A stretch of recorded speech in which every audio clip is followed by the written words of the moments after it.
Nantianmen. The day the crown prince was sent to the cold palace, my learning system suddenly added a game channel. On the screen, a small character sat quietly in a room. Then, a tutorial popped up, introducing the game and asking me to make a choice for the character, a poor boy named Yen. I had to help him, and the system rewarded me with 100 points. At first, I was frustrated because the system forced me to play this game, but when I saw the points, my mood changed. I could buy useful things with those points, like modern items. I had already earned some points through my studies, but not enough for anything major. So, free points from the game felt like a good deal. However, the game kept throwing tasks at me, like choosing whether to buy a blanket for Yen. I didn't want to spend my points, but the system made me do it. Even when I tried to exit, it wouldn't let me leave until I completed the tutorial. The next morning, I opened the system again and found more tasks, like buying medicine for Yen when he fell ill. Reluctantly, I spent more points. Finally, the tutorial ended, and I was free to study. Meanwhile, in the cold palace, the deposed crown prince, Pei Yanli, was struggling with illness after a storm. He felt weak, but when he recovered slightly, he heard shocking news. His mother had committed suicide, and his entire maternal family had been executed. His father, the emperor, had betrayed him in the worst way. Pei Yanli was heartbroken and in despair. Just then, his half-brother, the crown prince Pei Jingcheng, came to mock him, satisfied that his rival had fallen. Pei Yanli, now stripped of his title, was left to face a bleak future with no support. My life has gotten worse since Pei Jingcheng came. The two maids who used to take care of me are gone, and for days no one has brought me food. I'm feeling worse again after starting to get better. The cold, creaky house and the smell of damp blankets make everything even worse. I'm so hungry that my stomach is in pain, and my body is feverish. I try to ask the servants for help, but they just ignore me, some even laughing at me. I can hear people talking about me from outside, mocking me, saying I'm worthless and should just die already. I curl up in my damp blanket, feeling sorry for myself. I used to be so naive, thinking this was a place of power. One night, I felt something strange. Someone gave me some medicine, and I could taste the sweet water they gave me, making me feel a little better. But I couldn't see who helped me. The next morning, I woke up feeling better but still alone. The palace was eerily quiet, and there was only a strange crystal bottle by my bed. It contained some water that tasted just like the sweet water I had the night before. I drank it, but I couldn't shake the feeling that whoever helped me might want something from me. Meanwhile, in the game I've been playing, I'm still checking on my character. The game alerts me that I haven't visited for 3 days, and I get a reward for signing in. The little character in the game, who's supposed to represent me, is lying there, sick. I buy some medicine for him and make sure he drinks it. He's still weak, but I can't help but care for him. The game really knows how to get me hooked, making me feel like I need to save him. But I also focus on my studies because life has been tough. I want to finish my courses, no matter how hard they are, so I can get the feeling of winning after passing. I almost forget about the game character, but every time I check in, I see him sleeping. Just like me, he's trapped in a cycle of weakness. I want to help, but I don't know if it's enough. I just received my game's 100 exclusive points and decided to check the in-game store. The prices are crazy. Everything is 10 times more expensive than in the regular point shop. For example, 500 g of biscuits costs 500 points, 1 liter of milk costs 100 points, and 1 kilogram of rice or flour costs 100 points. I decided to exchange some of my points for 500 g of flour and 500 g of rice to keep for later. When I placed the bags next to the game character, I noticed that when heavy objects drop, even someone in pain like Pei Yanli could sense them. He opened his eyes, found the 2 bags of rice and flour, and, feeling weak, began eating them raw.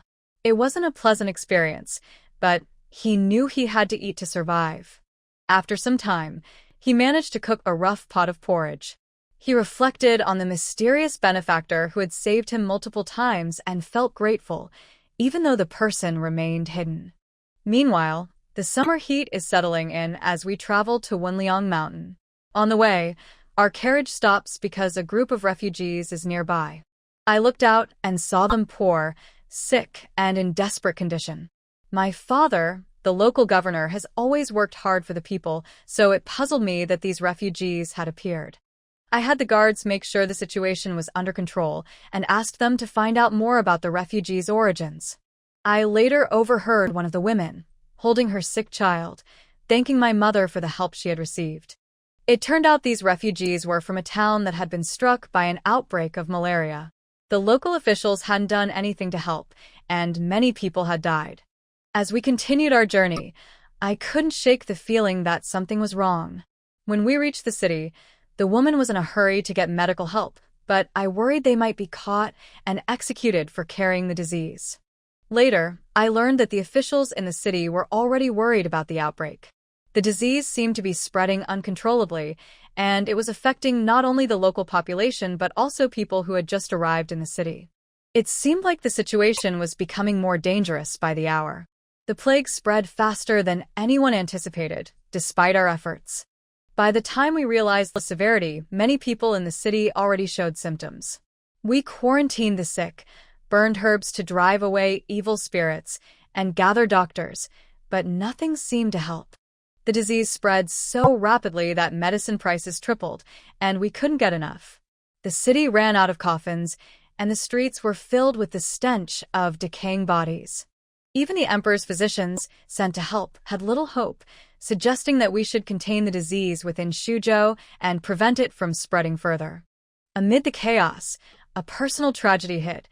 My wife and daughter fell ill with the disease. I felt helpless and devastated, seeing them suffer in front of me. But just when things seemed darkest, my second daughter, Ji Nanqing, came with a possible solution. She explained that the disease was spread by tiny parasites carried by mosquitoes and suggested cleaning the water sources and distributing mosquito repellents. She even had a special formula for mosquito repellent and advised using it alongside mosquito pouches. As for treatment, she introduced me to a medicine used in her previous world, like quinine or artemisinin, which had proven effective for malaria. I began to hope again, and with her guidance, we started to make progress. I'm trying to help my city survive a terrible disease. The city is in chaos, with thousands infected, and there's no way I can give the expensive medicine to everyone. So, I came up with a plan: extract something called artemisinin from artemisia plants, which can cure malaria. My mother and sister were cured by it before. The process is tricky, though. If the temperature is off, the artemisinin will be destroyed, so I need all the city doctors to help. But my father, Ji Yongchong, doesn't understand where I got this information. I had to tell him a story about meeting a crazy old monk who gave me the treatment formula. He didn't believe me at first, but once he heard the monk's prediction, he saw it as our only hope. Unfortunately, extracting artemisinin is not easy. If the temperature is too low, nothing happens. If it's too high, the medicine loses its power. The doctors are working tirelessly, but they're not sure when they'll succeed. Meanwhile, I found a special extractor in an online store, but it's too expensive to buy outright. So I rented it instead, hoping it will help me get the medicine out.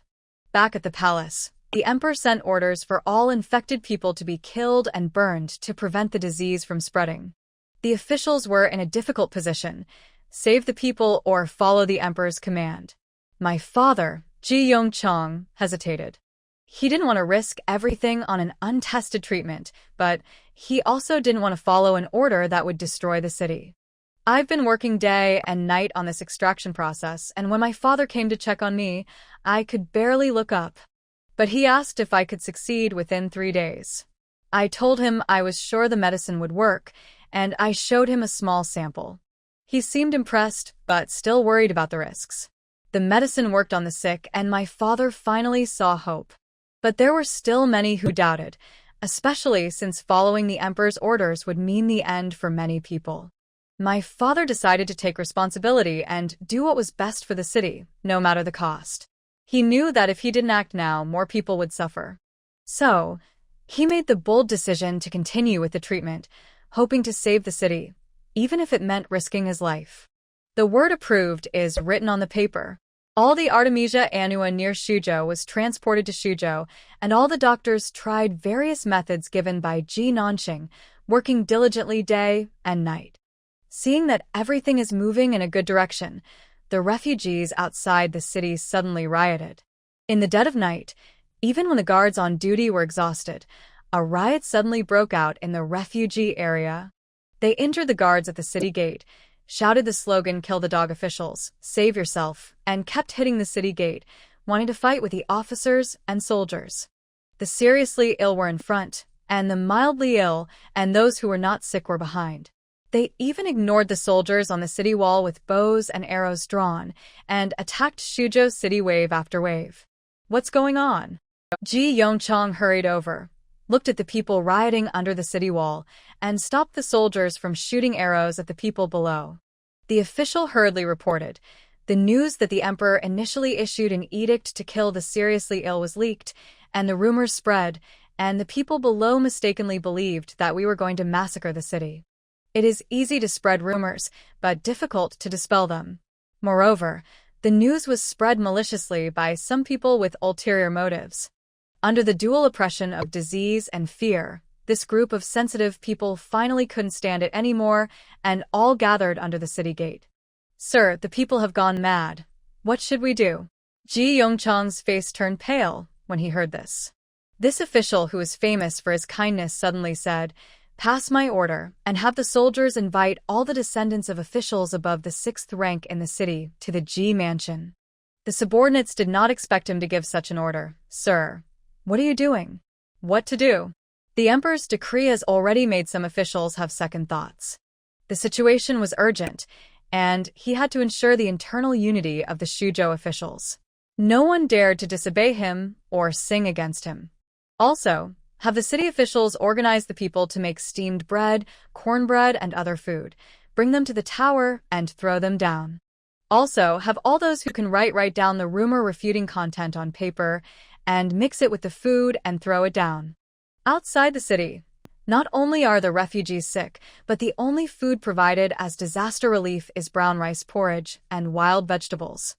Hunger and disease struck at the same time. I was going to die anyway, so I might as well fight with the people inside.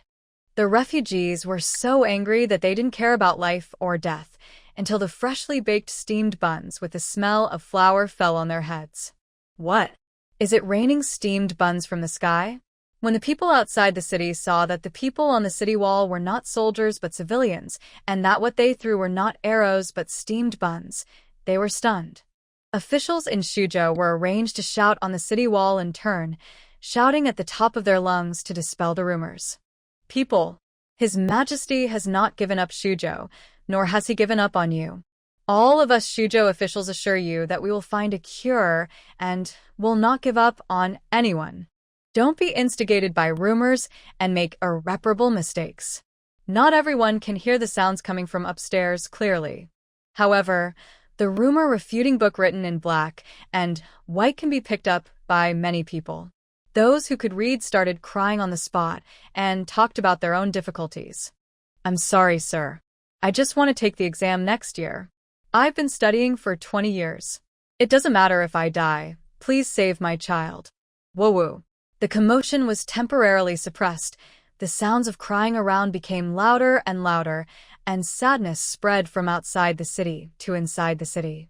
Some officials who originally wanted to massacre the seriously ill civilians and protect other people in Shuzhou could not help but wipe away their tears at this time. The refugees were persuaded to go back again, but not all refugees really cooperate with government management. Do you really believe these officials?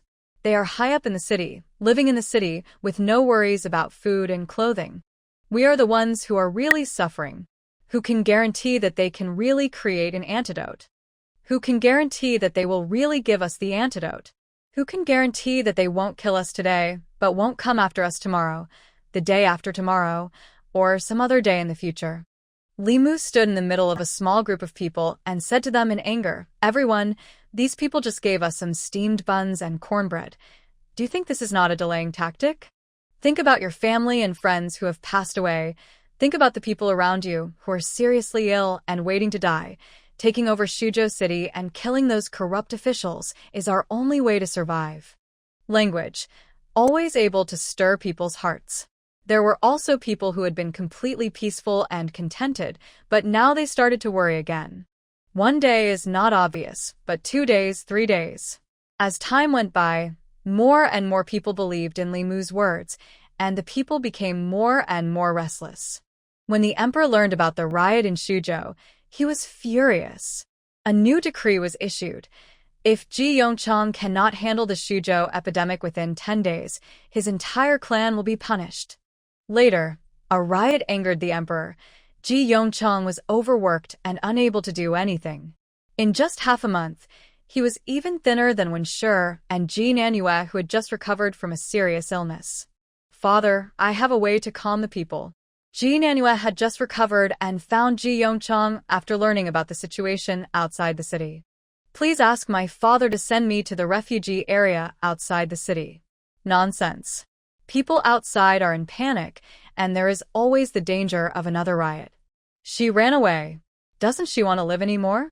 This was the first time Ji Yongchang got angry at his family. "Go back to your yard." "Daddy, my daughter is serious." She knelt down in front of him. "Dad, you and the officials have worked hard for the people in the city, and my sister has been working day and night to find a cure. As a child of the Ji family, I should also set an example. Think about it. If we want to calm the people's hearts now, what can be better than the prefect's daughter sharing the joys and sorrows with them? Nanyue, it's more dangerous out there than you think. Dad, in order to save Shuzhou, the lives of the 3 clans of our Ji family are at stake. Is there any danger?" She looked determined and argued. "You believe that my elder brother can protect the country and that I can find the antidote. So why don't you believe that I can calm the people's hearts?"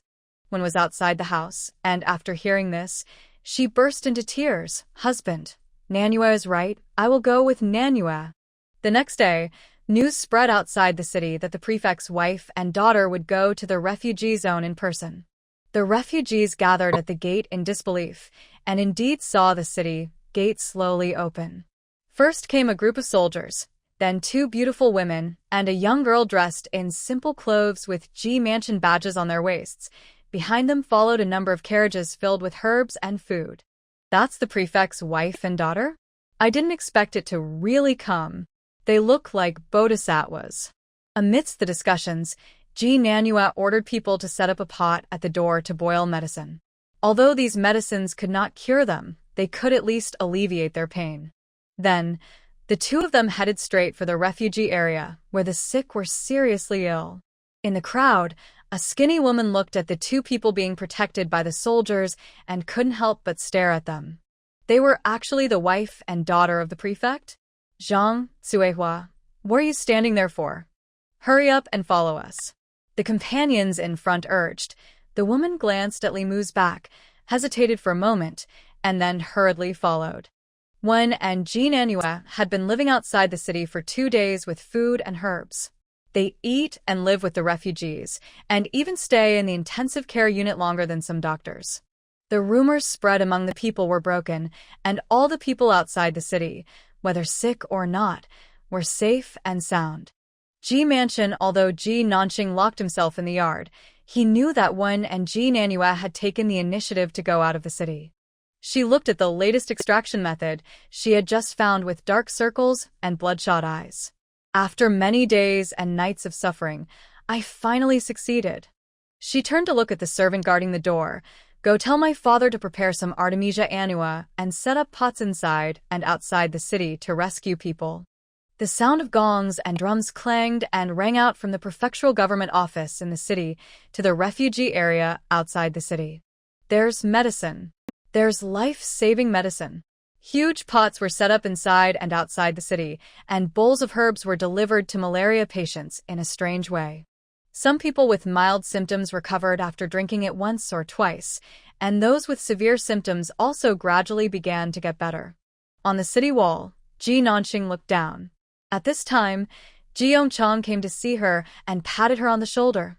"Nanqing, thanks to you, the problem is finally solved." Ji Nanqing retracted his gaze. "Dad, you don't think everything will be fine now, do you?" After the epidemic, Shuzhou has a lot of things to rebuild. But the people of Shuzhou are here, and I believe things will get better and better. Mr. Ji was quite optimistic, but that was not what Ji Nanqing was talking about. Dad, don't you find it strange that the people outside are rioting?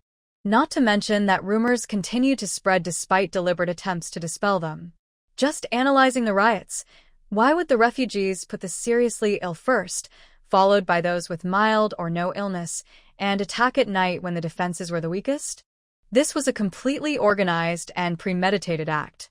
And the emperor's decree was clearly known only to you officials, so how did it get to the ears of the people outside the city? It must have been leaked by one of you. Refugees and officials from Shuzhou, check them all. She yawned heavily and said, I'm so sleepy, I'll go back to sleep first. These past few days, it's almost killing me. Under the city tower when Shi and Ji Nanhua were still distributing medicine to the refugees. Wen looked up as if she sensed something and saw Ji Yongchang looking at them on the city wall. Their eyes met, and they smiled at each other. At this time, a man with dry yellow hair and a foul smell came to ask for medicine with a broken and dirty bowl. Mother-in-law, this is too dirty. Let me change it for you, Wen said, and brought her another clean ceramic bowl. Seeing how skinny she was, she stuffed a few more steamed buns into her mouth. It's all over, and things will definitely get better. The man looked at her, his chaotic eyes revealing complicated emotions, and suddenly grabbed Wen's wrist. Go quickly. What? Wen sure hasn't reacted yet. The man suddenly pushed her towards the city gate, and an angry voice came from behind her. Zhang Tsuehua, doing bad things at this time. After the man finished chopping, he drew out his knife and rushed towards Wen.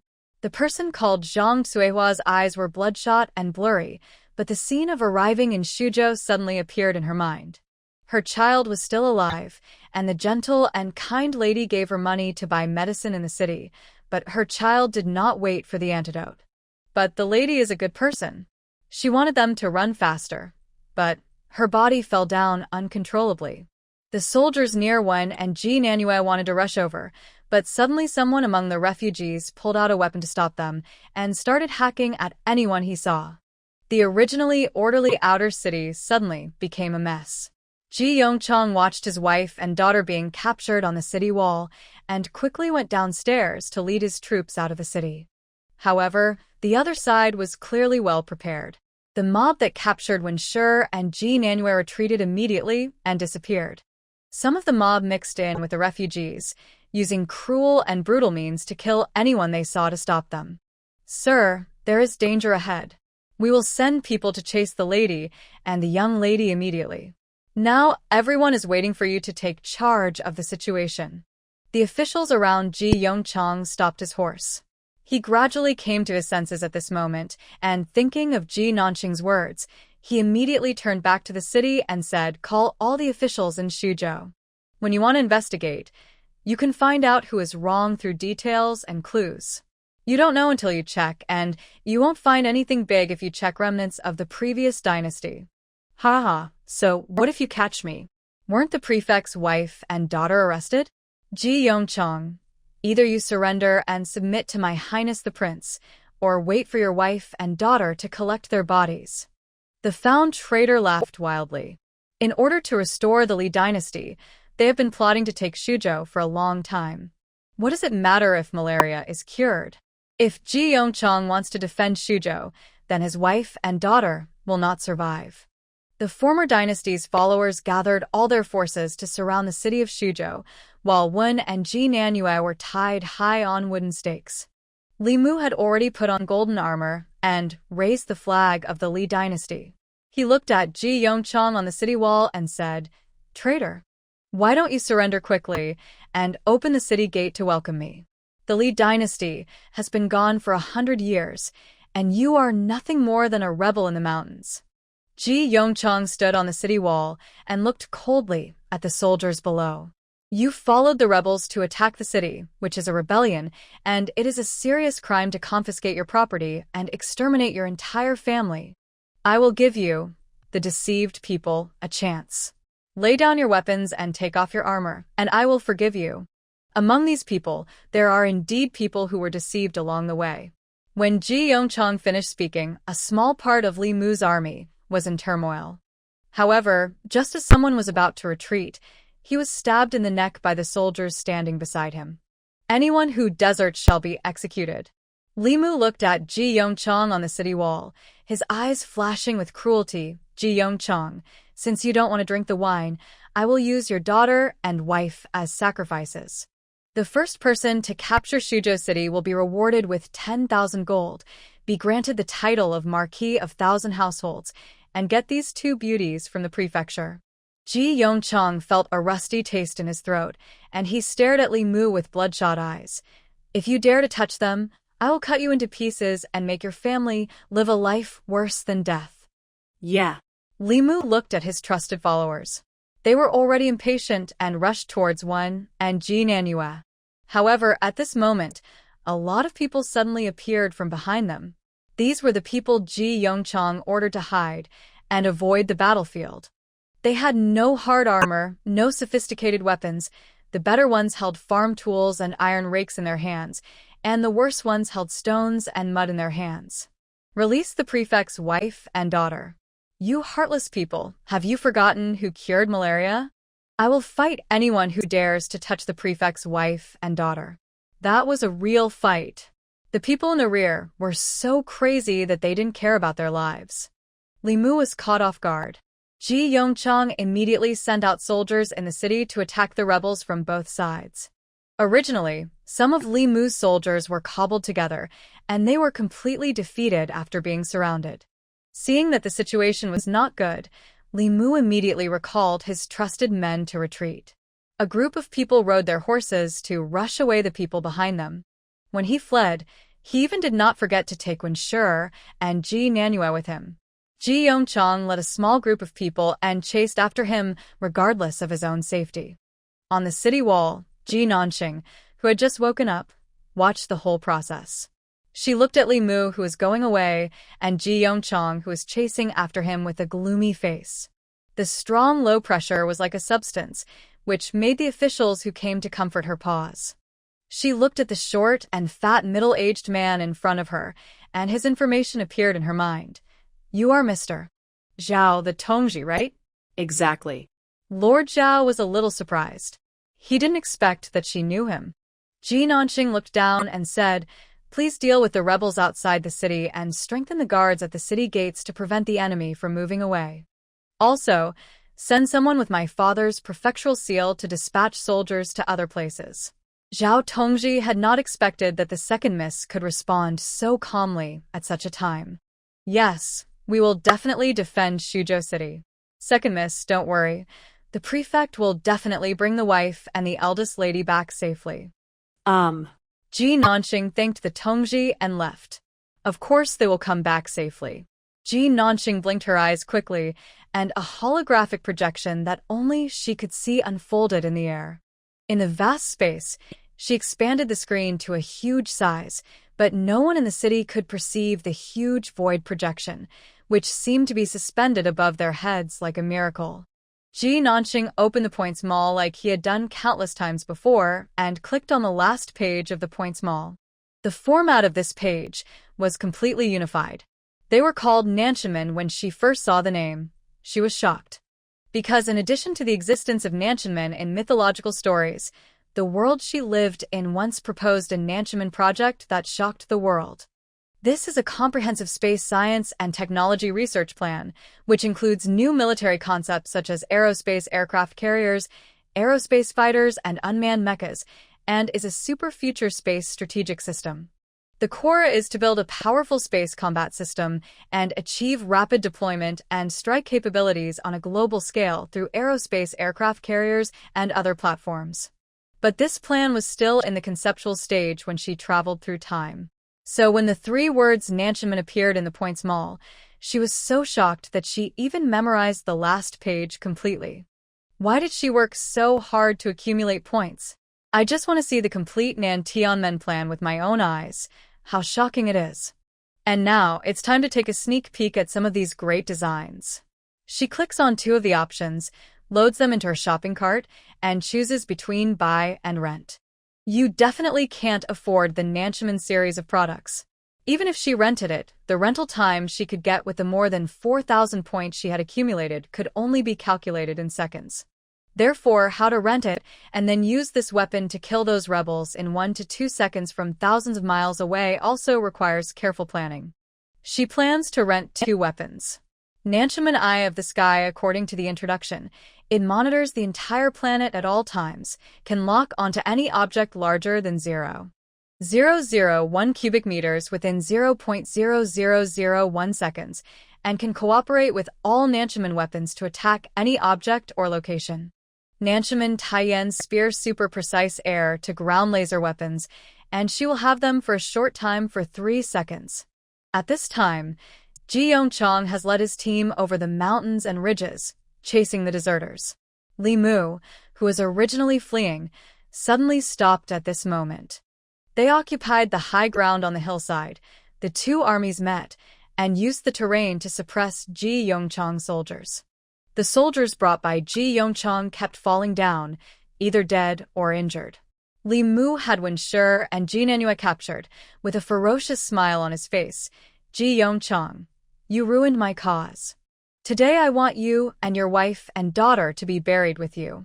Between the confrontation, no one knows, 3,000 meters above the sky, the dome of the sky was slowly unfolding, and something cold that the ancients could not imagine was slowly moving. Nantianmen Eye of the Sky is in preparation, locking the target, and will be opened in 2S. Nantianmen Taiyan Spear is in preparation. The target is determined, and it will be launched in 1S countdown 10-9. Not far from the battle, a group of people passed by at this time and found 2 parties fighting on the hillside. 8-7. The short man dismounted and reported to the person in the extravagantly decorated carriage, "Master, Imperial Master, there is a battle going on ahead. Should we send spies to investigate?" A white, slender hand with distinct joints stretched out from the curtain of the carriage, revealing the full appearance of the person in the carriage, wearing white clothes and black hair, as cold and elegant as a banished immortal. 3-2-1. He glanced at the place where the fighting was taking place. What does the Zhou territory have to do with Daxia? Before I finished speaking, a miracle from heaven. The sudden aurora almost blinded him, and on the battlefield, Ji Yongchang, who was originally prepared to die with Li Mu and others, suddenly found that the rebels had disappeared. A burning smell spread in the air, which seemed to be the last proof that Li Mu had ever existed. Ji Yongchang and the soldiers he brought with him were all stunned. "Sir, what is this?" The soldiers, who could not understand the precision strike, were so frightened that their legs went limp, and they could not help but think of legends about gods and ghosts. "This is, God bless our great Zhou, punish us, and wipe out the traitors." Ji Yongchang reacted extremely quickly, not only eliminating the fear in the soldiers' hearts, but also directly boosting morale. He looked at the 2 people on the hillside, rushed over and hugged Wen and Ji Nanhua. "It's okay. They were fine now." The Xia State Master, who was watching the show not far away, was shocked. Could it be that the Zhou state has already? The rest of the words were not finished, but the Imperial Master changed his cold and indifferent temperament and became extremely serious. "Guitu, you are in charge of this mission. I want to go back to the Great Xia Temple." He left these words, abandoned his chariot, and mounted his horse. He turned around and ran back to Xia country. The status of the national teacher is noble, second only to the emperor of Xia in the Xia kingdom. He suddenly left alone, which frightened Guitu, and he quickly sent out his most elite cavalry. "Hurry up and catch up with the Imperial Master." On the hillside, Wen and Ji Nanhua were both terrified. They only felt a flash of light before their eyes, and all the people who had held them hostage disappeared.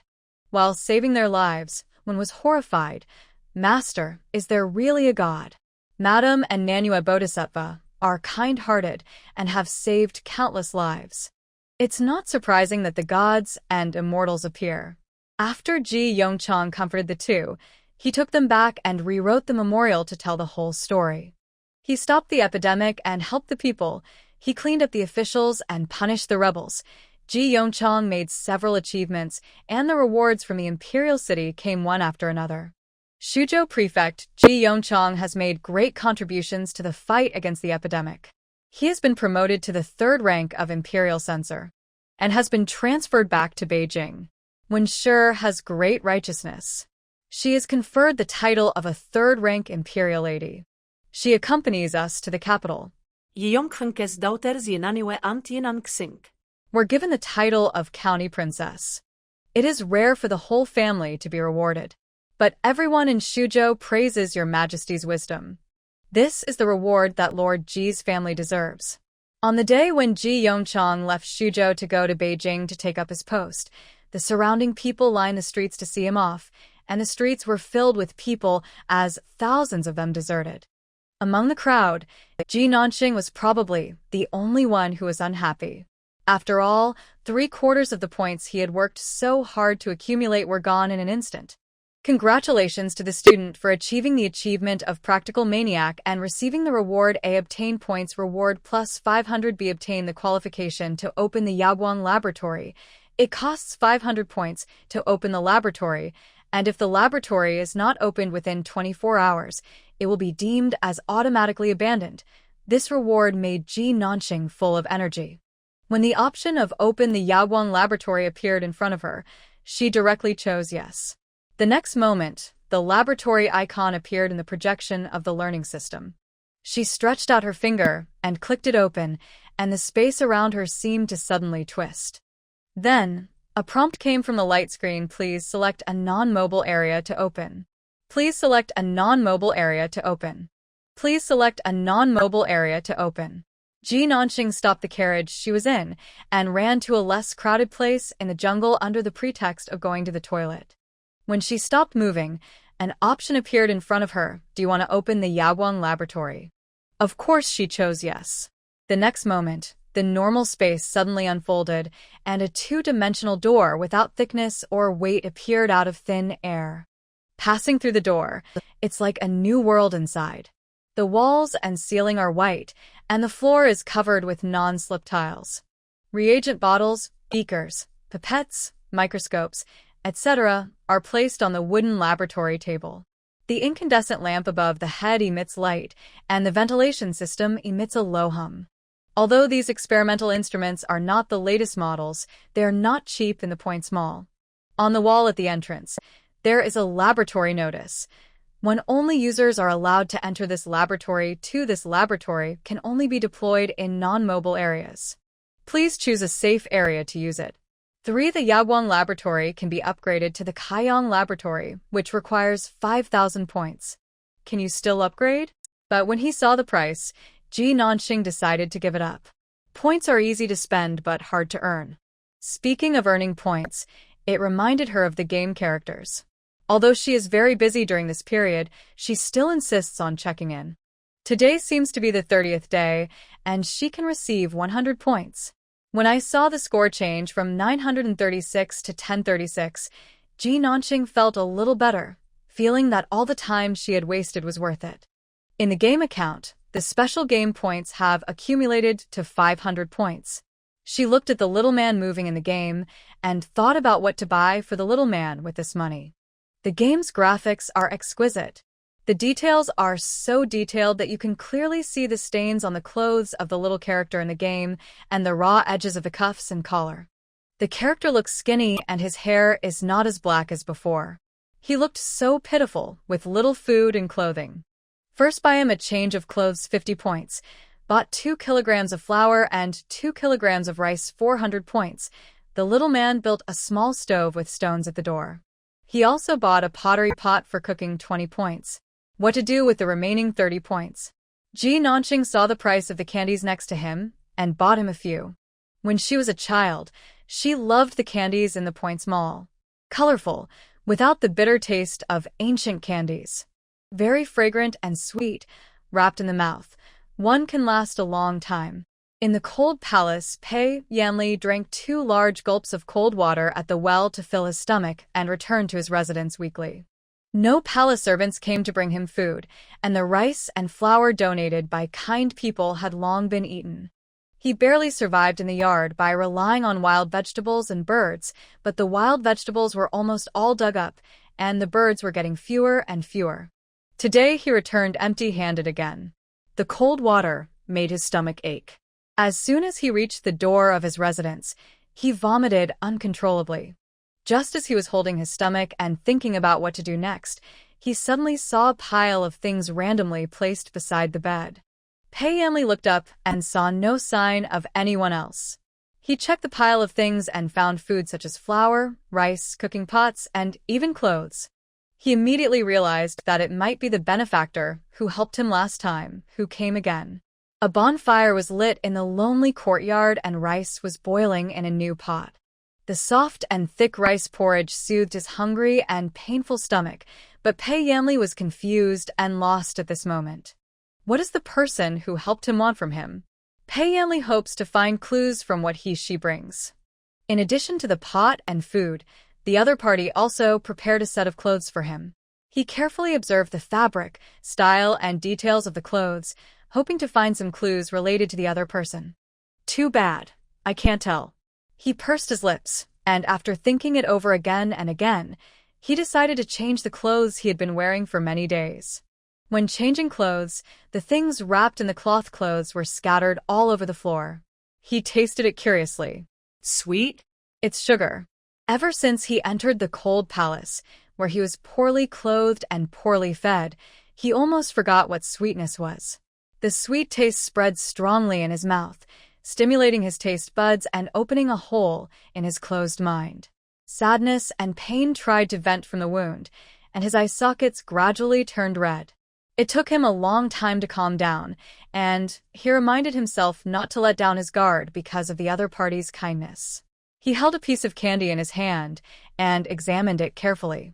This candy was crystal clear, shaped like crystal, sweet and rich in taste, and of the highest quality. Even when he was the crown prince, the candy offered to him was not of this quality.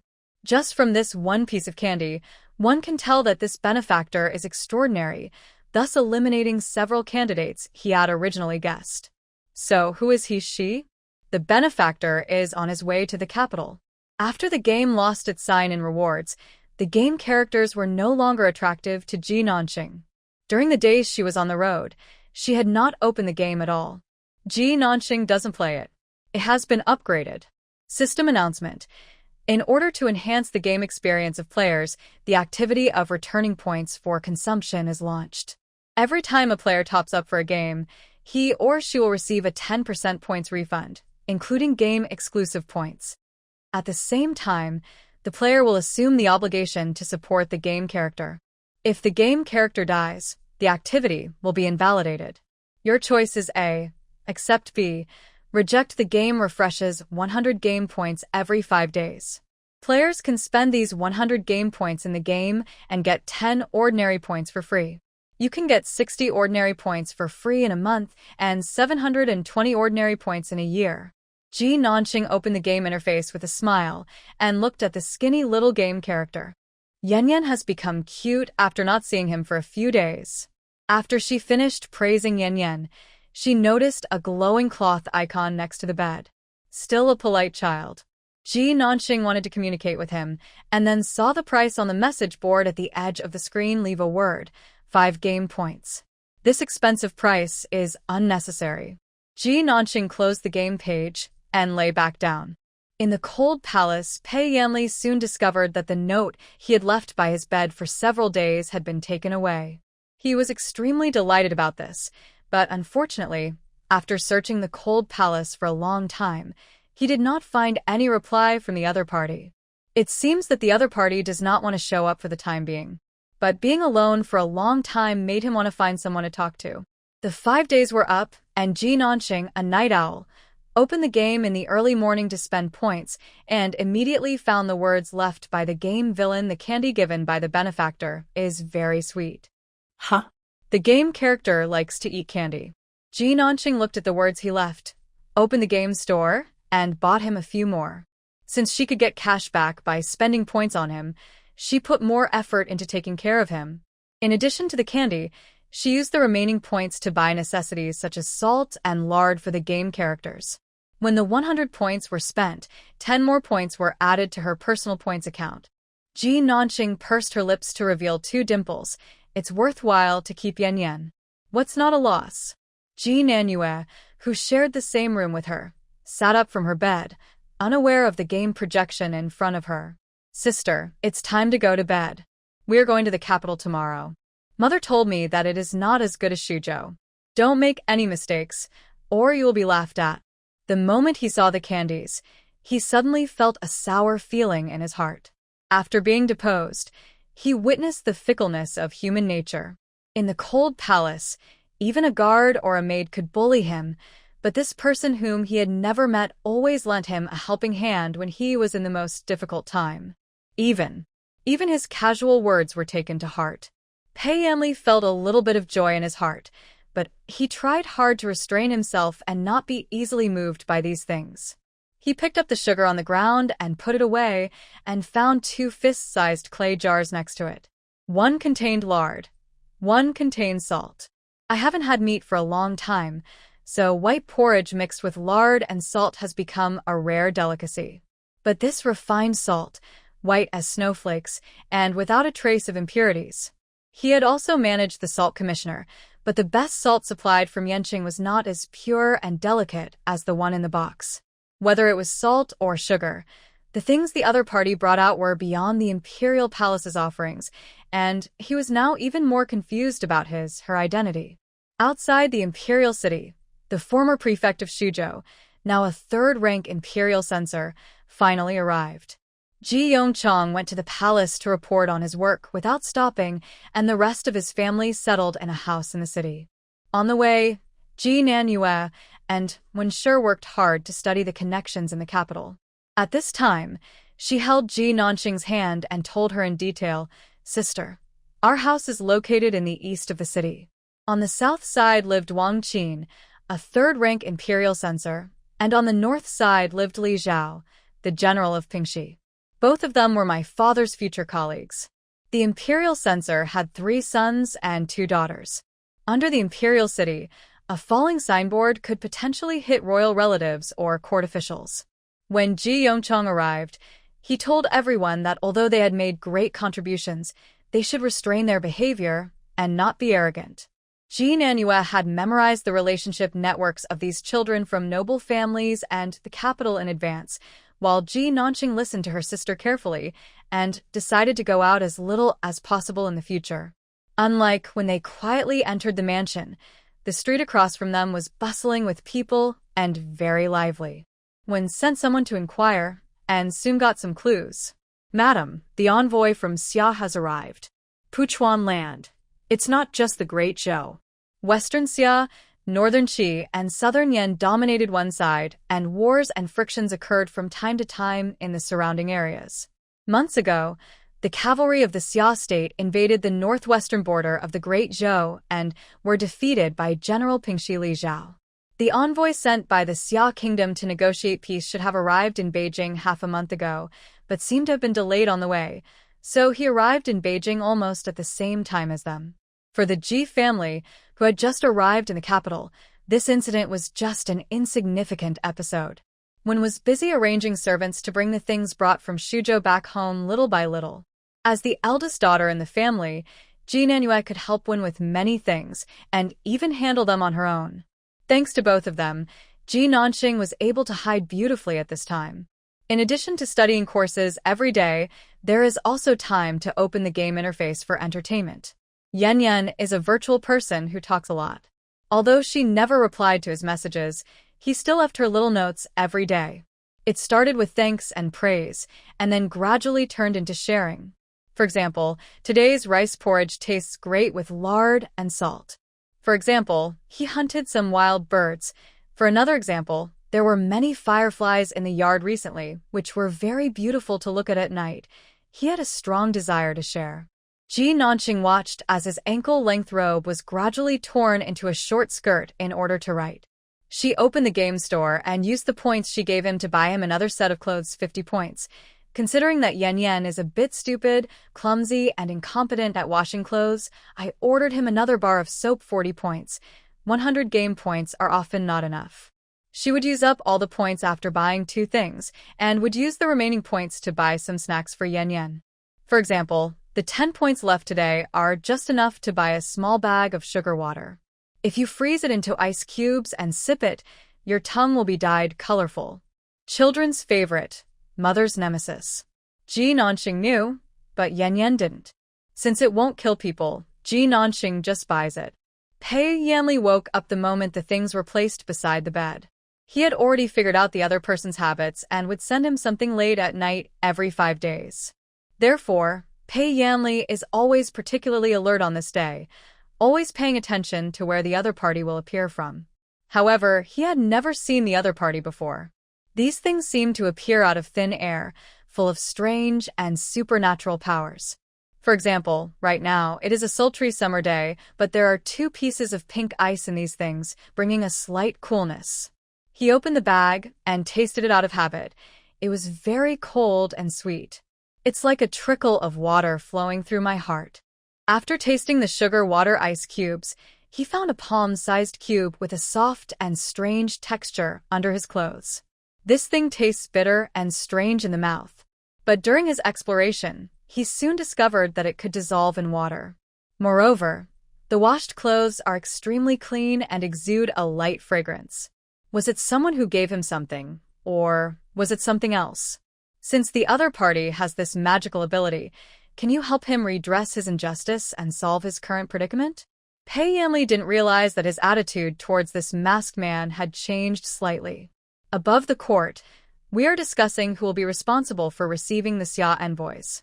Emperor Wen Xuan deliberately wanted Ji Yongchang to serve as a candidate to test the newcomer's ability to adapt to changes in circumstances. However, Pingxi General Li Zhao strongly recommended an official who was close to him, Lu Leng. In the end, the job was shared between the 2 of them. Ji Yongchang had just arrived, so he went to discuss the matter with Lu Leng. But Lu Leng turned him away. Master Ji, you are not familiar with the affairs of the capital, and you are even less familiar with the affairs of Xixia. Why don't you take a good rest and understand the affairs of the capital? As for receiving the envoys of the Xia state, I will help you.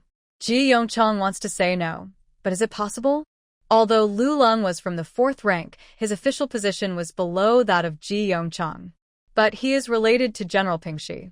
General Pingxi's wife is the biological sister of the concubine Xian in the harem, and the concubine Xian belongs to the eldest prince's faction. The forces in the capital are entangled and complicated. Ji Yongchang seems to have just won the favor and is in the limelight. In fact, he is a lonely man and has no power position in the court. Why? Ji Yongchang turned around to get the carriage and caught a glimpse of the coachman Neo Air drawing charcoal drawings on the polished wooden board. He casually said, "Are you calculating your roundness again?" "It's Mr. Le." Neo Air put the board away and said, "Sit tight, and I will take you to the embassy right away. No need to go, just go back home." Ji Yongchang rubbed his forehead, closed his eyes, and fell asleep. For the envoys of the defeated country, the arrangement is very simple, so there is no need to worry about them. Lu Leng alone is indeed enough. Under his arrangement, the Xia envoys presented the treasures, gold and beauties they brought one by one. Lu Leng couldn't help but tell his colleagues all kinds of jokes made by this person, which made people wonder if Xia State would send such a person as an envoy minister, because there was no one left. Above the court, Guitu even threw a dog at the door of the hall before going to court. He was so stupid that everyone in the hall burst into laughter. Guitu couldn't help but laugh. Xiaochen is short-legged and blind, so he didn't see this tall threshold. These words made people laugh even more. Li Zhao stood in the team and looked at him with disdain, feeling that Xiag was sent such an envoy here because he had bent his back. Ji Yongchang stood in the crowd and looked at this person seriously. Due to insufficient information, he did not find out what kind of person Guitu was in Xia Kingdom. But Xiagwa only lost one battle, so how could the envoy be willing to become a ridiculous buffoon? Sure enough, when everyone was laughing at him, Guitu changed the subject and said, "I used to be a carpenter. I was lucky enough to be trusted by the monarch, so I was able to become an official in the court and was fortunate enough to be sent as an envoy to the Zhou dynasty. I heard that the great Zhou dynasty had a problem that had troubled me for many years. I wonder if Zhou can help me solve my problem?" Ji Yongchang was still wondering if there was any fraud. Lu Leng, who had grown arrogant in recent days, confidently said, "If you have any questions, just ask them." Guo Tu was waiting for this sentence, and a shrewd smile flashed across his face. It is recorded in Zhou by Swan Sutra that the diameter of a circle is 1 day and 3 weeks. When a villain once made a chariot wheel, he discovered that the circumference of the wheel was not 3 times the diameter of the circle. There are so many talented people in the Great Zhou dynasty. I wonder if anyone can calculate a more accurate value. There is a constant between the radius and circumference of a circle, which is called pi. At this time, Guo Tu raised this question, asking people from Dazhou to calculate the decimal point after pi. Lu Leng, who was proud of being praised just now, immediately became silent. The courtiers who were laughing loudly suddenly fell silent. Guo Tuchong had been stupid and pretended to be stunned for so long, just waiting for Zhou Chao to slap them in the face when he was most proud. If no one answers the question, Dazhou will lose all face. My dear friends, can anyone explain this? Seeing the silence of the civil and military officials in the court, Emperor Wen Xuan's face darkened and he began to call names. Lu Aiqing, do you have any clues? Lu Leng buried his head very low at this moment. Because of his nervousness, beads of sweat gathered on his forehead. I would like to report to your majesty, I have no idea at the moment. The hall was so quiet that you could hear his nervous breathing. Emperor Wen Xuan's face became darker and darker. At this moment, Ji Yongchang stood up and said, "Let me tell you, your majesty, there is a groom in Wei Chen's mansion who also likes to study these spells on weekdays." As soon as these words came out, the current dilemma was temporarily solved. The emperor's expression reluctantly softened, but when he looked at Lu Leng again, his eyes were full of disgust and dissatisfaction. The Great Zhou dynasty was a great country with many talented people. No matter how difficult the problem is, as long as you have time, you can still find the person to solve it. In the situation just now, answering the call was just to resolve the deadlock at that time, to protect the face of Dezhou, and to find the person to solve the problem slowly. This Lu Leng is an idiot. Emperor Wen Xuan picked up the teacup and sipped it nonchalantly. Lord Ji, I'll leave this matter to you. Can you ask your groom to come and help the envoy solve his doubts in 5 days? The meaning of the emperor's words is, Ji Aiqing is quick to react, so I'll leave this matter to you. Your Majesty, I have brought the driver to the capital. He is waiting outside the palace. You can ask him to come directly. The emperor thought that Lord Ji was quick-witted, but there is really such a person as Lord Ji. At this time, outside the palace gate, the grooms and servants of the ministers who were going to the court were all waiting at a fixed place. Like their masters, these people gathered in groups of 3 or 5. The higher the rank of the master, the higher the status of his groom. The more powerful the background of the master, the more arrogant his groom. The officials in the capital city and their servants are all divided into different levels. Niu Heir is the one with the lowest status. No one wanted to talk to him, so he stayed in a corner and painted on the wooden board he carried with him. When the board was full of writing, he used a knife to scrape off the top layer. Even so, he suffered from vague bullying. Several grooms who were close to Lu Leng and grooms gathered around and laughed at him. Look at how stupid he is. He's so dirty. I don't know how he can serve his master. A village boy from a small country place is as useless as an adult. Their voices reached his ears like poisonous snakes. Niu Heir felt uncomfortable at first, but then he pretended not to hear.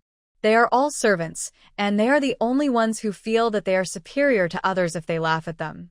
While they were talking, a group of armored palace guards came. The group of gossiping grooms were frightened into silence immediately, and then they gathered around them flatteringly. "My lords, what can I do for you?" The leading guard looked around and asked, "Who among you is Niu Heir, the groom of the Imperial censor Ji's family?" Niu Heir was a little confused and nervous when he was called.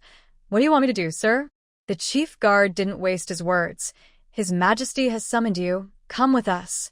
Above the main hall, the legendary emperor sat at the highest point, surrounded by high-ranking officials whom he normally didn't even dare to look at. Niu Heir had never seen such a scene before, and his body was trembling as he knelt on the ground. "Don't be afraid. Nyo Air. I called you here today to help Mr. Gui calculate the round rate. Ji Yongchang patted his shoulder and said, "Don't you like to calculate this the most on weekdays?" Just say it normally. Nyo Air still stuttered when he heard this.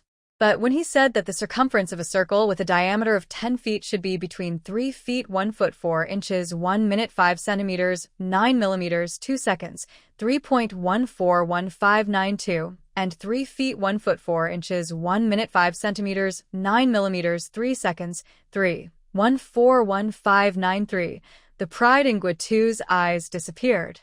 Because before coming, in order to prevent the Zhou kingdom from fooling around with wrong numbers, he gathered people from Daxia who were proficient in numerology, and they were only able to calculate to 3.1415 centimeters.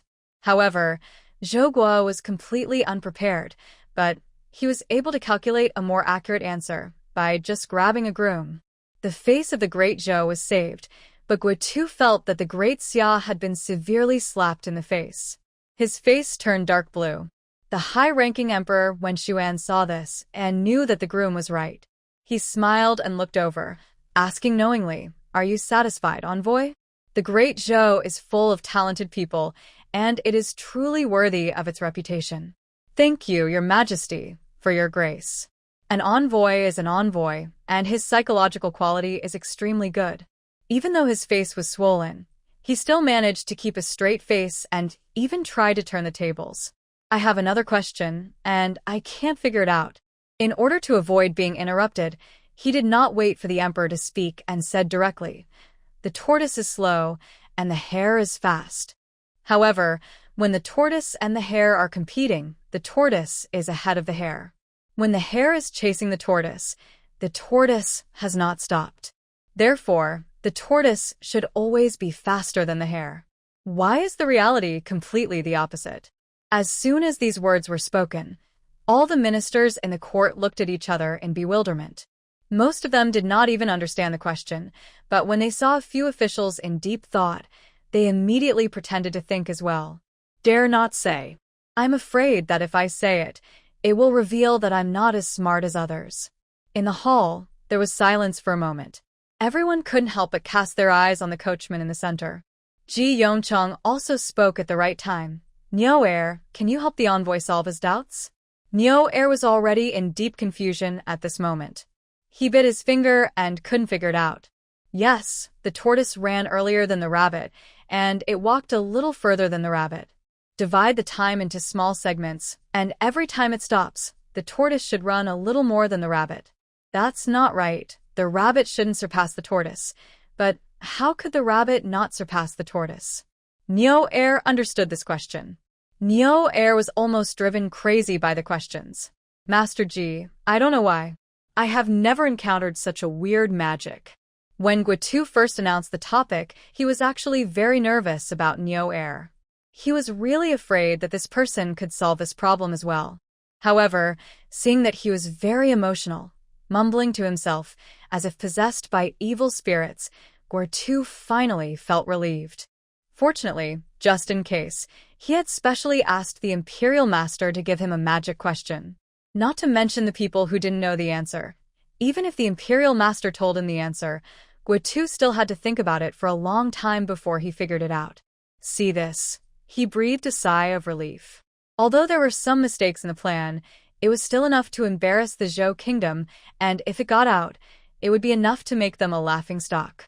The smile on Emperor Wen Xuan's face was gradually disappearing. He looked coldly at the pretentious and useless officials below. The honor and disgrace of the day was actually related to a groom. Ji Yongchang could only pat Nyo Air on the shoulder and said softly, "Don't be nervous. Take another look. If you really can't solve it, it's okay. Master Ji, I really can't figure it out. I have never encountered such a weird spell." At this moment, his mind was full of rabbits and turtles. His head was about to explode. Then he thought of someone. Such a weird and difficult question. "I'm afraid only the second lady can answer it." Nonsense. When Ji Yongchang heard him mention Ji Nanqing, he frowned. What does this have to do with the second miss? "It does matter, sir." Nyo Air brought him explosive news. "My method and algorithm for solving the circle rate were taught by the second Mississippi. All of a sudden, all eyes in the court were focused on Ji Yongchang. Some people were curious about the background of the second young lady of the Ji family. Some people were glad that Ji Yongchang had come to the fore now, and no matter how well he did, they could hide behind him and escape punishment. Some people also disliked Guitu, thinking that he was ugly, sinister, and cunning, and that he wanted to challenge the majesty of the great Zhou after attracting the attention of the public. They should find a reason to kill him as soon as possible. Everyone is thinking about a lot. Only Ji Yongchang was thinking about how to make up for Niuer's words. Nanxing did have some cleverness that ordinary people didn't have, but now was not the time to use it. If she wasn't careful, she might get into trouble. From his high position, Emperor Wen Xuan could clearly see the expressions of every minister below.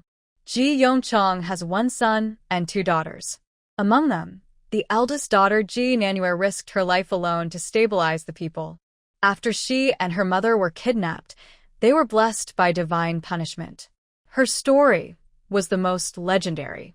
The goose-yellow long dress made her skin look white and smooth.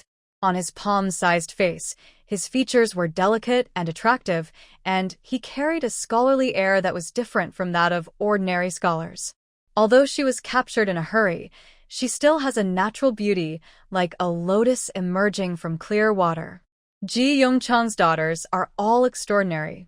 Ji Nanxing was a little curious at the moment. It was her first time to see a living emperor. Seeing the man in bright yellow clothes, she knelt down like in the TV series, breathing deeply and speaking loudly. Long live the emperor. Guitu. Manchu civil and military officials. Ji Yongchang. What is this? It's over.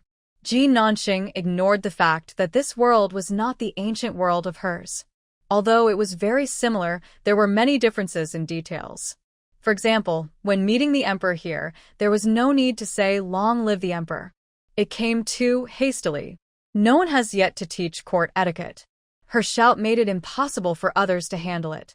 But Emperor Wen Xuan was very happy. He laughed and said to Ji Yongchang, "Is this your second daughter?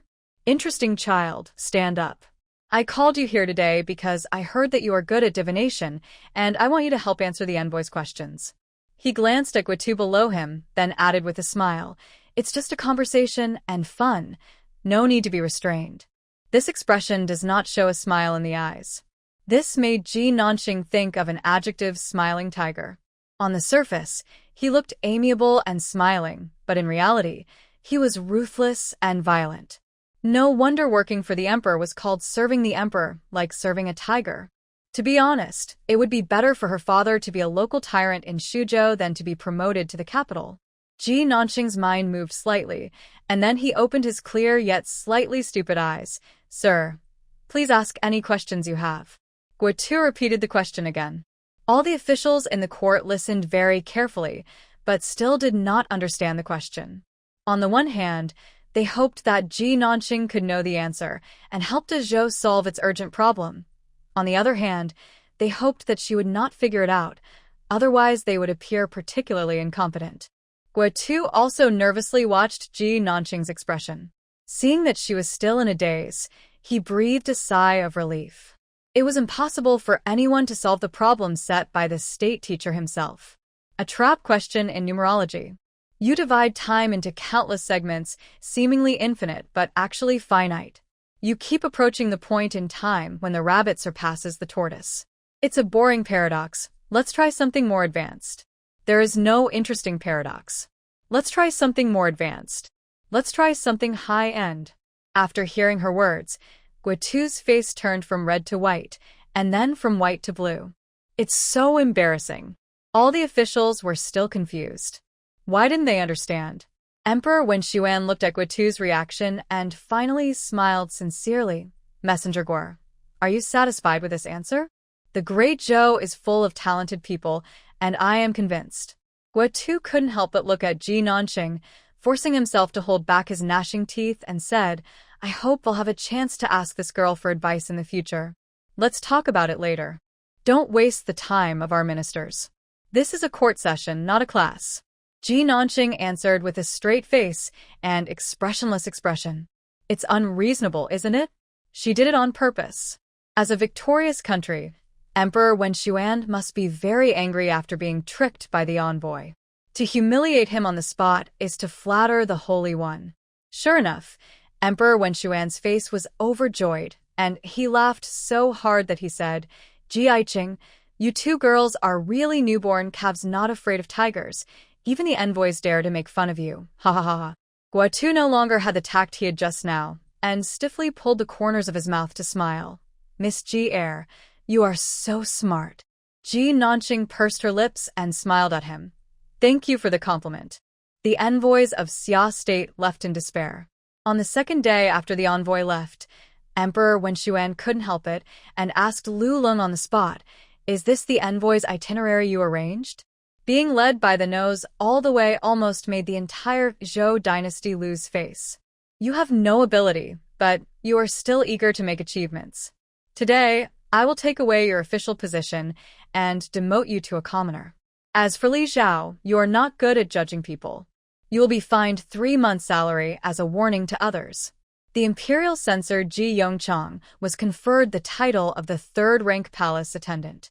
How about the aristocratic families? So what if they form cliques for personal gain? The highest power in the entire Great Zhou Kingdom is in the hands of the emperor, and whoever Emperor Wen Xuan likes is the real powerful official.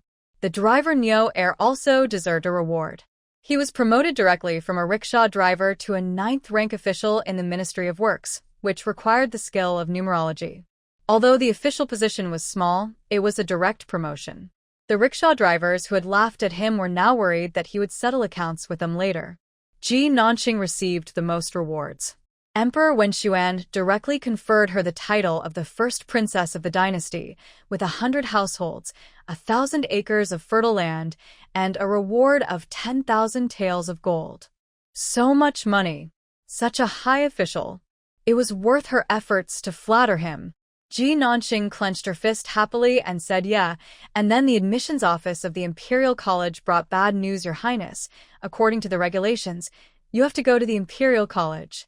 The Imperial Academy was the highest educational institution in the Great Zhou dynasty, which was a bit like a hybrid of an education bureau and a university affiliated to the education bureau.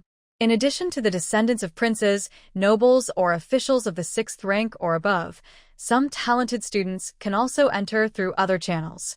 Generally speaking, both boys and girls under the age of 16 must go to the Imperial College to study. Ji Nanqing, but I am 16 years old this year.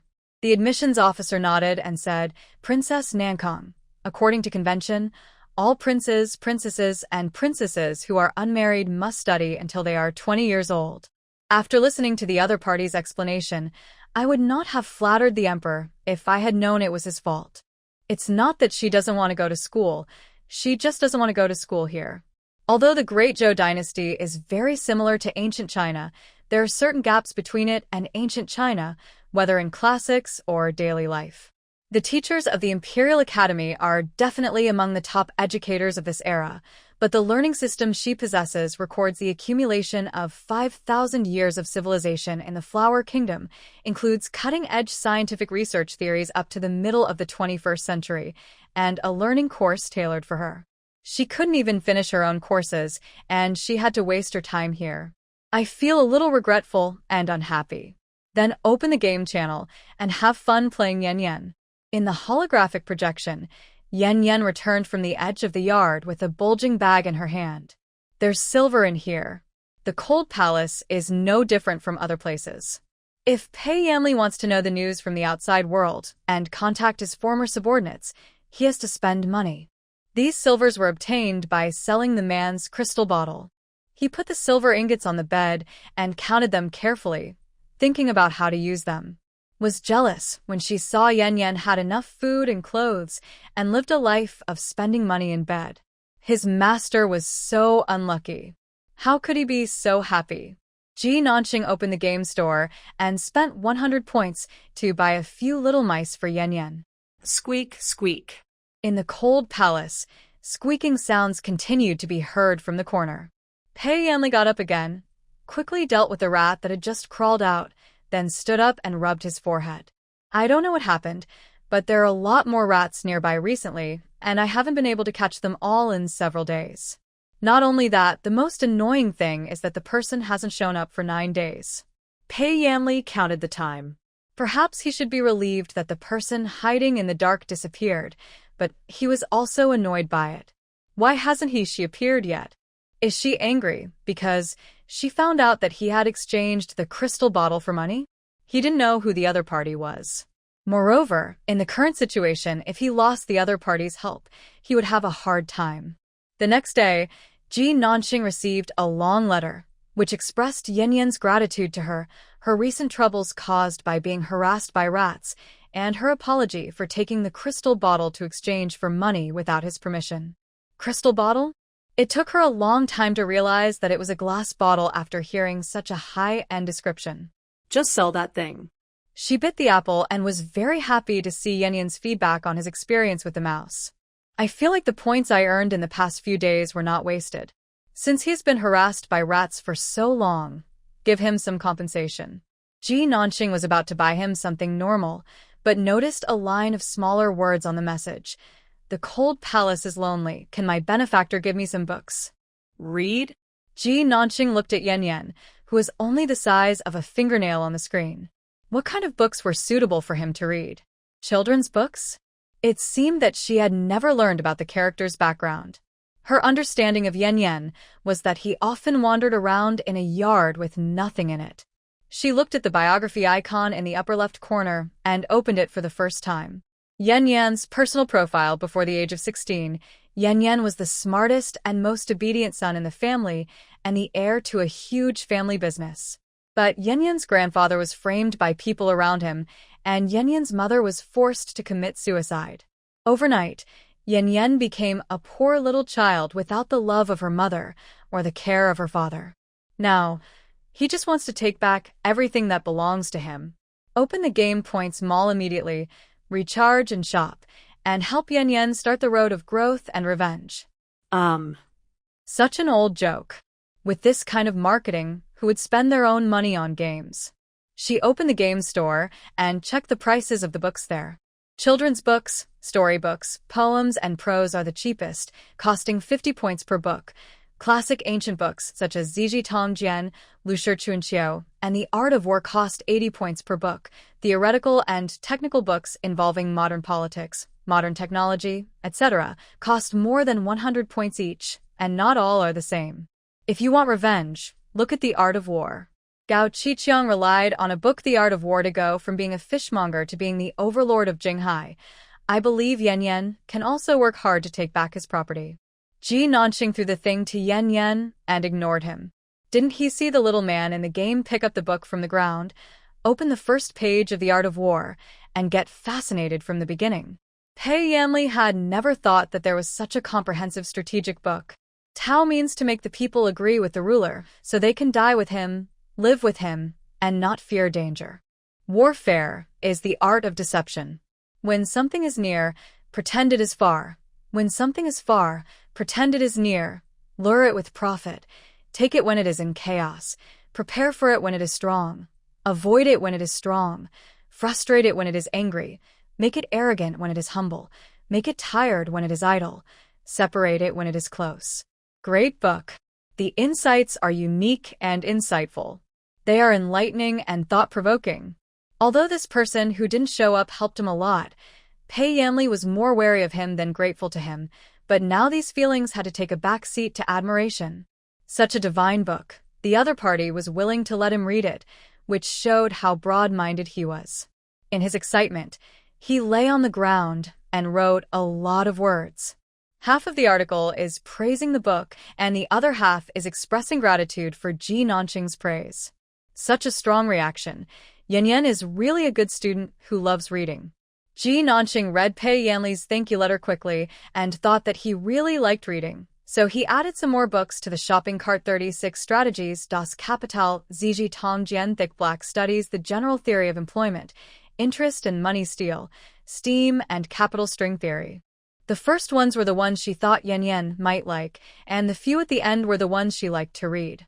But if she wanted to buy all of these books, she would have to wait until next year to refresh her game points. But these books are available in electronic version, and I can read them for free anytime. I feel that the learning system is really good. Hiss. This is PUA by the game store.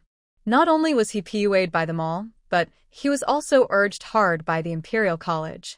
She had to go to school tomorrow, and Ji Yong-chang was a little worried, so he came to remind her. The Imperial Academy is not like home. You have to be careful and cautious in what you do.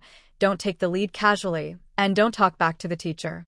Father Ji thought of her instability and kept repeating these words. But when it reached Ji Nanqing's ears, it became Guozixu, do it. Good. She agreed in a deep voice, and secretly stayed up late to memorize ancient poems the day before school started, preparing to give the teacher a little shock the next day. The next day, the teacher in the Imperial Academy noticed her new face and asked, "Are you the daughter of the minister of the court, Princess Ji Nanqing of Nankang?" "Yes, master." The master looked her up and down and said, "I heard that you are very good at divination, so I will test you." Ji Nanqing was very confident. "Master, please speak. No matter how many things are done, the principle is the same. How do you understand it?" What? Ji Nanqing thought he was well prepared, but he was stumped by the question. Who wrote in the novel that in ancient times, people recited poems and composed fu in class. This misleads people into thinking that in ancient times, the level of poetry and song creation was the only criterion for judging whether one was a talent for governing the country. The class suddenly became quiet. Everyone was expecting this princess who shone so brightly in the court to give insightful opinions. But as time went on, Ji Nanqing couldn't utter a single word. She answered honestly, "I'm sorry, master. I don't know." The people around me looked at me strangely, as if they were laughing at a joke. The scornful laughter from the left rear was even more abrupt. Ji Nanqing looked in the direction of the voice and saw a woman wearing a gold hairpin and jade beads. The woman noticed her gaze and gave her a provocative and disdainful look, as if to say, "That's all. Ji Nanqing has never been out since coming to the capital. I don't know who this person is, let alone why she is so hostile." The maid who accompanied her reminded her in a low voice, "She is the daughter of Pingxi General Li Zhao." General Li Zhao once recommended Lu Leng to the emperor to receive the Xia envoys. This person was deprived of his official position by the emperor because of his incompetence in handling affairs. General Li Zhao was also fined 3 months' salary. And Lu Leng is Miss Li's uncle. His uncle didn't have any real information, and he blamed others. Lu Leng had not yet settled the blame for wooing officials to squeeze out her father. Ji Nanqing glanced at her from beginning to end with a scrutinizing gaze. Their eyes were locked in midair, and there was a vague feeling of fighting. At this time, the master slowly spoke. "It doesn't matter if you don't understand. You must know that learning never ends, and you must be modest and prudent. Don't think that you are a little smart and be arrogant." Sit down. The teacher with a hoarse face and a skinny face is also trying to intimidate himself. That's what the master taught me. Ji Nanqing nodded with a forced smile and sat down politely. I also kept the master and Li Jinger in mind. When she got back, she downloaded the electronic version of the files of the previous top scorers in the imperial examinations and learned from the famous Qin family, the ancestor of the argumentative nose. Don't you like to debate so much? When she finishes learning, she will let the teacher know what it means that a flying arrow is motionless and a white horse is not a horse. On the way home, before reaching Ji Mansion, Ji Nanqing suddenly felt his carriage being hit by someone. The groom outside also seemed to be arguing with someone. She lifted the curtain, and the person in the carriage opposite also stuck his head out. This familiar face made people feel like they had met an enemy on a narrow road. Wrong. The road next to me was so wide, it was obvious that the other party had hit me on purpose. "Miss Li, the road is so wide, isn't it enough for you to walk on?" "Miss Ji, no matter how wide the road is, everything should be done on a first-come, first-served basis." Li Jinger looked at her with a half-smile and sarcastically said, "If the teacher criticized me like this today, I would be embarrassed to go back by the main road. That means you have a weak ability to withstand pressure." What? "It's just that you have a bad mentality and a weak tolerance. You get anxious over small things. Who's in a hurry? Look. Ji Nanqing pointed at her and said, "You still say there's no rush." These words made Li Jinger angry. But if she fights back now, it really shows that she has a bad mentality and is getting anxious. She took a deep breath, then raised her head and said, "Everyone praises the second miss of the Ji family for her intelligence, but today I see that she is just that smart. I think the title of second Miss Ji is not true. Do you dare to compete with me?" "Comparing what? Why should I compete with you?" "Ji Nanqing, are you scared?" She snorted coldly and then said directly, "The teacher once asked a question. If two armies are fighting and our army has only 1/10 of the enemy's strength, how can we defeat the enemy? Why don't we use this as the topic and write a countermeasure within 5 days and ask the teacher to judge it? In a word, attract those who were just passing by." Li Jinger looked at her calmly. "Do you dare to compete? If she refuses now, she will be embarrassed." "Why not?" Ji Nanqing looked at Li Jinger, who was deliberately trying to provoke him. "If you lose, kowtow to me twice." "Okay. If you lose, you have to kowtow to me twice, in front of the gate of the Imperial College." The bet between the two people happened to fall into the eyes of a third person. In the restaurant, the accompanying staff looked at the eldest prince, Pei Jingqing, next to him and said, "Your Highness, why don't you go down and take a look?" Now that Ji Yongchang is in the limelight in the court, Pei Jingqing also wants to win him over. It was a perfect reason to go down and help Ji Nanqing out of trouble at this moment. Not yet. Pei Jingqing watched the two carriages leave. Ji Yongchang is deeply favored by the emperor among the civil officials, and Li Zhao is also a rare military general. Now that both sides are of equal value, there is no need to win over one and offend the other. Besides, isn't this kind of competition quite interesting? Pei Jingqing still remembered the last time in the court. Ji Nanqing saw at a glance the difficult problem that Gui Tu racked his brains to come up with, and his arrogant look. He also wanted to see how smart she was. The news of the two men betting in the street spread throughout the capital like the wind. Many people were waiting to watch the fun, and some even made bets, and the place was crowded with people placing bets. Miss Mai Ji, she is a genius who once defeated the envoys of Xia Kingdom with just one word in the palace. I'll definitely buy Miss Li. Miss Li is the daughter of General Pingxi. She has been learning the art of war since she was young. A good father will have a good daughter. As the saying goes, everyone has his own strengths.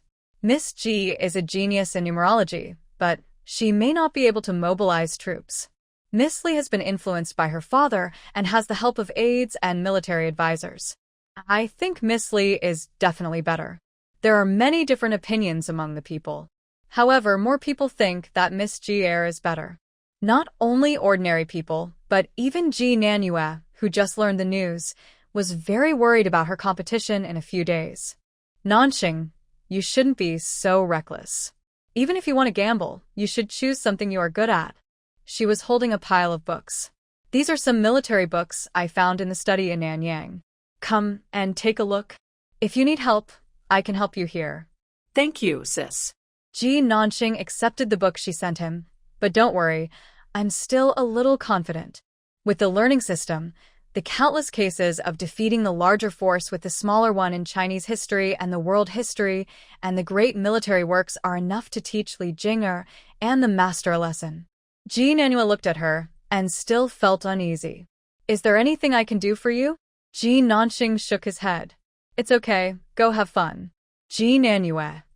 She looked at her helplessly, then turned back to her study. Although Ji Nanqing didn't let her help, as an elder sister, she would definitely not let anyone bully her. Thinking about the topic of their bet, Ji Nanyue also picked up her pen and began to compose a strategy article. When she really couldn't think of or write about something, she would look for help from her sisters in the capital. These girls in seclusion took out their own collections of military strategies. To be honest, Ji Nanyue's popularity in the capital is better than Ji Yongchang's. The 5 days passed very quickly. Many people gathered in the Imperial College, all of whom came to watch this bet. Of course, Ji Nanyue was there too, with a second answer sheet she had prepared. She handed the policy paper to Ji Nanqing and said, "Take a look. If you are not confident, use this." Her handkerchief friend helped to find out that in order to win the bet, Li Jing'e even invited the famous military advisors under Li Zhao to help. As a woman who had only read a few military books, she did not ask to win the bet, but just not to lose too badly.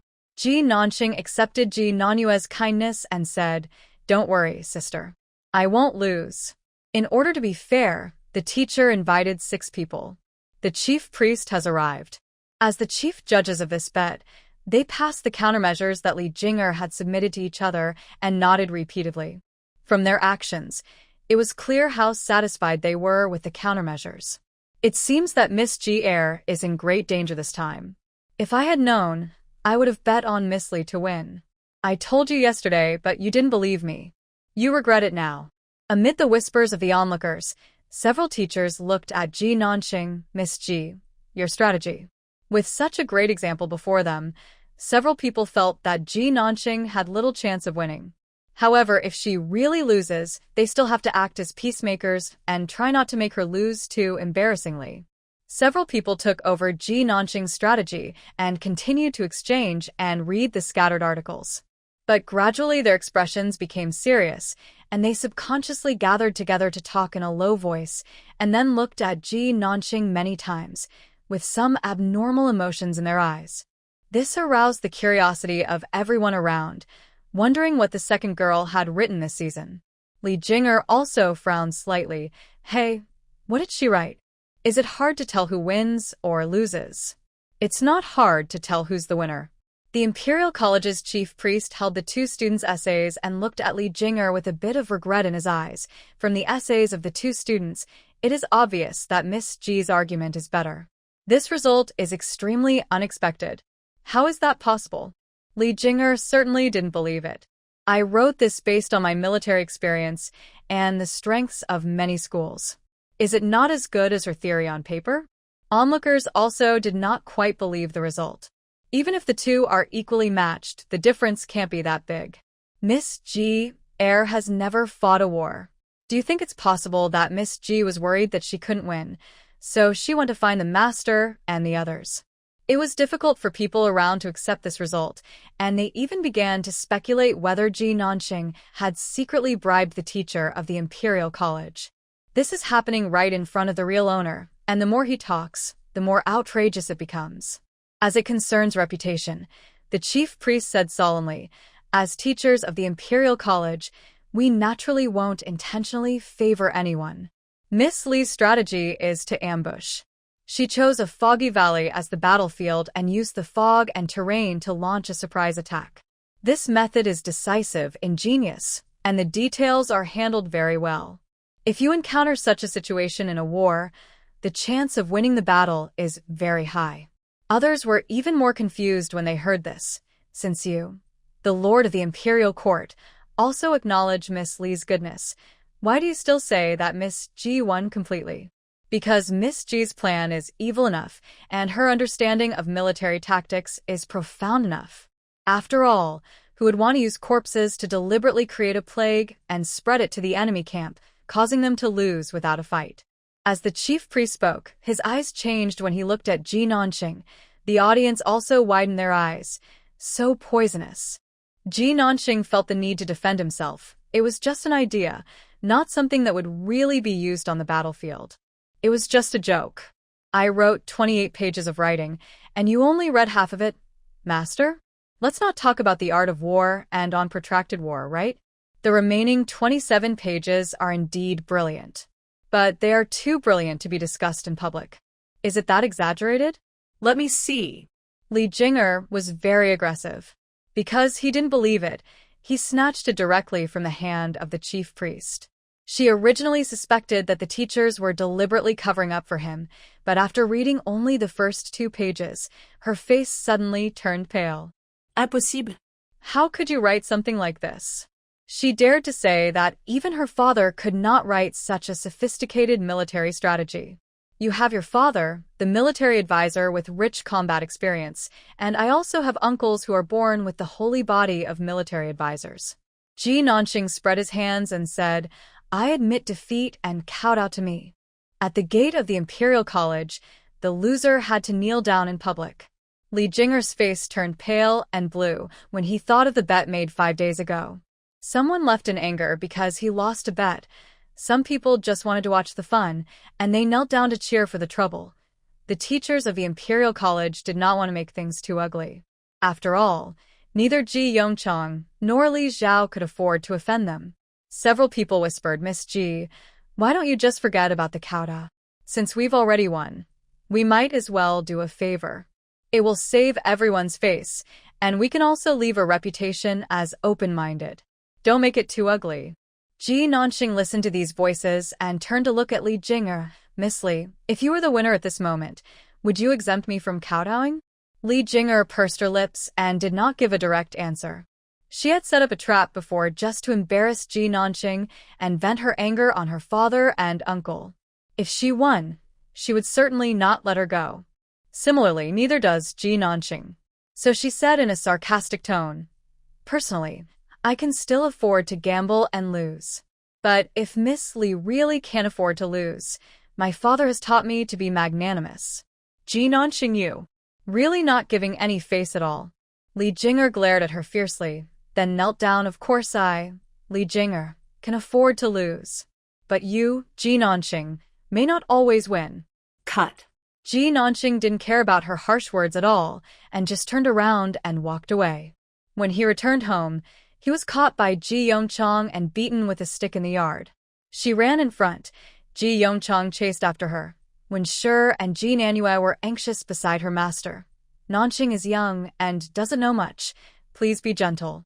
Daddy, please stop hitting me. It's my fault for not keeping an eye on my sister. Please stop hitting her. She's just going to tear the roof off the house. If she's not beaten for 3 days, don't stop me." Ji Yongchang raised the board high and gently dropped it on her. Ji Nanxing, who was originally extremely frightened, stopped and said in surprise, "Father, are you acting with me here? How dare you? You let Lord Li Zhao's daughter kneel down before you in public. What will you do to your father?" Ji Yongchang's ruler fell on her again. "Don't stop. Shout twice." "Dad, you're going to kill someone." Ji Nanxing cooperated with him exaggeratedly, and then asked, "Father, do you dislike Li Zhao and have wanted to kill him for a long time? Did I help you vent your anger today?" "Nonsense." Ji Yongchang really hit her with the last ruler. When Ji Nanxing jumped away with a scream, he grabbed her and said, "I will take you to Li's house to apologize later. Don't talk nonsense again. It's just winning a bet. Not only do you have to go in person to apologize, you also have to bring gifts." This was something Ji Nanxing didn't expect. "Father, you are a favorite of the emperor after all. Is it necessary to be so cowardly? Li Zhao's official position is not higher than yours. Your daughter is still a princess. What apology do we have to come in person to say?" She kept mumbling along the way, and Ji Yongchang couldn't help but pat her on the head. "Shut your mouth and don't say anything." They hurried on. At the entrance of Li's house, he blocked Li Zhao, who was wearing court robes, and said, "Lord Li, please stay." Li Zhao looked at Ji Yongchang's fake smile with a sullen face. He had just learned about the Imperial College and was about to report him to the emperor. This old man came at the right time. At this moment, he really couldn't pretend to be happy at all. "How come Master Ji has time to come to my remote place? I learned about the incident at the Imperial College and came here to apologize." Nanxing was young and ignorant, and she bullied Miss Li without restraint. "I hope Master Li will forgive her." Ji Yongchang pulled Ji Nanxing out from behind him and said, "Why don't you apologize to Lord Li?" Ji Nanxing was like a cowering quail. "I'm sorry, Lord Li. I lost the bet." The child knelt down to her in front of so many people, and now he just said sorry? What kind of thing is this? Li Zhao was so angry, but he couldn't vent it yet. After all, this gambling game was not set up by Ji Nanxing alone. Jinger lost, so Ji came to apologize first. If he got angry at this moment, it would be considered rude. It's just a matter between children. There's no need for Master Ji to come and apologize in person. He faked a smile and pretended to be open-minded, then looked at Ji Nanxing. "Miss Ji has such talent at such a young age. She is extraordinary.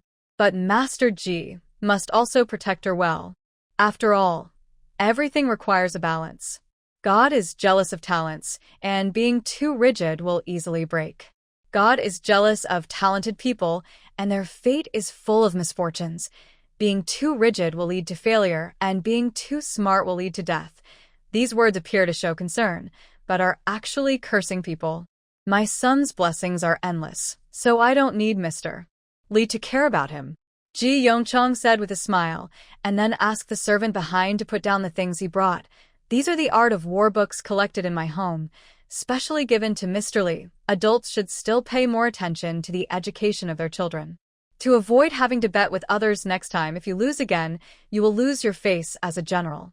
You curse my daughter with bad luck in the future. I laugh at your daughter for being a big idiot. These words made Li Zhao's face turn green with anger. Originally, in the court, the civil servants and military generals did not deal with each other very well, and the two had long been at odds because of Lu Lung's incident and their political differences. Honey in mouth and sword in belly, war of words. If it weren't for their status, they could have had a fight on the spot. I'm so angry. Don't be angry, Dad. Look, Li Zhao's beard is about to stand up because of you. You are less angry than him, so you win this time. You just know how to win or lose. Ji Yongchong stretched out his hand to her.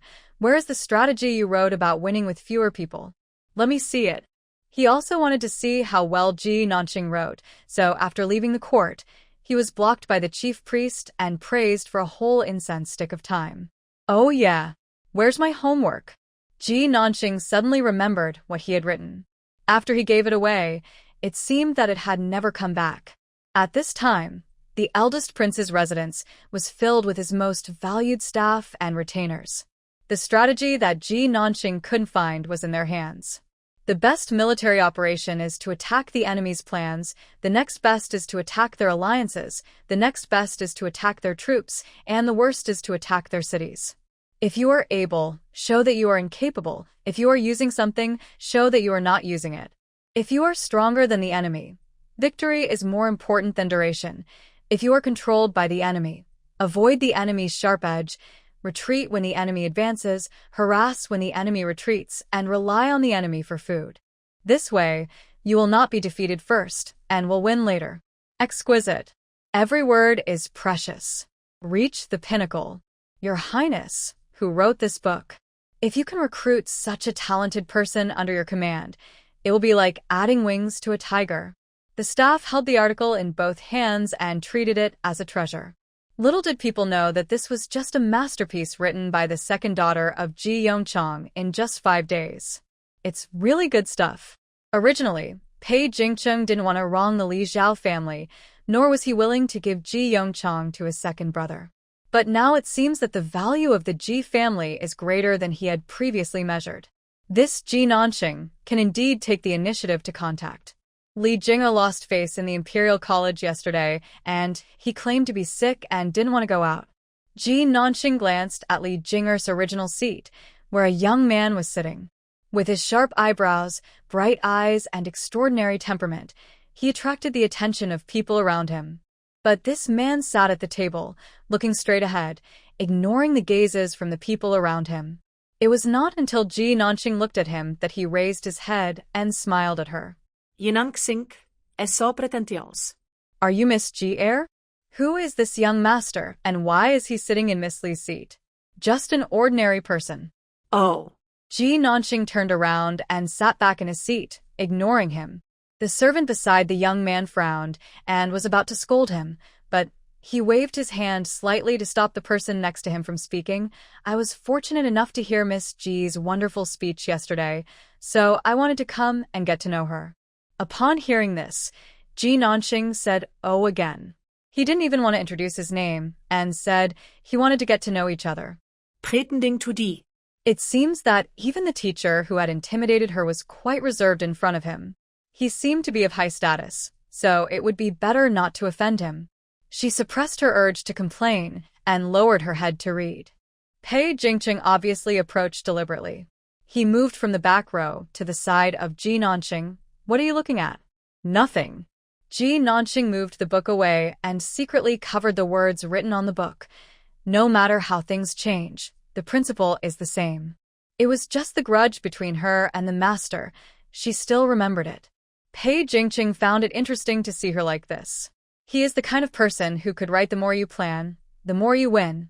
The less you plan, the fewer you win, but when you really meet him, he gives people a feeling of returning to nature's simplicity, sincerity.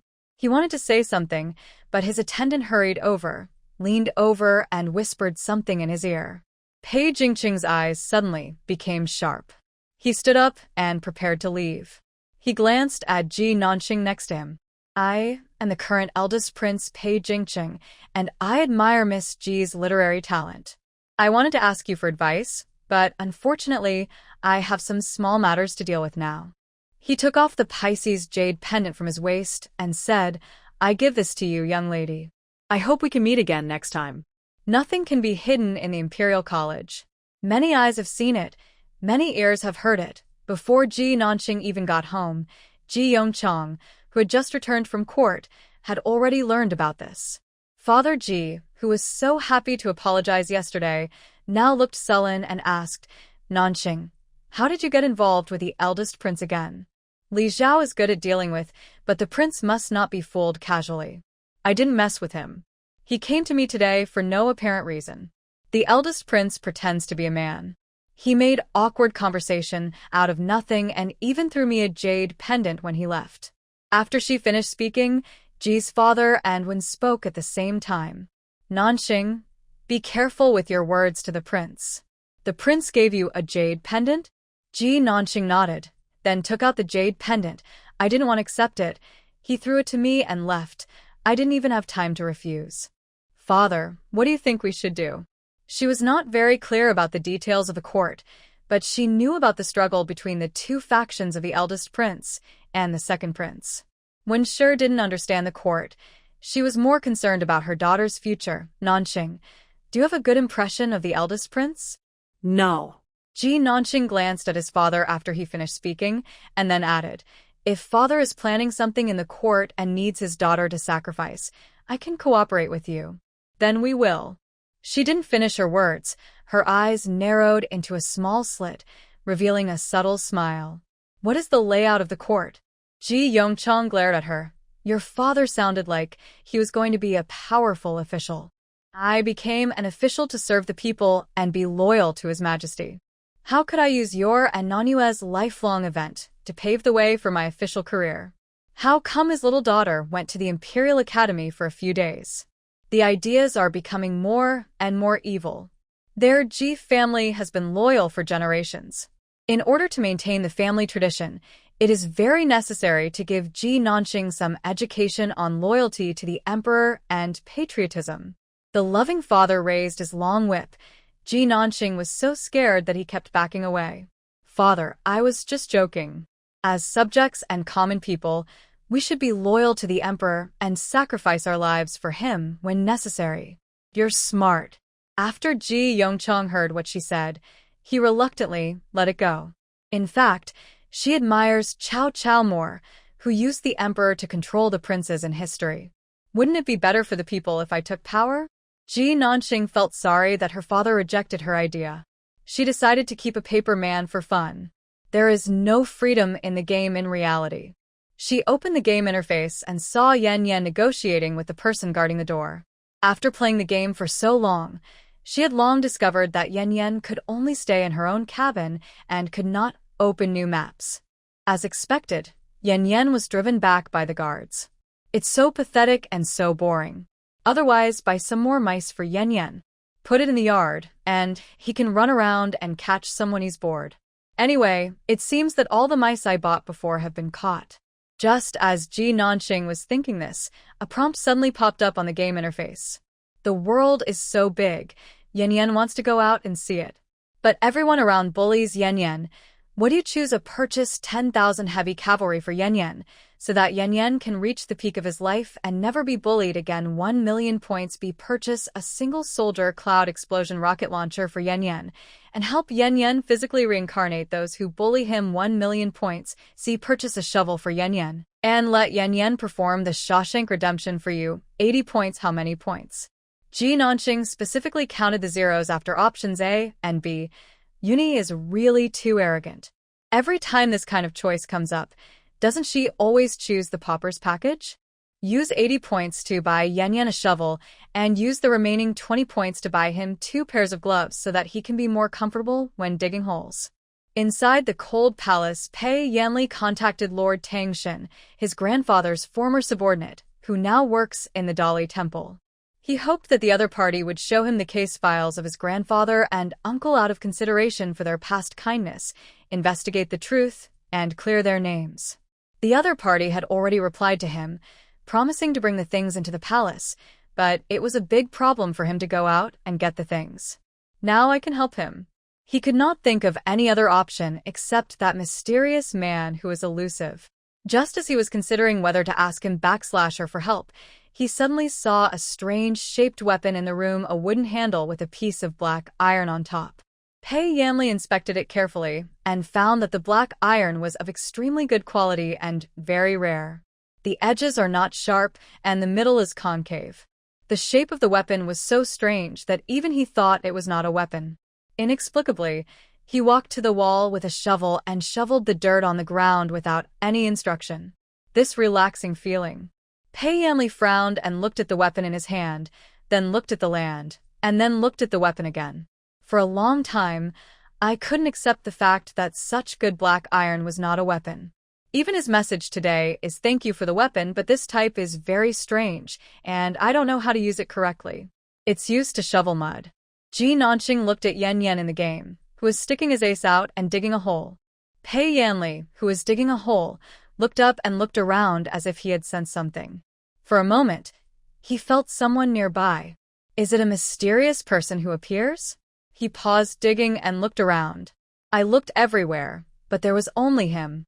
It doesn't matter, as long as I can get out, there is no need to worry about the other party not showing up. After all, she has spent so much effort on her, it is impossible for her to do good things just out of pity for him. When he redresses his grandfather, then he will repay kindness and avenge injustice. Thinking of this, Pei Yanli started digging faster, and the shovel left an afterimage. Ji Yongchang looked haggard recently and was always sighing. Ji Nanqing looked at him with a bad face and said, "What's wrong? Li Zhao is trying to trip you up in the court. How is that possible? Is your father afraid of him? Then why do you keep sighing?" Ji Yongchang looked at Ji Nanqing, who was very smart, and simply told her, "It's still because of the party struggle. Before we entered Beijing, the court structure changed drastically. The former crown prince was banished to the cold palace, and the emperor has yet to appoint a new crown prince. Now the East Palace is empty, and the 2 most promising princes, the eldest and second princes, are fighting more and more fiercely. It is difficult to be a neutral minister. I really don't know how to let them know that I have no intention of participating in the struggle between the 2 sides, and I just want to do something practical for the people. If it was her, first, investigate whether there are other potential stocks besides these 2 high-quality stocks. Choose a prince whose mother's family is not strong, whose ability is average, but who has some ambition. Then they formed a marriage alliance, deeply bound each other. They watched the tigers fight from the mountain, and took the lead in economic development, spend money to win over the children of poor families, and seize important positions in the court. Anyway, in the end, the prince was turned into a puppet emperor, a powerful minister, a regent, and even the Pei group was renamed and changed its season. Of course, this is just thought. Facing her father, a loyal minister, she first gave him a thumbs up, then flattered him. It's mainly because my father is so great. The more capable you are, the more work you will do. Of course, the more capable you are, the more popular you will be. Ha ha ha, you kid. Ji Yongchang was so delighted by her praise that he swept away his previous fatigue and said seriously, "You should also keep your distance from them. Of course, don't offend them." Inside the palace, in the palace of concubine Xian, the palace servants were carefully serving the dishes. The only sound on the table was the slight collision between the soup spoon and the bottom of the bowl. After the meal, concubine Xian motioned for everyone to leave, and then she said slowly, "My son, I heard that you've been trying to win over Ji Yongchang recently?" Yes, I have heard of this man. He is indeed a capable person among the civil servants, and he has recently been highly regarded by your father. But I heard that he and your uncle disagree and are political enemies, and he has no intention of submitting to you. His daughter bullied Jinger before? Pei Jingqing nodded and admitted, it is true. If that's the case, then why did you rush over? Your uncle even came to me to ask about this. The virtuous concubine frowned slightly, looking rather unhappy. The Great Zhou is full of talented people, and there is no shortage of talented people like Ji Yongchang. The emperor is moody, and he can't be a favorite forever. And Li Zhao is your mother's compatriot, and he has military power in his hands. He is your real support. Mother, I know what you mean. I am trying to win over Ji Yongchang not because of him, but because of his second daughter, Ji Nanxing. I think this person is a great talent. Upon hearing this, concubine Xian paused. A woman? A remarkable woman who can cure the epidemic in Shuzhou, solve the problems of the Xia kingdom, and write about how a warrior can win by using the right method and the strange method. She's so powerful? Xian Fei thought he was exaggerating a bit. My son, answer me honestly, are you in love with me? Mother, we finally managed to get rid of Pei Yanli, and the position of crown prince is within our grasp. How can we be so obsessed with love? Pei Jingqing looked at concubine Xian. You worry too much. Seeing how serious he was, concubine Xian thought for a moment and said, if Miss Ji is really as smart as the emperor said, it's okay to like her. I'll go talk to the emperor about it. The virtuous concubine was very efficient. The next day, Ji Yongchang was summoned by Emperor Wenshuan alone. My dear, what do you think of my sons? Emperor Wenshuan smiled leisurely and relaxed, as if he was just having an ordinary chat. But how could an emperor and his subjects have a normal conversation? Ji Yongchang knelt down immediately, prostrating himself. Your Majesty, the princes are of noble status. How can a humble minister interfere? Emperor Wenshuan looked at the man who was almost lying on the ground, and a look of satisfaction flashed across his eyes. The reason why he liked this minister was largely because he knew the rules well. Don't be nervous, my dear. I just like your second daughter very much. She is talented, courageous, and very likable. My princes are also of marriageable age, so I want to arrange a marriage for them. Emperor Wenshuan pulled him up and said nonchalantly, who do you think is more suitable, the eldest prince or the second prince? Your Majesty, how can I be so worthy as to be so humble as to be so worthy of your kindness? Ji Yongchang knelt down hurriedly, feeling extremely terrified. Besides, Nanxing is a bluff and unstable person. She bullied General Li's daughter a few days ago, but General Li was magnanimous and didn't bother with her. I think Nanxing is really not worthy of the prince. Haha, being innocent is good too. Emperor Wenshuan didn't seem to need to ask him to express his opinion, which made Ji Yongchang relax. He even felt that His Majesty was warning him not to take sides. Inside the cold palace, Yan Yan dug the ground day and night, and finally dug through the tunnel under the wall at night. The moon is high in the sky, the bluestone path was deserted, and the torches of patrolling soldiers were faintly visible in the distance. He carefully avoided the patrolling guards and palace servants and came to the lake in the outer palace. The lake glowed faintly under the moonlight. In the moonlight, he saw a thin figure looking around nervously. That was Li Detzi, a eunuch in the Eastern Palace. He was once bullied and slandered because of his short stature. Pei Yanli happened to pass by and saved him.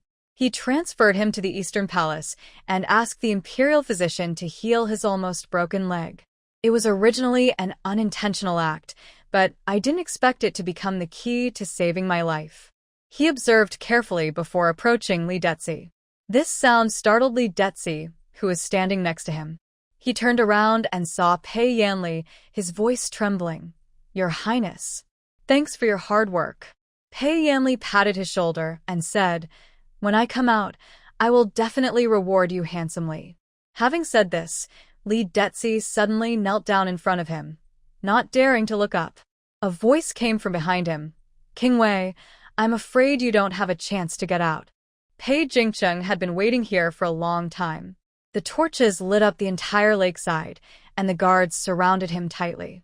Pei Yanli looked at Li Detzi, who was trembling on the ground. Don't look at it. I waited so long for you to get in. How could I possibly give you a chance to turn things around? Pei Yanli was once a thorn in his side, and although he was banished to the cold palace and his power was taken away, he still arranged a lot of spies in the cold palace to prevent him from making a comeback. As expected, he is still intent on committing evil. That's a good opportunity to take advantage of him. After all, even though he was banished to the cold palace, he is of royal blood. Pei Jingqing could arrange for people in the cold palace to deduct his expenses on a daily basis, but he did not dare to kill him openly.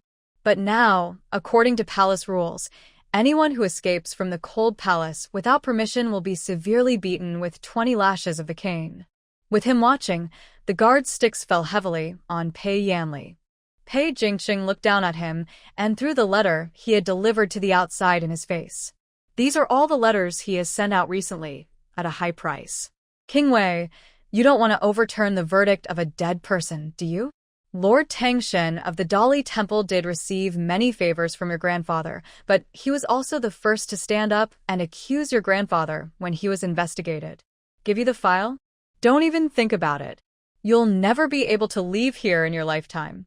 Killing people and destroying their hearts. Pei Yanli's pupils trembled. Surprisingly, it was him. Pei Jingqing sneered at his appearance. The golden-threaded footsteps rolled over the wounds on his body, stepped over him, and slowly closed the door of the cold palace in Pei Yanli's bloodshot eyes. Blood mixed with dust emits a bad smell. The severe pain in his body and the emotional stimulation made Pei Yanli unable to hold on, and he fainted like an animal. I don't know how long it took. In a trance, someone moved his body. Who is it? Is that the person?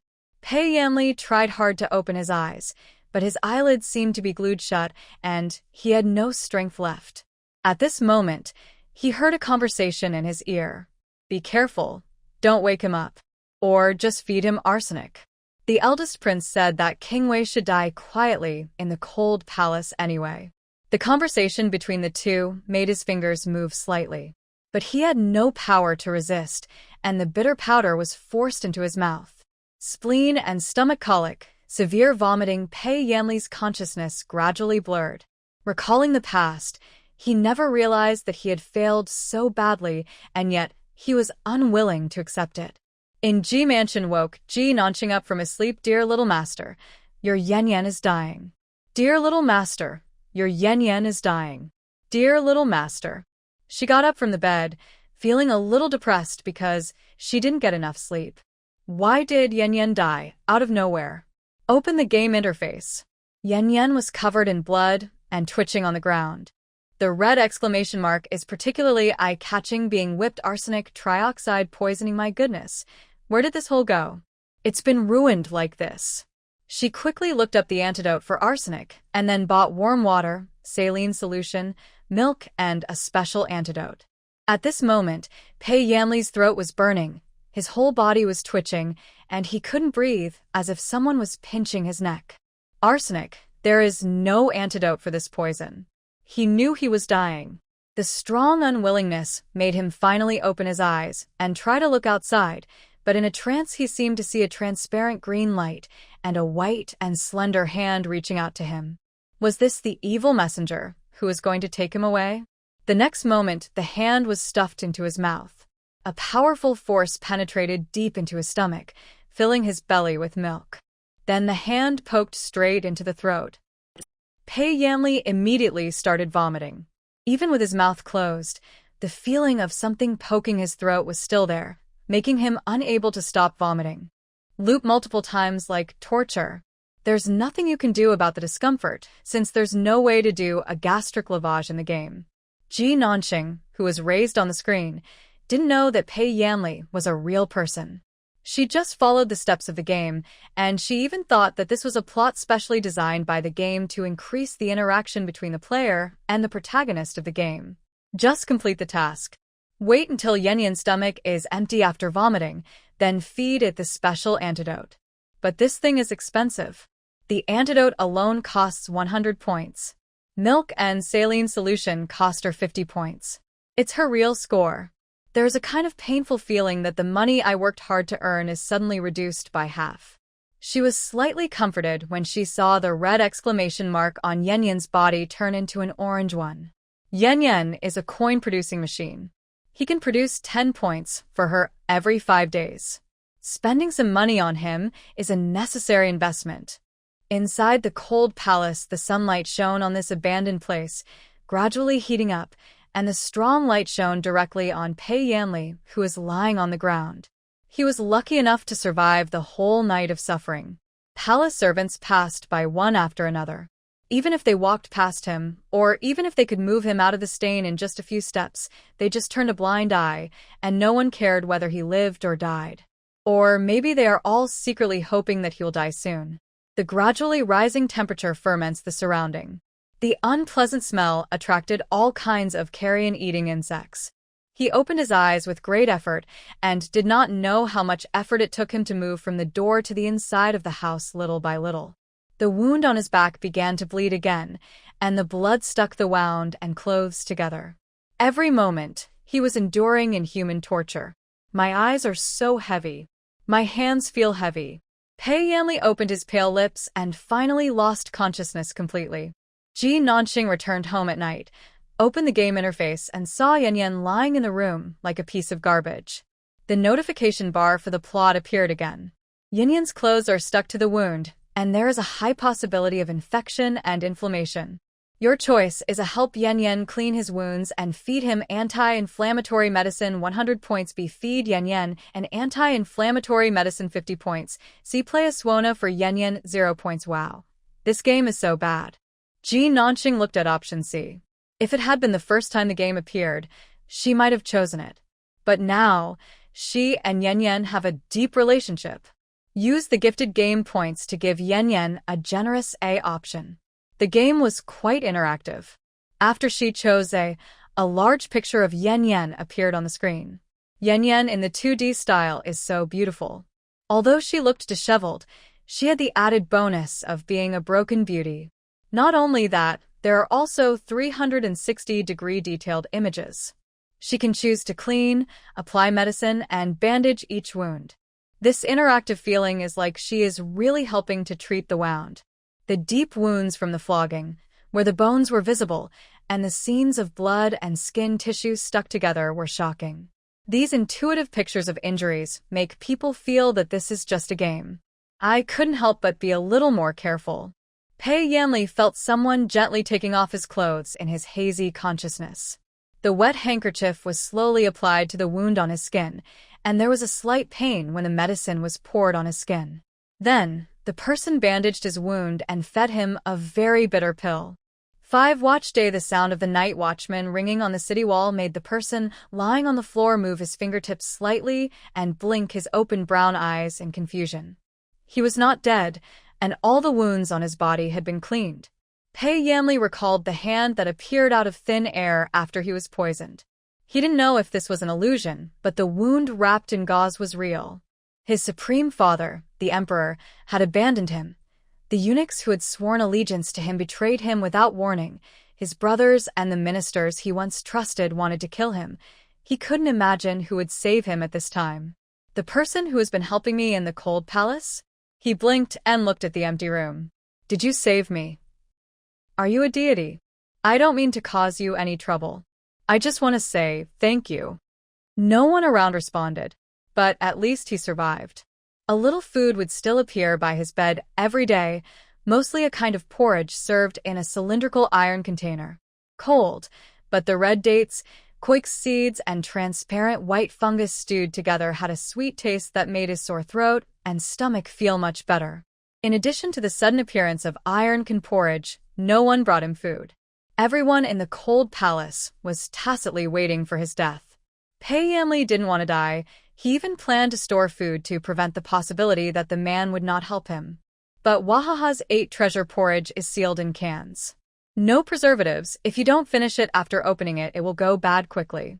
Pei Yanli looked at the rations he had saved with great difficulty, hesitated for a long time, and ultimately could not accept that they had gone bad.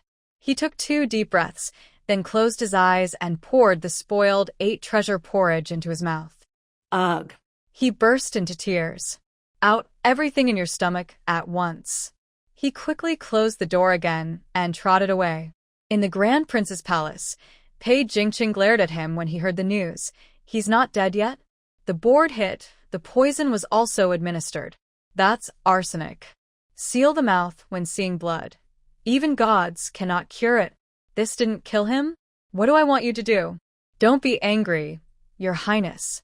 Although Prince Wei is fine for now, he is short of food and clothing in the cold palace, and there is no imperial medicine or stone. It is only a matter of time before he gets into trouble. The counselor reminded, now the second prince is your real enemy. Pei Jingqing certainly knew that Pei Yanli was no longer worthy of competing with him, but he had to uproot the grass. If he is not eliminated early, Pei Yanli will always be a thorn in his heart. If the poison can't kill people, then just send someone to assassinate them. The eldest prince, the most active person in the great Zhou dynasty, sent out assassins that day. The cold palace, which had not been entered for 10 days and a half a month, was suddenly opened. A servant wearing a Nutch-style clothes slowly approached the sleeping person on the bed, with a dagger in his sleeve flashing a cold light. The killer is getting closer. An inexplicable sense of crisis came over him, and Pei Yanli relied on his instinct for survival to turn over and avoid it.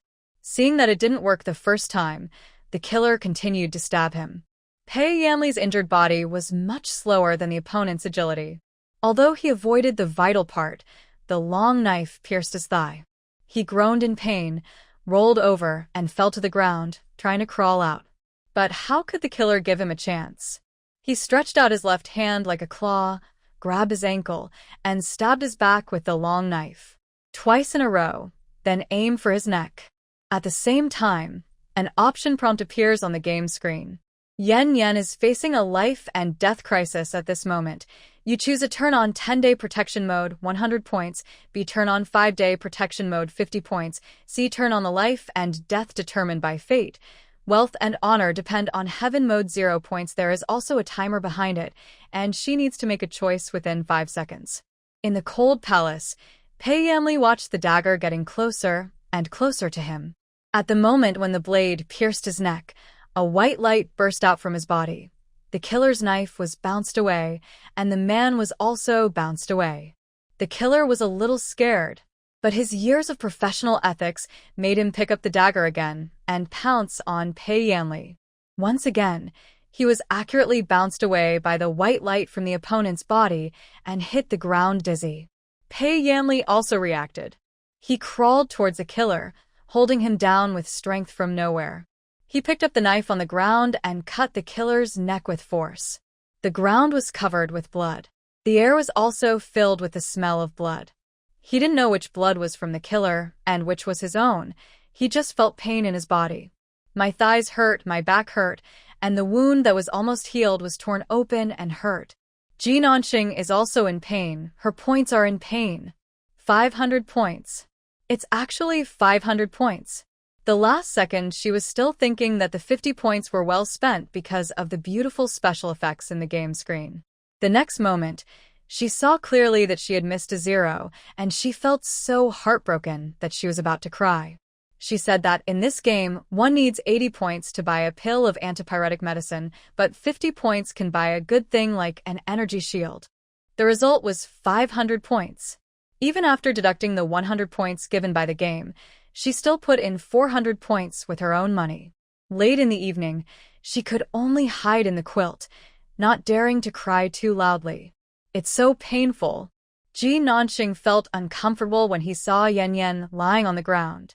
She didn't want to play anymore. She wanted to uninstall the game. Unable to find the uninstall button, she searched for how to log out of the account. Can't cancel the account? Then buy some poison to kill Yan Yan. She opened the game store, ready to find the poison first, and then kill Yan Yan when the game points were refreshed. The game channel seemed to have noticed Ji Nanqing's dangerous behavior. When she was buying poison, several emergency prompts lit up. Yan Yan is a well-behaved and pitiful child. Do you really want to kill Yan Yan? Attention! If a game character dies, it cannot be resurrected. Please treat the game character rationally. It may bring you unexpected benefits later. I didn't earn many points from you, and I even lost my own points. Ji Nanxing didn't hesitate at all when choosing the poison. Please note, the game character has a strong positive correlation with your subsequent development and laboratory upgrades. Please do not do anything that harms the game character. Strong positive correlation? Oh, this is no different from 720 antivirus software saying that the computer will freeze if the bird wallpaper is gone. Based on user feedback, the game makes parameter adjustments. In order to increase players' sense of responsibility for game characters, every time the game character Yen Yen survives for 24 hours, players will receive 10 points, and the previous points return activity remains unchanged. Last reminder, if the player insists on killing the learning system, game channel, or main character, the player will be responsible for any future related problems. Is Yen Yen so important? Ji Nanxing looked at the notification above and suddenly realized that the learning system cared a lot about Yen Yen. Noticing that Yen Yen is not your illegitimate child? The learning system ignored her. Ji Nanxing unilaterally interpreted this as the learning system being guilty. Let me raise your child, good fellow. Now Yen Yen can produce 10 points every day, and she is reluctant to touch it. She is even a little curious about the strong positive correlation between herself and Yen Yen. Her eyes were still red from crying just now, and now she showed a wicked smile that was not too wicked. He opened them all and spent his points to buy a wound treatment package for Yen Yen. Points 80. Looking at the information above, she comforted herself that this was a necessary production input. Pei Yanli was awakened by the pain from his new wound and the rumbling feeling in his stomach. He opened his eyes and found that the wounds on his body had been cleaned and bandaged. When he got closer, he could smell a magical medicinal fragrance. He recalled the fight with the killer last night and the transparent protection that suddenly appeared on his body. As for the identity of that person, he suddenly had a thought that he had not dared to think about before. It is very likely that the person who helps you is not a human. Could it be God? Or was it some pitiful wandering ghost in the cold palace who saw him? He pursed his lips slightly, and various conjectures surged in his mind. However, no one could answer him about the other party's identity. Pei Yanli picked up the dagger dropped by the killer on the ground, and found a rope and a small bottle of poison on the other party, and then covered the body on the ground with bedding. Who was sent to kill him? Pei Jingcheng would not let it go when he found out that he was not dead. What a polite gamer. Although the last few words were unclear, this blood-stained, crooked thank you card successfully aroused her limited pity and sympathy. Never mind, buy him something to compensate him. She used her own money to buy him a can of Waha 8 treasure porridge and compressed biscuits from the game mall. Points 80. It only took 8 days to get back. It only took 8 days to get back. She kept reminding herself not to be so stingy with Yen Yen. If she took care of him more, she could earn 3,650 points a year. There were foods that appeared frequently. At least he won't starve to death. However, assassins sent from outside the palace have been arriving one after another in the past few days. That kind of transparent protection helped him avoid several assassination attempts, and he even killed them with the dagger and poison he found from the killers. After these 4 or 5 days, Pei Yanli was almost certain that as long as he had the transparent protection, the killer would not be able to touch him. Ji Nanxing was a little nervous. The protection mode was about to expire, and she didn't have enough money to renew it. She opened them all. And find more cost-effective self-defense items for Yen Yen. She actually found it feeding interaction box. This interaction box allows players to place various items made by Yaguang Laboratory upgradable. In the game, they will be provided to the game characters in a 1:1 replica. 20 points per time. While Ji Nanxing was trying every possible way to save people, the news of the killer's repeated failures also reached the eldest prince. It's really hard to kill. The people sent by Pei Jingqing to monitor him could not explain why he looked like he was about to die at night, but was able to stand up again the next day, as if he had seen a ghost. In the end, it can only be attributed to King Wei, as others have said, born to be a worthless person, I can't even die. Pei Jingqing received the message and looked coldly at the person who came to reply. He casually grabbed the teacup and threw it at his subordinate's feet, What a bunch of good-for-nothings. The counselor beside him said quickly, "Don't be angry, my prince. This King Wei is in the cold palace and can't make any waves. If you want to kill him, it's just a matter of moving your fingers. He is just a grasshopper in autumn, not worthy of making you angry." How could Pei Jingqing not be angry? After all, Pei Yanli was still his father's biological son. Even if the emperor turned a blind eye to his punishment of Pei Yanli, it is also impossible to allow him to take action again and again. What's more, if this matter is not handled properly, the second prince might make a big fuss about it. Don't do anything to him during this period. Strengthen the surveillance of the cold palace and replace the important places with our people. He gave up the assassination. This allowed Pei Yanli to spend a few rare days of peace and tranquility, and he did not yet notice that the transparent barrier that protected him had disappeared. Outside the cold palace gate, the newly dispatched palace maids arrived. A man and a woman, with triangular eyes, drooping eyelids, and high cheekbones that made them look a little mean. The two of them spoke loudly and sharply, waking up Pei Yanli, who had just fallen asleep. "You have offended the Anuch, and now you are being bullied. This is a barren place, and I have to serve a useless person. I am so angry. The masters of other palace maids are glamorous and stylish, but why am I sent to this place? You worthless thing. Why aren't you dead yet?" The sound of complaints outside lasted all afternoon. Pei Yanli had heard everything that was said in the cold palace. He lay quietly on the bed with his eyes closed. When the cursing outside stopped and night fell. Two palace servants walked in from outside, covered their noses and lowered their voices. "What's that smell?" "Stop talking, the person is still inside." The two of them spoke quietly, looked inside, and then bowed to the person on the bed.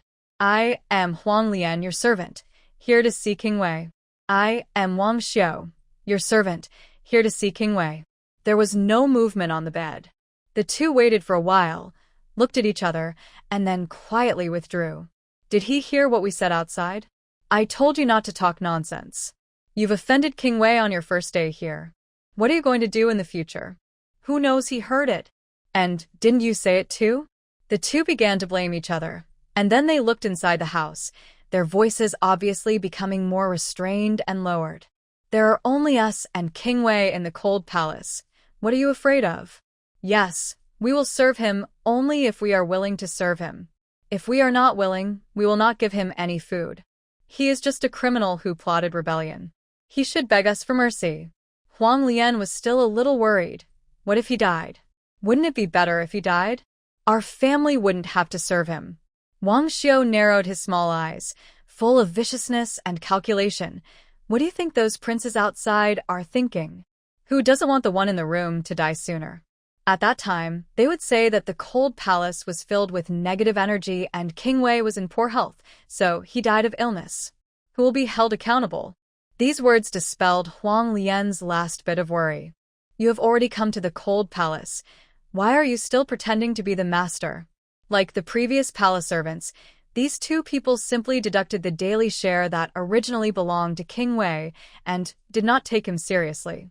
After a few days passed like this, seeing that King Wei had no reaction, they became more and more bold in their actions. One day, Wang Xiu had a sudden idea and threw a hard and moldy steamed bun to Pei Yanli, hitting him in the face from a high position, just like he had done before when he was bullied by other eunuchs in the Anuch's courtyard. The person on the bed suddenly opened his eyes and looked at him coldly. Wang Xiu was frightened by the look, his legs went weak, and he knelt down subconsciously. Roll. One word made Wang Xiu run out, rolling and crawling. Standing in the desolate cold palace to take a breath, she was afraid of the shame and anger that would come after her. He turned around, his thin face distorted a little bit. "You loser, you dare to scare me." At night, he caught a lot of mice and cockroaches and secretly put them into Pei Yanli's room. This is not enough.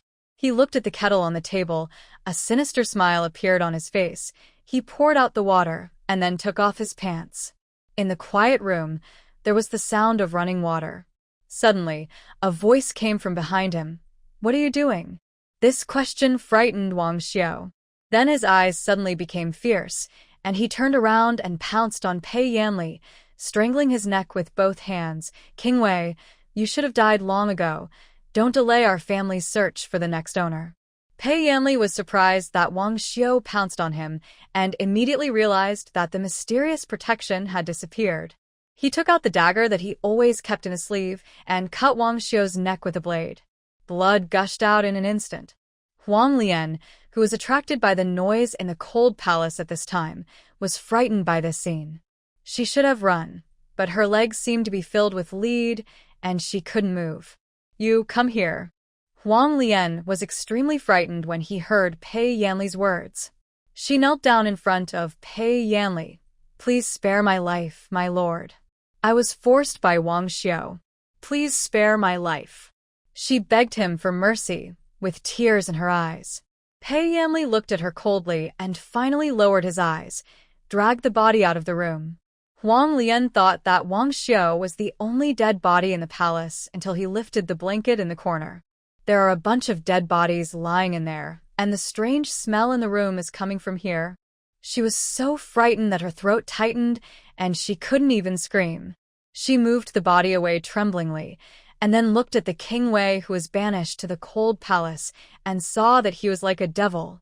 Huang Lian took the pill with trembling hands and swallowed it with his eyes closed. "This is a poison that can rupture a person's intestines. Every 30 days come to me to get an antidote. If you dare to betray me, I will make you wish you were dead, but you can't live." Pei Yanli's voice was somewhat chilling, and the description in it was enough to scare Huang Lian so much that his legs and feet went weak. But is there really such an amazing medicine? Not to mention that he is now a deposed crown prince. Even the Imperial Hospital does not have this kind of medicine. The brown pill was just a mud ball that Pei Yanli had just made in the inner room. Therefore, the effect of this poison was inversely proportional to the IQ of the person taking it. The lower the IQ, the greater the effect of the poison. It is obvious that Huang Lian's IQ is not very high. Now she is afraid of Pei Yanli and obeys his orders. The things he had received from the Ministry of Internal Affairs finally fell into his hands. He no longer had to go hungry, and his body recovered faster. Everything will be all right. Inside Yaguang Laboratory, incandescent lamps are rarely turned off these days. Ji Nanqing was planning to get Yan Yan a small weapon for self-defense. After ruling out many modern firearms, he settled for the second best and chose the single-shot sleeve arrow. It consists of a quiver and arrows. The quiver is generally tubular and contains an arrow. When in use, the arrow is quickly fired through a spring or other mechanical device. It is usually hidden in the sleeve, which is easy to carry and hide, and should be enough for self-defense. When the drawings are ready and the materials are gathered, when I really want to do it, I find that practice is actually my shortcoming. She is truly a giant in theory and a dwarf in action. It took many days to copy the things from the drawing. If Yan Yan hadn't been so lucky, by the time she's done, it'll be almost time for dinner. Prepare your sleeve arrows. She tried it herself first. The range is about 20 meters, and it can easily shoot through the pork on the wooden board.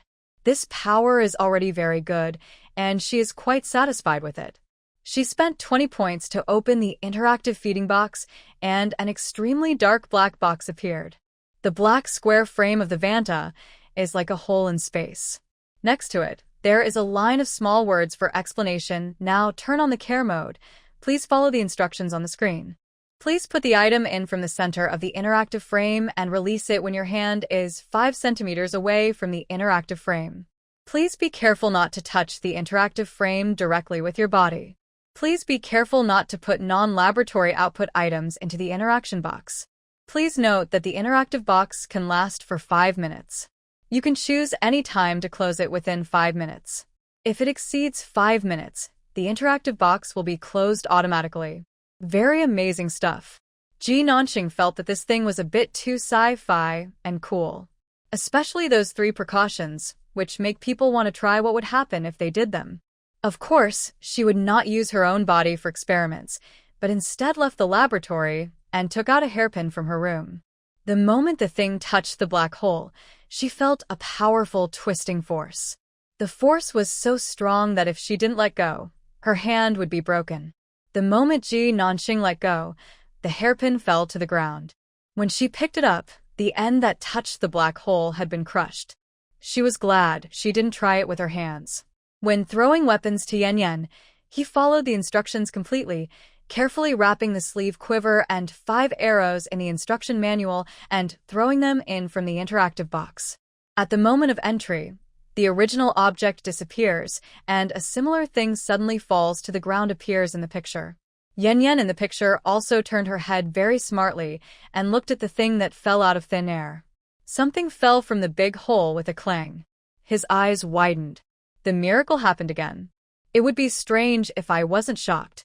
At the moment the object fell, Laikong suddenly disappeared, but this also made him more certain that the one who had been helping him all along was a god. He gathered his mind and bowed in the direction of Laikong just now. Thank you for the gift from the gods. If I regain power one day, I will definitely build a temple for the gods and carve a golden statue for them. After bowing, he then picked up the things on the ground. Looking closely, this thing has never existed in the Great Zhou dynasty. Fortunately, the gods gave a letter explaining the name and usage of this thing. He followed the instructions given by the gods and hid the arrows in his sleeves. After several training sessions, he could even hit the target within 75 feet. This thing, what a good thing. He stroked the surface of the sleeve arrow gently. If this thing was magnified several times, it might be more powerful. Influenced by his uncle, he immediately thought of putting the weapon on the battlefield. It's a pity that things and people have changed now, and the original surprise and joy were diluted in an instant. He didn't know how long he would stay in the cold palace. As long as Yan Yan doesn't die, stay as long as you want. Seeing that the game finally stopped following the plot recently, Ji Nanxing finally relaxed a little. She used to think Yan Yan was bored playing games alone, but the situation has changed drastically in the past few days. Only then did she realize how ungrateful she had been before, and that a simple and ordinary life is the real life. She wants to live a simple life, but someone has already set his sights on her. Pei Jingcheng had previously asked concubine Xian to help him talk to the emperor. Although the matter ended up in nothing, it did not prevent him from creating opportunities to get along with Ji Nanxing. Inside the Imperial College, causing students to stop and watch. The gist of the notice was that the master-apprentice system would be tried out soon. In addition to public courses, students could also choose to become disciples of a master. As the saying goes, every profession has its own specialization. Develop expertise according to your interests. This matter, it was organized by the eldest prince in the Imperial College. No matter which one Ji Nanxing chooses, he can directly let the teacher accept him as his disciple. At that time, he can also take the opportunity to choose and create an opportunity to get along with him. Although Ji Yongchang has no noble family to back him up, he is now a favorite of the emperor. Ji Nanxing is also extremely valuable. The Ji family was naturally the target he actively sought to win over in his fight for power in the court. He is of noble status and handsome appearance. Even if the object of his attention is a unique and overly intelligent girl, he is still extremely confident. Until all the teachers on the field received a questionnaire. Question 1. What is your research direction? Question 2. What are your research achievements? Question 3. Please briefly describe your academic and career plans. No more than 500 words. Question 4. Please briefly describe your advantages in the fierce competition that make you confident to become my mentor. No more than 500 words. The teachers who saw the questionnaire were all shocked. Those who could enter the Imperial College were all top scholars, and they might have studied under the Grand Tutor or Imperial Master for 2, or even 1 generation. Not to mention that they are teachers of the Imperial College, just put it outside. That's also a person that others beg to become their disciple. They ran to the chief priest with the questionnaire and asked him for an explanation. It's the opposite of Tiangang. How ridiculous.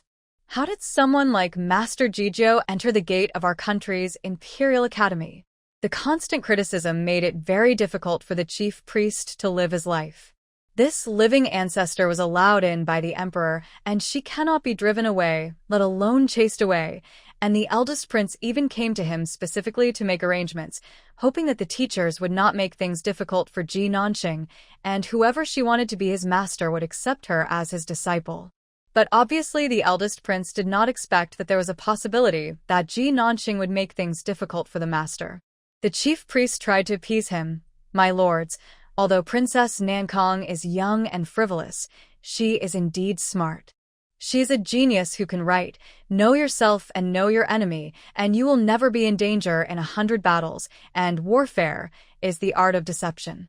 I wonder if any lord would like to try to carve this rough stone into a beautiful jade?" These words were spoken. All the teachers took a step back. They were smart but disobedient. If they were not taught well, their reputations would be ruined. Since Master Jijio thinks this boy is smart, why don't you teach him yourself? Yes, a good disciple deserves a good teacher. The chief priest did not respond because he did not want to either. But with a quick glance, all the teachers from the Imperial College were there. "No, there is one more person. Why isn't Lord Sun Chongqun here?" When the chief priest mentioned this, the teachers all looked around and then understood his deep meaning. "Master Sun, are you answering Ji Nanxing's question?" Master Sun is indeed a man who loves talents. In that case, why not give Ji Nanxing directly to Lord Sun? Just like that, Master Sun got his first and only disciple because he did not come to the small meeting. When Pei Jingqing got the result, he was stunned. He looked at the chief priest. "Lord Weian, are you sure?" This. Weian touched his beard and began to lie with his eyes open. "It is because Princess Nankang is too independent, and the teachers feel that they are not capable of guiding her. Only Lord Sun is willing to give it a try. If others can't teach me, don't we still have you, the Lord of the Imperial Court?" "Your Highness, I have filled out the questions written by Princess Nankang. I am ashamed that I was not selected." He filled it out, and filled it out twice.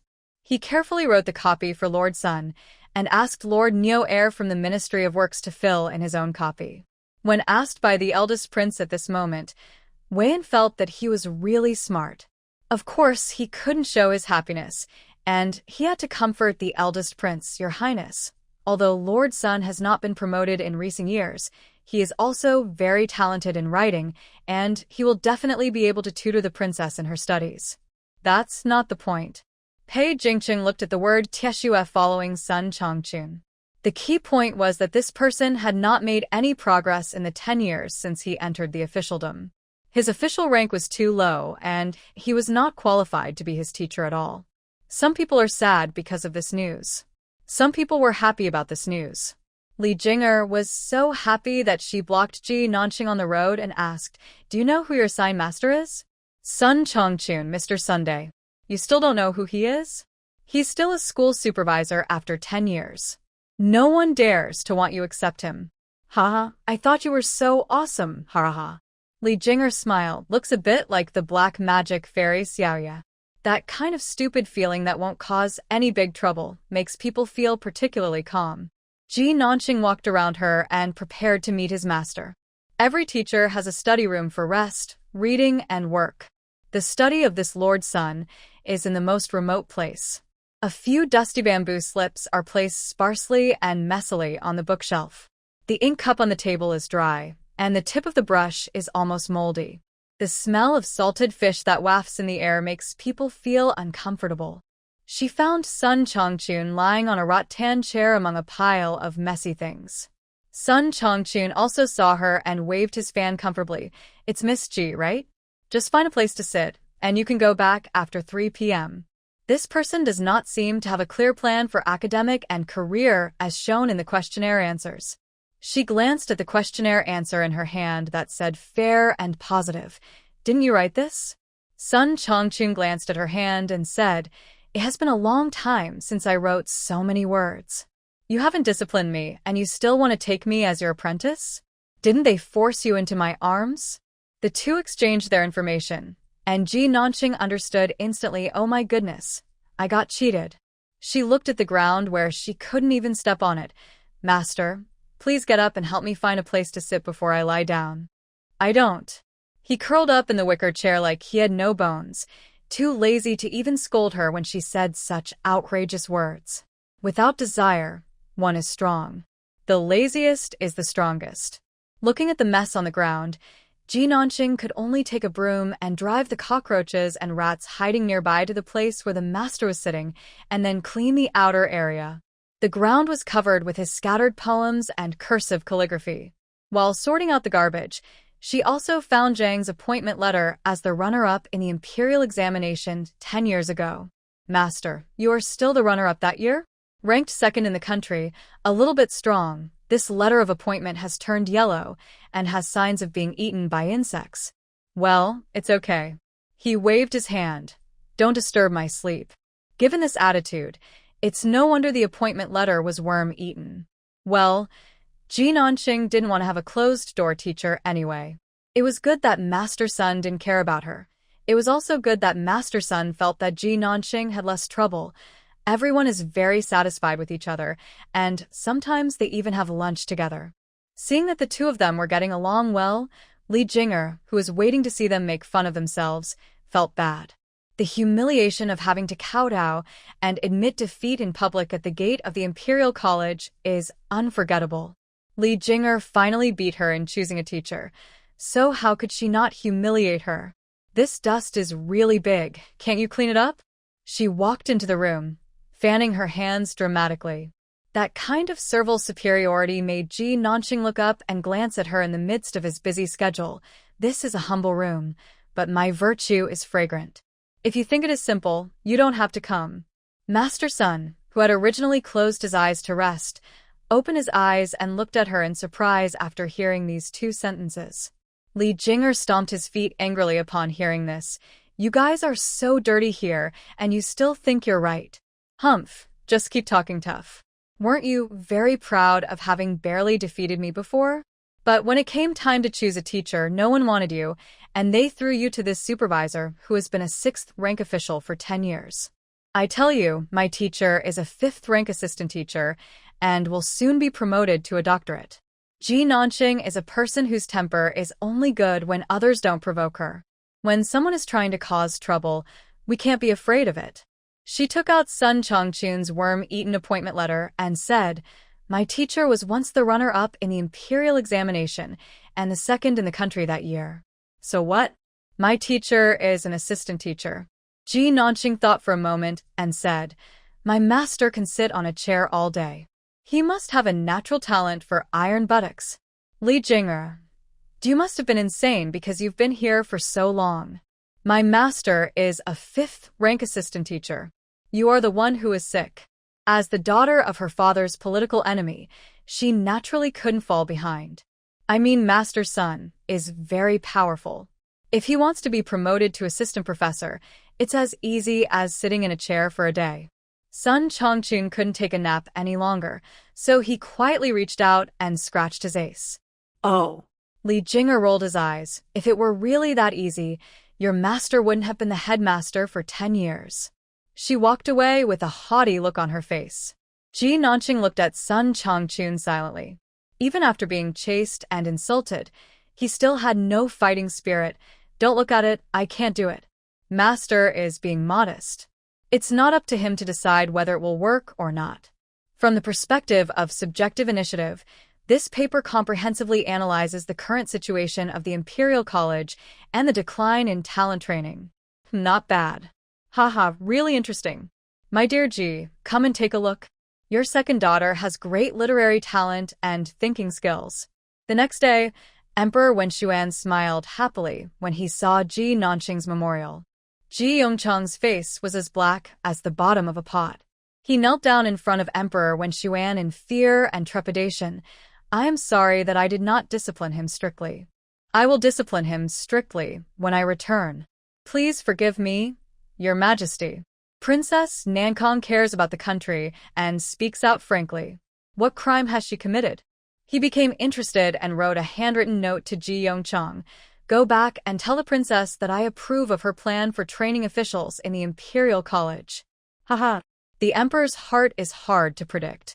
Ji Yongchang gritted his teeth on the way back to the mansion and handed her the emperor's handwritten order. Ji Lao-san, don't cause trouble. Ji Nanqing smiled with his teeth showing.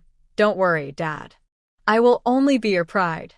Ji Yongchang silently looked at the emperor's handwritten instructions. I want to beat her, but I can't. It's really a pain to raise her. The next day, Ji Nanqing got up early. I felt very good when I went to the Imperial College. She put her hands behind her back and went to see Sun Chongqun first. Master Sun was slacking off and coming to work on time, so he hadn't come yet. So she went to the chief priest again. Then Sun Chongqun, who had been invisible for thousands of years, was called to the study of the chief priest. In front of his boss, who was several levels higher than him, Sun Chongqun temporarily put aside his laziness and said, Master Wei, what do you want me to do? I didn't call you. The chief priest pointed at Ji Nanqing in the room and said, She called us. Ji Nanqing nodded seriously. Yes, I wrote a memorial to His Majesty yesterday, briefly expounding my views on establishing a new teaching staff for the Imperial College and improving the quality of talent. His Majesty agreed with my point of view and gave me the relevant instructions. She placed the imperial edict on the table. The chief priest had already read it, and Sun Chongqun stretched his neck to see what she was doing. That's a letter of appointment. Allow Ji Nanqing to try other methods to improve the teaching level of the Imperial College. After reading the imperial edict, he looked at the Lord Chief Priest. His eyes seemed to be asking, Is this true? The chief priest standing beside the table rolled his eyes at him. Ji Nanqing didn't notice the eye contact between them and carefully put away the handwritten letter. In order not to disappoint your Majesty's trust, I plan to pilot the reform first. I hope Jijiu and Master Sun will cooperate. The chief priest nodded and said, With His Majesty's order, the Imperial College will fully cooperate. Sun Chongqun wondered, What is pilot reform? It means choosing you and the Lord Jijiu as test subjects for the reform. One of you is the most capable person in the entire Imperial College, and the other is the person with the most potential for advancement in the entire Imperial College. You are the potential stocks that I carefully selected from the Imperial College. After she finished speaking, Jijiu and Sun Chongqun looked at each other. Miss Ji, can you please speak in a more popular way? From now on, I hope that Master Jijiu and Master Sun can cooperate with me and follow my arrangements to improve your academic level, increase your academic contributions, and thus improve your academic status. For example, Lord Sun has been standing still in the position of Minister of Education for the past 10 years and has made no achievements in these years. This year, I have to work hard to get a job title. Ji Nanqing spoke seriously to Sun Chongqun, and the chief priest thought she was calling on him. So he quickly said, Lord Sun has been teaching diligently in the Imperial College. It is our fault that he has not been promoted for so many years. I will definitely recommend him to the higher authorities at the end of the year. It's normal that he didn't get promoted since he's so lazy. While complaining, Ji Nanqing did not forget to glance at Sun Chongqun. In the next period of time, I hope that Master Jijiu and Master Sun can supervise each other, grow together, and strive to take their respective careers to a higher level. I want to go too? The chief priest was puzzled. He was already the highest-ranking official in the Imperial College. Above the Jijiu there is the Taisher, and above the Taisher there are 2-term Taisher and 3-term Taisher. You have been a Jijiu for 5 years and have not made any progress. How dare you do that? Ji Nanqing pointed at Sun Chongqun and said, Do you really want to compete with him? Priest. Sun Chongqun, this is really presumptuous. Well, although you two haven't made much progress yet, your future is still limitless. Ji Nanqing took out 2 thick stacks of rice paper and said, Since I don't know much about the actual situation of the 2 adults, in order to better achieve the purpose of training, please fill out these 2 questionnaires carefully. Especially for Master Sun, the number of words should not be less than 1,000. This familiar questionnaire, after Ji Nanqing left, Sun Chongqun was stunned. He looked at the chief priest and said, Master Wei, what do you think of this? The chief priest put the questionnaire aside and said, Don't worry, I'll go visit Master Ji. When Ji Nanqing returned home, she was greeted by Ji Yongchang's family rules. Ji Lao-san, I think you are just itching for trouble. Ji Yongchang chased her around the yard with a cane in his hand and beat her. Do you know that the Imperial College's chief priest and the head teacher have come to complain to me? I am acting impartially, and His Majesty has approved of this. How dare you say that? How dare you give His Majesty a memorial without permission? Just this matter. He wanted to beat her up yesterday. Ji Yongchong swung the rattan, which made a whistling sound as it rubbed against the air. At night, the neighbors around could hear Master Ji scolding the child. The next day, both the chief priest and Lord Sun were in a good mood. When they met, they even nodded and smiled at each other, which was rare. This made others wonder whether Sun Chongchun was trying to curry favor with the Lord Chief Priest. Of course not. They were just happy because Ji Nanxing got beaten up. Very good, very good. You even learned how to complain. Ji Nanxing had been waiting in the study of the chief priest early in the morning and expressed his disdain for them secretly reporting their parents. You think you can just find my father? It's impossible. I have the authorization of the emperor. The two adults seemed to be dissatisfied with my arrangement. Let's change it now. The survey and work plan should be written in no less than 2,000 words and handed to me within 3 days. In addition, we will hold group meetings on the 1st and 15th day of each month.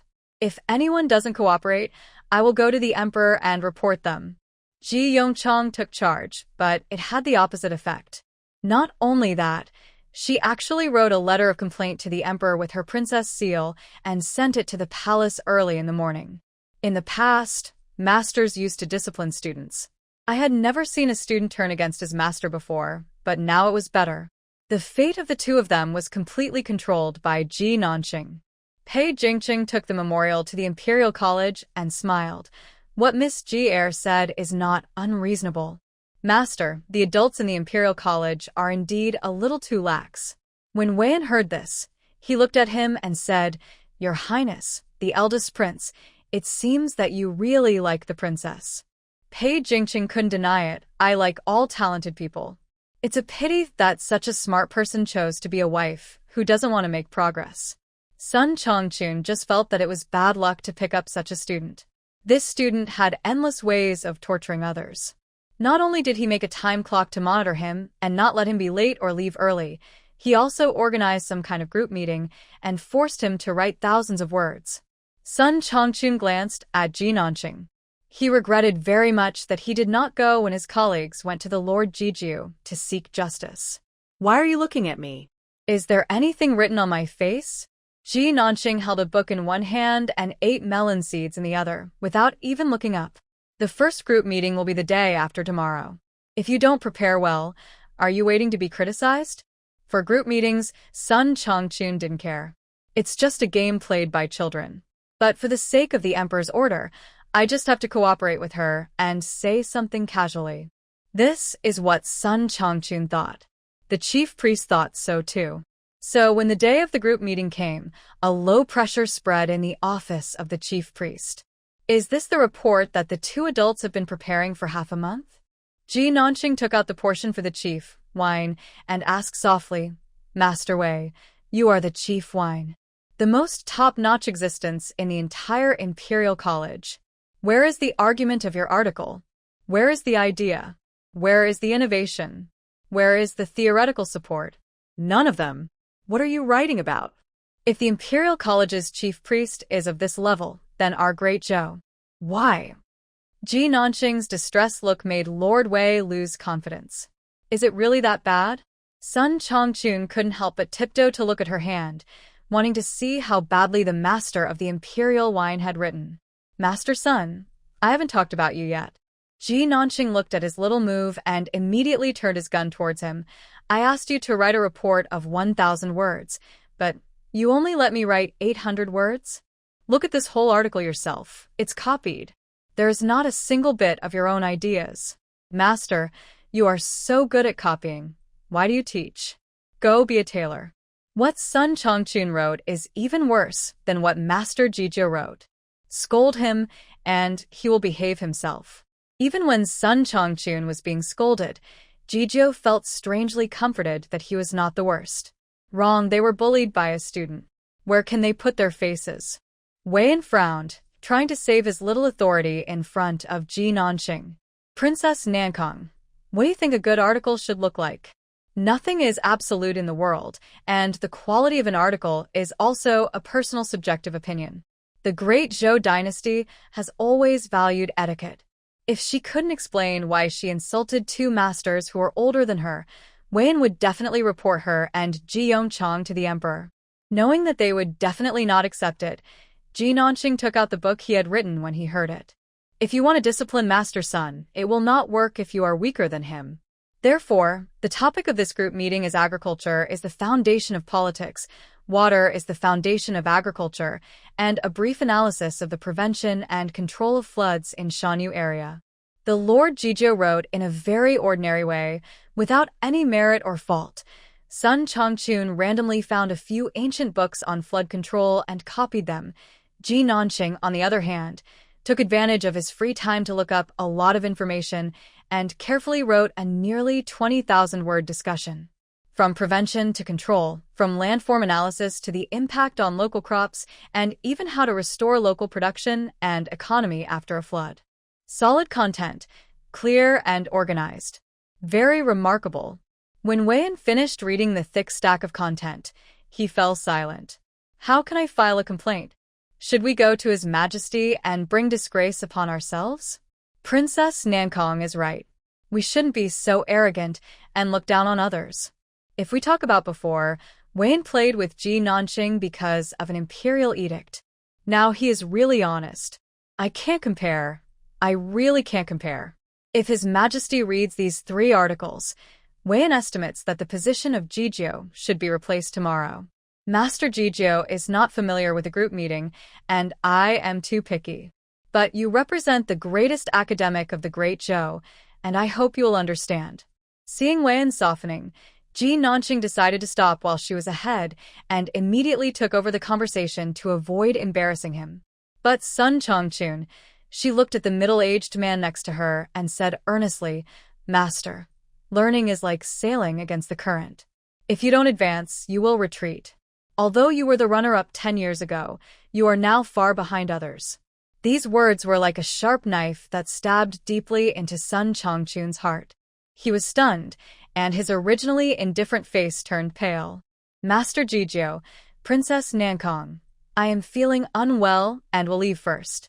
Without waiting for them to speak, he turned and left. As he walked, his figure looked a little disheveled. Seeing this, the chief priest couldn't help but sigh. Princess, Lord Sun is not always like this. Back then, Mr. Sun came from a poor family, but he got second place in the imperial examination and had a bright future. He was also upright and honest, caring about the court, working diligently and willingly.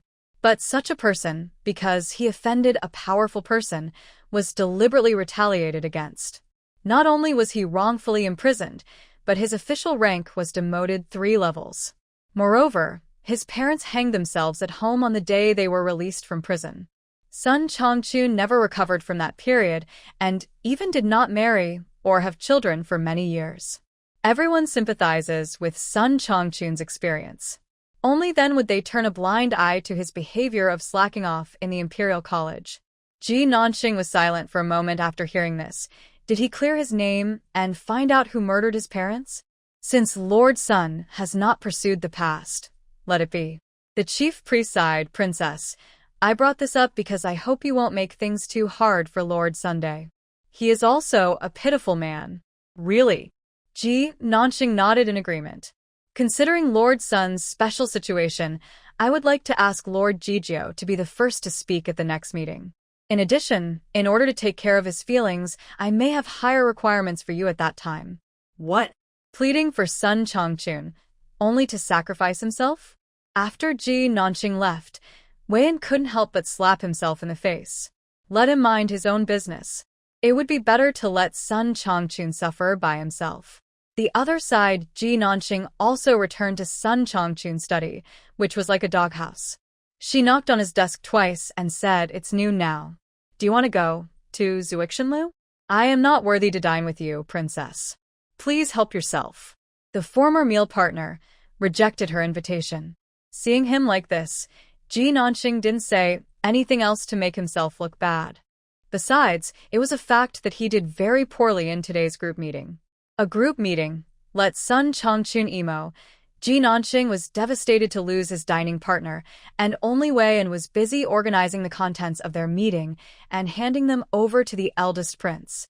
On the surface, it is a group of 3, but in fact there is an invisible 4th person.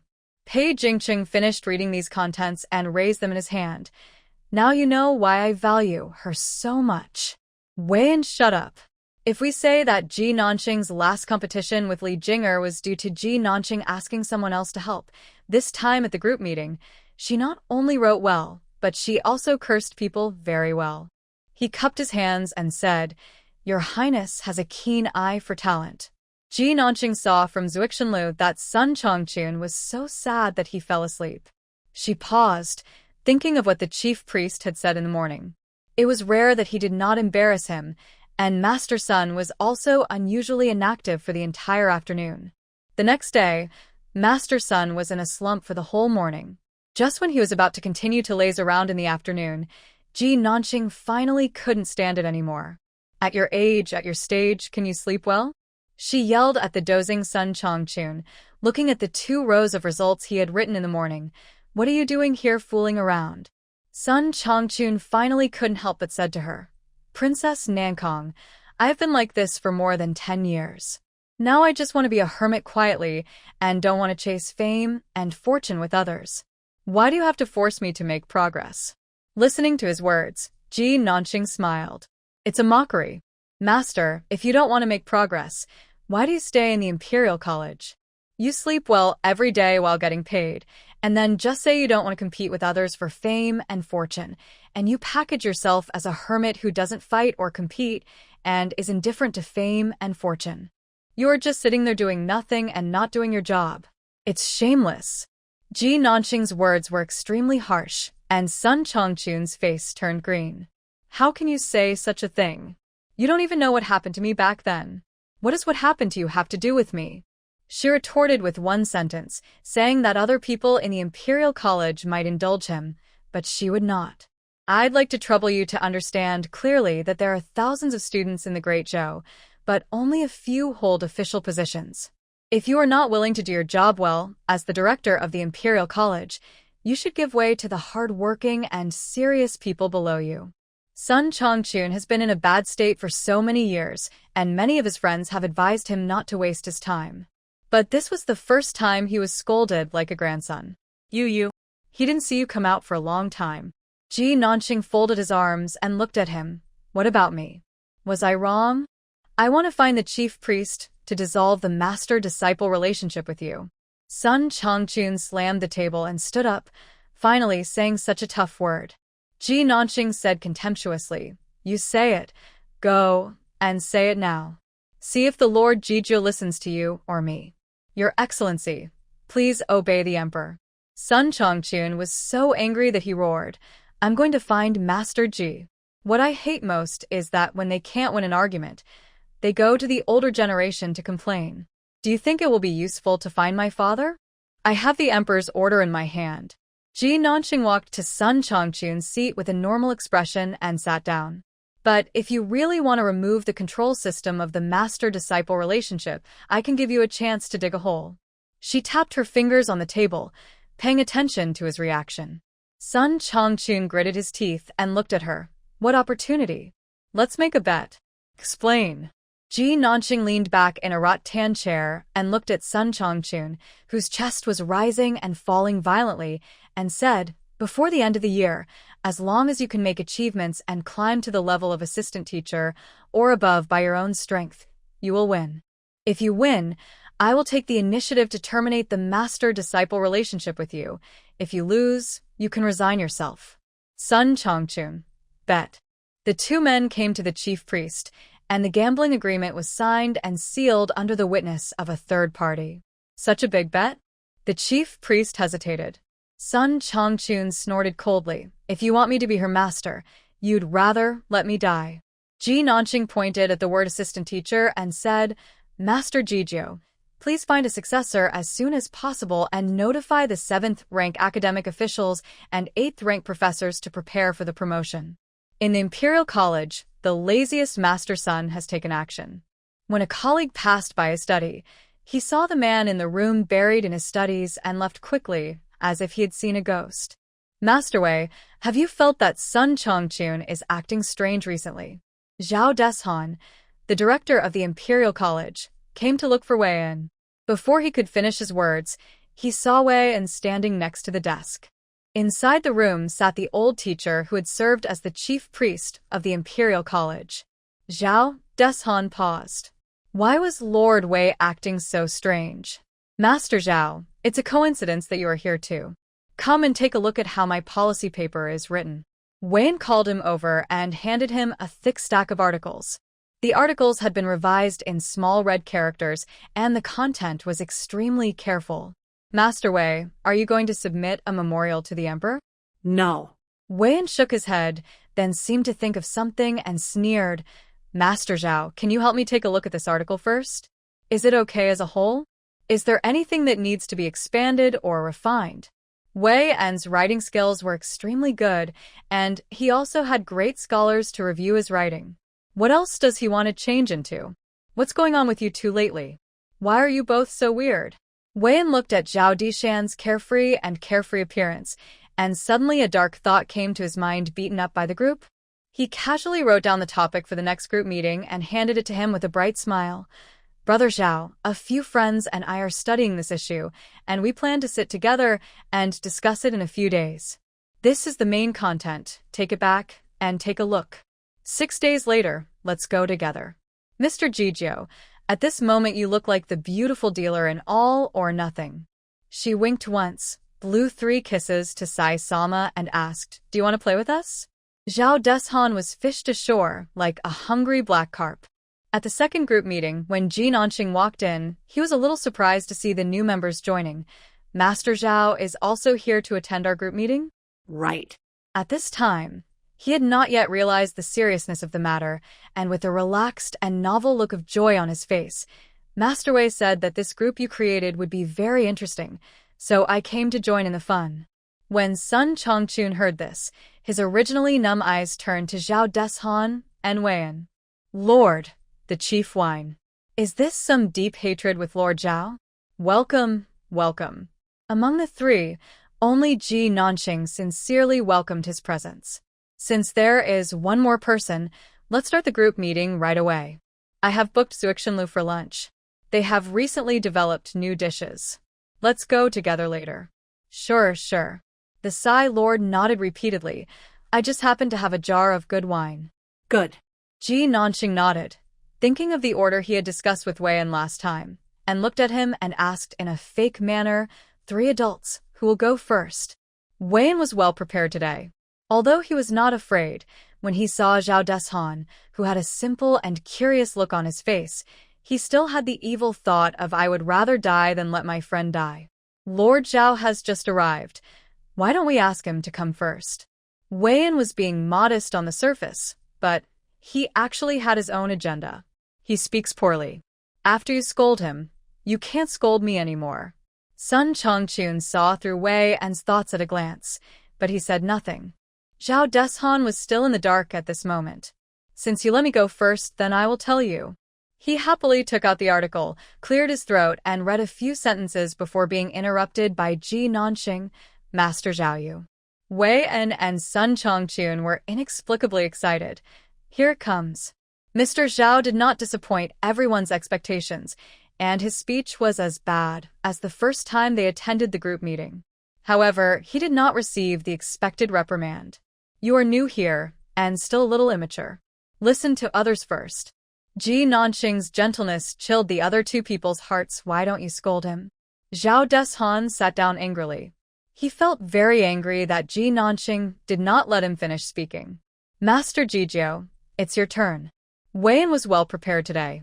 Although I feel confident, I still can't help feeling a little nervous. But this little bit of nervousness outweighs the merits, and he feels that he played very well today. After he finished speaking, he breathed a sigh of relief. Before I even sat down, applause broke out. Well, that's great. Zhao Deshan has been in officialdom for a long time and has mastered the ways of the world to the extreme. As soon as Wei finished speaking, he immediately praised, "You are worthy of being the Lord Jijio. You analyzed the cause and motive of the last friction with Shixia so thoroughly. I am so far behind." The three people in the room were silent, and he was the only one who was praising. The chief priest smiled at him, but his eyes were looking at Ji Nanqing. That's an expression of longing for recognition. Master Jijio's work this time is much better than last time, which shows your dedication. Ji Nanqing's words made Wei instantly happy. Then she changed the subject and looked at Zhao Deshan, the only flatterer in the room, and said, "Master Zhao, since you are so optimistic about Master Wei's article, why don't you tell us what is good about it and where it has flaws?" This. Zhao Deshan thought about it for a moment and then praised Wei as usual. Wei was a little embarrassed by the compliment. "Master Zhao, please stop talking. Keep praising him. I want to see what other rhetorical devices he can use." He can even praise donkey dung as a delicacy on the table. Ji Nanqing finished his sarcastic remarks, then turned to Wei and said, "Didn't you notice that your analysis of Shixia's situation was quite empty? You said they were cunning and good at intrigue. Why are there no deeds or people to support this argument? You analyzed that their original motive for harassing our great Zhou was to rob the people on the border of their food and property. Then why is there no rough data to support the difference in food and property between the people on both sides of the border? The people on the border of the Great Zhou dynasty are richer, but how much richer are they? What caused this problem? And the reasons why the people on the other side live in poverty. You didn't write about these. The article is superficial and the content lacks depth." Listening to Ji Nanqing's words, Zhao Deshan quietly looked at Wei's article again and found that it was indeed not written. But he had finished reading it yesterday and thought it was an excellent article, so why did it seem not so good after she talked about it today? Wrong. She was a student at the Imperial Academy, yet she actually said that Jijio's article was worthless. That Princess Nankang. He just stood up and wanted to teach her a lesson. Ji Nanqing threw the article in his hand and said, "Master Zhao, with your level, how did you get to be the dean? Don't you feel uncomfortable sitting in this position? You %. Happy, finally happy." It turned out to be the right choice to invite Lord Sai over. Seeing Lord Si being scolded like this, Wei inexplicably felt a sense of peace and tranquility. Sun Chongchun also looked calm and composed. Today's group meeting was a sacrifice for Lord Zhao alone, and it made his head buzz. At noon, when Ji Nanqing mentioned going to Zuixinlu for dinner again, Zhao Deshan shook his head again and again. "I won't go. I have something else to do at home." "Master Zhao, you don't mind the meeting, do you? Although I was a little fierce at the meeting, after the meeting, we can still discuss our own affairs. Don't feel any psychological pressure. The first time I didn't adapt. You'll get used to it later. And later, I won't come again." Zhao Deshan shook his head and waved his hands, and left with unsteady steps, looking extremely embarrassed. But for some pirate ships, it is easy to get on but difficult to get off. "Master Wei, I've already experienced the group meeting. Why do you keep holding me back?" Zhao Deshan thought about it. He didn't provoke him? Sun Chongchu knew why. Because if he ran away, Ji Nanqing's firepower would be directed at the two of them. "Old Wei, how could you do this?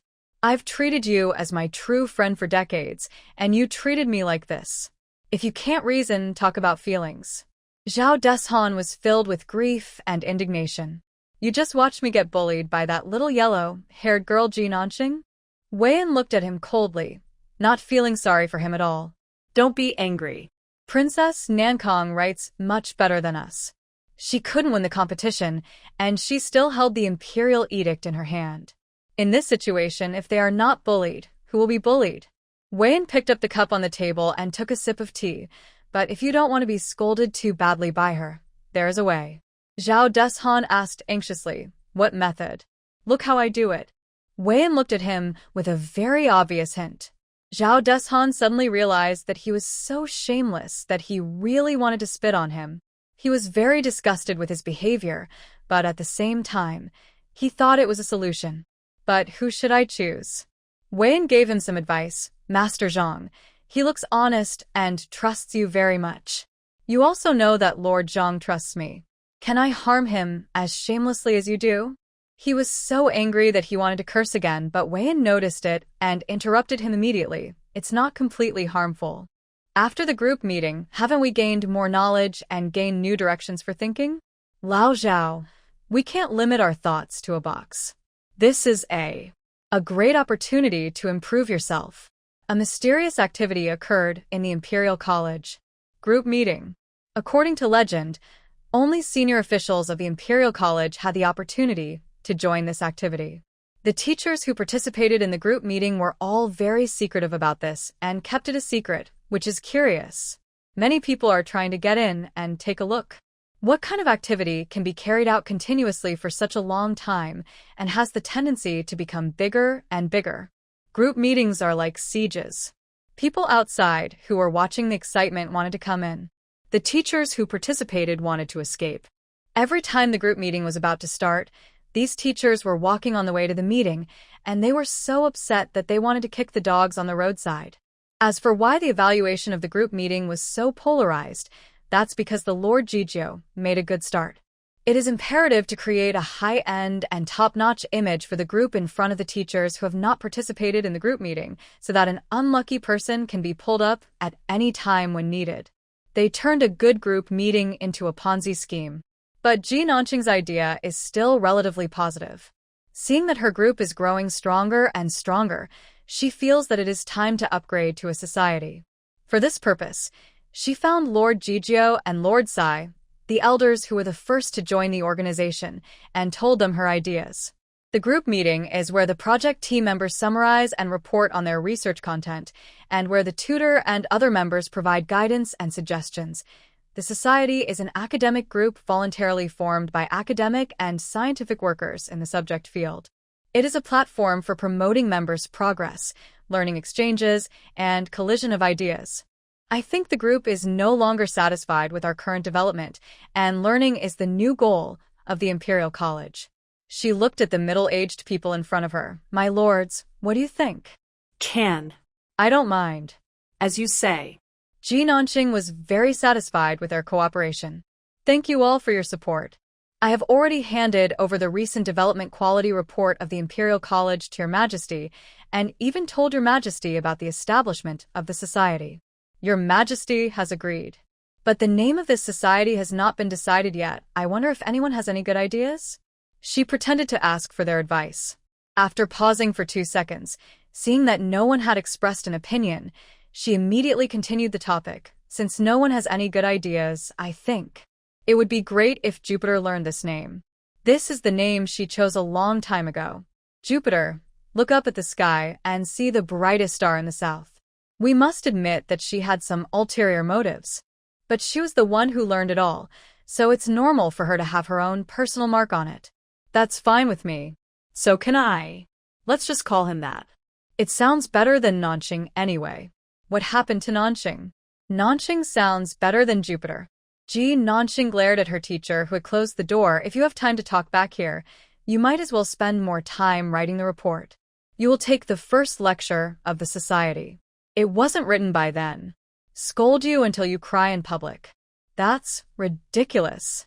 Sun Changchun left cursing, while Ji Nanqing was somewhat excited because the Great Zhou Kingdom was the first to learn it.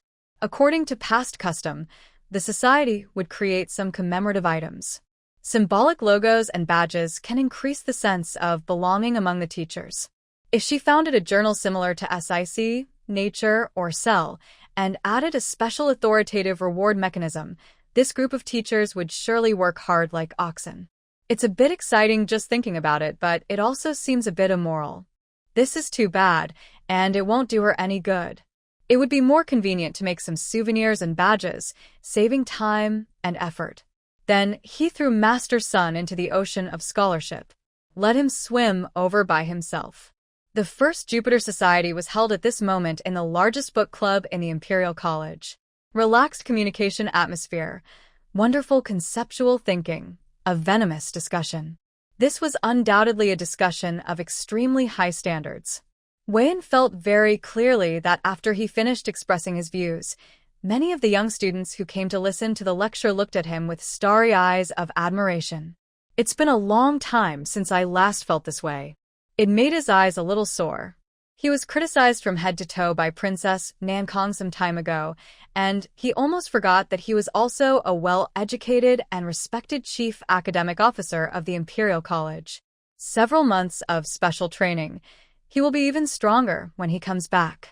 At this time, Sun Chongchun also came to the end of his speech on the stage. The two looked at each other and understood what was in each other's mind. Perhaps Sun Chongchun's feelings are even more complicated. Over the past 10 years, his self-destruction has gone from being a cause of shock and regret to being lamented and ridiculed, until it became as insignificant as an ant, and no one mentioned it. He thought he had gotten used to it. But standing in front, being looked at with focused and admiring eyes, at this moment he seemed to have found his former high-spirited self again. Master. Ji Nanqing interrupted his recollections and sighs and handed him a wooden medallion. This is the emblem of our Jupiter Society. Wear it and don't take it off. Support our Jupiter Society. Not only him, the Lord Jijio and the Lord Sai also wore it around their necks. Ji Nanqing was afraid that others wouldn't see them, so he covered their clothes with a layer of gold that reflected the sun.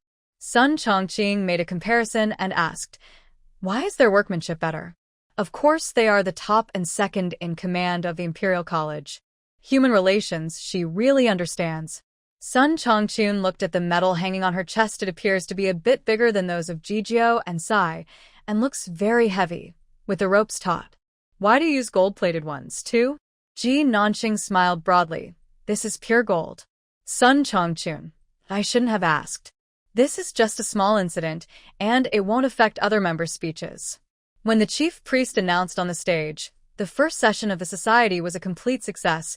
Thank you all for your participation. Ji Nanqing was a little moved. The next second, her learning system popped up on its own without any warning. The holographic projection in front of me showed white words on a black background. Hello, Ji Nanqing.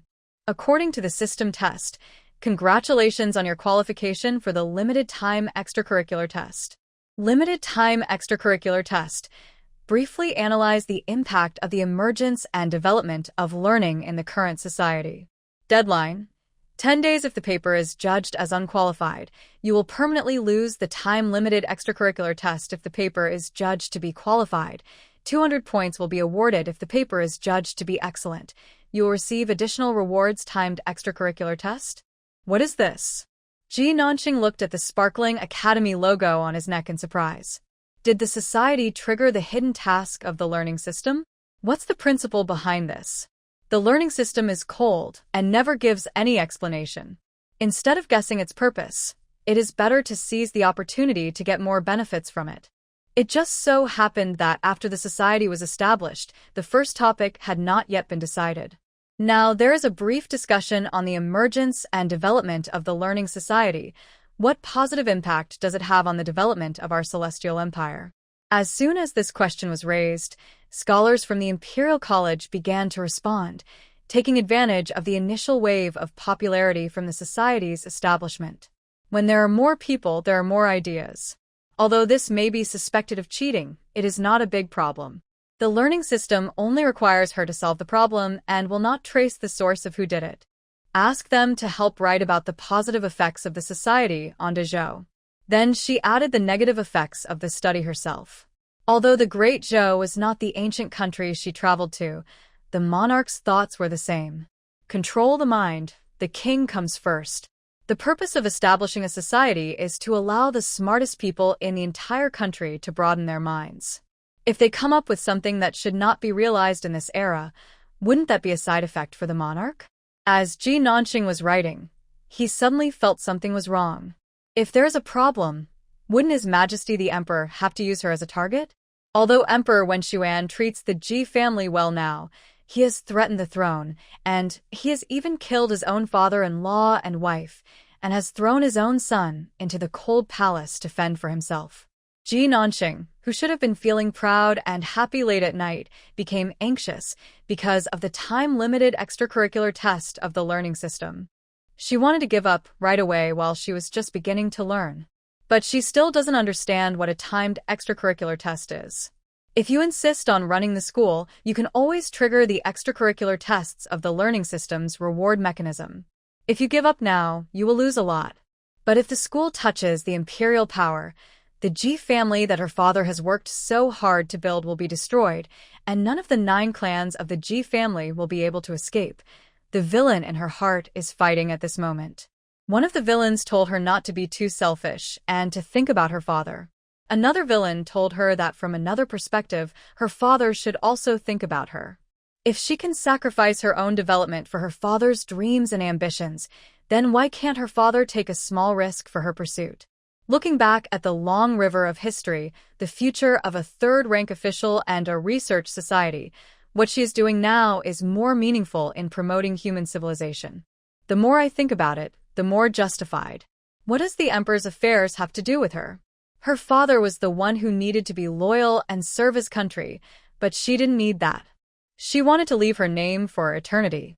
However, the safety of G's family is still very important, so we need to prepare insurance in case of accidents in advance. Power, built on force.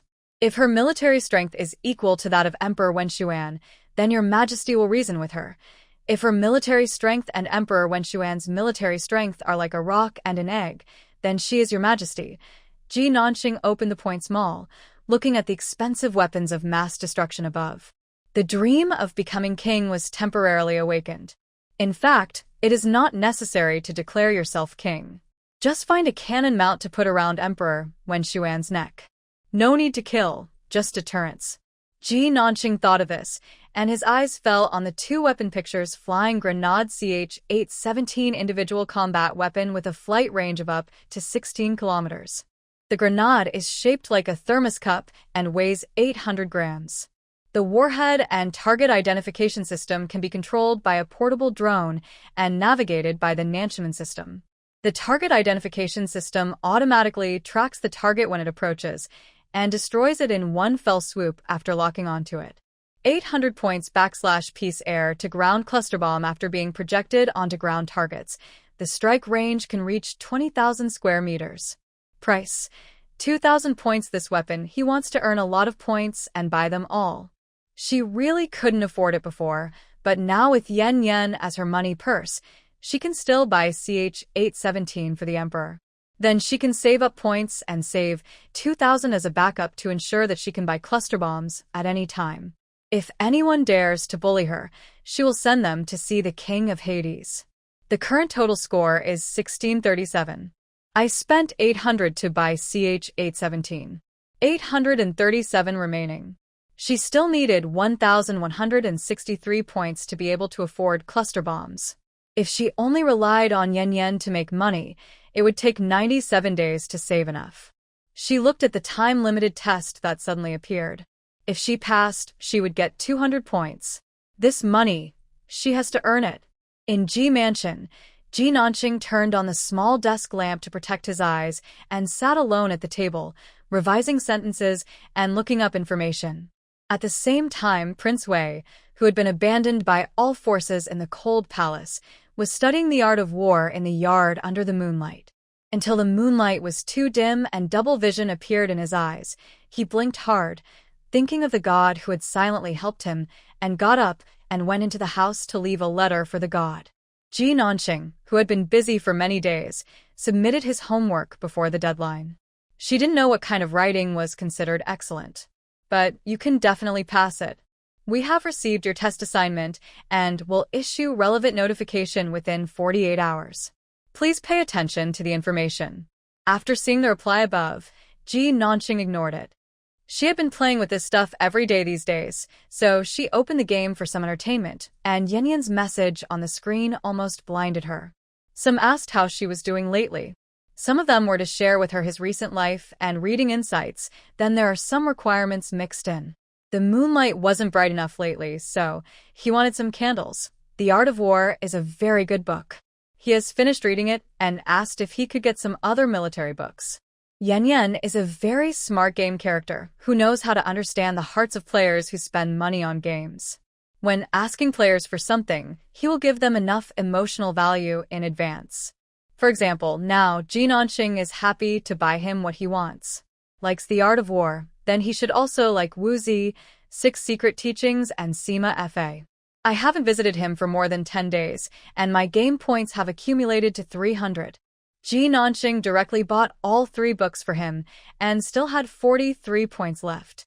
2 candles for 40 points. 1 lantern for 40 points. An ordinary battery mobile light costs 100 points. A solar mobile light costs 200 points. A micro-controlled nuclear fusion energy mobile light costs 10,000 points. When Ji Nanxing saw the last one, his eyes widened. Is Yan Yan a good match? Buy it a kerosene lamp, and it will thank the gods. In the cold palace, Pei Yanli looked at the strange things that appeared in the room and didn't know how to start for a moment. Fortunately, under the item this time, there was an envelope instructing how to use it. Pour a strange-smelling liquid into the bottom of this thing, and soak the cotton thread in the liquid. After soaking, light the thread at the bottom. The lines instantly lit up, illuminating the entire room within the glass lampshade. Not only that, there is also a small mechanism underneath that can be manipulated to control the size of the flame light inside. After buying some things for Yan Yan, she also checked Yan Yan's recent situation in his visual screen. Yan Yan has been doing very well recently. Not only did he no longer need her to continue providing food, but he also subdued a small NPC to be his follower. It is precisely because of this that the free game points can support the large consumption tonight. As for Yan Yan, he was fascinated by the kerosene lamp. Ignite and extinguish fire, played all night. The announcement of the learning system appeared on the second day, and the results of the limited time test came out. The result that was thought up with the joint efforts of all the students in the national prison was judged to be passing, allowing her to successfully obtain a reward of 200 points. 2 hours later, this article was again judged to be excellent. Congratulations to Ji Nanxing. Your project, a brief analysis of the impact of the emergence and development of learning societies in the current society, has been judged as excellent in multiple dimensions and will receive additional rewards. You can choose A. Obtain 500 bonus points, B. Spend 500 bonus points to upgrade Yaguang Laboratory to Kaiyang Laboratory. I choose the second one. Although she was almost going crazy with poverty, the second option was obviously the real big deal. Under normal circumstances, upgrading the laboratory to Kaiyang Laboratory would require 5,000 points. Total points, 887 plus 200 500, currently 587 left. The points balance has become smaller again. But the updated lab is so exciting that you can't wait to take a look. Kaiyang Laboratory has a wider space than before, with more experimental instruments and newer versions. Previously, most of them were glass flasks, blackboards, compasses, rulers, and even abacus, which were things with little technical content. In Kaiyang's laboratory, the glassware beakers, tubes, etc. are more complete and more precise, with more crucibles, droppers, vernier calipers, laser pens, etc., and even a microscope. She took a quick look at the things in the lab and noticed the lab instructions on the wall. Only users are allowed to enter this laboratory. This laboratory can only be deployed in non-mobile areas. Please choose a safe area to use it. 3. Kaiyang Laboratory can be upgraded to Yuheng Laboratory, which requires 50,000 points. Yaoguang, Kaiyang, Yuheng. Next are Tianquan, Tianji, Tianxian, and Tianshu. The laboratories are arranged in the order of the Big Dipper, which means there are 7 levels in total. From Yaoguang to Kaiyang, the laboratory has been upgraded bit, so it is obvious that the laboratory will be upgraded again when it comes to Yuheng. And the price of upgrading is getting more and more expensive, 50,000 points. She doesn't have to save every penny, and Yan Yan will have to work for more than 11 years and 6 months. I'm really curious about what the lab will look like after it's upgraded. It won't become high-tech like the future world, right? Learning the system and using the lab almost made Ji Nanxing a black base. I really want to earn a lot of points, unlock all the levels of the laboratory, and get the Nantianmen system in full. It would be great if I could find the triggering reason for the limited time test. Triggering a test once would give her a chance to win 200 points and possibly upgrade her lab. Triggering it a few more times would achieve her goal. According to the system test, congratulations on obtaining the qualification for the limited time extracurricular test. According to the system test, congratulations on obtaining the qualification for the limited time extracurricular test. According to system detection. The whole night, this text kept appearing in her mind. What did the system detect? She was puzzled. Daytime, she was in a daze in the Imperial College. What are you thinking about? A voice behind him brought Ji Nanqing back to his senses. She glanced at him, then stood up immediately. Greetings to the Grand Prince. No need to be so polite. Pei Jingcheng smiled. Under his superior appearance, he appears easygoing and approachable. Ji Nanqing was a little surprised. Why is His Royal Highness the Crown Prince here? Sun Chongqun's office was the most remote place in the entire Imperial College. Apart from Li Jinger, who had come here on purpose to cause trouble, few outsiders came here. Are you here to see Master Sun? I came to find you. Pei Jingqing took out her previous homework on analyzing the Xixia attack and said, I accidentally saw your article at the chief priest's place, and I am very interested in your point of view. Why do you judge from the Xixia attack that the Great Zhou might be attacked by the Northern Qi or Southern Yan in the near future? It turns out that you were asking questions. Ji Nanqing took the article he had written and glanced at him and the middle-aged man behind him. Noticing her gaze, Pei Jingqing said, This is my advisor. You don't have to worry about him. When he said this, Ji Nanqing nodded and then took out the content in the article that mentioned this issue. Your Highness, I made this speculation mainly through cycle prediction. Cycle? Pei Jingqing had never heard of it, and the counselors behind him were also extremely curious. A cycle is a phenomenon that describes the repeated appearance of certain characteristics of things during their movement and change. Just like, depending on the weather temperature and the farming time, there's spring, summer, autumn, and winter. The year of spring, summer, autumn, and winter is a cycle. The accumulation and development of a country's economy, agriculture, and population also require cycles. Fighting a war requires extremely high economic support. Looking at the game between the four countries, each stage lasts for 4-6 years. Now that the four countries have rested and recovered, and their countries are rich and strong, they have reached a stage where the probability of launching a war is high. The Yen state has already been attacked, and the remaining two countries are likely to take action as well. She paused after she finished speaking. Of course, what I said is just a guess, and it has no authority. If the eldest prince wants to know the surrounding situation, he should ask the ministers in the court. She spoke very tactfully and modestly, but Pei Jingqing was once again impressed by her observation and ability to infer. When he read the article before, he just thought it had some noteworthy points. But yesterday, report from the border. The Northern Qi army has made a large-scale mobilization on the border. She was just a woman who had never left the capital, but she was able to speculate so many things based solely on the time recorded in the documents. Even Sun Ting, his first strategist, was extremely shocked. That's why they came to find her. Sun Ting continued to ask, if Qi deploys troops on the border, what do you think they will do next? It's hard to guess. Ji Nanqing frowned.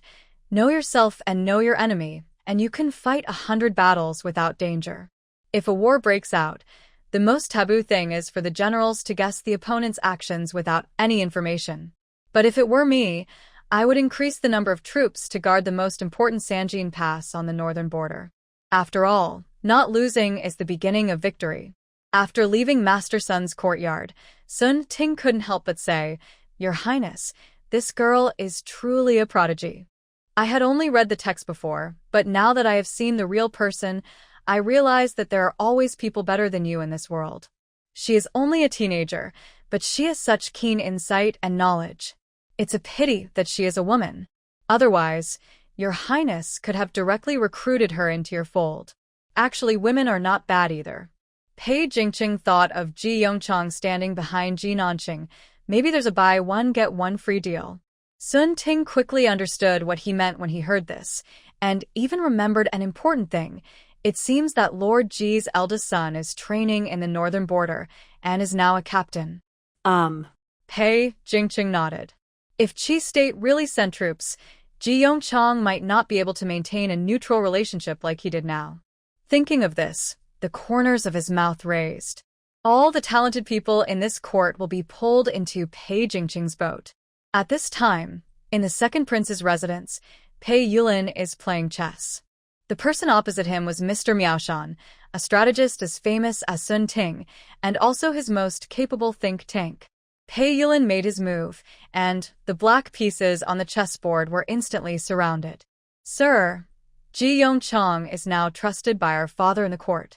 Pei Jingqing has been trying to win him over for a long time, and his actions have been more intense recently. Are you sure we shouldn't try to win him over? The power that Pei Jingqing wanted, he was also interested. After all, now that Pei Yanli was gone, he and himself were the most likely people in the court to become the crown prince. Pei Yulin is very worried that the eldest prince's power will grow in the future. Miaoshan picked up a white piece and calmly placed it on the acupoint of the chessboard. The Ji family is indeed a new noble of the dynasty. His Majesty the Emperor now favors him and gives him an extraordinary status. But it is not yet time for your highness to recruit him. But Pei Jingqing has already shown his goodwill to him many times. So what? Didn't Master Ji refuse to agree? Miaoshan glanced at Pei Yulin and said, Emperors are often suspicious, and today's emperor is even more suspicious. Those who are loved want them to live, and those who are hated want them to die. It is still unknown how long Ji Yongchang, the upstart, can remain in power. It doesn't make much sense for you to recruit him. He is not even 1/10 as supportive as an aristocratic family. After all, aristocratic families are deeply rooted. Unless they are all killed like Marquis Ping'an, the power of one family can be equivalent to 10 Ji Yongchangs. Aristocratic families are good, but they have already taken sides. They are much harder to win over than Ji Yongchang. Isn't there still the Fuling Cui family, who was deposed as the former crown prince and is now wavering? A lean camel is bigger than a horse, and the younger generation of the Cui family all has great potential. If your highness can subdue them, it will surely be even more powerful. Cui, Pei Yulin had certainly thought about it, but Fuling Cui seems to be wavering and is also a potential thorn in the emperor's side. I'm afraid that I will fail to tame the tiger and get hurt by it instead. This is also the reason why he and Pei Jingqing have not taken any action against Cui. Before Pei Yanli lost power, the two of them were too deeply bound together. Simply winning him over is, of course, difficult. But what if you help King Wei escape from the cold palace and let him make amends? North of Dezhou, the fight is about to start again. This is an opportunity. Miaoshan ate several of Pei Yulin's chess pieces on the chessboard. King Wei will no longer have the possibility of inheriting the imperial power. If we save him, it will be a natural process for us to conquer Cui family. Moreover, the eldest prince had tried many times to kill King Wei, and the two sides had reached the point of a fight to the death. If we make good use of him, he will be a great weapon for us to deal with the eldest prince. Yes. Pei Yulin's eyes lit up. My father killed Marquis Ping'an and the Grand Marshal of the army, and forced the queen to death. Prince Wei has no chance of becoming the next crown prince. If I rescue him, he will have to rely on me in the future. Miaoshan smiled and nodded. That's right. It's a pity that the eldest prince didn't understand this opportunity, and we got it for nothing. The game between the two parties. One of them has set his sights on the Ji family. One chose King Wei. In the cold palace, Pei Yanli saw Pei Yulin for the first time after being deposed. He was wearing gorgeous clothes and looked out of place in the cold palace. Even the stools to sit on were brought in from outside by the servants. Third brother, this cold palace is too bad. He looked at the empty room with disgust. Can people live in a place like this? Pei Yanli did not answer him. Not long ago, this place was worse than what he saw now. What do you want? Come and see if third brother is doing well. Pei Yulin retracted his gaze and lowered his voice. Do you want to go out? Of course I do. I want to do it like crazy. Pei Yanli seemed to be fiddling with his sleeves, but in fact he was observing him and Miaoshan beside him out of the corner of his eye. What do you want to do? I'll rescue you, and you'll help me do something. Pei Yulin said, the northern border has been unstable recently, and a war is about to break out. Didn't you learn a lot from your uncle, the Grand Marshal of the army? When the time comes, I will recommend you to my father. Given his current situation, he must seize every opportunity. Good. He agreed to his request. Pei Yulin immediately followed up with a sentence. I want the Fuling Chui family. This is your sincerity in becoming an ally. Of course, I will not treat you unfairly. When I ascend to that position in the future, I will give you the best fiefdom in the Great Zhou. This is definitely better than you staying in the cold palace for the rest of your life. No problem. Pei Yanli said that he could do all of these, but all of this requires me to come out of the cold palace first. Don't worry, you are my brother. How can I just watch you suffer in the cold palace? Come and get a response. Pei Yulin not only had some useful things sent to him, but also arranged for some guards and servants to come in. The entire cold palace. Finally, Pei Jingchen was no longer the one who covered the sky with one hand, but it also attracted the other party's attention. When Pei Jingchen learned that Pei Yulin and Pei Yanli were in contact, he just wanted to scold him for being stupid. Pei Yanli has been the crown prince for 15 years. Not only because of the great power of the queen's mother's family, but also because he himself was personally evaluated by his father as a true dragon. If it weren't for his father's sudden change of temperament and his taking action against him, no one could have shaken his position in the slightest. Instead of trying his best to get rid of such a person to prevent future troubles, he actually wanted to help him out. It was extremely stupid. Let the tiger go back to the mountain. It will eventually become a big problem. There was no way Pei Jingcheng would just stand by and watch when he knew that the second prince was planning to rescue people. On the day he learned that the two had met in private, he restarted the assassination operation that he had originally planned to cancel and sent out more assassins than before, who were even more brutal. Pei Yanli has been hovering between life and death recently. Pei Yanli jumped up from the bed, pointed the arrow in his sleeve at the killer, and the ingenious mechanism was triggered, and the sharp arrow pierced the opponent's head. Huang Lian, who was standing by, dragged the body out tremblingly and disposed of it. When he came back, King Wei was sitting beside the bed with blood on the corner of his clothes. The moonlight poured down from the hole in the roof, illuminating half of his pale face, like a gorgeous and evil ghost collecting debts. She quickly retracted her gaze and couldn't help shuddering. Your Majesty, the bodies have been dealt with. Come over. What? Hearing the prince's words, she looked up in fear and confusion. She saw the prince's bony hands patting the bedside and his narrow eyes staring straight at her. Huang Lian's heart beat violently, and then he quickly lowered his head. Suddenly, my face felt hot. In the cold palace, a single man and a single woman, the feeling of fear after killing the assassin has not yet disappeared, and the feeling of shyness is gradually rising. Lying in bed, with eyes tightly closed, dare not look at people. From now on, you stay here and don't move. Pei Yanli left these words and quickly hid in the dark. Huang Lian then realized that she was being used as a substitute. If another killer appeared and attacked the person on the bed, that person would become her. Your Majesty. She tried to get up in fear.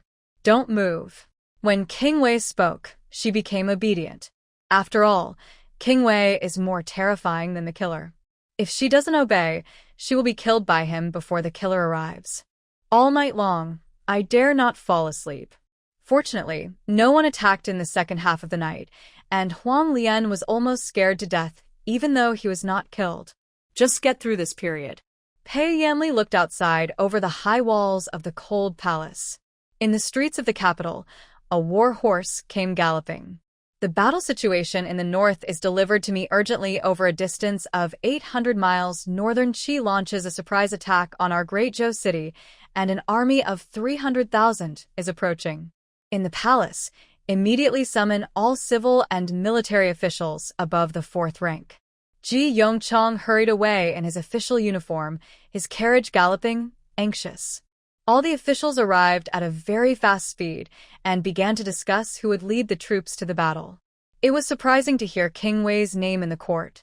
Your Majesty, Northern Qi was previously guarded by the former Grand Marshal of the army, who knows the battle situation best. I heard that King Wei followed him to learn the art of war since he was a child, so he can be sent there. The person who spoke was Chui from Fuling.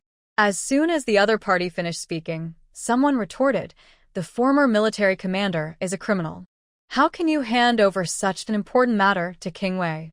General Li Zhao is a master at commanding troops, and I think he should be the one to go."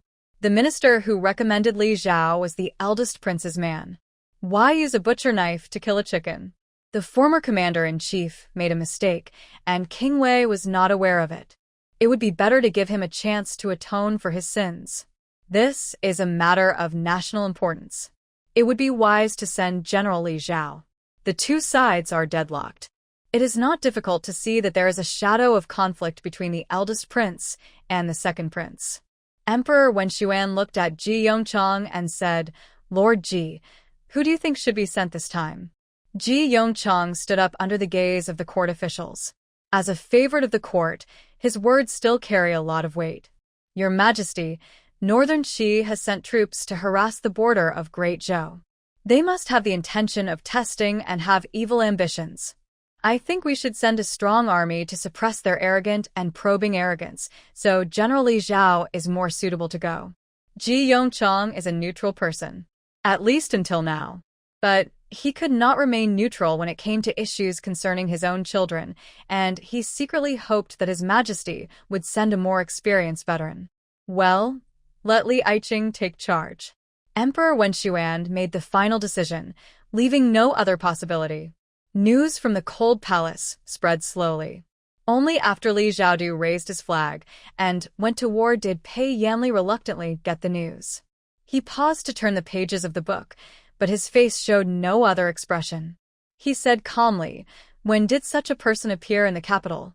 "Lord Ji Yongchang, I just came from Shuzhou and took up my post not long ago." The eunuch who came reported to him, "This man is highly valued by the emperor. He was neutral before, but after this incident, the eldest prince may have succeeded in winning him over. The second prince asked me to tell you that His Highness will find a way to rescue the prince again, so please be patient and wait." "Okay, got it." Pei Yanli had never thought that this action had much chance of success. He just didn't expect that since he was banished to the cold palace, a new force had emerged in the capital. And this force is being bought by Pei Jingqing. Outside the palace gate, the eldest prince's carriage was waiting for Ji Yongchang. "Your humble servant greets His Royal Highness the Crown Prince." "Master Ji, there is no need to be so polite. I am just passing by." He smiled as he spoke. "I heard that Master Ji is currently gaining experience at the northern border. Your children are all very talented and have great potential. Your Highness, thank you for your praise. It is their blessing to be able to devote themselves to the Great Zhou. It is a blessing for the Great Zhou to have a good official like you, who is so loyal to the country." As he spoke, he motioned to the servant beside him to hand over the item in his hand. "This is a piece of top-quality black iron armor that I once collected. I am giving it to Captain Pei. I hope he will win the battle and return safely." He had to accept anything the eldest prince gave him. "Thank you for the reward, Your Highness. I thank you on behalf of Nanyang." In the Ji mansion, Ji Yongchang had already asked a top master to tailor armor for Ji Nanyang, and it had already been sent out. However, no matter whether it was the armor made by the master that Ji Yongchang asked, or the collection bestowed by the eldest prince, it could not be as good as the nano-material bulletproof vest that Ji Nanqing gave to Ji Nanyang when he went to the border. So when Ji Yongchang was preparing armor for Ji Nanyang, Ji Nanqing bought some antipyretic and anti-inflammatory drugs and asked someone to send them over in advance. In ancient wars, few people were killed directly. Many people die from wound infections. Antibiotics such as amoxicillin and ibuprofen, which reduce inflammation and fever, are considered miracle drugs here. Of course, besides medicine, there are also letters from home. Although these things are useful for saving lives on the battlefield, if he seeks death himself, Ji Nanqing does not have the points to open the Nantianmen system for him. So, I can only give him some faithful advice. On the border between Dezhou and Qi State was flying all over the sky when the strong wind blew, and the neat sound of military training horns mixed with the sound of the wind was magnificent. The latest batch of family letters arrived. Ji Nanyang was very happy when he got the things. He looked at the small white pill his sister had sent him and put it away carefully, knowing how precious and important it was. Then he opened the envelope and saw what Ji Nanqing had written to him. On the surface, this is a very complicated family letter, which constantly reminds him to be safe and expresses his family's longing for him. But in fact, this is an encrypted letter home. This encryption method was thought up by Ji Nanqing when he was a child, and only the 3 siblings knew it. On weekdays, they used this method to secretly pass on various intelligence under their father's nose. Dear brother, Dezhou is the Dezhou of the Pei family. Brother, you should take it easy. This is just a token of your appreciation. Workers, do they really have to work hard for their bosses? After reading this translation, Ji Nanyang was scared. Ji Nanqing is really bold in writing. If my father saw this, the vine enshrined in the family ancestral hall would be broken. He quickly tore the letter into pieces, threw the body and the letter into the fire, and buried the ashes in the ground. Before, it is true that only the 3 siblings knew the encrypted message. But after being at the border for so long, when he was free, he told this encryption method to his brother, his friend, the general, and the cook who had a good relationship with him. Fortunately, I didn't show this letter to anyone else. Otherwise, it would be a capital crime. As soon as he buried the evidence, a soldier came to inform him. Captain, you are here. The general notified us to assemble. Today we have a mission to attack the Northern Qi headquarters stationed in Nanha and create the illusion that we are going to attack. To hold back the Northern Qi army in Fucheng. At that time, General Li Zhao will seize the opportunity to capture Zhuxian Town, an important place in Northern Qi. Northern Qi and Great Zhou were separated by a long river.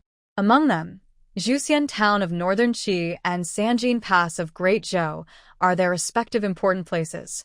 If they are occupied, the armies of both sides can lead their troops straight down, up, and fight all the way to the other side's capital.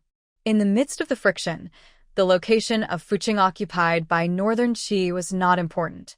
Li Zhao's idea was to occupy Zhuxian Town, encircle and swallow up the Northern Qi soldiers who entered the Great Zhou territory, and at the same time, send a large army to Northern Qi to put pressure on them. Ji Nanyang was responsible for leading 8,000 soldiers to harass the enemy camp, while the other generals followed Li Zhao and headed straight to Zhuxian Town.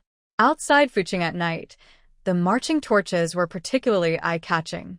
Sure enough, the enemy troops in Fucheng were immediately on guard, causing the other side to sound war drums. In fact, the soldiers brought by Ji Nanyang were each holding 2 torches and moving constantly, pretending to be surrounded by the Zhou army in a surprise attack. They dared not advance rashly. It's just a posturing and a way to buy time. Before the battle between the 2 sides started, the momentum was already rising. Ji Nanyang waited nervously for the other side to send troops to fight, but the confrontation continued until the second half of the night, and the other side's war drums did not stop for a moment, but still did not send anyone out to fight. This made Ji Nanyang feel something was wrong. Wang Yong, send a team of brothers to follow me to sneak into the vicinity of the Northern Qi military camp and take a look. He said, take up arms. While the sky was just beginning to turn white, we quietly advanced through the dense forest. The closer we get, the louder the drums, the more it gives people a sense of foreboding. Captain, look. In the huge military camp, the soldiers lined up in formation were actually made of straw. In the entire military camp, there was only a group of old, weak, sick, and disabled people beating the war drums. What a confrontation between the 2 sides, leaving only an empty shell of Northern Qi. Where did their army go that entire night? Ji Nanyang looked towards the south, where the grass and trees had been cut down and a road had been trampled out. It was too dark last night, so they didn't notice anything. And the direction the road extends. Ji Nanyang suddenly thought of a terrifying situation, and cold sweat broke out on his back. Turn around immediately and follow me to Sanjin Pass for support. Unfortunately, I went too late. Li Zhao transferred most of the troops out, and last night the Qi army took over the Sanjin Pass, which was supposed to be difficult to conquer, with just a little effort. At this time, 300,000 troops had occupied the Sanjin Pass. If they were ready, immediately led troops southward. all the way to the capital, Huajun of northern Qi, a family of military power from the state of Qi. There have been serious studies on the military deployment habits of many generals of the Great Zhou dynasty. Li Zhao is best at making a feint to the east and attacking in the west. I also like to make a feint to the east and attack in the west. Fuchun was a trap and Juxian town was bait, which instead lured Li Zhao into the enemy's territory and attacked him from both sides. Pass the order down, assemble the troops, and prepare to march south. On the other side, Jinan Yang led the remaining nearly 10,000 Zhou soldiers to a place more than 10 miles behind Sanjin Pass to prepare for resistance. The 800 Li Express from the border was sent out that day, and 3 horses died along the way. The messenger ran all the way from the gate of the palace into the hall. The border is in danger. Sanjin Pass has been lost. General Li Zhao and his 400,000-man army are trapped in Juxian town, being attacked from both sides. The news of the great defeat at the border was sent to the capital. Upon hearing this, Emperor Wen Xuan immediately went to the main hall. On the way, the emperor accidentally stepped into the lake, and that night, he developed a high fever. The high fever continued. All the imperial doctors from the Imperial Medical Bureau went there, and after taking several prescriptions, there was still no improvement.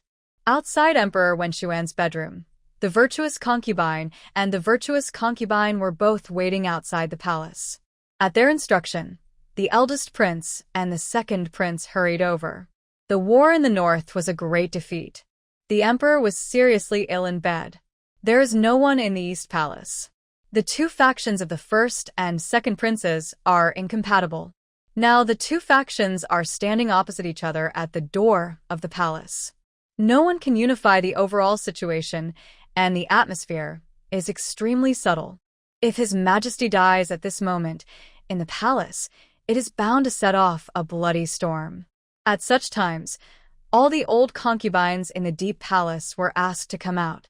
Although Emperor Wen Xuan was not born to this old concubine, he was raised by her for several years. Fortunately, there is someone who can take charge of the current situation. Put all matters on hold and treat your majesty first. At night, the imperial doctors searched through ancient books and used all kinds of precious medicines, but the emperor's condition became more and more serious, and he was even unable to attend the court in the morning. Important officials in the court have begun to enter the palace one after another, and soldiers in the capital have also been secretly mobilized. The emperor is still alive. When the whole capital was already undercurrent, even with such a big movement, Pei Yanli knew about it later than many important officials. The emperor had a high fever that wouldn't go away, and no medicine could cure him. Now he was hanging on by a thread with the help of a 100-year-old ginseng tablet. According to the rules, he was about to start writing an imperial edict. Outside the cold palace, everyone is paying attention to who the emperor will appoint as the crown prince. Inside the cold palace, Pei Yanli is looking for medicine. Because the imperial physician can't save you doesn't mean the gods can't. That person is the supreme god who can cure arsenic poison. This is a great opportunity for him to get out. Thinking of this, he stood up and picked up the pen, writing very quickly. However, after I finished writing it, I remembered that the gods were elusive. They used to appear once every 5 days, but now their appearances are irregular. If you wait a few more days, his father was either cured by the imperial physician or had passed away. Time is running out. Pei Yanli immediately entered the room and knelt down in the air facing the abnormality that had occurred before. My Lord God. Pei Yanli, descendant of the emperor of the Great Zhou dynasty, prays to the gods to show their power and grant me medicine. Please ask the gods to give me medicine. Ji Nanxing had just returned home when the game interface automatically popped up in front of her eyes. Your Yan Yan sent you a strong request for interaction. She clicked on the note next to the game character and read the message. Yan Yan came to ask for medicine. It said that his father was seriously ill and was about to die, and he hoped that she could give him medicine. Yan Yan's description of the symptoms was quite detailed: high fever, splitting headache, severe cough. The various symptoms look a bit like bacterial pneumonia. If this thing were put in ancient times, it would definitely die, but in modern times it can be cured by taking a few anti-inflammatory pills. A Western medicine called moxifloxacin is a specific medicine for bacterial pneumonia. There are currently 166 points in the game system. In the game points mall, the price of special medicine is 100 points per edition, which is a pack of 6. She glanced at the kneeling game character and clicked on the picture of the special medicine to pay. After buying it, she suddenly remembered that Yanyan's father didn't treat him well. Did he? Yanyan was almost beaten to death in this small yard, and his father never came out to see him once. Ji Nanxing wasn't sure, so she opened Yanyan's personal file to confirm. Yanyan's mother was forced to commit suicide, and overnight she became a poor little girl without a mother's love or a father's affection. That's right. Family fights, his father doesn't care about him anymore. Why is he still asking for medicine? Ji Nanxing poked at the little game character with a big ace sticking out in the game screen. Why do you still care about him? When he dies, you can dress him in mourning clothes. Wouldn't that make you a filial son? Her words sounded a bit frivolous, and she sounded very powerful. Unfortunately, Pei Yanli couldn't hear it. He picked up the small white pill on the ground, knowing that it was the appearance of an immortal. Not only did he see the medicine appear out of thin air, but Huang Lian, who was peeking at the side, also saw it. She widened her eyes. Take 2 steps back. She knew that King Wei was evil. He must have learned some kind of witchcraft. Just when Huang Lian tried to sneak out, a sleeve arrow pierced her throat, taking her life instantly. The gods are his last trump card. Anyone who knew about this except him would die.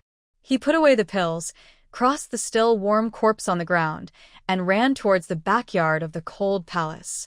There was a hidden hole there, which he had dug out again. That's right. Even though he was being closely watched by Pei Jingcheng, he never gave up his goal of escaping. He ran out of the cold palace and dashed towards the emperor's bedroom. He avoided the guards' searches along the way. But he could not escape the eyes that were closely watching him in the cold palace. The first and second prince's men came to report the news almost at the same time. King Wei has escaped from the cold palace again and is heading here. The two looked at each other and immediately realized that the other knew about it. Pei Yulin, send someone to protect him immediately and bring him here. Pei Jingcheng, kill him directly, don't let him in. The two sides issued completely different orders, and the forces of the two sides began to play a game over a third person. Pei Yanli was the bet of the game. He escaped many pursuits and finally ran out of the palace in a panic. Pei Yanli's sudden appearance caused a commotion at the palace gate. Pei Jingcheng frowned slightly. The general behind him led his soldiers to approach, but Pei Yulin's men had already taken the lead and brought the people over. Prince Wei, I don't remember my father ever ordering you to come here. Pei Jingcheng looked at Pei Yulin and said, Second brother, was it you who brought King Wei here against the will of the emperor? Brother, please don't put such a big pot on my head. I am just like you. I just found your third brother at the door. Pei Yulin would certainly not admit that he and Pei Yanli were colluding inside and outside.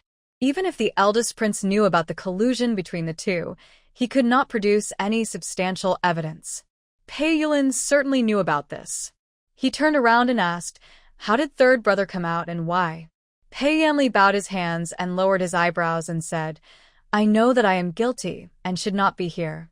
But when he heard that his father was ill, he was so anxious that he broke into the palace without paying attention to palace rules and came to deliver medicine to his father. The situation is urgent. Please forgive me, my two brothers. Hearing that he was delivering medicine, everyone couldn't help but look at him.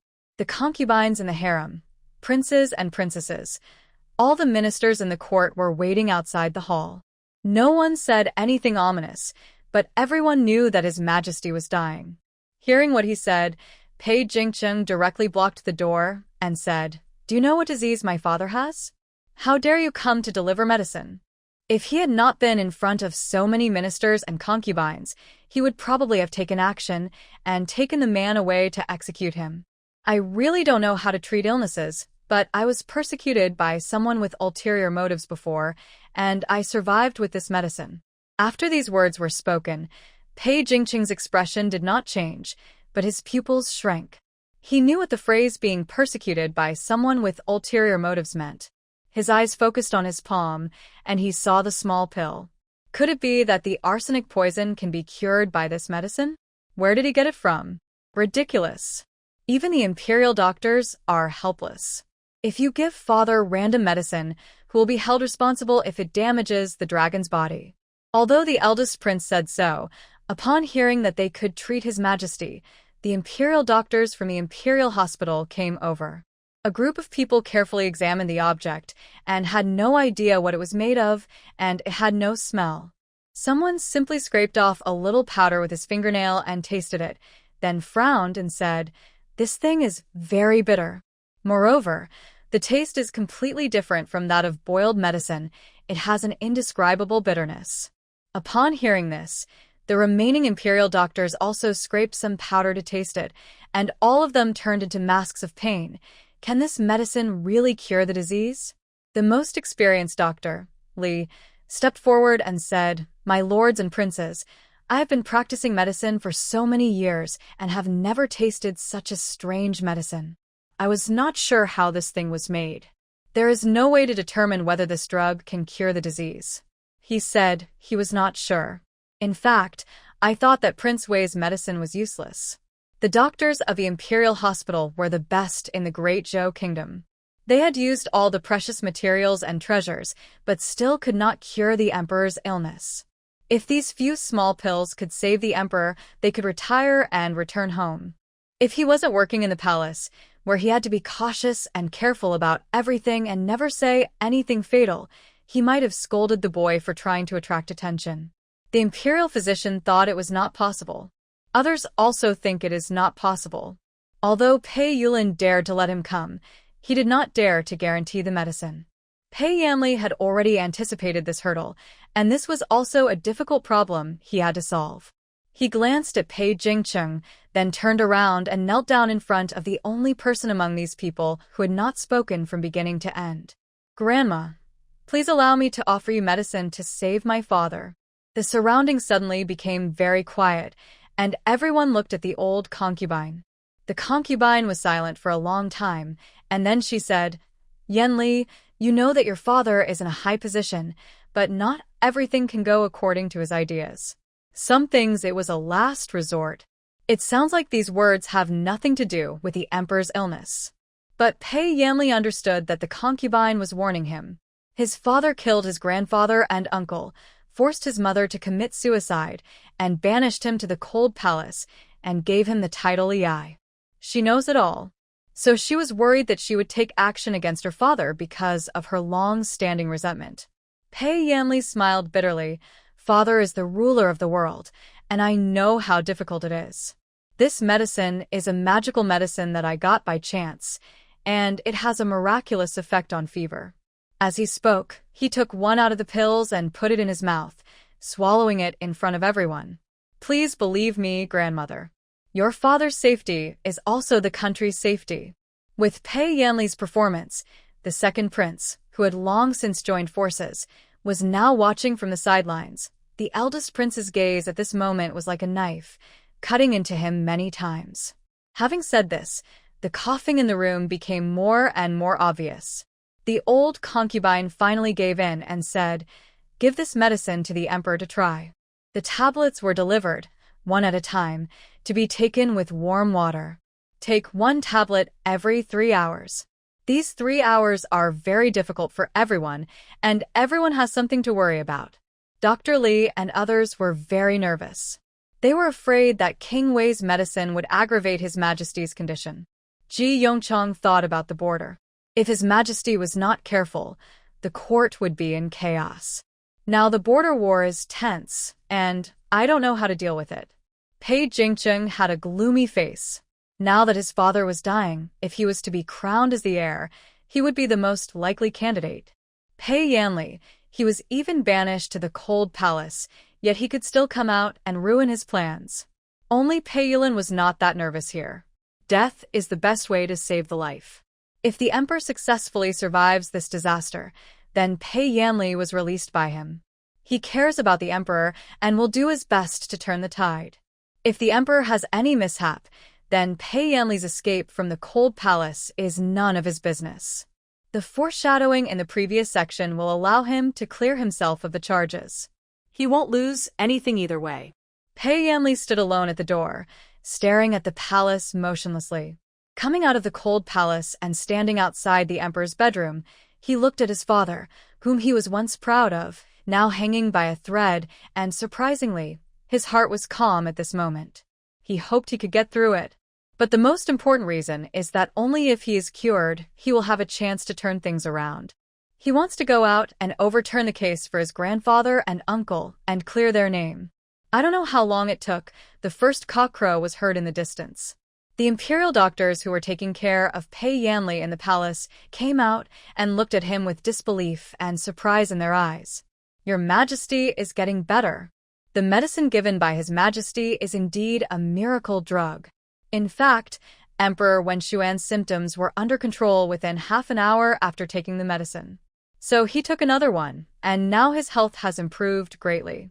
This is because the ancient people's physique had not been harmed by antibiotics, so the efficacy of moxifloxacin was doubled. Of course, the remaining medicine was also taken away by the emperor.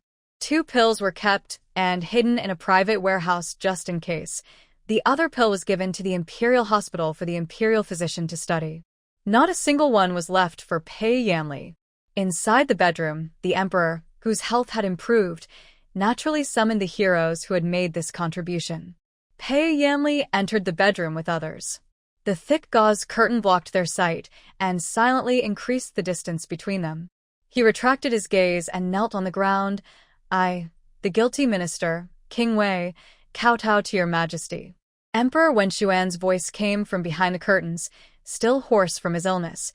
Prince Wei has made great contributions by presenting the treasures. What reward do you want? Hearing this title coming from the mouth of his father, with whom he once had a deep affection, he was slightly stunned. Then he bent down, staring at the intricately patterned carpet, trying not to let his voice have any emotion. Being loyal to my father is my duty as a son. Emperor Wenshuan looked through the curtain at the crawling figure behind him, stared at his former favorite son, and then shifted his gaze elsewhere. His voice came from behind. The guilty should be punished, and the meritorious should be rewarded. King Wei has made great contributions. I allow you to move out of the cold palace and set up your own residence outside the palace. In addition, the war in the north is intense, and a minister in the court strongly recommends that you lead the troops to fight. Are you willing? Now that I have left the cold palace, logically speaking, Pei Yanli no longer needed to lead his troops to the north for support and exchange his life for merit. But his foundation in the capital was uprooted, and he had no hope of competing for the throne. It would be better for him to gain experience in the army and gain a foothold on the border. Thank you, Father, for your grace. The imperial edict was issued. The Ministry of Internal Affairs had not yet had time to prepare a mansion for Prince Wei, and no one had arranged a place for him to stay, so he had to stay in the cold palace for another night. Or unintentional neglect made him realize that even if he could leave the cold palace, life would be completely different now. We had to set out early the next morning. The emperor sent him only 30,000 reinforcements, and the armor and weapons they led were the same as those of the most ordinary generals assigned by the Ordnance Department. Obviously, he has made great contributions. But he was still treated coldly in the capital. He was wearing armor and riding on a warhorse. When leaving the capital, I turned around and looked back at the tall city wall. We are leaving today, and I don't know when I will be back. I hope that by then he will have regrouped and can chant sutras and burn incense for his deceased family members. Inside the palace, Emperor Wenshuan, who was feeling better, was working on memorials at his desk by the window. When he heard the voice of a concubine coming from outside the door, he put down his brush and stood up to greet her. Why is mother here? The concubine smiled and said, You just had a serious illness, and your mother is worried about you. By the way, I will give you some prayer scriptures that I copied recently. May the ancestors bless your majesty to be safe and healthy. After she finished speaking, her eyes swept over the wet words on the table. Although state affairs are important, your dragon body is the foundation of the country. I understand. Emperor Wenshuan smiled and said, "The medicine presented by the imperial physician is very effective. According to my pulse diagnosis, I am almost fully recovered. The medicine was not presented to you by the imperial physician. It was given to you by Yen Li, who risked his life to bring it to you." The concubine sighed. "I am a woman in the harem. I don't know what happened in your previous dynasty. But Yen Li has been filial and sensible since he was a child. No matter what happened in the previous dynasty, you are still father and son. Your Majesty." Before she finished speaking, Emperor Wenshuan's expression had already darkened. "If you have nothing else to say, Mother, please go back first. I am in good health now, and I am afraid that I may have passed on my illness to you." Emperor Wenshuan knew that the concubine dowager came here out of concern for him. He couldn't help but feel a little regretful for his harsh attitude towards the person who had been kind to him since childhood. On the table, there was a handwritten scripture sent by the concubine. Emperor Wenshuan picked it up and prepared to ask someone to put it away, but his expression froze when he saw the contents. He was very familiar with this scripture. When he was still a prince, he went out to fight in the battlefield. The late queen, who is still a princess, copied this scripture 99 times to pray for him. The friendship they had shared in the past moved him a little. But when he thought of that incident, his emotion turned into coldness again. "Come here, burn these scriptures." He looked at the full moon in the sky and recalled the days when the queen committed suicide. Everyone in the court thought that it was Marquis Ping En and the Grand Marshal who were arrogant and attempted treason, which implicated the queen and the crown prince. In fact, it was Pei Yanli who implicated them. Now, let him live. This is already the biggest concession made by Emperor Wenshuan. "I haven't played games for a few days." Ji Nanqing went to see Yan Yan today, but he didn't expect that the map had changed. The picture is also night. The sky is dotted with stars. There were several bonfires burning on the ground. Yan Yan is sitting under a tree, wearing armor, as if he is going to a war. But the war has not started yet. The armor seems to be broken. He lowered his head at this moment, holding a needle and thread in his hand, and unskillfully sewed the fallen patch back onto the leather armor. "This looks... What's wrong with being a bit pitiful?" "Wrong, he has always been a poor little thing. Yan Yan is her change-producing machine, and it's quite worrying that he is going to war. The armor on him doesn't look sturdy, and the sword looks ugly." Players outside the screen complained about the game's poor money-making methods. But the body opened the game's store honestly. The rows of goods were dazzling enough, and among so many goods, a set of heavy armor made of black iron caught her eye. Ji Nanqing said wow, and his subordinate clicked to buy at price. 800 points. The nano-material bulletproof vest she gave to her brother only cost 800 points in the Points Mall. Game Mall equals Points Mall 10 times the price. How shameless. Ji Nanqing looked at the 66 game points he had left after buying medicine yesterday and opened his new laboratory. "What are you buying?" "Rub it with your hands." She found experimental equipment that could be used to refine weapons and began to study the method of rubbing armor with hands. On the other side, Pei Yanli, whose finger was pricked by a sharp needle for the nth time, stopped and fell into deep thought. After living in the cold palace for a long time, he became particularly sensitive to people's kindness and malice. The farther he got from the capital, the more he felt that his father might have sent him out to die. Poor quality armor and weapons, a very small army, like a mantis trying to stop a chariot, like a moth flying into a flame. This battle will be more dangerous than he expected. His biological father wants him to die. The bitterness in his chest gradually gathered in his eye sockets. Pei Yanli looked up at the starry sky, suppressed all the emotions in his heart, and silently recited devoutly, "God, please bless me." Ji Nanqing was sweating in the laboratory, rubbing and rubbing. In the Great Zhou dynasty, the manufacture of armor had reached a certain level. Entry-level leather armor is made of buffalo hide, or better still, rhinoceros hide. This is the armor prepared by ordinary people, and it is also the armor of most soldiers on the battlefield. Then there are armor made of bronze, rattan, wood, bamboo, bone, etc., and the iron-clad mixed armor used by generals. According to Ji Nanqing's field research and information search at the blacksmith shop, skilled craftsmen can now build furnaces with temperatures exceeding 1,500 degrees, which is exactly the temperature for smelting pig iron. Her father even spent a lot of money to buy a set of black iron armor and sent it to his elder brother at the border. Ji Nanxing has seen it. The refining process has reached the level of medium carbon steel. However, medium carbon steel is already the highest level of current smelting technology. As for high carbon steel and other metal alloy technologies, they are completely unavailable here.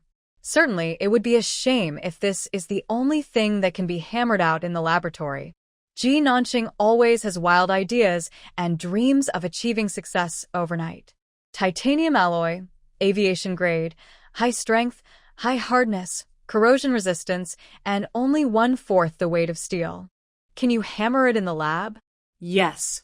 She stayed in the laboratory all night and produced more than 50 pieces of rectangular fish-scale titanium alloy armor plates, each 3 fingers long and wide. By combining and splicing these armor plates in a certain order using rivets and ropes, she could make a set of extremely powerful armor. However, such armor requires about 1,400 pieces of titanium alloy armor plates. As her efficiency increased, she could produce 200 pieces a day, and it took her a full 7 days to make all the nail pieces. Next comes threading the needle and sewing. Honestly speaking, if it were anything else, Ji Nanxing had already lost his patience. But this handwork has a kind of fascinating magic that made her sit still and weave for a long time. After the whole armor was finished, she was ready to improve it and continue to improve the throat, joints, and waist. At this time, the supporting Great Zhou army had arrived at the northern border. The scouts sent out by Pei Yanli kept leaving and coming back with news. Your Highness, we have contacted Lieutenant Ji Nanyang. Lieutenant Ji is leading 10,000 soldiers to stop the Northern Qi army in a canyon 5 miles away from the Sanjin Pass. Upon hearing this, Pei Yanli unfolded the map and looked for the canyon he mentioned. This place is called Monkey Cry Valley. The mountains on both sides are steep. The road is narrow. This general led the remaining troops to intercept here, which was an important reason why the Northern Qi army had not successfully moved south. This man is a good general. Pei Yanli had some impression of Ji Nanyang, so he rode as fast as he could to reach their camp before sunset. At this time, the troops had just faced off against a wave of Northern Qi troops and were resting.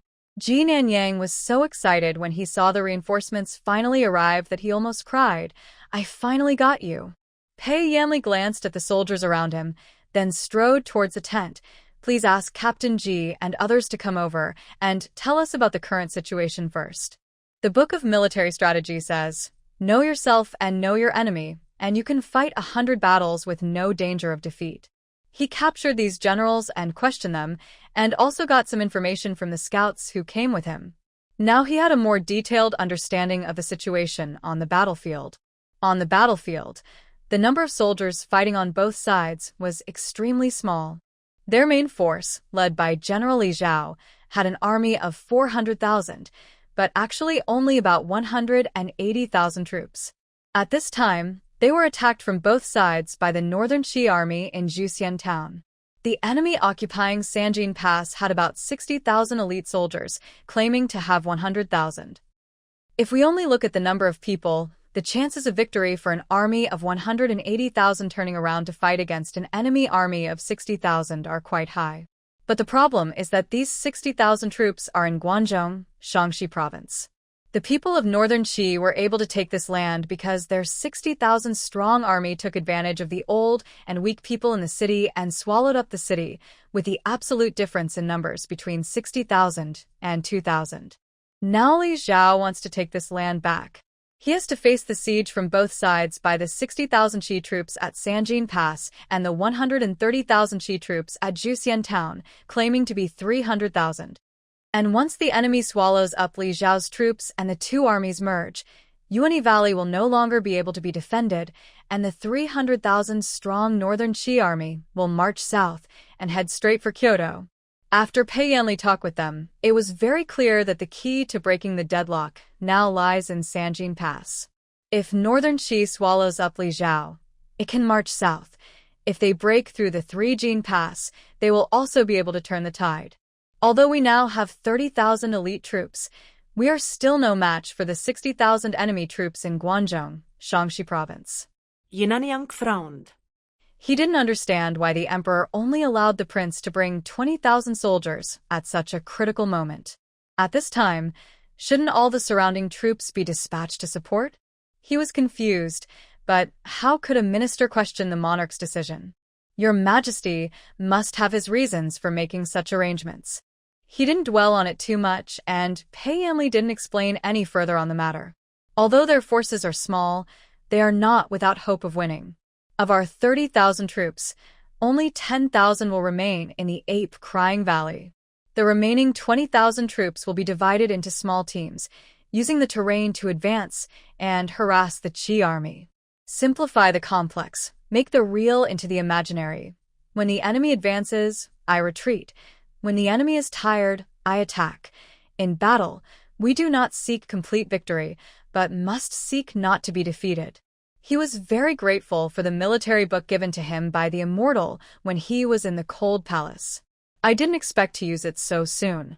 The squad's harassment of the enemy was effective, but not fatal. The interior of Sanjin Pass is as strong as a rock.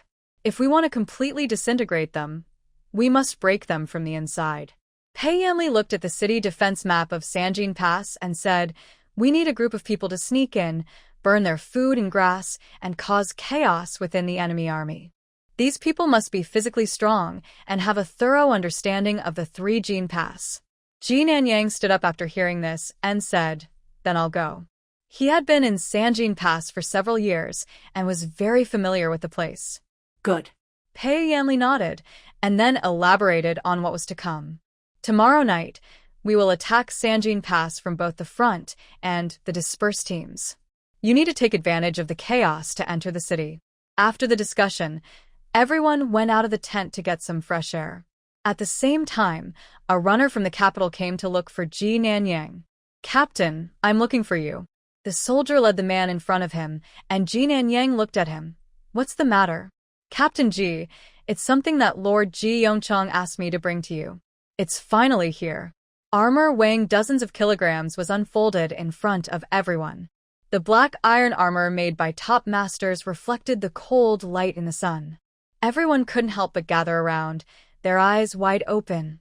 "Oh my God, this armor is too good. I know this. It is a black iron armor made by a top master. I am lucky enough to have seen it once. It costs 28,000 taels of silver." After saying this, there were gasps from all around. Master Ji loves his son dearly. Captain Ji is so lucky. If I had a father like this. TSK. As they sighed, there was another person standing outside watching quietly with a mechanical and stereotyped smile on his face. "That's great. The black armor is very beautiful." Surrounded by his comrades, the young captain tried on the armor he had brought from afar on the spot. The black iron armor was made exactly according to his body shape, and even the knees and joints, which were made with the most exquisite craftsmanship, fit perfectly.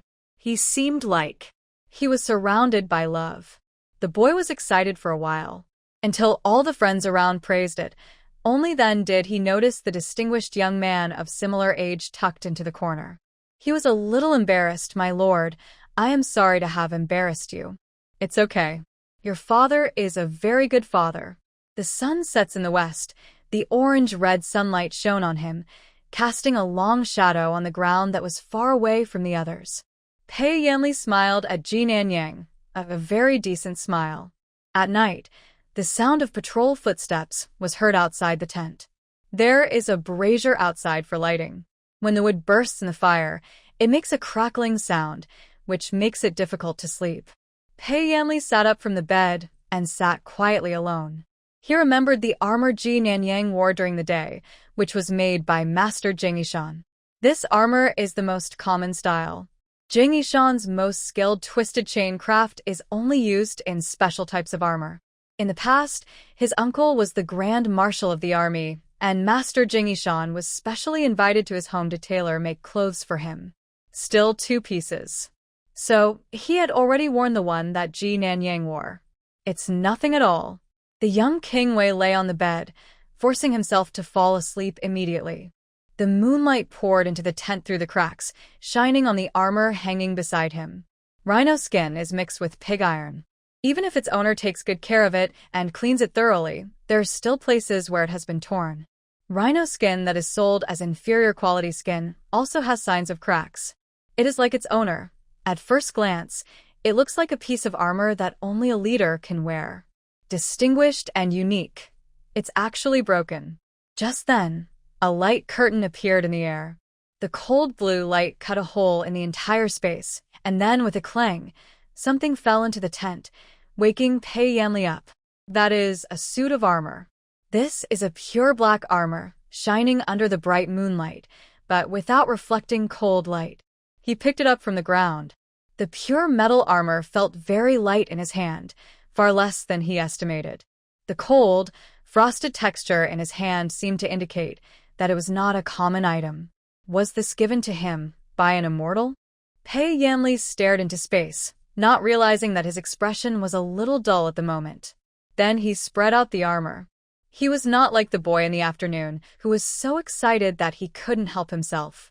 He touched every inch of the armor with his hands with dignity and restraint, slowly put it on his body, and made it neatly fit. The clothes that the immortal gave him also fit him perfectly. The joints, legs, and shoulder blades are all well protected, and the waist, abdomen, and throat, which are prone to injury, are also well protected. In the even more noisy second half of the night, Pei Yanli had a rare good dream. Ji Nanxing, the liver emperor whose eyes turned red from howling, finally couldn't help himself and let out a resounding laugh. To be honest, Yan Yan's reaction pleased her. Is there anything that can increase your sense of accomplishment more than the unconcealable joy that radiates from the inside out when the recipient receives a gift that you have carefully made? Even though she claimed to be rational, she had to admit that she was manipulated by the game. But the armor was tattered, and Mr. Xing patched it up. Thanks to Fu Bao Zibao for the coding tool. Thanks to Muzining Bao for the little gift.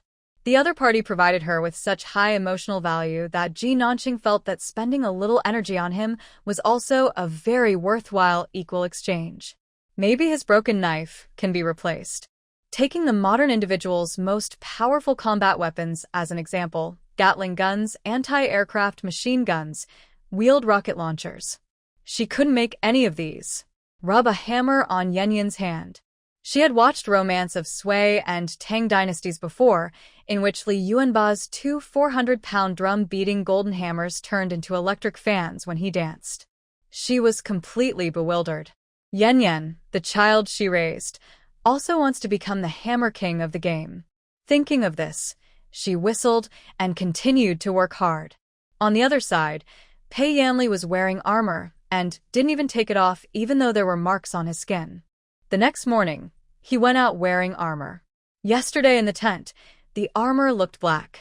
Today, standing in the sun, I found that it was gray. Its surface was not smooth, and in the sun it did not reflect cold light and shine like the armor made by Master Jingishan, nor was it as eye-catching as Ji Nanyang's armor, but he liked it very much. wow. Your armor is so nice, Your Majesty. Ji Nanyang came towards him, his eyes fixed on the armor on his body. The surprise in his eyes was not fake. Pei Yanli paused and stopped in front of him. Really? It was given to me by an old friend. Brother Nanyang, since you know so much about armor, why don't you help me see what's good about this armor? One look at your armor shows that it has been carefully polished. There is not a single scratch on the surface, yet it does not reflect light. This kind of armor has the best concealment, and it will not reveal its position to the enemy due to reflection. Although ordinary armor shines with gold, it is also difficult to hide because of this. Once on the battlefield, a small team ambushed the enemy in the jungle. As a result, because the general's armor reflected light, the team was discovered in advance, and the team was attracted and killed by the enemy. Ji Nanyang has been at the border for so long that he knows a lot about weapons. He immediately spoke of the amazing features of the armor's exterior, then touched it and discovered that the black iron on it was much lighter than usual. The design is good, but the weight is a problem. But he was not sure, so he asked, "My lord, Can I test the hardness of your armor? Upon hearing this, Pei Yanli took off his elbow pad and let him try it. Ji Nanyang waited, then put the thing on the ground, pulled out his long knife, and chopped it up with a clang. The first time he used little force, the second time he used normal force, and the third time the rebound of the knife handle made his palm numb, and the edge of the long sword curled slightly. What kind of black iron is this? It's so light and hard. Pei Yanli looked at the shallow mark on the elbow pad, narrowed his eyes slightly, and pulled up the corners of his mouth. Is Captain G's knife okay? He smiled and said caring words. The tone of voice is a bit weird. But Ji Nanyang didn't hear it. He felt sorry for his weapon. You used too much strength. I have to find a whetstone to sharpen it later. The material of the prince's armor is much better than the master's black iron. I wonder where your best friend found it from. But it can be seen that your best friend really cares about you. Because of care, only then would they send him such high-quality armor, just like his family would send him all kinds of things from the capital. Your best friend really cares about you. Your best friend really cares about you. Your best friend. This sentence kept repeating in Pei Yanli's mind. It was like a piece of candy, tasting extremely sweet, but also making people feel a little sour. Brother Nanyang, thank you very much. His thanks left Ji Nanyang confused. But he was still quite nervous about his weapon, so he trotted to the river with his rolled-blade sword to repair it. At night, and the soldiers of the Great Zhou were advancing quietly. They groped their way to Sanjin Pass and launched a surprise attack on it. The soldiers guarding Sanjin Pass reacted hastily, and the sound of gongs and drums rang out. Most of the soldiers in the city were mobilized to guard the city gate. At the same time, on the other side, several iron claws flew up to the city wall under cover, and Ji Nanyang led dozens of good hands to break through from the side. They climbed up quietly, then approached the patrolling soldiers and stabbed the daggers directly into the necks of these people, and this small group of people died silently. They travel light. At this moment, he stripped off the enemy's armor and put it on himself, then threw the body outside the city wall. Several people sneaked in like this. Troops were constantly being deployed in the city, and the chaotic movement provided them with an opportunity to take action. They found the main storage place for food and grass in the city, poured oil and strong wine, and set it all on fire. When the city was ablaze, the generals of Qi realized that they had been tricked. They quickly sent people back to put out the fire, but the soldiers of the Great Zhou at the city gate fought bravely and held back most of their troops until their raging fire became one, and after a long time, the fire turned into billowing smoke. Pei Yanli looked at the situation and issued a military order this time. Great Zhou soldiers, sound the drums and retreat. They retreated. This was the first time they had confronted the Qi people head-on since retreating to Yuani Valley, and they had the upper hand. Ji Nanyang, who had returned from the sneak attack with his team, had his eyes shining. We destroyed 80% of the Qi army's food and fodder at Sanjin Pass. The remaining food is not enough for them to eat. Even if we surround them without attacking, we can wear them out. Pei Yanli shook his head. The remaining 20% of food and fodder should be saved. It will be enough for them for at least 3 days. 3 days was enough for Qi's generals to gather 2 frontal assaults on Yuani Valley. He had read a story in a military book given to him by an immortal. It told of a brave general who sank his own ships, smashed pots and pans, burned down his barracks, and fought a decisive battle with the enemy, with only 3 days of food. This battle is regarded as a classic example of defeating a larger force with a smaller one in military books, and there is even a phrase to describe it: burn the boats and burn the boats. Pei Yanli was deeply impressed. The next few days would be the most critical moment of the war. He did not dare to relax and called all the high-ranking soldiers over. The Qi soldiers at Sanjin Pass will definitely counterattack us with all their strength. Although we are currently in an advantageous position, our numerical disadvantage should not be underestimated. Winning the majority with the minority is a miracle. Winning the minority with the majority is the norm. We need to get in touch with General Li Zhao, and when the Qi army attacks, we will attack from both sides and eliminate the enemy at Sanjin Pass. He was paddling in the sandbox. If he didn't fight for the chance of victory, it would be gone in a flash. We need a warrior to pass on the message of counterattack to them. Pei Yanli looked at the general sitting in front of him and asked, "Who do you think is more reliable this time?" "This is what I owe you last night. Then I'll go." Ji Nanyang took the initiative to step forward again. "My warhorse can travel 1,000 miles a day, and it is a good horse, and it is familiar with the terrain. This operation must be kept secret as much as possible, and it is most appropriate for me to lead a small team. Well, I'll have to trouble Captain Ji." Among all people, Pei Yanli is most optimistic about Ji Nanyang. If he goes, he will certainly feel more at ease. Give this letter to General Li Zhaoda, and he will know what to do next. Ji Nanyang looked at the letter and asked after a moment, "Prince, do you want to add a code to the secret letter?" What? Pei Yanli didn't understand. Ji Nanyang explained, "It means changing the content of the letter according to a certain pattern to prevent others from understanding it. Only you can understand it." He was flattening the sand while teaching on the spot. For example, the word boss. Ji Nanyang taught on the spot, and Pei Yanli learned it after listening only once. He couldn't help but exclaim, "Wow, you're so smart." He had taught others this before, and had no idea how many times he had repeated it. Pei Yanli looked at the words on the ground and said, "Aren't you smarter? You can actually think of such a clever way to deceive others." Ji Nanyang felt a little embarrassed by the compliment, and he answered honestly, "Actually, this is not something I thought of. It was my younger sister who came up with the idea. When I was young, I was naughty and playful, and my father was strict with me. So I came up with this idea." As he spoke, he recalled the happy times when the three siblings were young. "Thinking about it now, we were really naughty back then." Some people are reminiscing about the past, while others are silently calculating. Ji Nanyang is 23 years old this year and came to the border for training 5 years ago. So his second sister must have thought of this encryption method at least 5 years ago. According to the estimation, when his sister came up with this method of encrypting text, she was probably around 10 years old. Pei Yanli sincerely praised, "The captain's sister is very smart." Of course. Ji Nanyang was very proud. "My two sisters are very smart. My second sister solved a difficult problem raised by Xixia in the court some time ago and was made a princess by the emperor." Pei Yanli was only recently released, so he had never heard of this incident. "I was a little surprised to hear this. There are not many capable people in the court." Using this encryption method, Pei Yanli handed the envelope to Ji Nanyang, who took a team to deliver the letter to Li Zhao that day. Almost the same time, several gray pigeons took off from inside the Shangxi Pass. This is a carrier pigeon specially trained by the state of Qi to deliver messages. It flies fast and is small, making it difficult to be spotted. The current news can be delivered to the main force of Zhuxian town within 1 day. The two sides exchange information, change the combat mode as quickly as possible, and cooperate over long distances.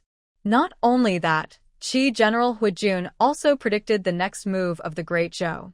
Send people to ambush on the nearby road leading to Zhuxian town to prevent the Great Zhou soldiers in Zhuxian town and Yuani Valley from exchanging intelligence. On the way, Ji Nanyang and his men were ambushed and lost several brothers. At this time, although the last 2 brothers helped him break out of the siege, they were also injured. He dragged the 2 men to an area with dense grass and woods, bandaged them simply, and gave each of them a pill that Ji Nanxing had brought him. This medicine works wonders on infections and fevers and should only be taken if there is something wrong with your body. Extremely precious, don't lose it. I will come back to find you after I deliver the letter.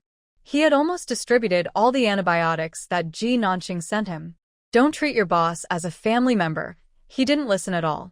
Knowing that the battle situation was urgent, he did not dare to delay for a moment and ran as fast as he could towards Zhuxian town. But how could the state of Qi simply let him go? Not far ahead, a rope suddenly appeared and tripped Ji Nanyang's horse. He flew off the horse and fell a long way. The people who had been lying in ambush also rushed up at this time. Countless knives slashed at him. To speed things up, they were all traveling lightly on the way to deliver the letter, but he was stabbed twice in the back, and his clothes were cut open. But he's fine. The ambushing soldier's knife was blunt. While everyone was stunned, he quickly stood up and ran. The speed is almost as fast as a horse. The people behind him reacted and took out bows and arrows to shoot at him. The arrows hit him and landed on the ground behind him. The captain of the archers was stunned. He checked the sharp iron arrowhead and couldn't believe it. Did he practice the golden bell cover and iron shirt? Or is there a piece of iron plate on my back? So many arrows were blocked that the archer almost lost confidence. This kid is really evil. The soldier holding the knife also said, "My knife is bent and I didn't even hurt the guy." After that, he asked the leader, "Are you still chasing, sir?" No. Going further ahead, we will reach the territory of the Zhou soldiers. Ji Nanyang ran for a long time and stopped only when he was sure there were no pursuers behind him. At this time, he felt a dull pain in his back and then reached out to touch it. The outer layer of clothes was torn, but the inner layer was still fine. That was the precious soft armor that Ji Nanxing had given him a long time ago. Invulnerable to swords and guns, immune to water and fire. I don't know how many times I've saved him. He kept this matter very low-key, and neither his father nor his other comrades knew that he had such a treasure. He raised his arm and kissed the soft armor vigorously. "Sister, you really saved my life." Take a break. He looked forward and continued to run towards the direction of Li Zhao's army. Although Ji Nanyang worked non-stop and overcame many difficulties to finally deliver the letter in the shortest time he could, it was ultimately not as fast as a flying pigeon. The Qi soldiers at Sanjin Pass are ready to attack Yuani Valley with great force. Speed is of the essence in war. 70,000 troops were dispatched. The road was dusty. The siege carts were moving slowly forward, and the soldiers at the front were wearing the strongest armor and holding heavy shields, approaching the canyon little by little. The Zhou soldiers stationed in Yuani Valley used wooden carts to smash the heavy stones and stab their spears into the gaps between the shields. The soldiers kept rushing into the shields in an attempt to break up their camp. The soldiers in front fell, and others behind raised their shields.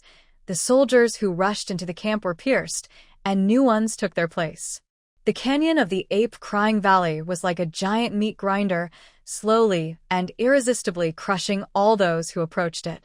The bloody smell of the corpses attracted crows and vultures to circle in the sky. The night is very dark today, but suddenly, a few slowly rising stars appeared in the sky. No, those are not stars. The people of Qi couldn't understand how lanterns could fly into the sky. But Pei Yanli smiled. The calming lantern flying into the sky was their signal. Ji Nanyang fulfilled his mission and not only successfully delivered the message, but also Li Zhao's reinforcements had arrived. At this time, the Qi army was already trapped deep in the hinterland, and the two armies of the Great Zhou attacked from both sides, catching the turtle in the jar. At this time, the pigeons of Qi seeking reinforcements were still flying in the sky. 40,000 people from Qi were captured, including General Hu Jun. After capturing these troops, the Great Zhou immediately recaptured the Sanjin Pass to prevent the Qi troops coming to rescue from Zhuxian town from taking the opportunity to launch a sneak attack. Li Xiaodong's army was trapped for several days, and the men and horses were exhausted, and their temples turned gray. His hair was a little disheveled, his brows were tightly furrowed, and he bowed to the person in the hall. "I made a mistake in judgment and almost put the Great Zhou into crisis. Please punish me, Your Majesty. General Li has worked hard. If you had not stopped Qi's 300,000 troops in Zhuxian town and provided timely support at night, the army of Great Zhou would not have been able to regain the lost territory so smoothly. I will report the border situation truthfully." Pei Yanli asked again, "General, how many troops do we have this time?" "Half of our troops were killed or wounded in this siege." He originally led an army of 180,000, but now only 100,000 are left. In the battles with the enemy army these days, the enemy's losses are about 70,000, plus the captives at Sanjin Pass. The Great Zhou killed 1,000 enemies, but lost 800 of its own. A barely successful victory. In General Li's opinion, should we rest and recuperate and defend the Three Jin Pass, or should we seize the opportunity to attack the remaining Qi army? Although Pei Yanli already had a plan in mind, he still asked him, "Your Majesty, in my humble opinion, we should defend the Sanjin Pass." After being beaten up, Li Zhao was no longer as adventurous as before. Pei Yanli nodded. "The general is experienced, so I'll do as you say." He actually thought so too. However, it was only through Li Zhao's mouth that the next request was made. Now in the capital, his father had completely abandoned him.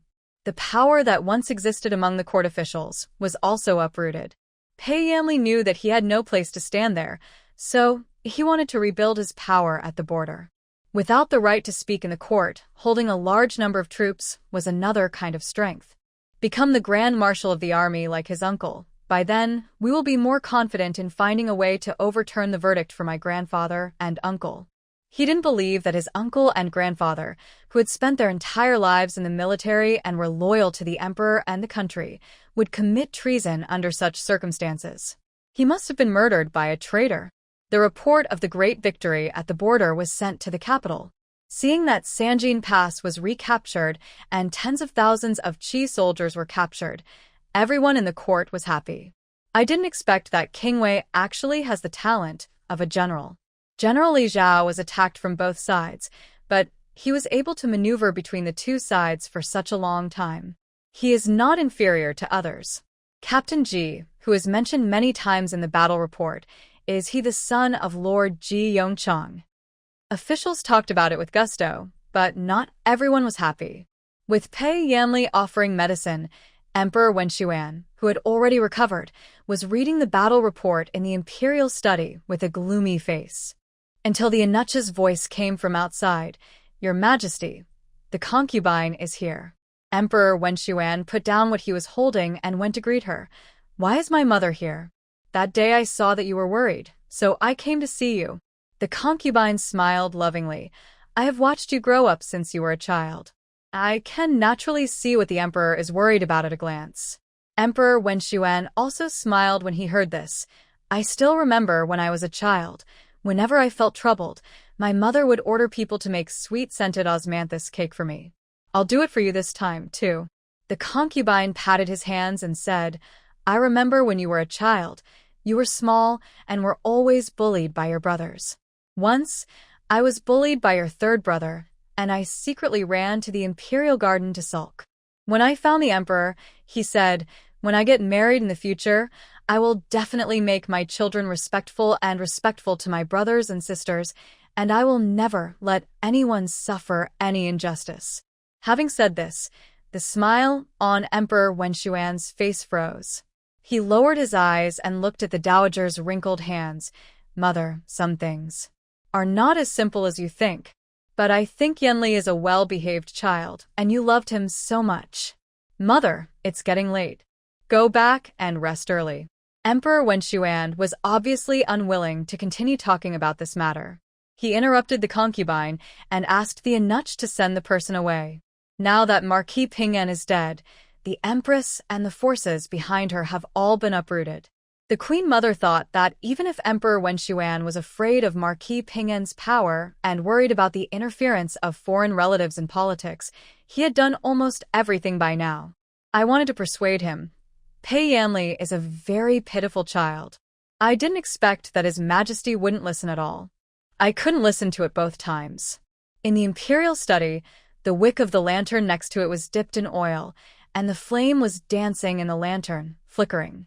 Emperor Wen Xuan looked at the victory report in his hand and threw it down with force, whereas the person holding the lamp. At the northern border, the imperial edict from the capital has arrived. Everyone was rewarded for their merits, but Pei Yanli's request to guard the border was rejected. Not only was his request rejected, another imperial edict also required Pei Yanli to return to Beijing immediately and not to stay. The imperial edict with urgency made Pei Yanli keenly feel that something was wrong. His father was very reluctant for him to stay at the frontier. He looked at the tiger seal on his desk, and suddenly an idea came to his mind. "Father, are you afraid?" Ji Mansion. The Ji family looked at the envelope they received, which contained Ji Nanyang's report that he was safe. He couldn't wait to tell his family about his promotion, But his only regret was that the state of Qi had not withdrawn its troops yet, and the emperor ordered him and General Li Zhao to continue guarding the border. He can't come back? My brother hasn't been back for several years, right? We have moved. Will he be able to find a place in the future? Ji Nanqing couldn't help but complain. I really don't know why my brother chose the barracks. Now he has to work overtime every year, the salary has not increased much, and the risk is high. If it were me, she hasn't come out yet. She was caught off guard and got beaten up by her father. Today is a happy day. Third brother Ji, please don't force your father to use family law. Old Antique, a beast of burden ruthlessly exploited by the feudal landlords, he deserves to be exploited. Ji Nanqing was secretly thinking in his heart, but he dared not say anything. If she were her father, she would have used Shuzhou as her base, first making iron with precision, then expanding and occupying land.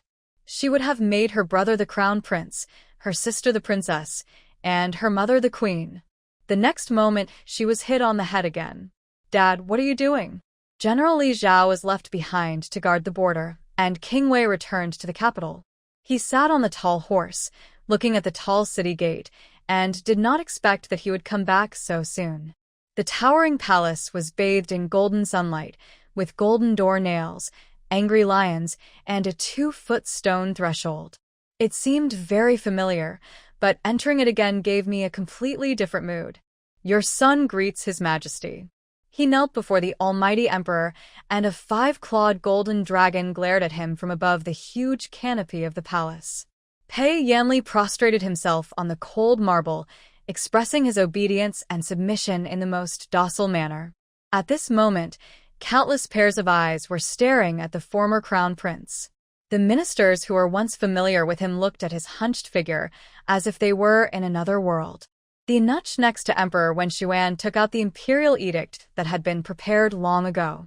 The emperor, in compliance with the will of heaven, proclaims, King Wei fought on the battlefield and made many outstanding achievements.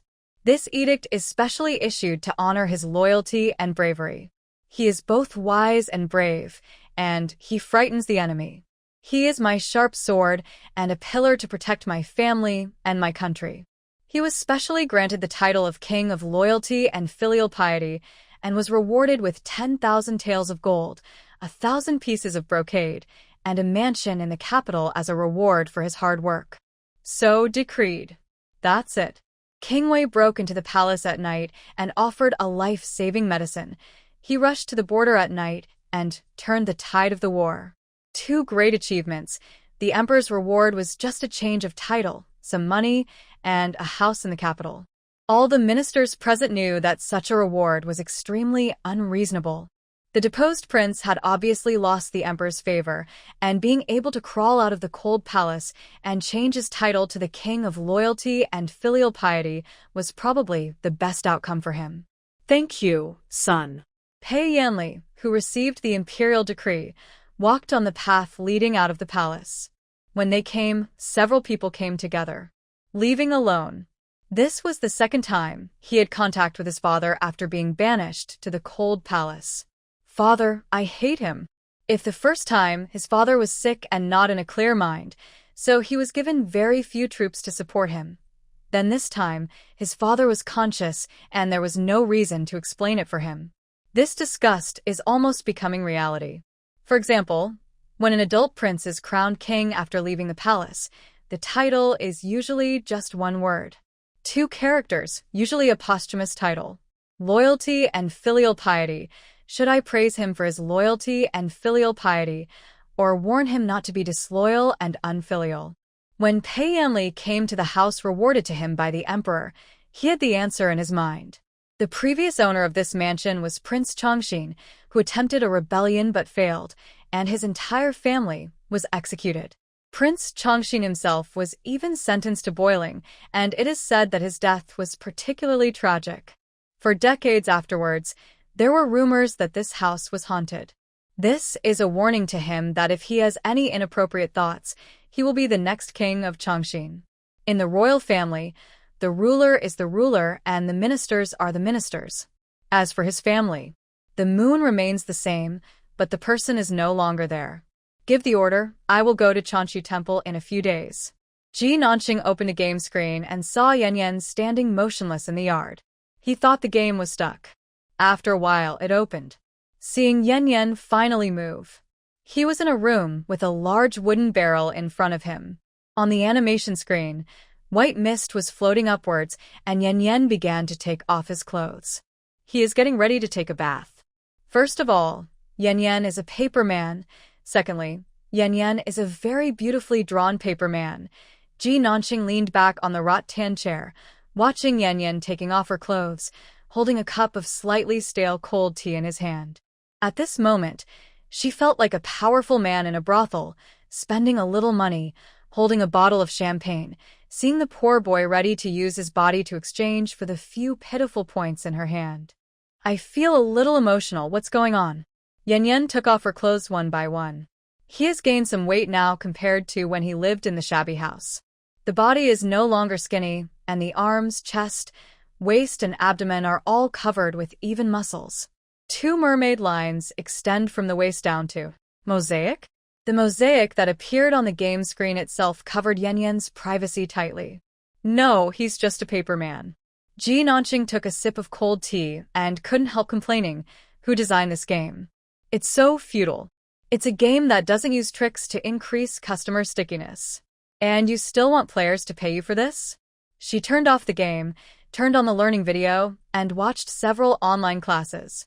On the northern border, Great Zhou and Northern Qi confronted each other for another half a month. The Great Zhou was fine, but the prisoners captured by Qi were not well off. They had no food, did the most tiring work every day, and received the most severe beatings.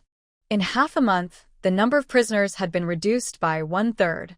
The same thing happened to General Cui of Qi. He could hardly hold on any longer. The state of Qi could no longer hold on. They were the first to admit defeat at the border, and envoys from Qi state were also on the way to negotiate and apologize. The reception of the envoys will be handled by Lord Ji. With the lesson learned from the last Western Xia, Emperor Wen Xuan directly handed the matter over to Ji Yongchang. He mentioned it unintentionally at the family dinner.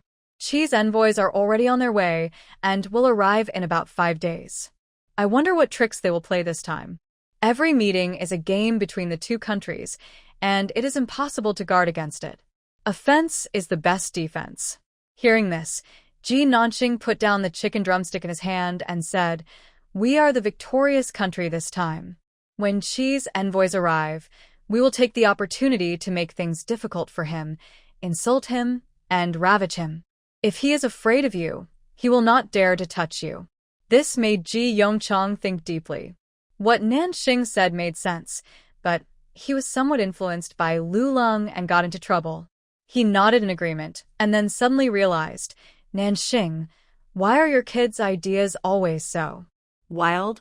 Although what she said made sense, it was just too much for a girl. It's really a bit too unruly. Father, please be careful when you speak. I don't accept labels. Ji Yongchang didn't understand what labeling meant, but he felt that if he didn't take care of the child, he might go up to the roof of the palace and tear off the tiles. He suddenly said, "I remember that the Imperial College is on holiday recently?" Ji Nanxing nodded. "It's too hot. Let's take a summer vacation." Ji Yongchang looked at Wenshi after hearing this. "I remember there is a famous Chanshu temple nearby." "What's wrong, master?" "Send this child to live in a temple, study Buddhist scriptures, read some books to cultivate her mind and body, and cultivate her temper." Ji Yongchang made the decision, then glanced at Ji Nanhua, who was standing next to him quietly and politely. "Let Nanhua go too, and teach your sister how to be a well-mannered lady from a noble family." On the way to Chanshu Temple, Ji Nanxing lay in the car, like a boneless person. Ji Nanhua looked at her rough sitting posture and reminded her, "Nanxing, be more elegant." "Sister, it's just the two of us."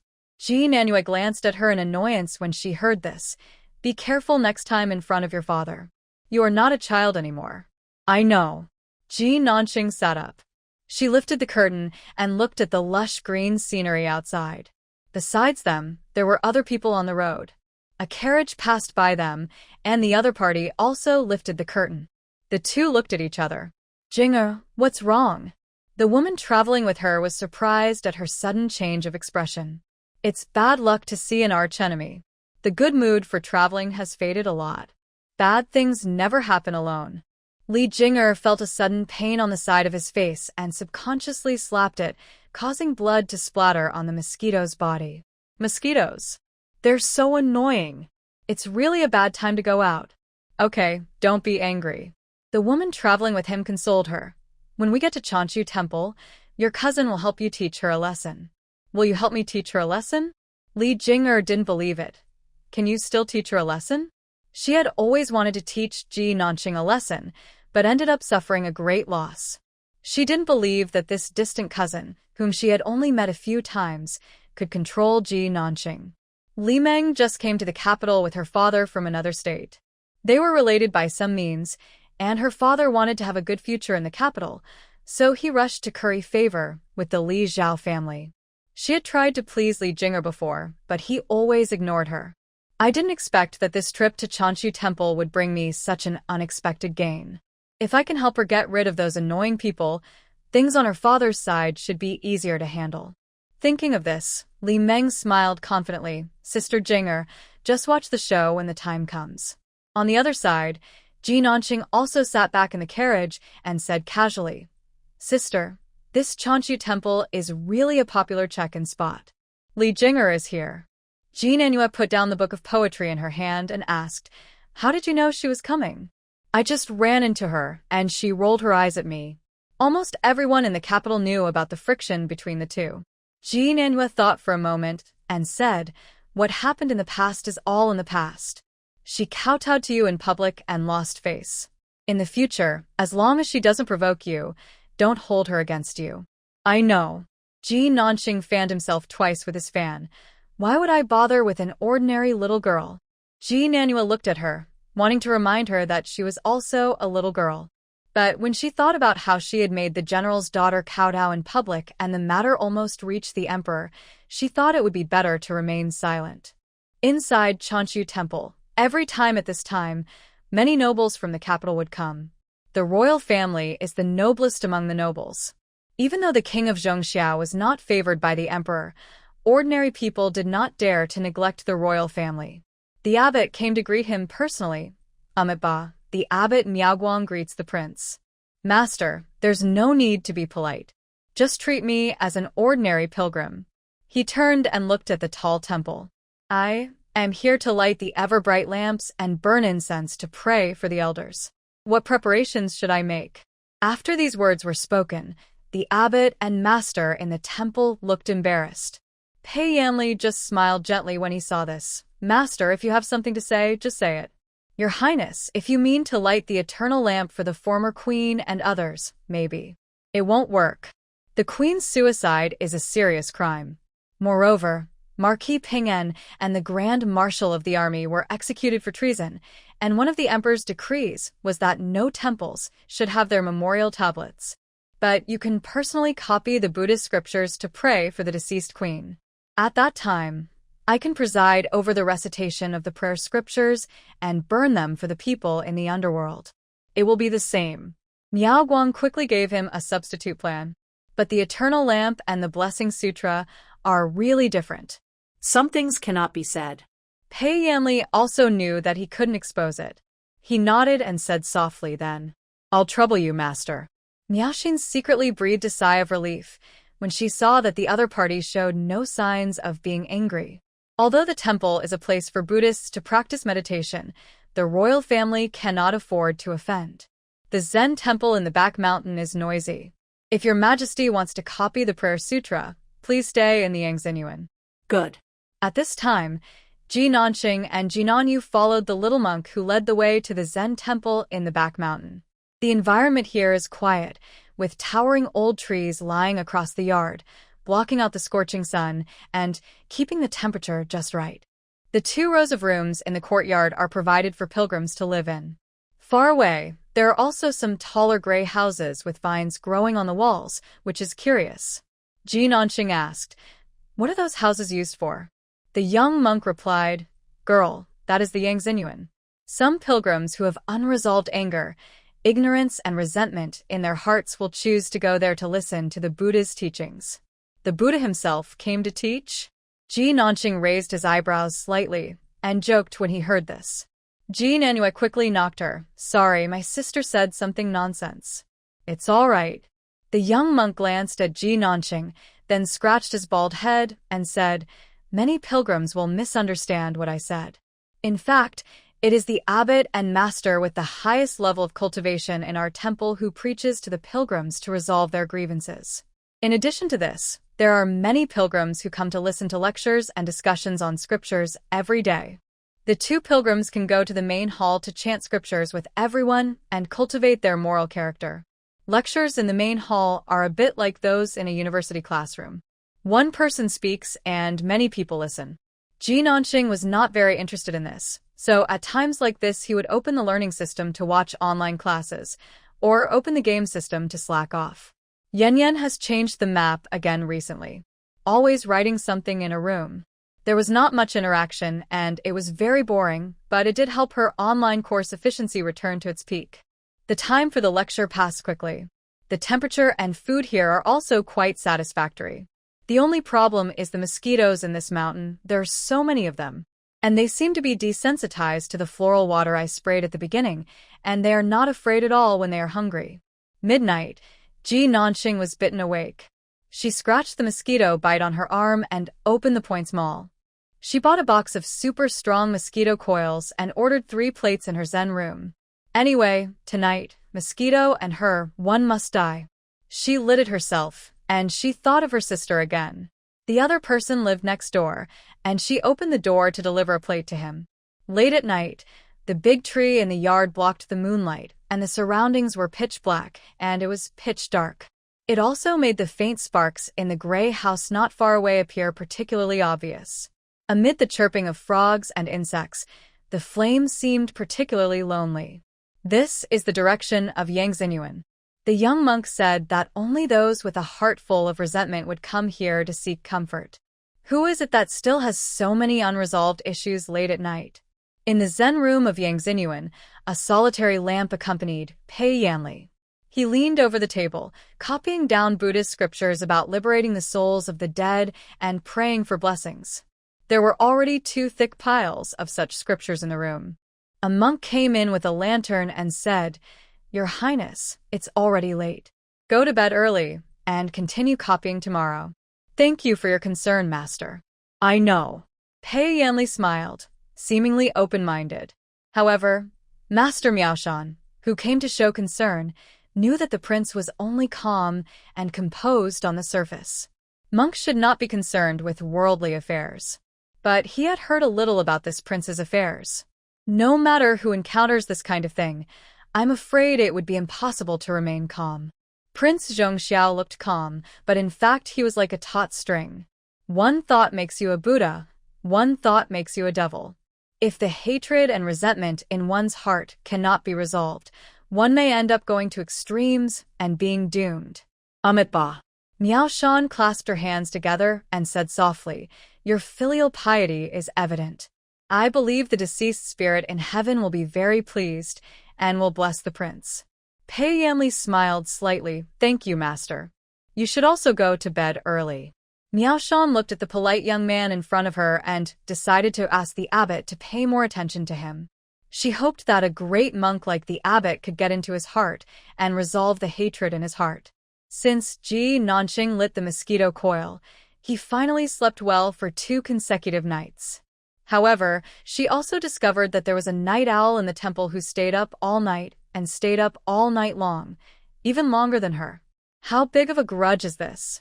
Once people's curiosity is aroused, they can't help themselves. Early the next morning, she looked in that direction, wondering if she should go over and take a look. Nanqing is gone. Ji Nanhua urged, Today is the day for the lecture. If you don't go there now, it will be too late. Although she didn't like listening to sermons with Ji Nanhua around, it is still necessary to clock in and sign in every day.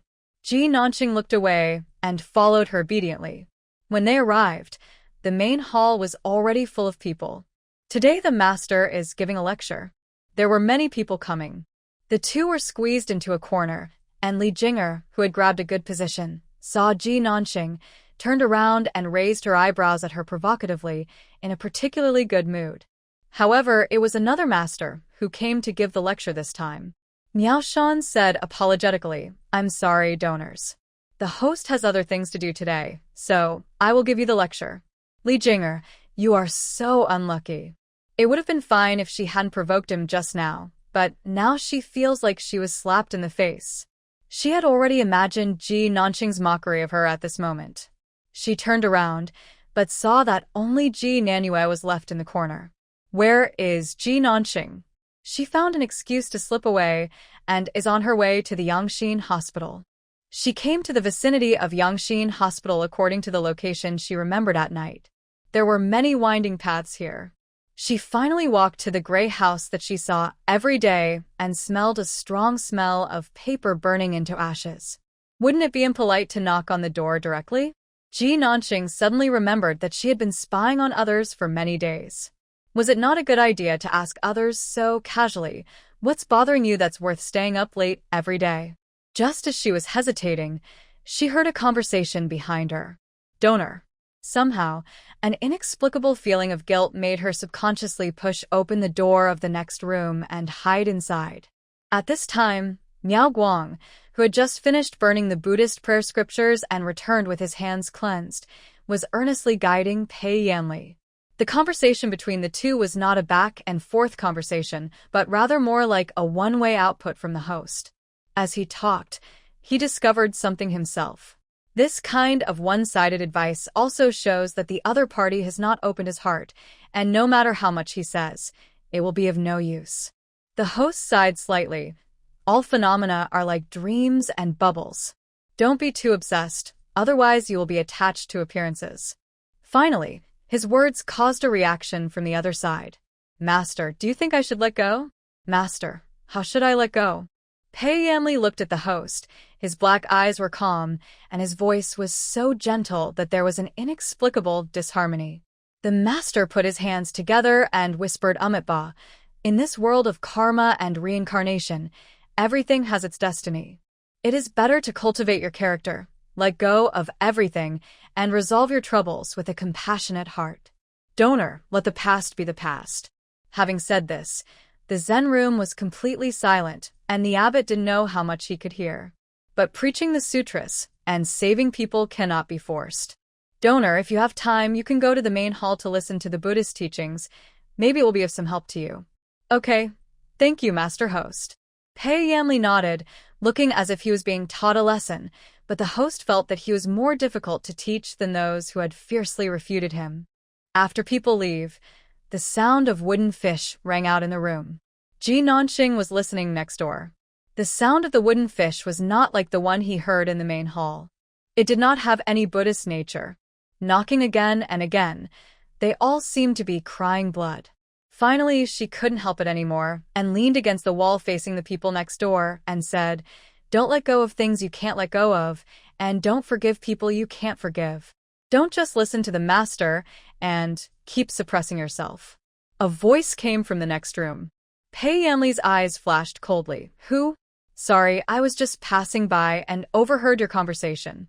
Ji Nanxing was too embarrassed to say that he came here just to gossip. Although I don't know what happened, you must have suffered a lot of injustice. Pei Yanli paused while pulling out the dagger. Since you have been next door, you should have heard what the master said. The master said, "Let go of the past and be compassionate." The master is the master, and you are you.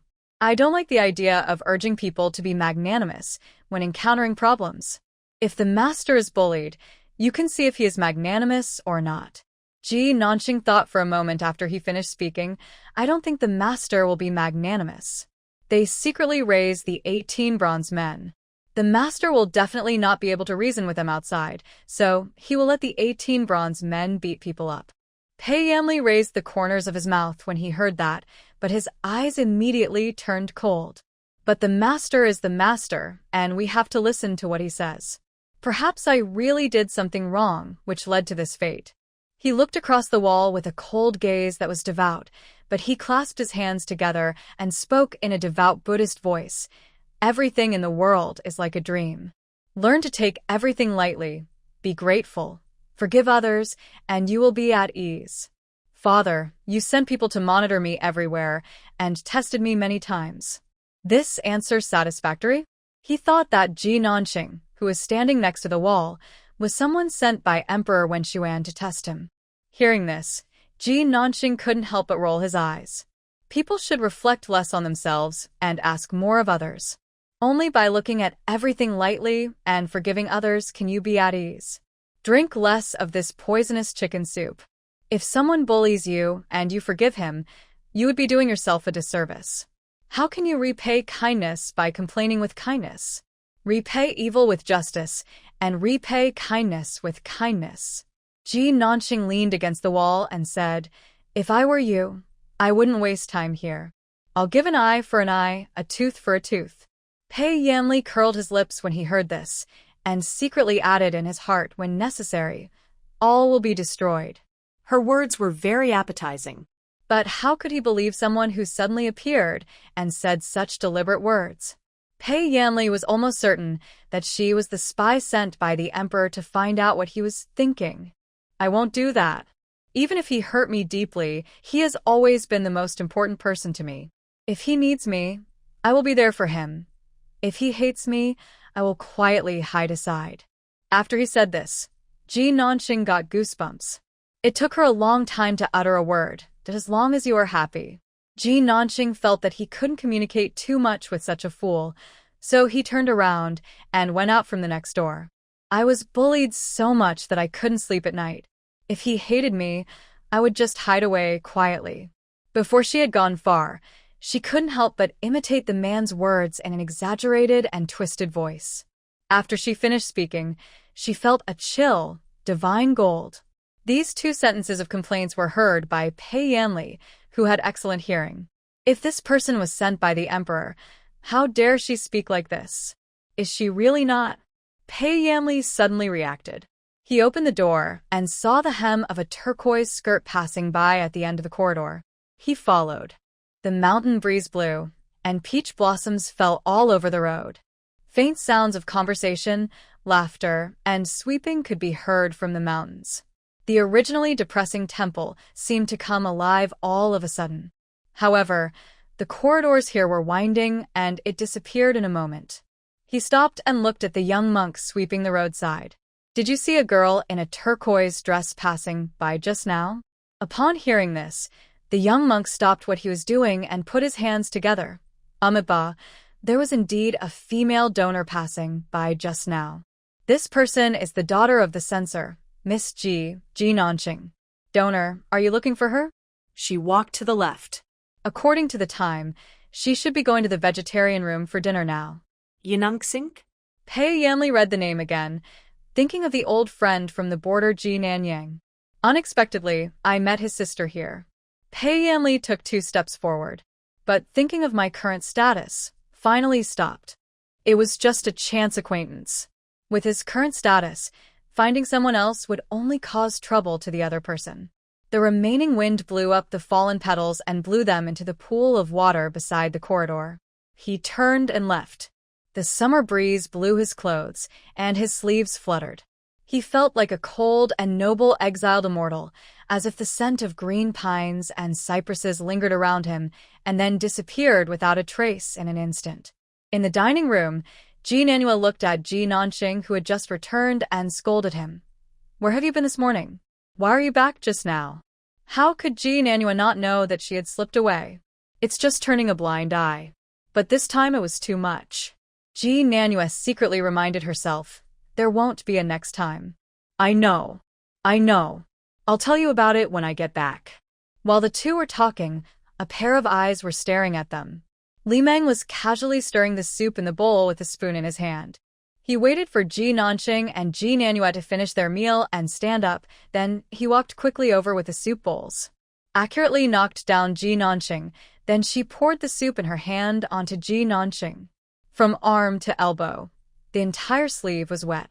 Li Meng exclaimed, took out a handkerchief and wiped her clothes while apologizing.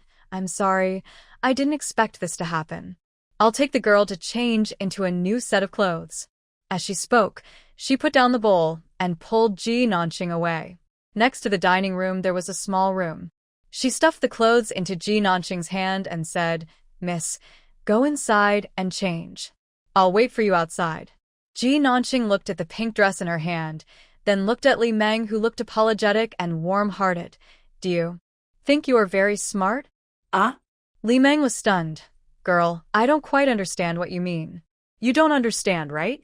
Ji Nanqing threw the pink skirt into her arms and pointed to the simple hut. "Go in." She was stunned, holding her skirt. She didn't dare. "First pour the soup on me, then take me out." Then he found a house hidden in a corner in a place that was unfamiliar to pilgrims. Ji Nanqing's voice was flat, and he didn't even show any pride in exposing the other party.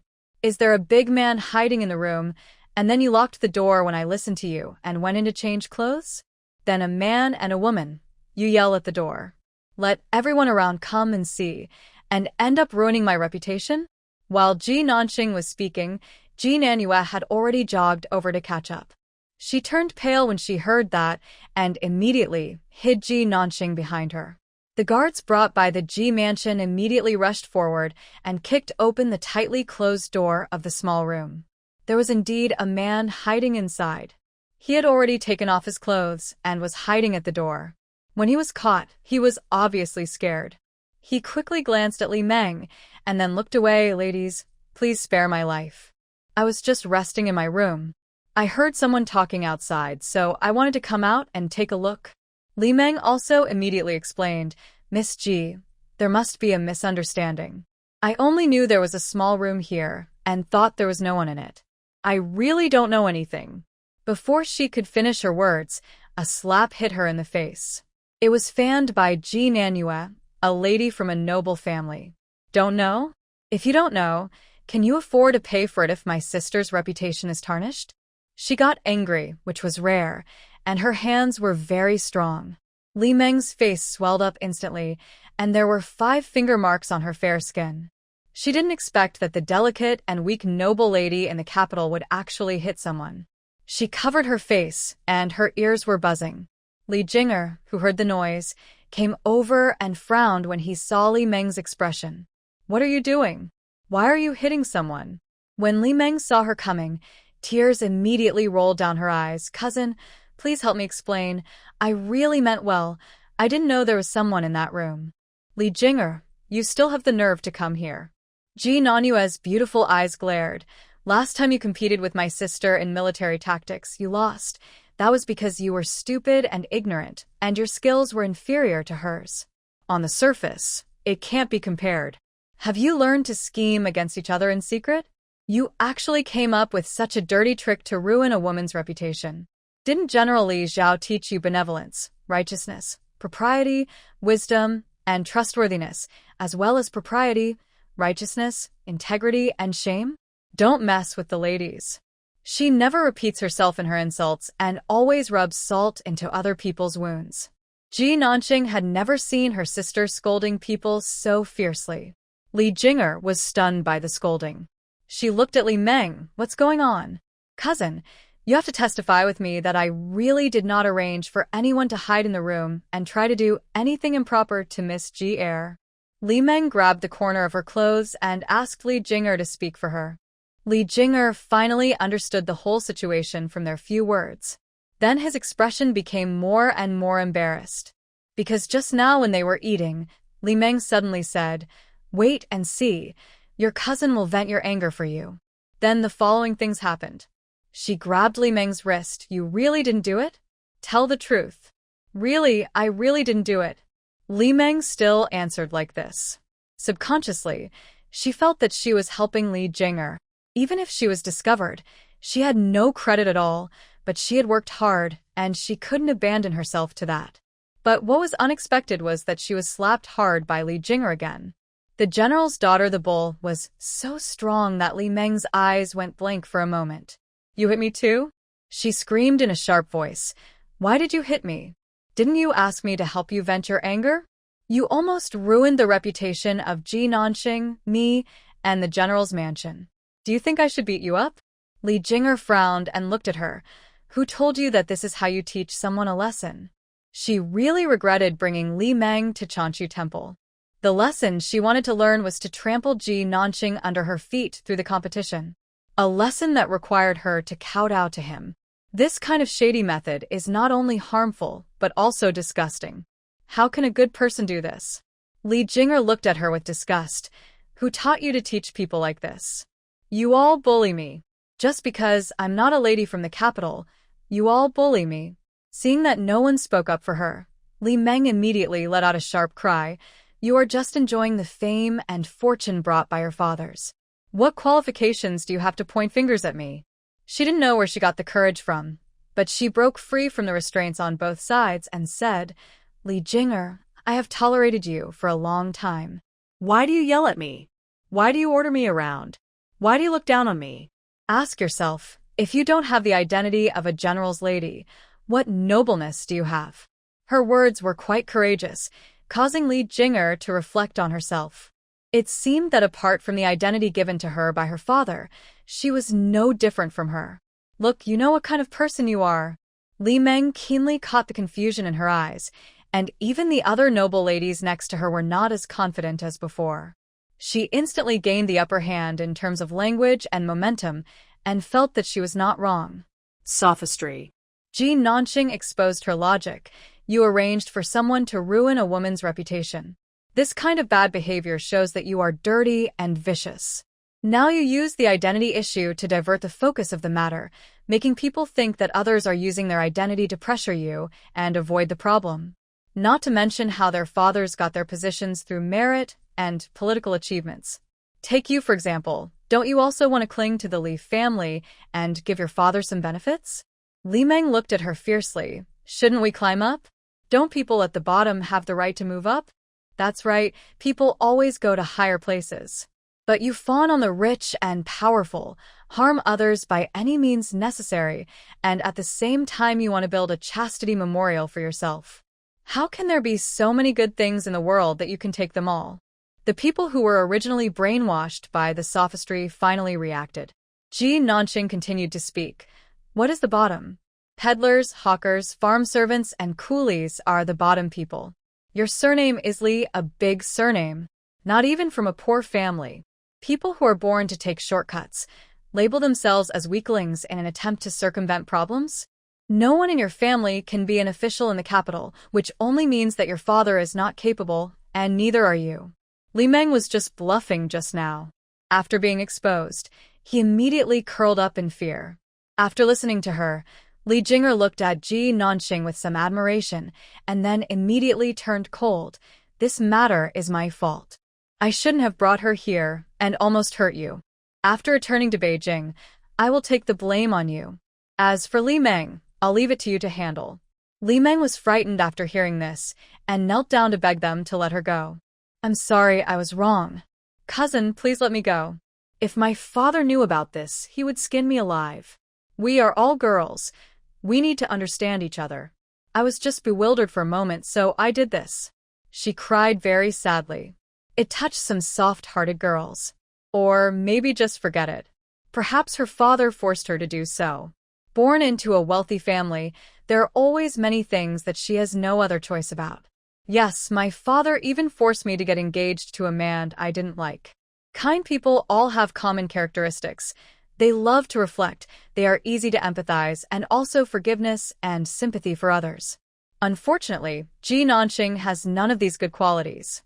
She looked at the girl who said that she was forced to get engaged by her family. Would you deliberately ask someone to destroy the innocence of the girl you hate? How is this possible? Are you kidding me? She immediately retorted, then reacted in an instant. Others also reacted even if Li Meng was oppressed by her father.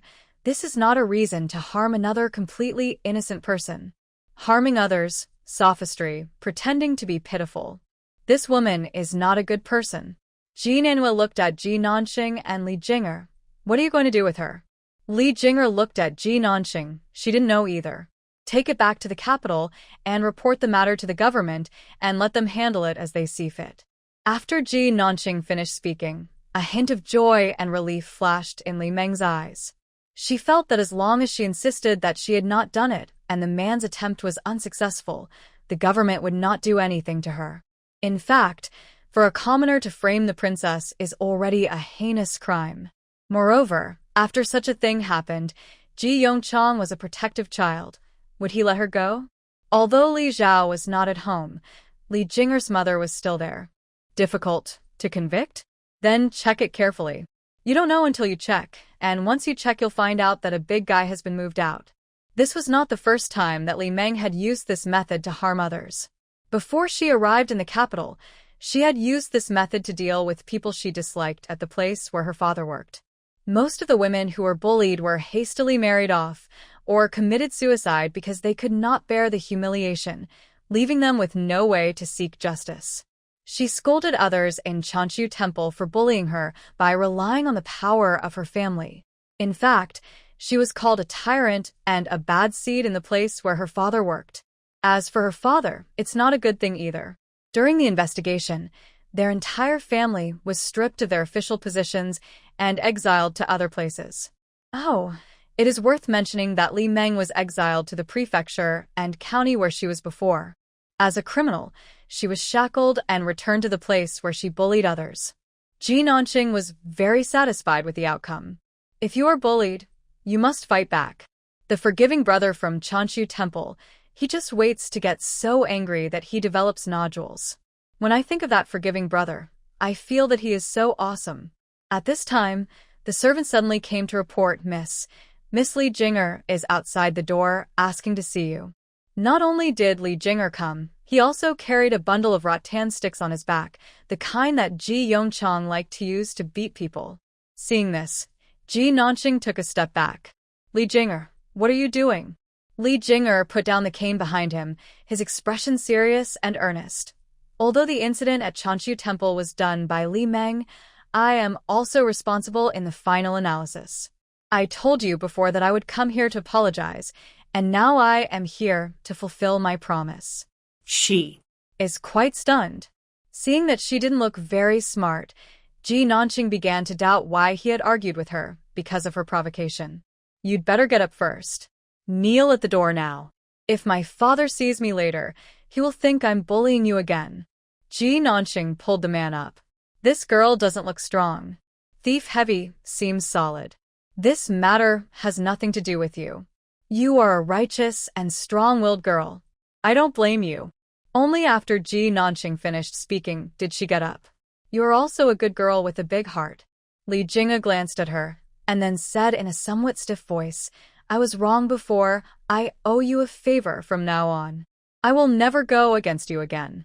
After she said that, she ran away as if she was too embarrassed to see anyone, leaving behind a bundle of very painful rattan whips. take the whip with you. Ji Nanqing was stunned. How wicked was it to bring something like this to apologize? While Ji Yongchang was still in court, she immediately ordered the servants to send these things to the fire room and burn them. Just after finishing the disposal, Ji Yongchang came back from the court. He saw Ji Nanqing destroying the murder weapon and asked, Why is Nanqing at the door? I've been waiting for you to leave the court. Thank you for your hard work. She looked at the crow's feet at the corners of Ji Yongchang's eyes and knew that he was in a good mood. Dad, what good things happened when you went to court? She admitted defeat and compensated us with 2 cities and a large amount of silver. Of course I am happy. Ji Yongchang patted her shoulder and said, Although you are a little playful on weekdays, these foreign ministers' audiences have indeed given me some good ideas. The emperor has rewarded us with many things, so come and see if there is anything you like. The emperor's rewards were jewelry, silver, and land deeds. Ji Nanqing looked at the big box that was delivered. Almost the same as she guessed. But next to the big box, there was a small box. She asked, Dad, can I open this too? Ji Yongchang took a look and said, That is a tribute sent by the envoy of Qi State. I heard that it is a natural gem that can glow at night. I have seen it and it looks a bit ugly. You can take it if you like it. Glowing natural gemstones? Ji Nanqing thought of some rare metal materials and luminous materials.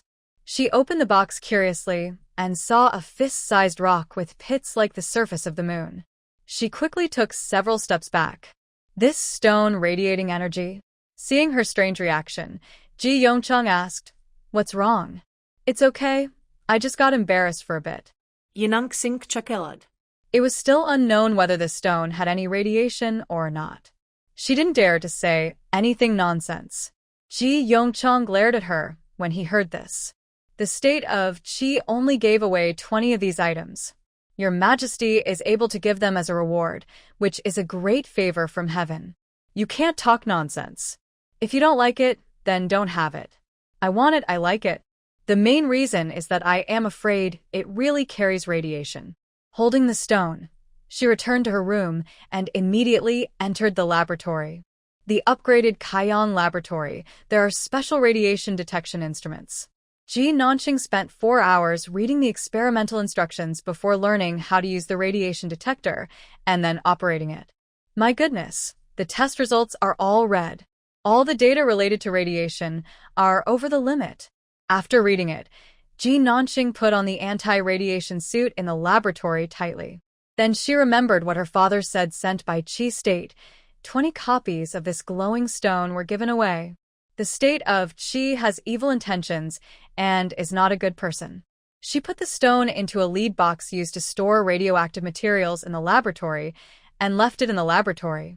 Then she ran out to find Ji Yongchang. Dad, where's the envoy from Qi now? Why do you ask that? You'd better tell me where they are now. Already gone. Ji Yongchang said with some pride. This time, Qi State did not dare to be as reckless and presumptuous as Xia State, so they sent gifts of peace and compensation and left quickly. Runs so fast. Ji Nanqing couldn't help but complain. They ran so fast because they knew the consequences of long-term contact with these stones. They were afraid that the people of the Great Zhou would discover them and flee early. Who else has this kind of stone besides us? They are all with His Majesty. He can give them to whoever he wants. Nanqing, why are you asking this? What's wrong with this luminous stone? It's nothing, just radiation. Ji Nanqing thought about it and chose the most concise and clear explanation. This kind of stone is poisonous. Poisonous? Ji Yongchang frowned when he heard this. When the minister of Qi presented it, it was checked by the imperial physician and others, and there was nothing wrong with it. This is the brilliance of this poison. Colorless, tasteless, invisible. You don't even have to eat or touch it. Just spending some time with it every day will cause its toxicity to increase continuously. A few months at most. A few years at most, the person died. Ji Nanqing said with some worry, Dad, aren't you responsible for reviewing the safety of this gift? If it happened to our family, we would be in trouble. No, this item was presented to Your Majesty by the envoy of Qi in the palace. Hearing this, she breathed a sigh of relief. That's good. What good is that? If there is really something wrong with the item, what will happen to Your Majesty's health and the others who received it? At that time, the envoys of Qi State, they boasted about it as if it were a god. The emperor must have given it to the concubines and princes in the harem and the ministers who consolidated the previous dynasty. 20 of these luminous stones are enough to quietly kill important figures in the Great Zhou Kingdom, including the emperor and the princes. Such sinister intentions, it makes people break out in a cold sweat. Come on, follow me into the palace and report this to the emperor. Ji Yongchang was about to go out, and Ji Nanqing quickly called him back. Father, I know you are anxious. But have you ever thought about whether we will be questioned if we talk about this matter now without any evidence? Ji Nanqing was very touched by her father's unconditional belief in her. But the officialdom is not your home. If you say the wrong thing or do the wrong thing, you will have to pay the price. Ji Yongchang frowned when he heard this. He also knew the complexity of the matter. So what should we do now? Go ask if anyone else has this kind of stone. Put several of them together, and the radiation will be even greater. Put mice in it, and let the facts speak for themselves. And the people of Qi brought these stones, so someone must have had long-term close contact with them. If you can catch them, you can capture them and observe them carefully. Ji Nanqing gave 2 solutions. After hearing this, Ji Yongchang took action immediately. Unfortunately, he was not popular in the court, and it was even more difficult to borrow stones from others. After hitting the wall several times, the carriage finally stopped at the door of the eldest prince's mansion outside the palace. Finally, he borrowed the first luminous stone from Pei Jingqing. "Thank you, Your Highness. I will return this intact in a few days." Pei Jingqing said gently, "Your Excellency can use it for as long as you want, but I am very curious. What do you use it for?" When Ji Yongchang was asked, he did not hide anything. "Your Highness, it was actually my daughter who discovered that this thing was unusual. I am afraid that Qi State has evil intentions. So I collected other luminous stones and went to verify it." When Ji Yongchang answered yes, he gained his first ally. But when he thought that Pei Jingqing had other thoughts about his daughter, Ji Yongchang felt, well, weird, not very happy to be his ally. Pei Jingqing didn't believe Ji Nanqing's judgment. He just wanted to see how many surprises she could bring. Her previous predictions about Qi were all accurate, even the later war between the two sides, which she could predict with a high degree of accuracy. He felt that if this glowing stone was as Ji Nanqing had speculated, then she was truly a strategist with every possible plan. With Pei Jingqing's help, Ji Yongchang's speed in borrowing the luminous stones became much faster. On the other side, the cavalry in the city also set out immediately to chase and block the Qi envoys who had just left 2 days ago. Because Pei Jingqing wanted to borrow something, he arrived very smoothly at the place where Ji Nanqing was doing the experiment, an abandoned farm in the suburbs. In addition to them, it is sparsely populated. Pei Jingqing was a little curious. "Do we have to come to such a remote place? And what are you going to do, Miss Ji?" "We came to a remote place to prevent radiation. Poison from harming other people. This little experiment is actually very simple. We can use the controlled variable method." Ji Nanqing specially made 2 cages for observation and placed them in an open and deserted place, and also assigned people to guard the surrounding areas from a distance. In Group A's cage, besides 5 mice, there was a pile of radioactive rocks. Group B had the same conditions, but was away from the radiant stone, and provide them with food and water sufficient for many days. Then just observe. "So simple?" "Yeah, it's that simple." Ji Nanqing nodded, then changed the subject. "It's just a little dangerous. Your Highness is willing to take the risk to come and observe. You are really a studious person. I never expected to be praised like this." He was silent for a moment. What kind of danger could there be? We are already quite far away. Although we are far away, the poison of the luminous stone can also spread far. Otherwise, I would not have chosen such an uninhabited place to do research. Ji Nanqing paused after he finished speaking, but don't worry, short-term exposure to less intense radiation will not be fatal. At most, you will lose your hair or get an incurable disease or something like that. The more I talk, the more you want to go back. Pei Jingqing rubbed his eyebrows. "It's so dangerous. Why do you want to stay here?" The pursuit of truth is always accompanied by a little danger. Ji Nanqing prepared his own form and said without looking up, then suddenly remembered something very important. "By the way, is the Emperor's luminous stone still with him?" Pei Jingqing frowned when he heard this. "I will go back to the capital right now." Ah. The person finally left. Ji Nanqing let out a long sigh. Knowing the dangers of radiation, she was of course afraid, and she was scared to death. She was just waiting for Pei Jingqing to leave quickly so that she could put on the radiation protection suit and arm herself to the teeth. On the first day, the 5 mice in Group A were healthy and jumping around. On the second day, the mice in Group A began to become listless. On the third day, the mice in Group A lay in the cage, and the amount of food they ate was visibly reduced. When Pei Jingqing rushed back, the results were almost all out. Group A began to lose hair and became manic. The mice fought in the cage and had blood oozing from their mouths, noses, and ears. Group B was placed farther away and is doing well so far. Seeing the result, Pei Jingqing frowned. What a vicious Qi people. Fortunately, these people were recaptured before they had gone far. Among this group of people, Pei Jingqing actually found a few people with sparse hair, like bald men. After questioning, he found out that they were the officials in charge of managing these luminous stones. They were in good health before they set out. After departure, "My health is getting worse." Emperor Wen Xuan was furious, and issued an edict that all the Qi soldiers captured at the border who had not yet been sent away would be killed on the spot. The group of envoys was also gone, and he even ordered that anyone from Qi who went to the Great Zhou would be killed without mercy. The relationship between Zhou and Qi. At this time, it drops to freezing point. The situation is tense. However, this is not something Ji Nanqing can decide. What she is more concerned about now is what will happen to these luminous stones that have been taken back. To be honest, she kind of wants it. These radioactive stones. It also represents the presence of extremely rare metals such as uranium, thorium, plutonium, etc. They are all good things. Although it is dangerous, it should not be thrown away casually. She tapped the answer out of her father's mouth. Find a place with few people and bury it. Where is it buried? Tell me. Ji Yongchang was getting impatient and finally said, it's near Jiaoshan Lane in the south of the city. It's not a good place. Don't join in the fun. Okay. Nantianmen nodded. Get the location. Go to the craftsman immediately to make a pure gold box. Gold is better at protecting against radiation than lead. She made 20 small boxes that could hold these luminous stones.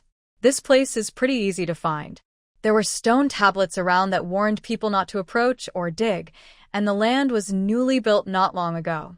Even with the moonlight, one could tell that the colors of the mud in two places were different. She started working with her ace sticking out. Ji Nanqing had a good brain, but a weak body. He dug for a long time, but could not find anything buried. No way, it's so deep. How long will it take me to dig it? When she sighed, she didn't know that her every move was being watched. An empty wine jug fell from the tree and hit her head, frightening Ji Nanqing so much that she quickly looked up. Under the moonlight, white clothes fluttering, his long black hair reached his waist, and the bright white moon created a cool feeling on him, as beautiful as a painting. Wow. Ji Nanqing exclaimed a little, then gave him a thumbs up with his hand, wearing a thick protective suit. Brother, you are really a ruthless person. He actually stayed in the radiation zone without any protection. Pei Yamli looked at the person who was wrapped tightly below him. He knew who she was. The second young lady of the Ji family. He knew it from the first sentence she said. That's why I use the wine jug to remind myself that I'm here. Pei Yamli did not expose her identity, but was curious about her attire. Why is the girl dressed like this? It's radiation protection. Ji Nanqing held a shovel and inexplicably started chatting with this man. Isn't it forbidden for people to come here? Brother, aren't you afraid of radiation? Poison? No. Pei Yamli looked at the bright moon in the sky and said, compared to the poison, I am more afraid of not being free.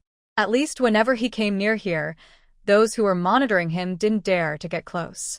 Just as his thoughts were drifting away, something was suddenly stuffed into his hand.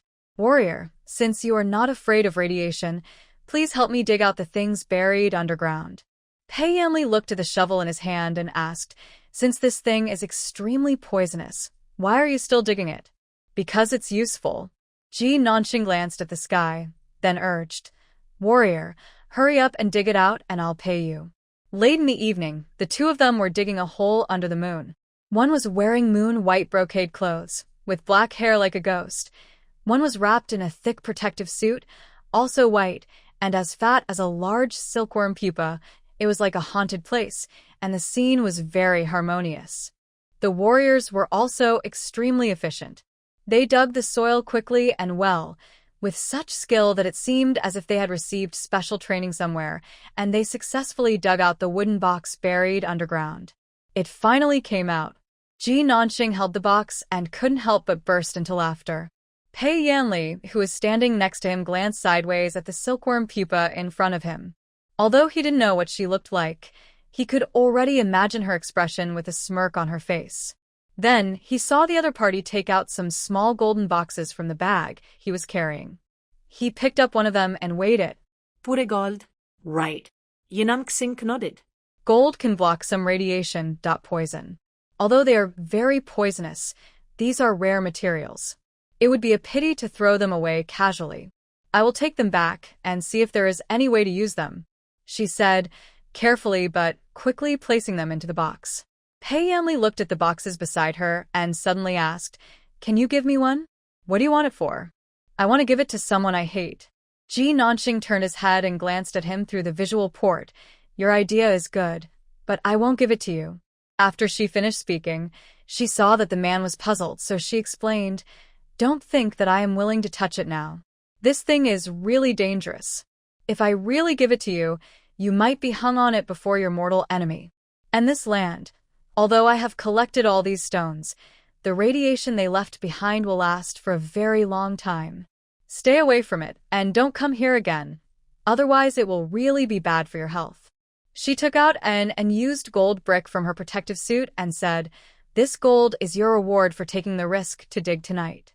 Keep your mouth shut and don't tell anyone. Actually, it doesn't matter." She didn't even expose a single hair so the other party wouldn't know who she was. Ji Nanxing got the radioactive metal and ran away. It's still dark now. It was so safe to crawl back through the dog hole and return to my room.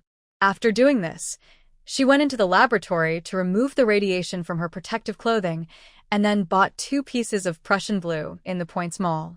50 points per pill, very effective against radiation.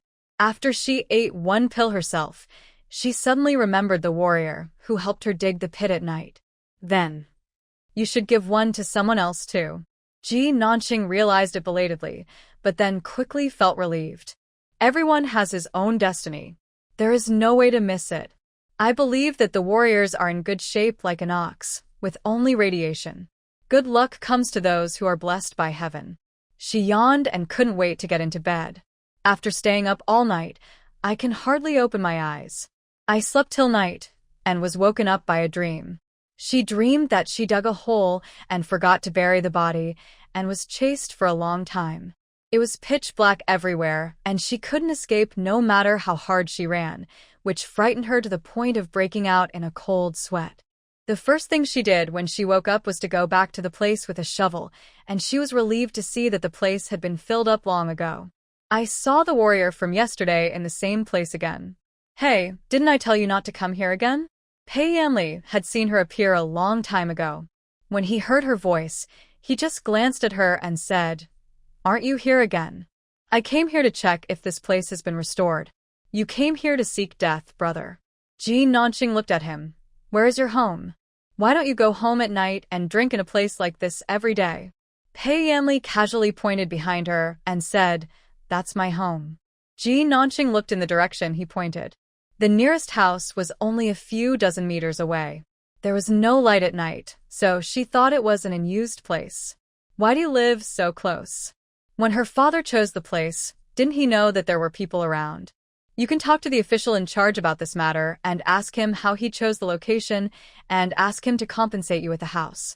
Ji Nanxing looked at the dark area, not knowing how big the house was, so he hesitated after speaking, but don't ask him to pay too much. This gentleman is also a good official, and good officials usually have less financial resources. She knew anyway that the Ji family could not compare to those aristocratic families.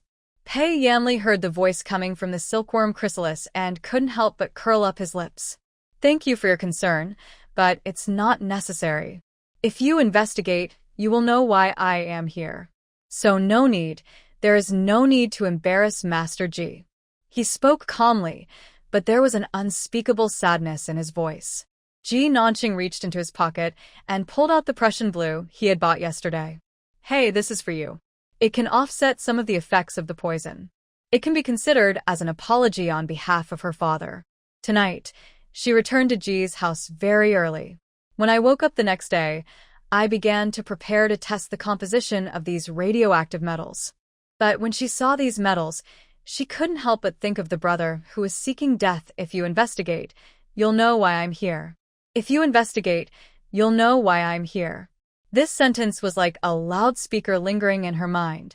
Ji Nanxing finally put down the things in his hands and went to find Ji Nanhua, her sister, a lady from a noble family in Beijing. He is also a member of the Beijing Intelligence Station. Don't be fooled by the fact that she acts very ladylike when she is a lady. She is also very gossipy when she is a gossiper. She is considered a big name in their group of Beijing girls. If you don't understand something, just ask her. The house in Jiaoshan Lane in the south of the city might be where the king of loyalty and filial piety lives. Ji Nanhua looked at her. Nanxing, why are you asking this? I'm just curious. Dad said he buried all the luminous stones there. Ji Nanhua frowned slightly. Isn't the luminous stone very poisonous? Ji Nanxing agreed. Yes. Why did our father bury the luminous stone next to the prince's mansion? Was he drunk when he chose the location? Father definitely didn't drink. Do you still doubt his ability? Ji Nanhua lowered her voice when she spoke. Nanxing, have you forgotten that before we came to the capital, the former prince was demoted to the Cold Palace? Although he has made many outstanding achievements and moved out of the Cold Palace to establish his own family, the emperor does not like this prince very much. There really are fathers in the world who want their sons to die. After hearing the story, Ji Nanxing couldn't help but sigh, then turned back to his room and went into the laboratory to check the data of these meteorites. That's right. Her emotions come quickly and go even faster. Until night, she left the laboratory to take a shower and rest, and turned on the game system to see Yen. But somehow, I suddenly remembered the prince in white that night. He was dressed in white. Want to observe mourning for the family? The emperor was indeed a bit cruel. Not only did he give his child a name similar to a posthumous title, but he also deliberately buried the child so close to the luminous stone, even though he knew it had radiation. At once. It's really pitiful. She stopped changing her clothes, secretly cursed herself for being so kind, then put on her own protective clothing and crawled out through the dog hole. I ran all the way to that place. You're still here. Pei Yanli sat on a branch and looked at the silkworm pupae below. Why are you still here? You really thought I wanted to come, not sleeping at night, come and be a bodhisattva to me. She muttered to herself, then stretched out her leg and kicked the tree trunk. Come down. A minute later, they both sat down under the big tree. I know your identity. This is Ji Nanxing's first sentence. Pei Yanli wanted to ask back if you knew, why did you come? Before he could say it, the other party had already said, to avoid getting into trouble, this is the last time I come to see you. So realistic. Pei Yanli was just shocked by her honesty, but what followed was even more shocking. She held out her hand to herself. Give me back the gold I gave you the day before yesterday. Pei Yanli. How could he possibly carry that lump of gold with him? But when he saw the other party stretch out her hand, which was thickly wrapped in unknown materials, he thought for a moment and then put the jade on his waist into her hand. I didn't bring the gold, but this jade pendant should be enough to offset the value of that piece of gold. That's fine. After receiving it, Ji Nanxing put the jade pendant away awkwardly because of his clothes. Then he gave him the Prussian blue that he had exchanged again and said, I think you need this more than gold. But if you keep wandering around here, even more special medicines will be useless. Pei Yanli was slightly stunned. He didn't expect that Ji Nanxing wanted the things back because of this. Ji Nanxing looked at the overly pale young man in front of him in the moonlight. Sometimes we have to accept one thing. Not all parents love their children. In life, there is a chance that the people closest to you will maliciously judge you, rule over you, and hurt you. Don't listen to any of it. They are all farting. Don't punish others by hurting yourself. Loving yourself is the most important thing. Ji Nanxing patted his shoulder. At this moment, she felt as great as the astronaut landing on the moon. It was such a refreshing psychological counseling session. After she finished speaking, she walked away briskly, not noticing that the gazes of the people behind her changed from surprise, astonishment, to curiosity, and then gradually became a bit cold and evil. What a kind-hearted person he is. He seems to know everything and be able to save others. But can someone like him really be saved? He looked at the blue-white powder in his hand and chuckled. Now he is rotten to the core, and there is no cure. He casually sprinkled the powder into the soil, then jumped off the branch and slowly walked towards the palace. In the laboratory, Ji Nanxing really detected various rare metals from these stones. 20 yuan. She has 20 pieces of this metal, weighing 36 kilograms. The measurable metal rhodium costs 600 points per gram in the points mall. Just this metal alone is enough to make a fortune. There are also some substances that cannot be detected by current instruments. This shows that there are more advanced rare substances. These substances are scarce aerospace materials, nano-level materials, missile manufacturing materials. Anyway, high technology, just hook it up. The instruments in Kaiyong Laboratory couldn't even use them, so Ji Nanqing could only temporarily put them in a golden box and store them in a special radiation-proof storage cabinet. These days, she has been living a life of hard work and vigilance in order to do research in the laboratory. After returning to the capital, the King Zhongxiao, who had been staying indoors all day, finally went out. The carriage stopped near Ji's house, and Pei Yanli, who was inside the carriage, glanced outside. "Are you here to visit Ji Yongchang?" "No. He came to visit Lord Tangshen, the junior official of the Dali Temple, who lives across the street from Tongji Mansion." It was Lord Tangshen who helped the eldest prince to escape from the cold palace under the pretext of delivering files, causing Pei Yanli to be almost beaten to death. At this time, Tangshen, the junior official of the Dali Temple, who had just returned from court, looked pale and fidgety, his legs trembling slightly under the table. "Your Highness, why are you here?" "Master Tang, can I come?" Pei Yanli put down the teacup and looked towards Tangshen's inner courtyard. "I remember that you passed the Imperial examination and became an official 5 years ago. Now, Your child is already 3 years old. His name is Tang Yaozong. He is a very cute child. If the traitor Gu Yi's child is still alive, he should be the same age as him." Gu Yi, the name of the former generalissimo. Hearing this, Tangshen finally couldn't help but kneel down to Pei Yanli with a guilty conscience. "Your Majesty, I had no choice at the time. Please be magnanimous." "Sir Tang, you are already the junior minister of the Dali Temple. You hold a high position and great power. I should ask you to take good care of me." Pei Yanli's words were so gentle that they could almost be described as gentle. But it was enough to scare Tangshen. A lean camel is bigger than a horse. He felt that as long as Pei Yanli was willing, he had hundreds of ways to kill himself. So when he heard that Pei Yanli was released from the cold palace to establish his own clan, he became uneasy. Unfortunately, the thing he was worried about finally happened. Tangshen, a little ink, a little bit of skill, a little greedy to climb up, no courage. It was precisely because of this that Pei Yanli chose him. "Sir Tang, Marquis Ping'an was kind to you before, right?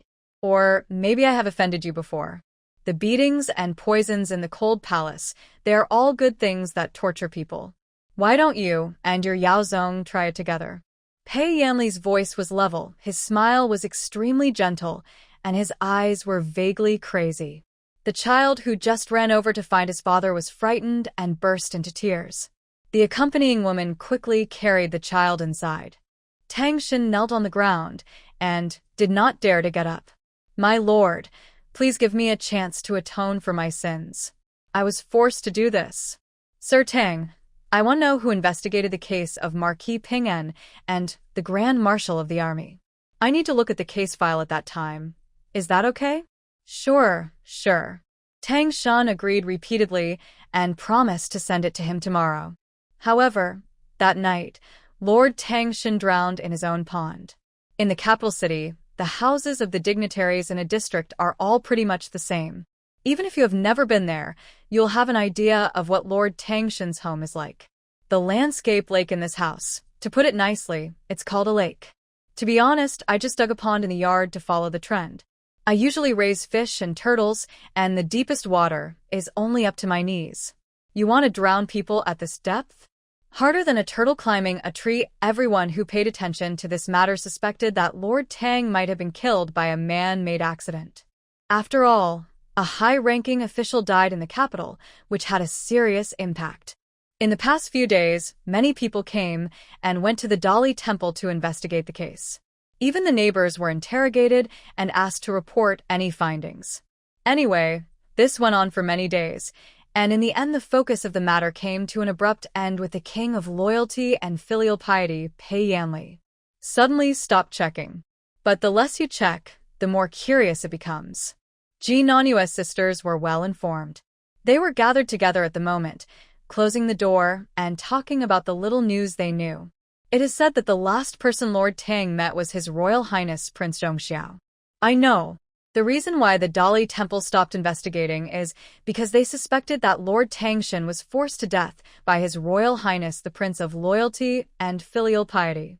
After these two sentences were spoken, everyone started talking. My father told me that Lord Tangshan was able to become an official because he was first promoted by Marquis Ping'an. You must know Lord Ping'an, the grandfather of King Zhongxiao. When he was later exposed, Lord Tangshan was a witness. I heard from the servants in Lord Tangshan's house that His Royal Highness Prince Zhongxiao scared his little son to tears, and then that night the Lord suddenly wanted to go out for a walk, and then that incident happened. So the behavior of Prince Zhongxiao when he went to see Lord Tangshan that day.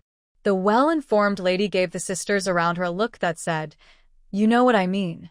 Yes, yes, yes. Everyone discussed it in a murmur, and soon formed a vague impression of the image of King Zhongxiao. Green face and fangs, cruel and merciless, killing without being seen, extremely sinister. Then they warned each other not to spread the news. Upon hearing this, Ji Nanqing couldn't help but look up at them. The women in the family all knew the news. I'm afraid all the officials in the capital know about it. This secret, it's no secret. On the contrary, some people may hope that this matter will be spread. She thought about it. I don't know the whole picture. No evaluation. She doesn't want to be a fool to be taken advantage of. After listening to boring conversation for a long time, Ji Nanqing stood up and left quietly. He would rather spend this time taking online classes and taking care of Yan Yan. By the time she opened the game, it was already evening. Yan Yan's map has been moved to the new house. From a dark little house to a spacious and bright big house, from being bullied by a group of NPCs to becoming a group of NPC lackeys. Looks like he got promoted a lot. Ji Nanqing was very pleased and took a look around his house. Now Yan Yan seems to have no shortage of food, clothing, housing, and transportation. He has accumulated more than 500 points so far, and he doesn't know what to buy for him for the moment. What does he want? She propped up her chin and looked at the little game character on the screen. Pei Yanli in the palace was looking up at the sky with a blank look in his eyes, and no one knew what he was thinking. At this time, one is a god's perspective from top to bottom. The other is looking up at the vast sky from bottom to top. The two of them were in different spaces, staring at each other without noticing. That kind of melancholy, loneliness, and solitude. It seems like I was bullied badly. A person secretly hides in a corner and is sad. Why are you so unhappy? Ji Nanqing suddenly thought of something, opened the points mall, and spent 100 points to send fireworks to Yan Yan in the game. The reason why I think of fireworks is that in all the promotional advertisements of the mall, its slogan is, "The gorgeous feast under the night sky is like the most shining moment of life. Even if it is extinguished, it will continue to live." It is very suitable for Yan Yan's current emo state. Anyway, another 100 points will be credited to your account in 2 days. So she placed the order. When the question, "Do you want to set off the fireworks?" now appeared on the game screen, she chose yes. Then lie on the chair and watch the pictures in the game. At this time, suddenly, a strange sound was heard in the Zhongxiao prince's mansion. A ball of fire suddenly rose in front of Pei Yanli and flew high into the sky. Before anyone could react, it exploded in the sky above the palace. It illuminated Pei Yanli's face, and a brilliant light burst out in his pupils. The meteor shower fireworks with a light tail continued in the sky, widening, changing from red to green, and then to purple, and finally slowly disappeared. Great Joe! Even the entire continent, there are no fireworks at the moment. When it exploded in the sky, it was enough to alarm most of the capital city, especially the people in the palace. I couldn't come back to my senses for a long time. Visions from the sky. Not a monster. It is the true emperor. Inside the palace, Emperor Wenshuan's face was already livid. He immediately sent out his cavalry monster. "Go and take Prince Zhongxiao to jail for me." At this moment, besides him, the second most excited person in the capital was probably Ji Nanqing. What is this? She set off fireworks for Yan Yan in the game, and at the same time, exactly the same fireworks appeared in the capital. Is it a coincidence? Or is there another reason?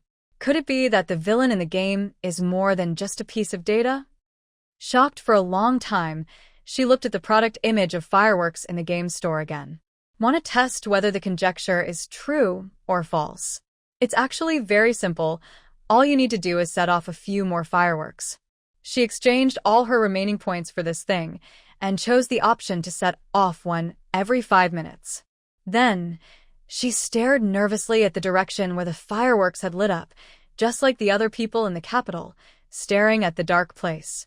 The shackles specially used for serious criminals were directly put on his neck, and the shackles used only for death row prisoners were put on his feet. However, the moment they walked out of the palace, the second firework flew into the air and exploded above their heads. Countless meteors lit up the sky and fell towards the soldiers like a divine punishment, scaring them terribly. No one dared to move. It was not until the fireworks faded and a gust of wind blew away the strange and pungent smell that the experienced sergeant coughed twice. King Zhongxiao lived in the south of the city, and the dungeon where serious criminals were held was in the north. To get there, one must pass through most of the capital. Just as they were rushing towards the dungeon at full speed, another miracle exploded above their heads. Miracle. It appeared for the third time. Even the bravest soldiers escorting the troops were frightened. They were silent for a long time, not daring to move forward. The emperor's decree must not be disobeyed. Lord Zhongxiao, the journey ahead is still long. I will remove the shackles from your body. They came up with this compromise. It's not about detaining him, it's about sending him there. However, the fourth miracle still followed them and exploded in the sky. No one dared to walk in front of King Zhongxiao, and no one even dared to walk near him. The miracle in the sky made the capital city sleepless that night, and the fifth miracle made the people of the city kneel down in the direction of the fireworks. Even because the soldiers detained Pei Yanli, all the people knew that this miracle came for King Zhongxiao. Your Majesty, you cannot take the prince to prison. This will make the people uneasy and even anger the heavenly might. Before Pei Yanli was thrown into the dungeon, the ministers who knew about it knelt before the emperor and almost died for their advice. Emperor Wen Xuan was staring at the place where the miracle disappeared. Could it be that the fable could not be changed? He took a deep breath and concealed his murderous intention towards King Zhongxiao. Pass on my order to send Prince Zhongxiao to the Imperial Observatory. At this time, the instigator of the incident was stunned. Ji Nanqing's mood can be described as earth-shattering and overwhelming. Yan Yan is a poor child whose mother just passed away and whose father hates her. Before the age of 16, Yan Yan was the smartest and most obedient son in the family and the heir to a huge family business. His grandfather was framed by people around him, and Yan Yan's mother was forced to commit suicide. Pei Yanli Yan Yan. Ji Nanqing laughed at the vulgarity of the game and his own stupidity. A living person, the learning system packaged a living person into a game for itself to play. No, Pei Yanli was not just for her to play with. She had a good memory. She remembered 2 important messages sent by the game channel when she wanted to quit the game. Game characters have a strong positive correlation with your subsequent development and laboratory upgrades.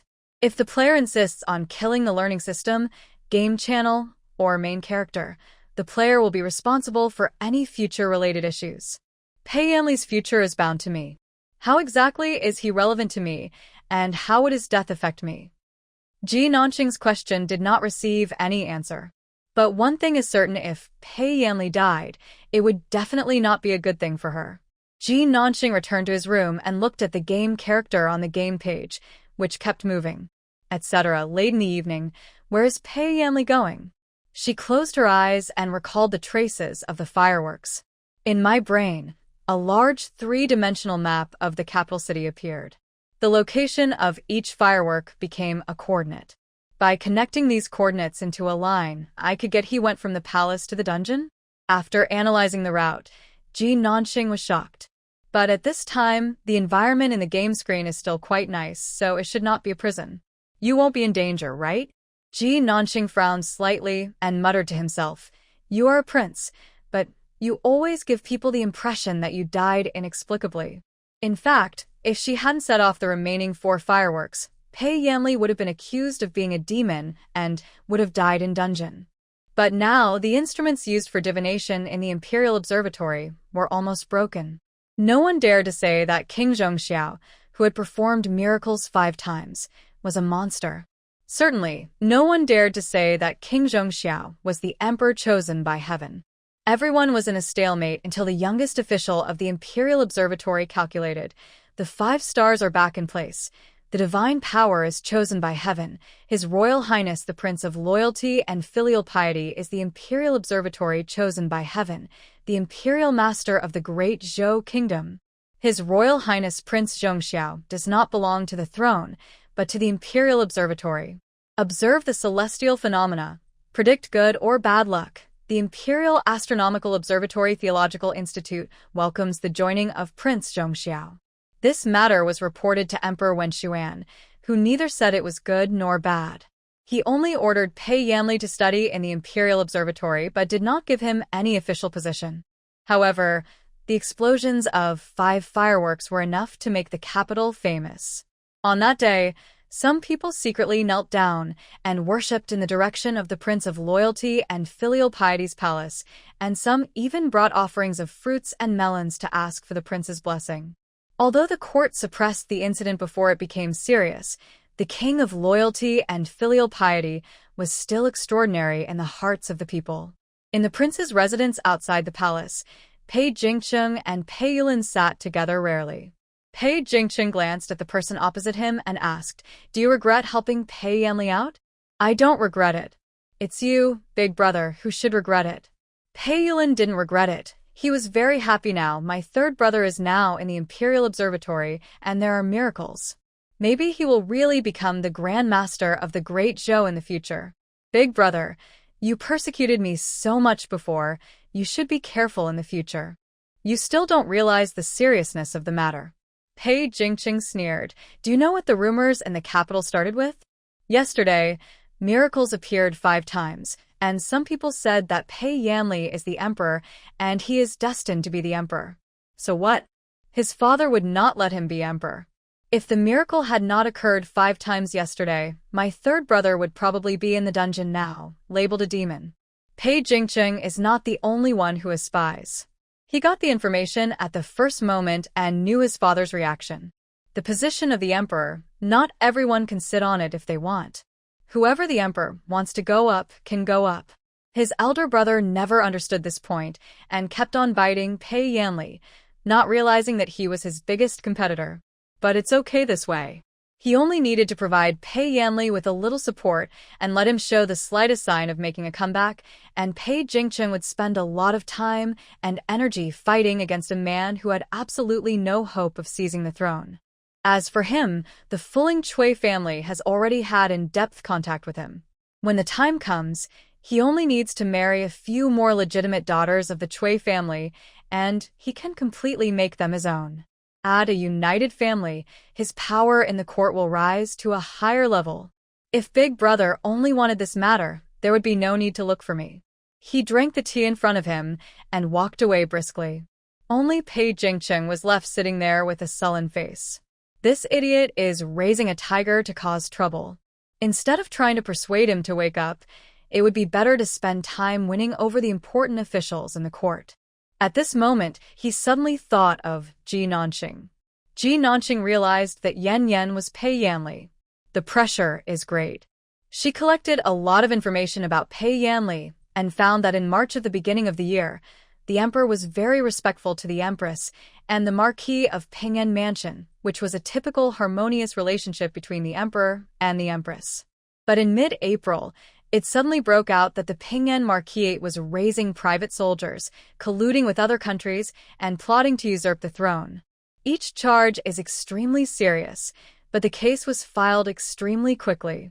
10 days, they made so many charges and did not give anyone a chance to overturn the verdict. They executed all the members of Marquis Ping'an's family and forced the empress to death and deposed the crown prince. Looking back on his several encounters with the Emperor Wen Xuan was cruel, but not stupid. It is unlikely that he was bewitched by some treacherous ministers. The daughter of Marquis Ping'an is the queen, the grandson is the crown prince, and the son is the commander-in-chief of the army. There is no need for him to betray his country and seek the throne. Upon closer thought, this massacre of an entire family gives people the feeling that it was a reckless act just for the sake of killing. The emperor kills for the sake of killing. When he initially came to this conclusion, Ji Nanxing was also shocked. However, if this conclusion is to be supported, there are traces to be found. For example, Emperor Wen Xuan did not show up when Pei Yanli was dying in the cold palace. Pei Yanli asked her for medicine to save the emperor, but was sent to the battlefield the next moment. After finally escaping from the cold palace, the emperor buried someone with nuclear radiation by the wall, and the death of Lord Tangshen of the Dali Temple. The emperor seemed to want not only the queen's family to die, but also Pei Yanli to die. He hates his son so much. Is the child not his own? Ji Nanxing wanted to do a paternity test for them for free. What a complicated official family. This is no better than a TV drama. After reading the information, if Pei Yanli was not Yen Yen, she would definitely be looking forward to this kind of royal super gossip. It's a pity that now, for the sake of points, she must keep Pei Yanli alive. From last night till today, his landmarks seem to have never moved. Just to be on the safe side, let's go see where he is. Ji Nanxing recalled the perspective of Yen Yen that flashed across the game screen yesterday. Starting from the prison, he passed a blacksmith shop, a 3-story restaurant, a sweet-water restaurant, and a house under the eaves where he could see the star-picking tower. Looking at these 1:1 buildings, she just felt stupid for not paying close attention. There are so many details in the game, but I didn't notice any of them. Finally, she followed the clue and stopped. Look around you, it's actually near the Imperial Observatory. She looked at the imposing gate of the Imperial Observatory and the soldiers guarding the door. If Pei Yanli was sent here in the end, there should be no danger. Just when she was lost in thought, someone suddenly called her Miss Jier. It's Pei Jingcheng. Because she was resentful about Pei Yanli being Yen Yen, she felt strange when she looked at other people with the surname Pei. But it seems Pei Jingcheng can make use of it. Thinking of this, she curled her lips and revealed a professional fake smile. Your Highness, the Crown Prince, why are you here? The mansion outside the solitary palace is nearby. It feels unexpected to meet Miss Jier here. Pei Jingcheng followed her gaze and glanced at the gate of the Imperial Observatory. Second, Miss Ji is interested in the Imperial Observatory? Is it because of the miracle last night? That's probably the reason. The fireworks last night were really scary. Fireworks? When Pei Jingcheng heard this name, he read it carefully and said, last night's miracle was indeed like a flower blooming, followed by smoke and fog. This name is quite interesting. Ha ha ha. Indeed.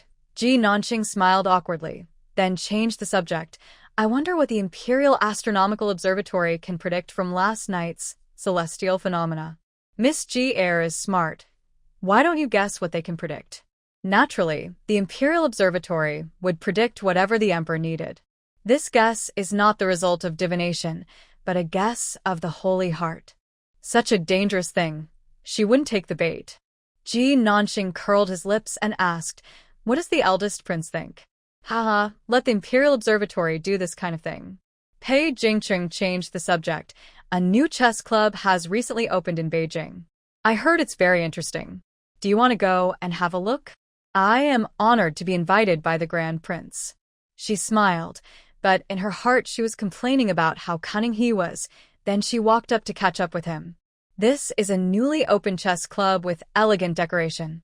Exquisite and low-key, it fits in well with the pretentious artistic style of His Royal Highness the Crown Prince, who is rich and powerful but pretends to be low-key. Sitting in the private room on the second floor, the window faces the center of the chess club, where a chessboard with black and white pieces facing each other is hung. The black pieces crushed and surrounded the white pieces, forcing them into a dead end. Many people stopped at the bottom of the chessboard. This is one of the 3 chess pieces in Wenshuan Chess Club. If you can solve it, you will get 10,000 taels of silver. The first 2 pieces have been solved. Miss Ji, are you interested in trying the third one? Ji Nanxing retracted his gaze upon hearing this. How many steps can your Highness the Crown Prince hold out in this endgame? Pei Jingqing. 16 children, that's pretty good. She took a sip from the cup in front of her. This endgame can only go to 27 moves at most. Black will definitely lose. Pei Jingqing didn't expect her to answer like this, and was a little surprised. If you say so, it means that the owner of this chess club is cheating? But he has already given away 20,000 taels of silver in the previous chess game. That means the owner of this chess club is a marketing genius. Ji Nanxing propped up his face, put the tea back, picked up a piece of cake and tasted it. I have learned the essence of a word worth 1,000 gold. Pei Jingqing raised his eyebrows. One word is worth 1,000 gold? It's a story about a businessman named Lu Bue. One day he wanted to promote a book he wrote, but the book didn't sell well. To this end, he came up with a solution and posted a notice at the city gate. The notice said that his book had been revised by many great scholars and was already very perfect. If anyone could change one word in the book, he would be given 1,000 taels of gold. Then his book sold very well. Pei Jingqing heard this and looked at the endgame below. It seems to be the case. Originally, this chess club was opened here, but no one was interested. However, after these endgames came into being, more and more talented people came here.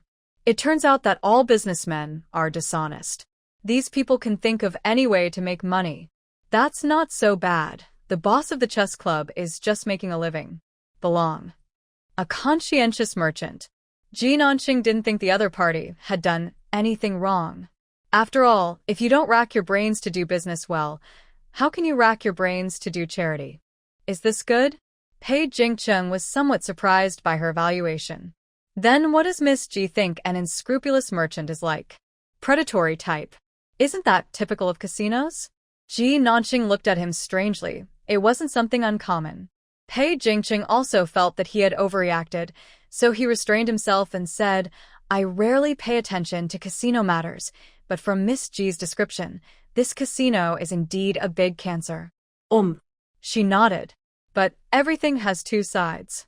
It has a bad side and a good side. Pei Jingqing, for example. Ji Nanxing, for example, drive it to the 3 kingdoms of Qi, Yan, and Xia. This made him laugh. This is also a benefit. But if our great Zhou wants to conquer the Central Plains and subjugate other countries, it's probably impossible to rely on casinos. Of course, I'm just kidding. She took the chess pieces out of the box and started fiddling with them in a random manner. Pei Jingqing thought of her previous novel and insightful views, and became interested. Then what do you think is the most important thing for our great Zhou to unify the world, Miss Ji? The 4 countries are equally powerful, and if they want to unify the world, the conventional way is to use tricks. For example, if we can instigate the other 3 kingdoms to fight and consume each other, and develop ourselves secretly, the possibility of the Great Zhou destroying the 3 kingdoms within 10 years is still very high. This statement is a bit too idealistic. Pei Jingqing shook his head. Qi, Xia, and Yan are not fools. This strategy of standing by and watching may not be effective. Instead, it will easily encourage the 3 parties to join forces and attack the Great Zhou. Right. Ji Nanxing also felt that relying on strategies would bring too many uncertainties. Another way is to compete in equipment. As long as we are the best in weapons, then all other problems will not be problems. After all, strength can defeat skill. In the face of absolute strength, all conspiracies and tricks are paper tigers. Equipment race? This word is really new. It's the first time Pei Jingqing has heard of it. For example, to put it simply, if all the soldiers of the Great Zhou were equipped with the black iron armor made by Master Jing Yishan, they would be assembled into heavy infantry and heavy cavalry. As she spoke, all the chess pieces in her hand were almost used up. Pei Jingqing looked at the picture she put together and smiled. It's a pity that there is only one Master Jing Yishan in the world. I have to say, she really dares to think. There is only one Jingyi mountain in the world, but there can be countless assembly lines. The technology for improving pig iron to medium carbon steel and high carbon steel is actually not as difficult as you think. What are medium carbon steel and high carbon steel? Pei Jingqing listened to her description and felt that he had heard very important information. Unfortunately, Ji Nanxing didn't plan to continue. She handed him the remaining black chess piece and said, "I was just making it up. It's getting late, Your Highness. I'll take my leave now," she said, and left. Pei Jingcheng was the only one left, doubting for a long time because of what she didn't finish saying. He looked at the black chess piece that was stuffed into his hand. What on earth was she talking about? "Someone, go check for me what medium carbon steel and high carbon steel are, and that." Assembly line. What was she talking about? It was the nest that the fisherman made for the fish before going fishing. When Ji Nanxing knew Yan Yan was Pei Yanli, she thought about following him last night. When he was in his twilight years, she would help him conquer the world, and he would be the emperor, and she would be the emperor emeritus. After careful analysis this morning, I found out that Yan Yan's stock is about to be delisted. Helping him is as difficult as climbing from the trench to the top of a mountain. But Pei Jingcheng is different. He is still a potential stock, and the difficulty of reaching the summit is only the part on the mountainside. Let Pei Jingcheng be the emperor, and then she will be the emperor emeritus, and then she will protect Yan Yan in turn, and the effect will be the same. Anyway, they are all using the emperor to control the princes, so it doesn't matter who is the emperor. She opened the game screen, looking at Pei Yanli, who is copying something in the picture. Then he poked the person in the picture with his finger. "Just stay here and wait for me to lead you." The fish feed was sprinkled, and Pei Jingcheng came over after smelling the smell. He sent people to look through ancient books and found experienced craftsmen, but no one knew what high-carbon steel was. As for asking the weapon master Jing Yishan, when he heard the description of mass production, he smiled coldly. "You ignorant child. You have wild ideas." The subordinates Pei Jingcheng sent to inquire about the situation passed on these words to him verbatim. He began to waver. Was it really Ji Nanxing who was just talking? But looking at the 28 pages of military tactics that had been read to the edge, Pei Jingcheng thought that maybe she really had this ability. Instead of asking around, it's better to ask her directly. Pei Jingcheng thought for a moment and sent out the visiting card directly. As a result, I learned from my subordinates that Ji Nanxing was not at home and liked to go to the eastern suburbs every day recently. What's in Dongjiao? New heir. It was the groom who solved Xia Guiyuan's problem in the hall that day. No, now he is an official in the Ministry of Works. When Pei Jingcheng found the two, they were squatting on the ground, writing and drawing on the sand in an untidy manner, holding a black, irregular stone in their hands. He leaned in closer and asked Miss Ji Er, "What are you doing?" Neither of them raised their heads, immersed in their own world. "Is there something wrong with our design here? The temperature seems not to be reached. The quenching temperature is not good. We should change the structure of the steelmaking furnace." It was the first time that Pei Jingcheng was ignored, and the feeling was quite novel. He simply squatted down and picked up a black stone that was thrown on the ground. Just when I was about to joke and ask her if she was not convinced and was going to make iron herself, I found that the feeling of this thing in my hand was not right. This black stone. Why does it really look like black iron? His expression became solemn, and he immediately picked up a few more pieces, looked at them carefully, and touched them against each other. "No, is she serious?" "Monsieur." This voice interrupted the two from their thoughts. Ji Nanxing frowned and looked at the person who spoke. "Hey, eldest prince? I'm busy here. You can find a place to sit first."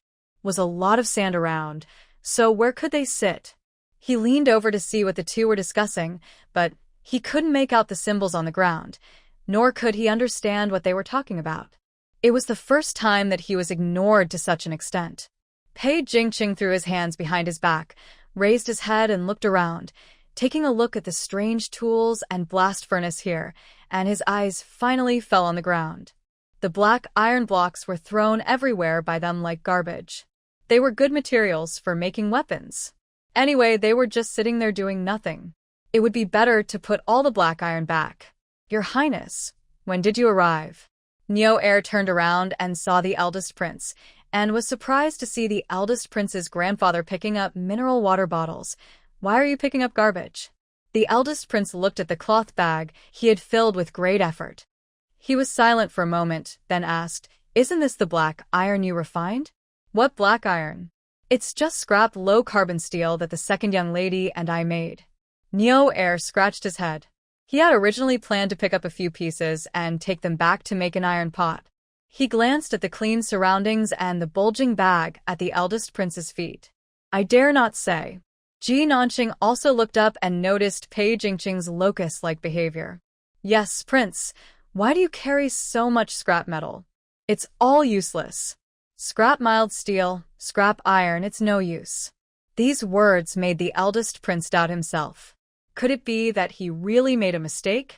Leave some for Lord Nyoair. He plans to use these scrap irons to make an iron pot and a kitchen knife. You can take the rest if you like. As Ji Nanqing spoke, he picked out a few good pieces from his cloth bag and put them back for Nyoair. Lord Nyoair met the eldest prince's gaze, and for a moment he felt as if he was sitting on pins and needles. He really didn't know whether to refuse or thank him, so he took the iron block and ran away quickly. Nyoair, wait for me. Ji Nanqing was chasing after him. Pei Jingqing was left alone looking at the unwanted piece of iron, and for some reason a sense of pride rose in his heart. Since it's all garbage, he doesn't want it anymore.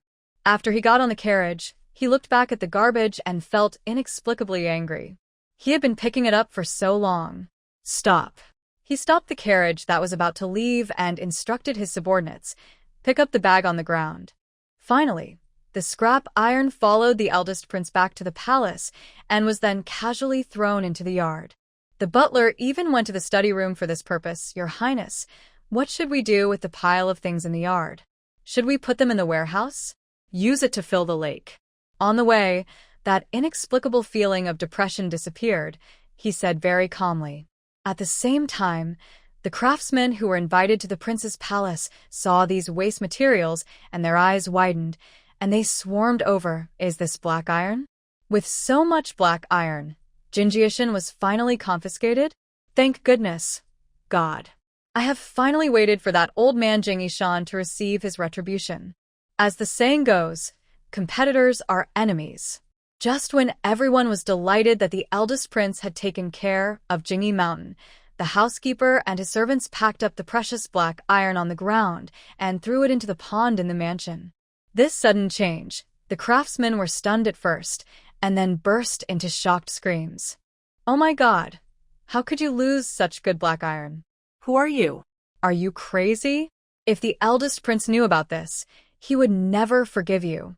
The butler was just doing what the eldest prince wanted, but he was scolded harshly. He was quite innocent. Pei Jingqing heard the noise outside and immediately came out of the study. I saw that some of the master craftsmen who had been invited before were scolding the housekeeper, while others jumped into the water to salvage the scrap metal that had just fallen. Pei Jingqing looked at the anxious looks of the master craftsmen and approached them in 2 steps. Are these really black iron? Of course. Your Highness, the servants in your house really ruin good things. You have such good black iron. With a little modification, you can catch up with Jing Yishan's forging level in no time. The master craftsman praised the purity of the black iron stone and criticized the servants in the mansion for wasting it. I wonder how shocked Pei Jingqing was at this moment. In the words of Ji Nanqing and Nyoair, this is scrap iron that can only be used to make iron pots and kitchen knives. If these are defective products, how good must the black iron be to satisfy them? He suddenly remembered what Ji Nanqing said before: let all the soldiers of the Great Zhou be equipped with the black iron armor made by Master Jing Yishan and assembled into heavy infantry and heavy cavalry. Perhaps this is actually possible. Your Highness? Your Highness the Crown Prince. A group of craftsmen came to the rescue of the dazed Crown Prince. Since you don't want these things anymore, why don't you let us study them? How about all the weapons and armor you make belong to you?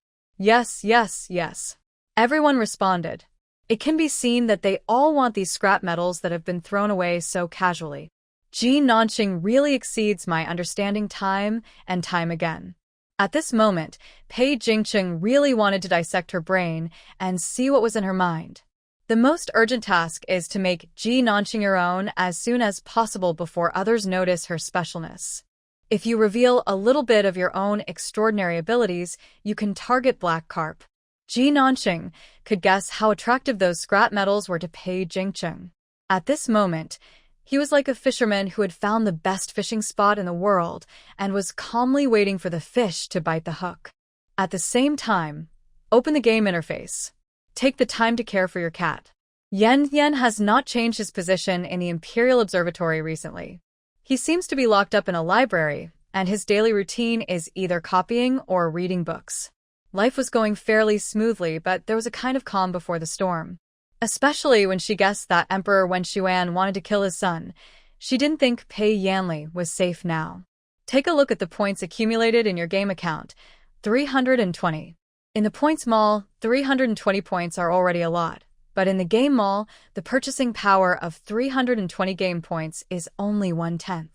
After thinking about it, she decided to rely on the laboratory to make a self-defense weapon for Yen.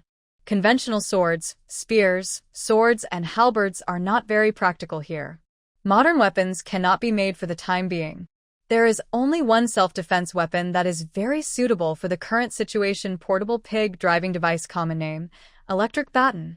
The core parts of the electric baton are sold in the points mall, 10 points for one, 20 points for buy 2 get 1 free. After rubbing the outer shell and ordinary parts by hand, you can get 3 powerful electric batons after assembly. After assembling it, Ji Nanqing stretched out his arm to try out how powerful it was, but retracted his hand before trying. She is really stupid for making things. What decent person would use herself as an experiment? How about trying her father? The thought flashed through her mind, and she certainly wouldn't use her father as an experimenter, so she used her father's horse. On the second day, in the Ji Mansion stable, 6 of the best horses all lay on the ground twitching, unable to get up. Ji Yongchang ran to court the next morning. If he hadn't met the eldest prince on the way and hitchhiked, he would have been late. Ji Yongchang suspected all his political enemies, but he didn't even suspect his own daughter. After all, he couldn't imagine Ji Nanqing staying up late at night, crawling out of the dog hole to catch his father's horse for performance testing. As for Ji Nanqing, thanks to Mara's self-sacrifice, she obtained a set of detailed test data.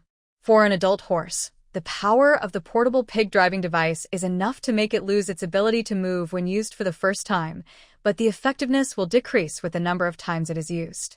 After the 4th time, the power of the electric shock began to decline in a step-by-step manner. After the 10th time, the power of the electric shock is almost 0. The reason for limiting the power is, of course, the battery problem. The solution to this problem is actually very simple. Modifying the stun baton with a miniature atomic battery can ensure that it can be used for a lifetime at optimal power. There's just one small problem: this type of battery is worth 1,000 points. Ji Nanqing cursed softly, and then chose to install more practical lithium batteries on 2 of the electric batons and replace the other one with a large dry cell battery. The dry battery is of course prepared for Yen so that it can be easily replaced in the future. When the thing was thrown to him along with the instruction manual, it cost about 90 points, 3 electric batons plus 1 interactive feeding box. In the game store, a similar portable pig herding artifact costs 680 points. Pei Yanli picked up the thing that almost hit him and saw the 3 big words self-defense equipment written on the envelope sent by the god. This thing is a bit heavy, looks strange, and is made of materials I have never seen before. There are 2 extremely thin metals on the top that don't look sharp at all. I don't know how to defend myself. He briefly read the instructions on the manual and pressed the power-generating position according to the picture above. Sizzle. Sparks instantly flew from both metal ends of the self-defense weapon. Pei Yanli didn't understand the principle behind it and curiously put his hand in the middle. A tingling numbness spread from his fingers throughout his body. He fell to the ground defenselessly, his body stiff, his limbs twitching, his mind blank. Even if he let go immediately, it would take him a while to recover from lying on the cold floor. He looked at the thing in his hand in surprise. It was so powerful. Could it be a magical artifact from the immortal world? Outside the game screen, Ji Nanqing deliberately did not remind him to be careful in the manual, but she guessed that this would happen. She stayed in front of the screen to watch the first experiment of the portable pig driving device on the human body. It's working well. It only takes 2 seconds to electrocute a person, so his self-defense ability is quite good. She buried her head in writing down the results. In the picture, Pei Yanli, after suffering a loss, immediately read the letter sent by the gods carefully. This thing is really dangerous. He was careful not to touch the short piece of metal. After putting the thing away, he bowed devoutly to the void. Thank you, God, for giving me this treasure. You're welcome, and thank you for earning me points. Ji Nanxing's request was very simple, just don't die. She glanced at her ordinary score of 846 in the learning system. His existence produced about 300 points every month, which was really important. She racked her brains for Yanyan's safety these days, and Pei Jingcheng, who was hooked, was in a commotion at the moment. For better black iron, Pei Jingcheng was ready to take the initiative with the legendary production line that could equip a large number of soldiers. He finally waited until Ji Nanxing went out and carefully arranged an encounter. Now, Ji Nanxing, who had lost contact with Ji Nanyue, met Pei Jingcheng at a corner. He was wearing a black robe with dark patterns and a white jade crown on his head. His every move showed the elegance and refinement of a gentleman who had been carefully dressed and rehearsed. He reached out to support Ji Nanxing, who was almost slipping while looking for someone in a hurry, and said, "Miss Ji, be careful." "Thank you, Your Highness." Ji Nanxing quickly stood up and put some distance between the two of them. Pei Jingcheng slightly raised the corners of his mouth, looked at the blush behind her ears, and sighed that God was really helping him. "Where is Miss Ji going in such a hurry?" "I got separated from my elder sister, so I went to look for her." Ji Nanxing asked him for help. "Have you seen anyone from the Ji mansion nearby?" "It seems not." Pei Jingcheng paused for a moment, "But Miss Ji has many servants around her, so nothing should happen. Let me send someone to the Ji mansion to let them know the situation. The lotus flowers are in full bloom these days. It's still early now. Miss Ji, why don't you go with me to enjoy the flowers?"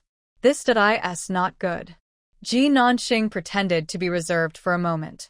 Pei Jingcheng had already thought of an excuse. "Maybe I can meet Miss Ji there?" Ji Nanxing hesitated for a moment after hearing this, and then agreed. "In that case, I'll trouble the eldest prince." A deliberate encounter. Two people with ulterior motives. I have become more cautious. The first half of the entire date was arranged by Pei Jingcheng. Very informative and smooth. But after they got on the boat, dark clouds suddenly gathered, and the sky became pitch black.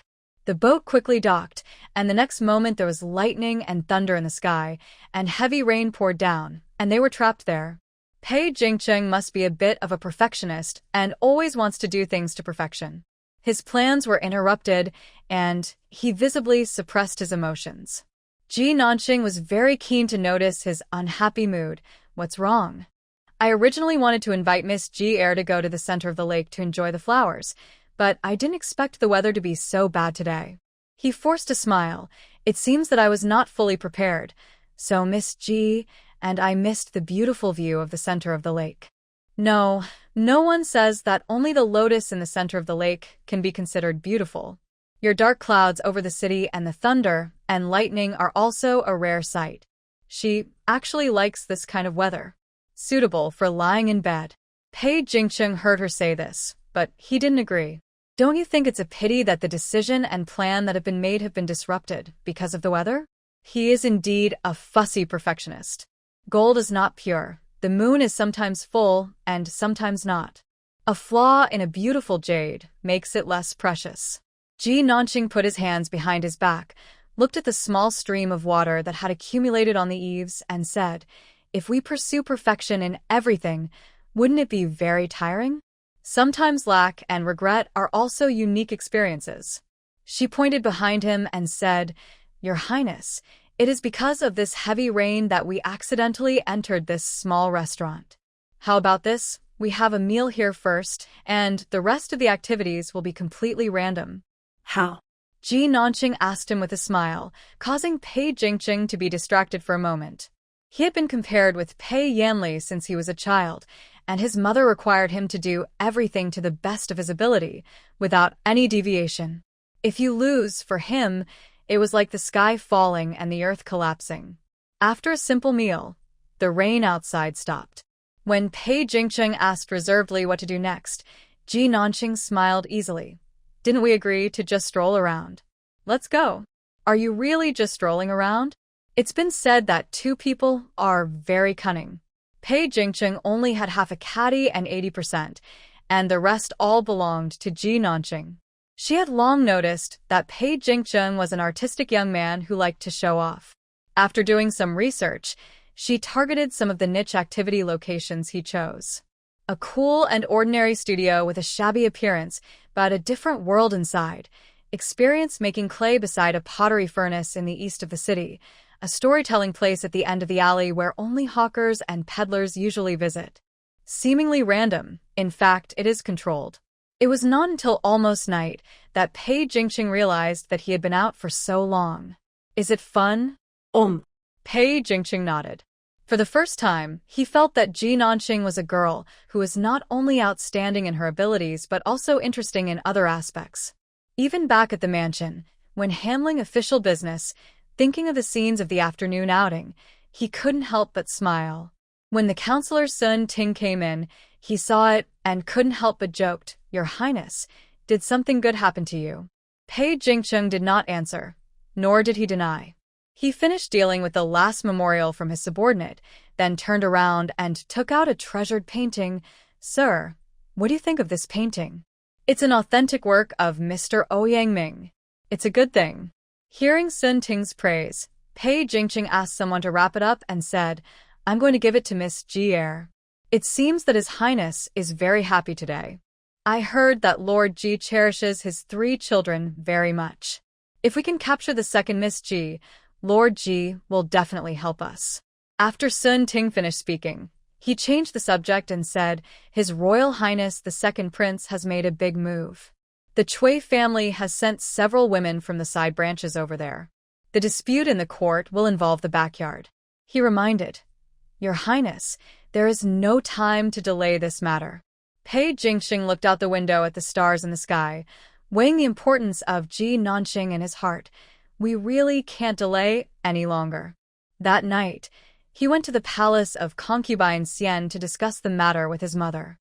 Concubine Xian would naturally go all out for her son. Emperor Wenshuan looked at the virtuous concubine who risked her dignity to ask him for marriage, and his face showed no joy or displeasure. He turned the jade ring on his thumb and asked, "Do you think this girl is good, or did Cheng'er ask for her?" "Your Majesty, Cheng'er really likes Miss Ji." Concubine Xian said cautiously, "These 2 children should be in love with each other. Please help your Majesty." The emperor's bedroom was quiet for a while.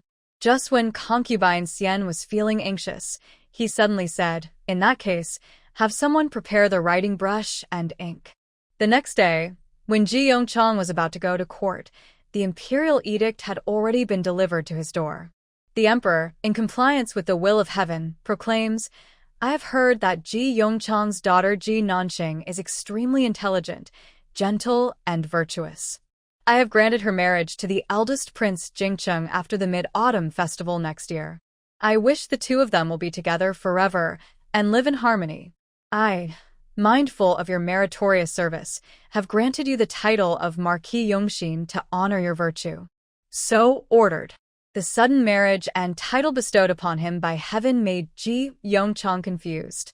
As the emperor's favorite, boxes of gold, silver, jewelry, and various gifts from the eldest prince were delivered to him on the streets of the capital. For a time, the news spread throughout the capital. In the Imperial Observatory, Pei Yanli, who was copying a book, noticed the movement below. At this time, the conversation of officials next door also sounded, "This Lord Ji is really amazing. In less than a year, his official position has been promoted 3 times. His daughter was betrothed to the eldest prince, and he was specially granted the title of Marquis of Chongqing. Indeed, he is really capable. I am afraid there is no other official in the whole capital who has such an honor." The envy of both of them was about to overflow from their voices.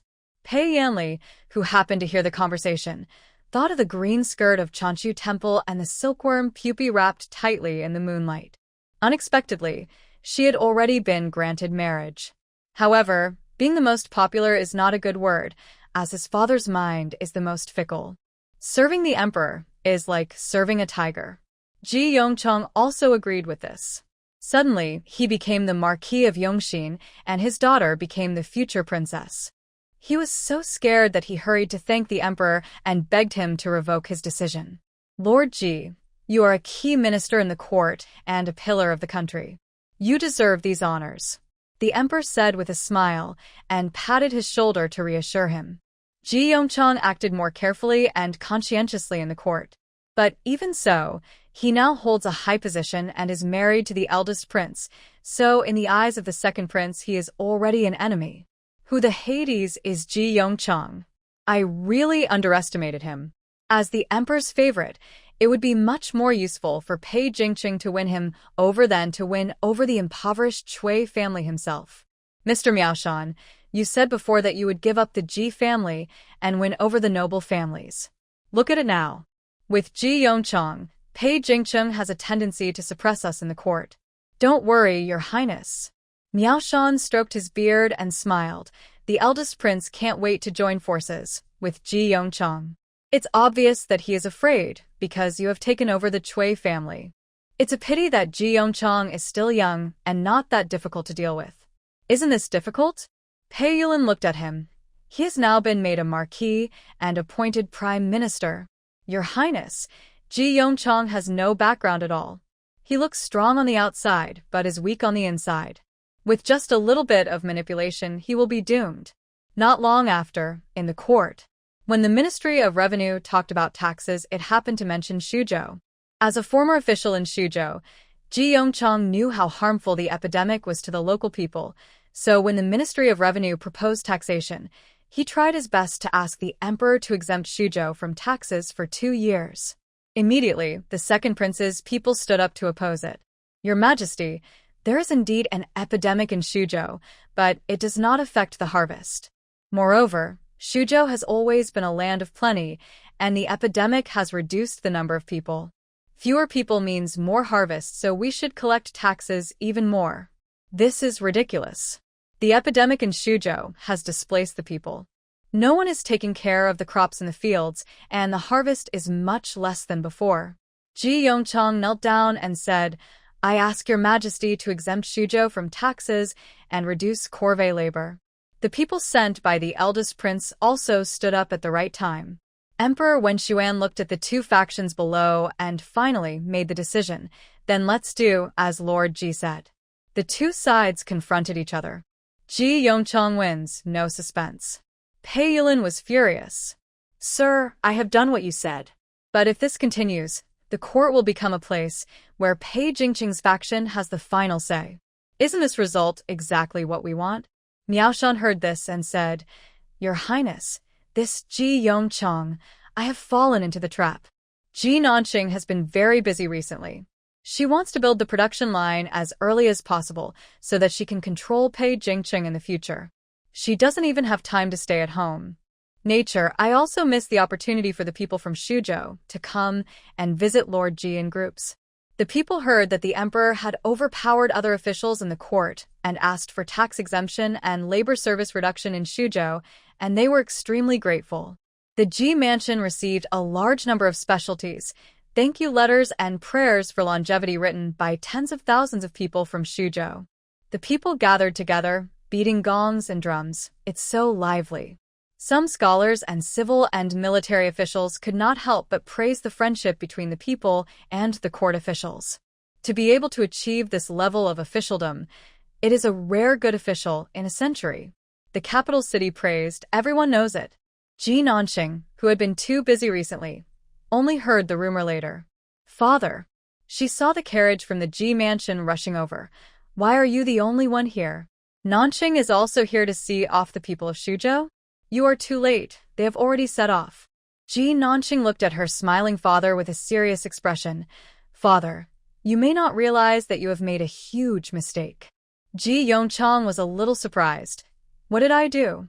To make the people follow you instead of the ruler is a great harm. The correct way to work in a feudal dynasty is to do the work yourself and let all the credit go to the monarch. But obviously, Ji Yongchang did not think of this, and did not realize that what he was doing was an invisible provocation to the emperor's authority. You should keep a low profile recently and avoid the limelight. Ji Nanxing reminded seriously. Also, send the things you receive to the emperor under a different name, give money, and find someone to stop the capital from spreading this kind of great love between officials and the people. Her way of coping, it can be said that there is absolutely no problem. But the fact that the people of Shuzhou were able to come here showed that there was someone behind the scenes fanning the flames. The next day, several officials reported him for this matter. Some directly said that he was arrogant and disrespectful to the emperor and demanded severe punishment. Lord Ji is an official who loves the people like his own children. I wish there were more officials like him in the Great Zhou. Why should he be punished? Emperor Wen Xuan was in a high position, and when he mentioned Ji Yongchang, his words were full of satisfaction. He even waved his hand and gave him a lot of rewards. This made Pei Yulin anxious again. Sir, why do the methods you suggest always have the opposite effect? Miao Shan couldn't help laughing when he heard the second prince's description of the court.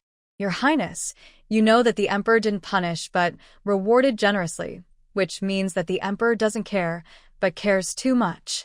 Father cares? Certainly. Now, your majesty has not punished but rewarded him, because if Ji Yongchang were punished for this matter, he would be criticized by people all over the world. Your majesty is too wise to do such a stupid thing. On the contrary, offering a generous reward for this matter further demonstrates the emperor's kindness and generosity. Miao Shan explained to him the reasons for Emperor Wen Xuan's actions, and then said confidently, as the saying goes, everything that prospers must decline, and everything that reaches its extreme must turn around. If you want to destroy it, you must first make it crazy. Don't think that Ji Yongchang is the most popular person at the moment.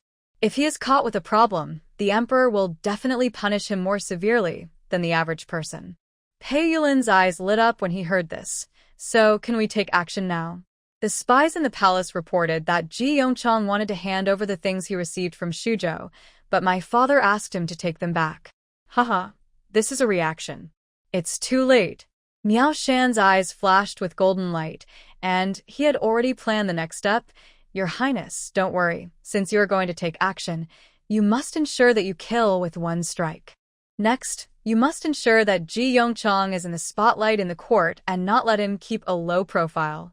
1,000-mile embankment is destroyed by an ant-hole. This accumulation of little things can prevent him from having the possibility of turning over. This is what court disputes are like. Once you discover your opponent's weakness, seize the opportunity. Leave no room for maneuver. Ji Yongchang wanted to keep a low profile, so the second prince's men kept calling him and wanted to roast him on the fire. The first prince's men naturally discovered this situation. Sun Ting worked back the cause and effect and discovered the second prince's plan. Poison. This plan is really too vicious. Sun Ting felt that he could not think of anything else except this adjective. The counselors around the second prince are indeed extraordinary.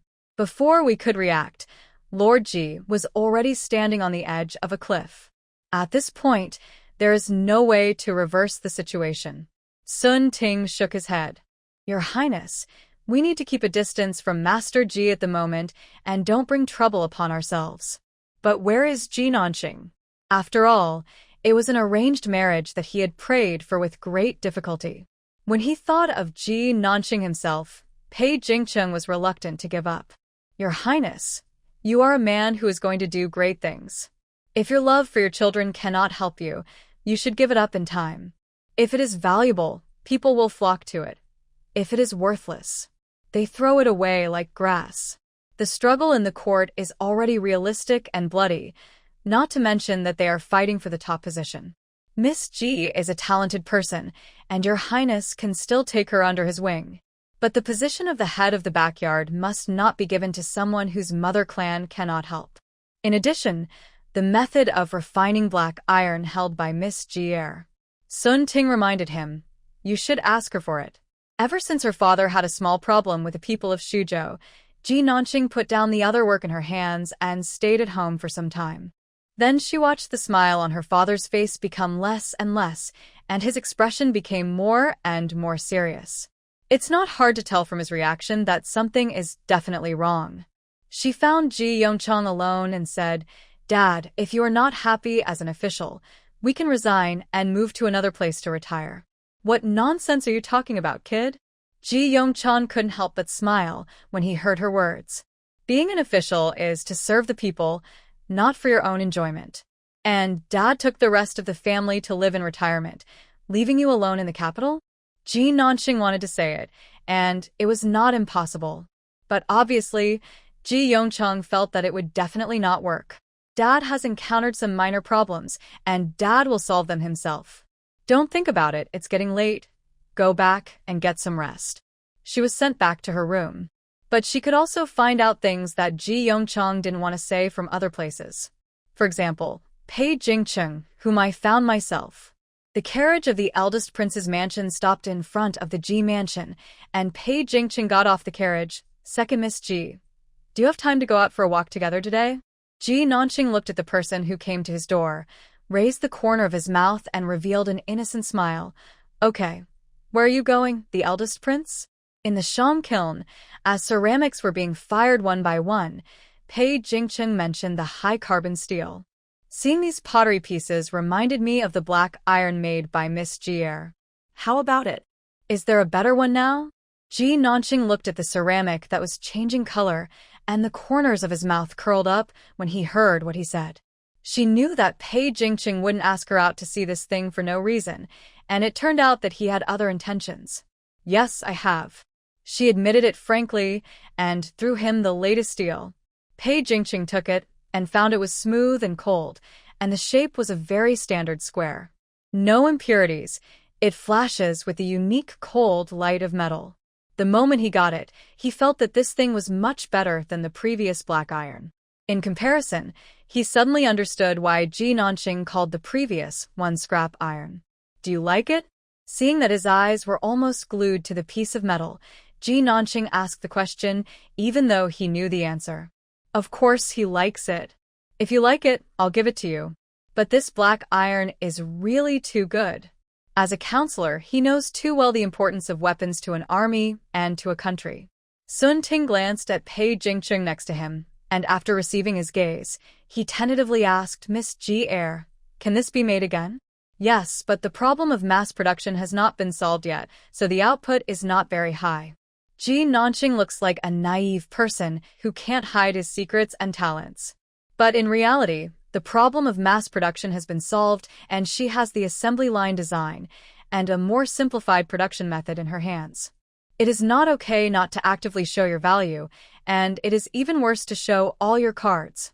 It is enough for His Royal Highness the First Prince to know that he has a very powerful method of manufacturing black iron in his hands, which can make several pieces of armor and weapons that are as good as, or even better than Jinjiashan.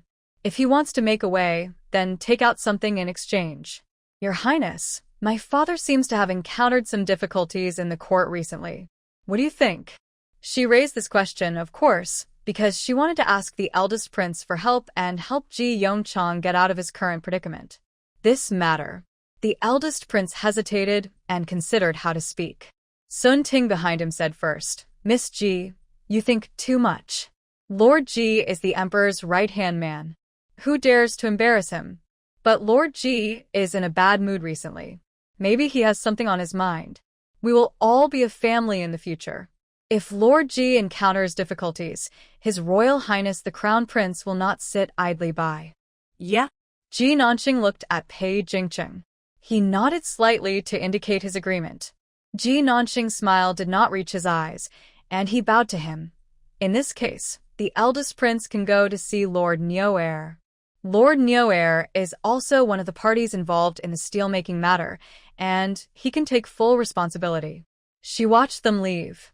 The smile on his face disappeared instantly. At this time in the carriage, Pei Jingcheng felt a little reluctant. "Sir, why did you stop me from telling her about the current situation in the court?" "Your Highness, although Lord Ji seems to be doing well on the surface, he has already reached a dead end and is powerless to recover. If Miss Ji too finds out, she will definitely use this as a bargaining chip to force you to help." Not to mention that even if you take action, there is no way to change his current situation. Now is the critical moment in the fight for the crown prince position, and anything that consumes you should be avoided as much as possible. After he answered, he looked out the window and happened to pass by a restaurant called Zuixinlu. The restaurant had just placed a pot of welcoming pine trees yesterday morning, and they were growing well and lush. Today, I saw that the needles of the pine trees were still green, but the trunks were peeling and withered, and there was a dead air about them. I can only say that things are unpredictable. Sun Ting comforted him. Besides, Ji Yongchang's accident is not without benefit to us. Even though Miss Ji is smart and resourceful, when the Ji family declines in the future, she will naturally be more dependent on and loyal to you. Pei Jingqing closed his eyes when he heard that, and the carriage was quiet for a long time. Until the carriage stopped. Your Highness, we have arrived at Lord Nyo Air's residence. Sun Ting is a very smart person. He is good at calculating, and with his help, Pei Jingqing does not have to take any risks at all, and can even get the fruits of other people's labor for free in advance.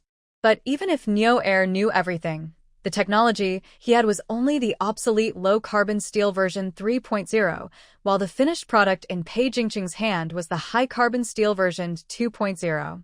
The most advanced core manufacturing technology has always been in Ji Nanqing's hands. They are so smart that they deserve to be treated as scraps. Ji Nanqing finally understood that instead of spending time showing love to others, it would be better for her to spend her time researching ways to help her father regain the emperor's trust and favor. She is still trying to turn the tide. The second prince's camp is ready to close the net. In the court, evidence sent from Shuzhou against Ji Yongchang was placed before the emperor, and the elders of the two dynasties personally filed the lawsuit. Mr. Ji, the provincial surveillance commissioner, has embezzled public funds in Shuzhou through corruption and bribery, spread rumors in an attempt to surpass his master, and even released the rebels who were active in the Shuzhou area. Your Majesty, please be clear about this and punish them severely. Any one of these incidents alone would be enough to sentence Ji Yongchang to death. Your Majesty, I am innocent. Ji Yongchang knelt down and cried out for justice. The plaintiff argued eloquently, but they could not extinguish the anger that Emperor Wen Xuan had been suppressing. Come here, take Ji Yongchang to the prison, and keep him under strict guard. Order the Dali Temple to investigate this matter strictly. Emperor Wen Xuan's eyes swept through the ministers below one by one, and finally stopped at Pei Yulin. The second prince is fully responsible for this matter. The situation is changing as fast as a waterfall falling from a cliff. The matter was handed over to the second prince, and Ji Yongchang was like a fish on the chopping board, at the mercy of others. That day, Ji's residence was surrounded by soldiers. No one was allowed to go out, and even the secret letter about suspending Ji Nanyang and detaining him had been sent out and was on the way to the border. In Ji's house, one was so anxious that she fainted on the spot.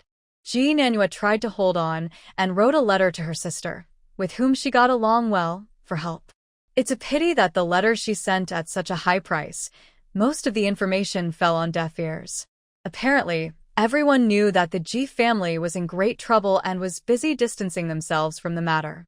Nanqing is taking care of mother. Ji Nanyue saluted to Li Jinger through the soldiers and said, Thank you, Miss Jinger, for your reminder. You're welcome. I can't help you. Seeing that Ji Nanqing really didn't come out, she could only choose to say to her, Sister Ji, I'm afraid that Master Ji's misfortune will affect the Ji family. The eldest prince is running around for Ji Nanqing at this time. Maybe he can save her. Sister Ji, please tell her not to show off. With the influence of the eldest prince, the entire Ji mansion will probably be better off. She tried to keep her voice low when she said this. This is all the information I can find out. Please take care of yourselves. At this time, the Ji mansion was at the center of the storm. Li Jinger came here out of loyalty, but she didn't dare to stay any longer. Ji Nanyue watched her leave, and when she turned and went back into the house, her legs couldn't help but go limp. She didn't dare to tell the matter to one who had just woken up. She held Ji Nanqing's hand tightly. The voice she tried to suppress was trembling and crying. What should we do? Nanqing, What do you think we should do now? The next moment, a cold can was pressed against her cheek. Ji Nanxing had just bought an iced cola from the Points Mall. In the sultry room temperature, drops of water condensed on the outer wall of the cola. With a pop, she opened the can of Coke with one hand and said, "Try it." Ji Nanhua was confused by her sudden action. She looked at the strange, cold, red container and asked, "What is this?" "Sweet, bubbly water. Go play with it." Ji Nanxing glanced at her red eyes and said, "Dad is just locked up. It's not a big deal. I will handle it. Don't cry, you are useless." Yinaniwe. I was scolded by the youngest in the family, but I inexplicably felt relieved. She subconsciously took a sip of the sweet water, which was cold. It felt like the tip of my tongue was bitten. She almost lost her composure. "Nanxing, do you have any ideas? Do you need my help?" Well, "Go and embroider something with your mother. Embroider an iron-eating beast. I'll use it next. When people are idle, they will think too much. Find something for them to do. As for the embroidered things, can be used for decoration." It seems that the iron-eating beast is not a protected animal now. After this incident is over, she will raise a real one. Ji Nanxing's thoughts wandered again. Then turn around and browse your own Points Mall. Thanks to Yen Yen, her points have now accumulated to 1286. She now has 690 game points, and if she uses them all, she can get another 69 points back. That evening, a pile of books fell from the sky. It fell beside Pei Yanli, who was just about to go to bed, waking him up suddenly. Ji Nanxing doesn't have time to look at Yen Yen at the moment. She needs to first confirm her father's safety and the actions of these people next. Looking at the entire Points Mall, Nantianmen Eye of the Sky is definitely the best monitoring tool. It's a pity that 1,000 points per second can't afford the rent. However, there are several drones in the mall that still meet her current needs. 100 points / rental for 3 hours. Night. The drone quietly rose in the side courtyard of Ji's mansion and flew towards the capital's special prison.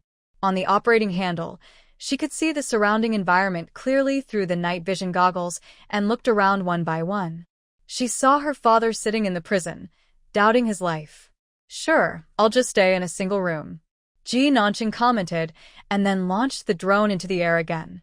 Hearing the noise outside, Ji Yongchang turned his head, but through the narrow air vents in the cell, he couldn't see even a star. well. The sound of sighs came from the prison, carrying the sadness and sorrow of middle-aged and elderly people. Ji Nanxing didn't know. She was flying the drone towards the palace. The target was of course Emperor Wen Xuan. She wanted to test the attitude of this menopausal boss. The palace was under strict defense. The Emperor's bedroom was even worse. She finally found a deserted place to land, and then she heard the voices that would be blocked if described in detail, and saw Emperor Wen Xuan's nightlife that would be blocked if described in detail. "This is too annoying. You are old and still playing like this. You are a thief if you're not dead." She took off her headphones, launched the drone into the air. Because she had more than an hour left, she thought for a while and went to the residence of the second prince, Pei Yuan. It turns out that it's right to choose the second prince. He is quite ambitious and even invited his advisors to his house late at night. Tomorrow is the day to convict Ji Yongchang. "Sir, you are indeed a master at foresight." Pei Yuan was so excited about her first victory that she was in high spirits even in the middle of the night. The next step is to convict Ji Yongchang. If you want to cut the grass, you must remove the roots. According to the laws of the Great Zhou dynasty, Ji Yongchang's crime was enough to get him executed immediately, and the children of the Ji family were stripped of their titles and official positions, and the entire family was exiled. "Your Highness, you are still too gentle. The Emperor now wants to be known as a virtuous man, so the memorial you submit should give the Emperor some room for mercy. Asking for an imperial decree to have Ji Yongchang beheaded and his entire clan implicated is the most appropriate approach." Everything the two were conspiring about was transmitted to Ji Nanxing's ears through the headphones without missing a word. What a satisfying conspiracy. Since everyone is playing this way, then she would show no mercy. Several days was now shrouded in layers of dark clouds. Lightning flashes between the clouds. The thunder was deafening. The cavalry came out of the palace in the heavy rain and stopped immediately at the gate of Ji's house. With a snap, the purple lightning whip in the sky hit the roof of Ji's house. Everyone in Ji's house received the order. The imperial edict was unrolled, accompanied by thunder, and the emperor's punishment on the Ji family was almost the same as what Ji Nanqing had heard last night. Ji Yongchang was beheaded at Woman Gate, so the previous decree granting marriage was no longer valid. The Ji family seized their titles, confiscated their property, and exiled them. Master Wen Shi couldn't stand this result. After a few days of suffering, her voice was hoarse and unpleasant, as if she was crying blood. Sir, my master is loyal to the country. He is definitely being wronged. Ji Nanyue ran to the general who was delivering the imperial edict in the rain and knelt down in front of him. Sir, please let us see the emperor. The next moment, she was kicked away by the general and fell into the rain and mud. The daughter of a guilty minister still wants to see His Majesty? Get out of here now. Ji Nanqing frowned when he saw this, and was about to step forward when he was stopped by someone. Miss Ji please calm down. Sun Ting, who came in a hurry, ignored the rain on his body and said to her, I heard that Lord Ji was in trouble, and His Highness was very worried about Miss Ji, so he sent me to take Miss to the first prince's mansion. Also, don't worry too much about exile. The eldest prince will definitely send someone to take care of the lady and the eldest lady. This is true. Seemingly very righteous. If it were someone else, they would probably be grateful. Unfortunately, Ji Nanqing didn't fall for this trick. She looked at Wen Shi, who was trembling with a pale face, and Ji Nanyue, who was in a mess, and looked at the soldiers who had already run 100 meters away. Pull out the gun. Aim. There was a loud bang. The horse was still running, but the soldier had already fallen to the ground. The blood spread over his body and was washed away by the rain. Treason. The moment Ji Nanqing said this, the soldiers around her reacted and surrounded her. Sun Ting stepped back quickly, fearing that he would be implicated. But in fact, he doesn't need to panic. There are enough bullets. Ji Nanqing raised his hand and fired bullets at the nearby soldiers. With the extremely high frequency of gunfire, the people who surrounded him fell to the ground one by one, until the muzzle of the gun was pointed at Sun Ting's forehead. The smoking black monster in front of me, silent and terrifying. The sky was dark, and heavy rain was pouring down. The heavy rain around was dyed scarlet by the blood. It was the first time Sun Ting saw Ji Nanqing like this. He felt an inexplicable fear that made his legs weak. Miss Ji, I am Sun Ting. He subconsciously blocked the muzzle of the gun with his hands, trying to give himself a slight sense of security. Ji Nanqing put away the pistol and said, Master Sun Ting, please tell the eldest prince that I want to see the emperor. Crazy. She is absolutely crazy. Sun Ting mounted his horse and returned home in the rain, not daring to delay for a moment. Your Highness, Miss Ji is in danger now. Whoever she points at with that strange iron block will die. This is too dangerous, too scary. He kept repeating these two sentences. He was terrified by the black muzzle of the gun, but also excited by the powerful weapon. Prince, Miss Ji is going to the palace. Let's go stop her. Not only Pei Jingcheng, but also Pei Yulin are preparing to go to the palace. The guards that the second prince had arranged in Ji's residence returned, and brought back the latest intelligence. Ji Yongchang's daughter not only killed the soldiers who delivered the imperial edict and the guards, but also threatened that if Ji Yongchang died, the emperor would have to be buried with him.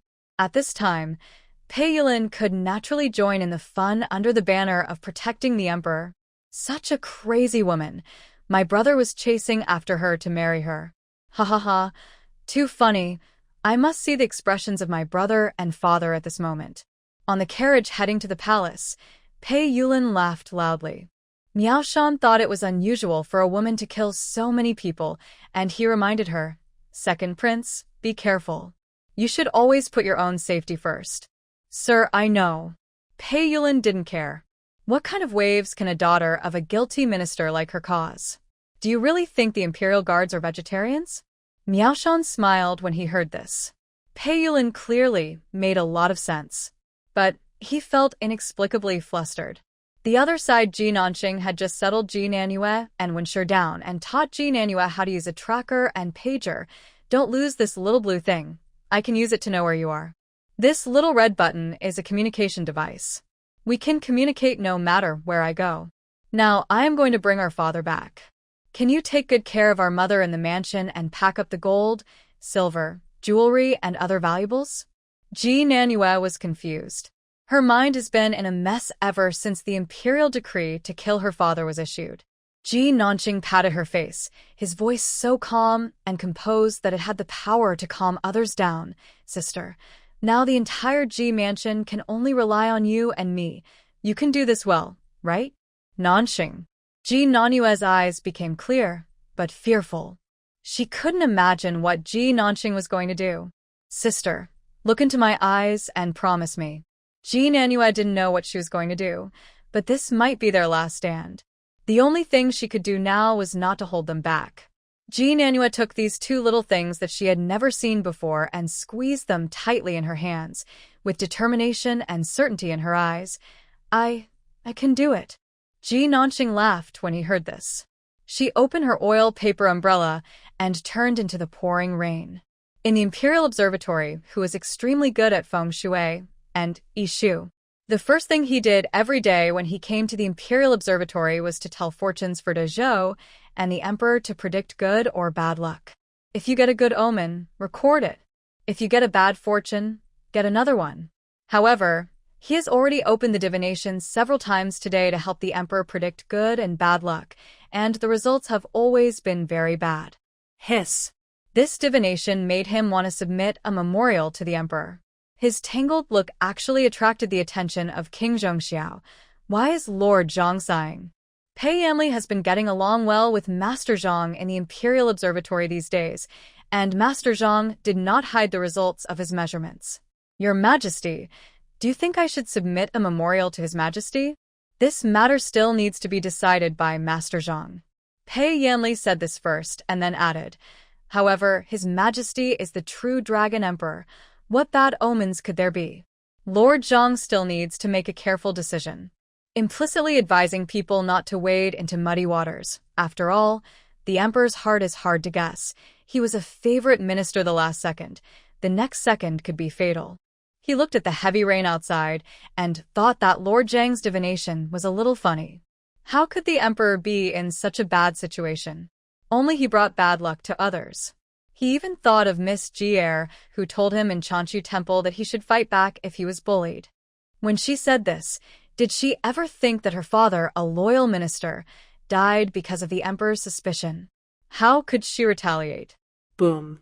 Thunder roared in the sky. Pei Yamli just raised his eyes and glanced outside, then lowered his head and continued reading. Outside the Imperial Observatory, a man with an oil paper umbrella was walking slowly by. At the palace gate, and the second prince who came to watch the fun had been there for a while, and the protagonist of the incident arrived late. Pei Jingqing walked towards her. Miss Ji, no matter what happens, you must stay calm. Sun Ting first asked the soldiers to gather around Pei Jingqing with shields, and then stepped forward to dissuade him. Miss Ji, what you are doing now is very dangerous. Master Ji has no chance of survival. Do you still want to see other people in the Ji family implicated? He tried to lower his voice. Miss Ji, you have done something so serious that it will implicate your entire clan.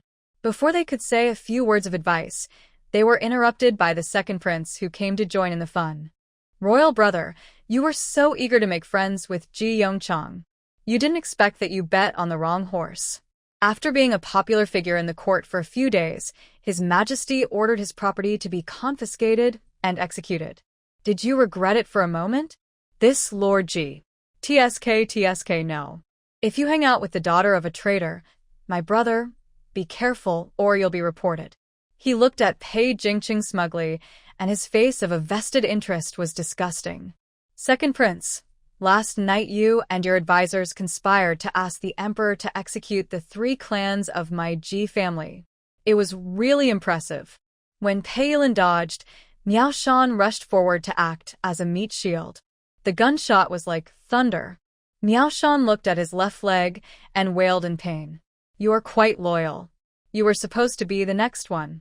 After saying this, Ji Nanqing looked at Pei Yulin, whose face turned pale with fear, and reloaded his pistol. Laugh, the second prince likes to laugh. So much, keep going. She advanced toward them. All the soldiers in the palace gate ran out, with the two princes as the core protected by heavy shields, and all the archers on the city wall were aimed at her. The cavalry appeared in the rain, holding the imperial edict. Ji Nanqing broke into the palace privately, murdered the prince, and intended to rebel. He shall be executed immediately. All 9 generations of the Ji family shall be killed. After the cavalry finished speaking, they held up the imperial edict. Archers, release your arrows. Pei Jingqing moved his body when he heard this, and then was pressed hard behind the shield by Sun Ting. Pei Yulin was frightened by Miao Shan's scream and turned pale. Only Ji Nanqing, at the moment when the rain of arrows fell, instantly jumped out of the Kaiyang laboratory and hid in. At the same time, the drone was already above the gate of the palace, and its cold electronic eyes overlooked the people below. The fact that she disappeared out of thin air in front of hundreds of archers was enough to scare them. In the laboratory, Ji Nanqing used his electronic eyes to see clearly that the danger had disappeared, and then he came out of the laboratory in full view of everyone. First the arms, then the legs, the head, the whole body. In an instant, it reappeared in front of everyone. I want to see the emperor. Ji Nanqing looked at Pei Jingqing behind the shield. This is a supernatural power. Pei Yulin was shocked and felt endless fear in his heart. In addition to fear, Pei Jingqing felt more regretful. If he had taken action at the beginning and used all his connections to rescue Ji Yongchang, Ji Nanqing's mysterious abilities and the powerful weapons in his hands might all have been his. Unfortunately, it's too late to regret now. The emperor has appeared on the tall walls of the palace. Appearing at the same time as him were tens of thousands of well-armored soldiers, with iron horses and cold swords, all the archers on the city walls, drawing their bows and arrows, monks, Taoists, and wizards in strange clothes with totems painted on their faces, all of whom used their own special skills to try to suppress her, the evil spirit. Emperor Wenshuan looked down at Ji Nanqing and angrily called her a monster. Kill her for me, at any cost. As soon as he finished speaking, Ji Nanqing also laughed. The flying grenade CH-817 finally found its place. Your Majesty, please look above your head first.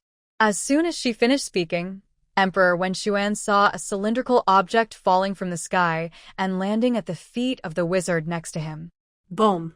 Amidst the deafening roar, flames shot up into the sky and smoke filled the air. Fragments and shrapnel from the explosion flew like raindrops, piercing the armor of the surrounding soldiers and killing them on the spot.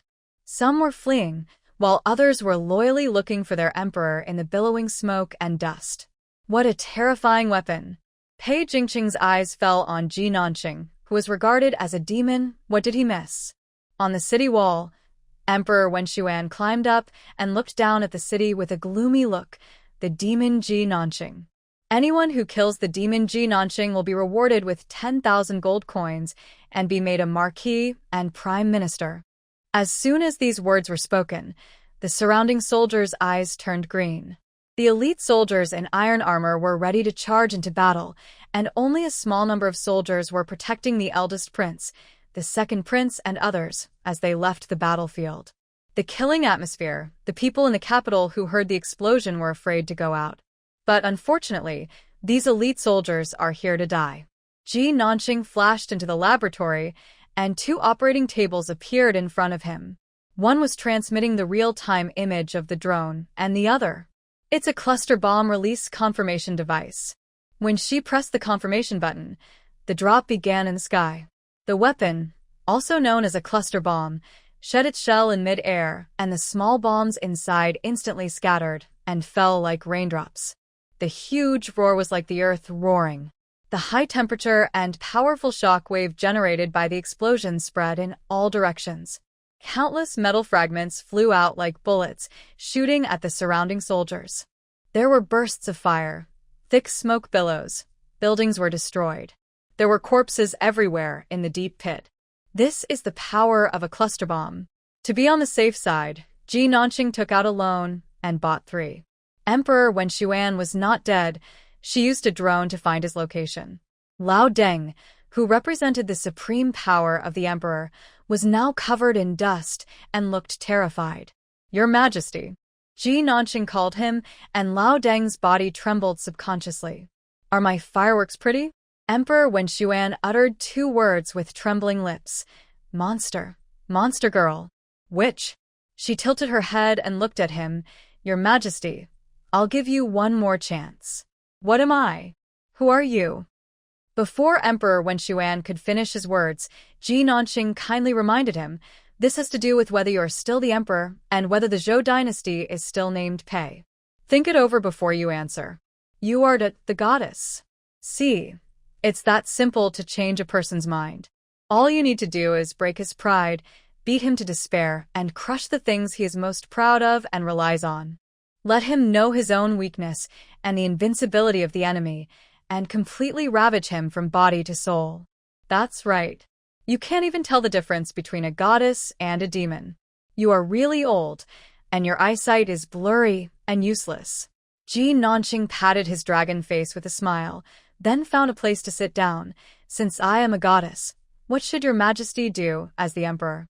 She crossed her legs and looked down at the emperor in the ruins, watching him tremblingly kneel down before her and prostrate himself in front of her, the emperor of the great Zhou kingdom, kowtow to the goddess. Ah, how cool. This feeling of stepping on the highest authority is a bit addictive. Of course, we can't be so happy that we forget the purpose of this trip. How does Emperor Wen Xuan plan to deal with Ji Yongchang's matter? Lord Ji Yongchang is an honest official. I will reinstate him and confer him the title of Supreme Marquis. This is already the highest title, and the only one above that is left to him is the throne of the emperor. Need not. Ji Nanqing didn't want her silly father to be an official. Just let him return to Shuzhou and be a rich and idle person. Can you do it? Yes, yes. The other party doesn't want an official position or a throne. She just wants her father to retire and return home. Emperor Wen Xuan's mentality at this moment was almost the same as that of an old lady from the Yahanala family, facing the coalition forces measure the material resources of China and win the favor of other countries. No guts at all. Ji Nanqing looked at the ground to prevent herself from rolling her eyes. Also, Emperor Wen Xuan's recent actions have made this goddess very dissatisfied. I want you to write a confession of guilt in person, admitting in front of the world that you have slandered the good ministers, defamed the goddess, and my own mediocrity and incompetence. Emperor Wen Xuan was stunned when he heard this. Even ordinary people would not be willing to admit that they are mediocre and incompetent, let alone a king who cares about his reputation. But facing Ji Nanqing, he had no choice but to compromise. As the goddess said, I will let the people of the Imperial Observatory make proper arrangements and personally issue a letter of apology to the people. Ji Nanqing smiled when he heard that. She just wanted to trample on his bottom line. Force him to lower his bottom line, until he has no bottom line in front of him and has to give in. Killing someone means destroying his heart. Your Majesty is willing to reflect on yourself, which is great. Speaking of which, I have some other requests. Your Majesty, please help me with them. She reached into the laboratory in front of Emperor Wen Xuan and took out a list. By the way, the title of Supreme Marquis is too ugly and not impressive.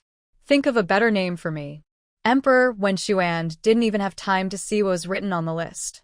From his perspective, he saw Ji Nanqing's arm disappearing bit by bit and then taking things out of thin air. Such a miracle. How could a mortal man perform it? He didn't know what he was thinking about. He felt scared, terrified, and happy. I will always remember the grace of God. This old man accepted it very quickly. Ji Nanqing looked at him in surprise, then turned around and prepared to leave. Emperor Wen Xuan was actually afraid that she would leave. Goddess, where are you going? Go back and settle the people in Ji Mansion. Ji Nanqing glanced back at him and said, Finish the task I gave you. This goddess will be back in a few days. The smell of gunpowder lingered in the air for a long time. The rest of the people were all frightened by this magical trick. The ministers and soldiers who came to rescue the people kowtowed heavily towards the ruined palace before they dared to move the collapsed buildings and search for people who might still be alive underneath. This is the power of the gods. All the people helping in the palace had similar thoughts in their minds. Pei Yanli looked up at the sky and sensed a familiar smell. It was very similar to the smell when the miracle appeared that day. He was surprised that this man, Ji Nanxing, really did an eye for an eye and a tooth for a tooth. He was also surprised that she brought him clues about the gods. Perhaps there is a connection between them. Thinking of this, Pei Yanli left alone and went to Ji's house. Unfortunately, he was a step late, and the Ji family had already been deserted. On the way back to Shuzhou, just as the Ji family went there in a very low profile, they also returned in a very low profile now. However, they brought with them many servants, escorts, and a lot of money. Some of them were gifts from the emperor in the past. Part of it was the reward that Ji Nanxing insisted on receiving from the emperor not long ago. The palace was reduced to ruins, and the first thing they saved was the emperor's private treasury. Then they left the imperial city in a mess and walked away. Ji Yongchang had only been tortured in prison for a few days and had lost a lot of weight. The same is true for the Wen family. The family was busy traveling and recuperating, and everyone tacitly did not discuss what Ji Nanxing did when he left that day. Until I returned to Shuzhou, they settled down in the old house. Ji Yongchang looked at the familiar old house and thought about the nearly 1 year he had spent in Beijing, feeling a mixture of sweet, sour, and bitter feelings. Seeing this, Wen comforted him, "It's good that you're back. You don't have to live in fear anymore. When Nanyang comes back from the border, our family will be reunited. We can live in peace and find a good husband for Nanyue and Nanxing in Shuzhou City." Ji Nanxing coughed twice to attract everyone's attention. "I may have to go to the capital." She looked at the two of them and said, "Dad, Mom, I asked the emperor for an official position." These words stunned the three people in the room. Wen and Ji Nanyue didn't know what to say. Ji Yongchang looked at her with disapproval in his eyes, and the words of reprimand were stuck in his throat, but he couldn't say them out. In the end, it turned into a helpless sigh. "Nanxing, Dad has always known that you are a special child. You are very smart and capable. It is just because you are a girl that I dare not let you do whatever you want like I did with your brother." As he spoke, his mouth curled up, his eyes showing pride and smugness. "But you are really a good kid. You actually dared to set fire to the palace. Your father saw it all in the dungeon. It was a big commotion." Haha, cough, cough, cough. His loyalty to his country was treated like worthless. When he was locked up in the jail, he felt regretful and resentful. Seeing the palace burn down, although the idea was extremely rebellious, it was really a relief. However, in addition to venting his anger, his biggest gain was that he figured out that his family and children were important. "Nanxing, you are very capable.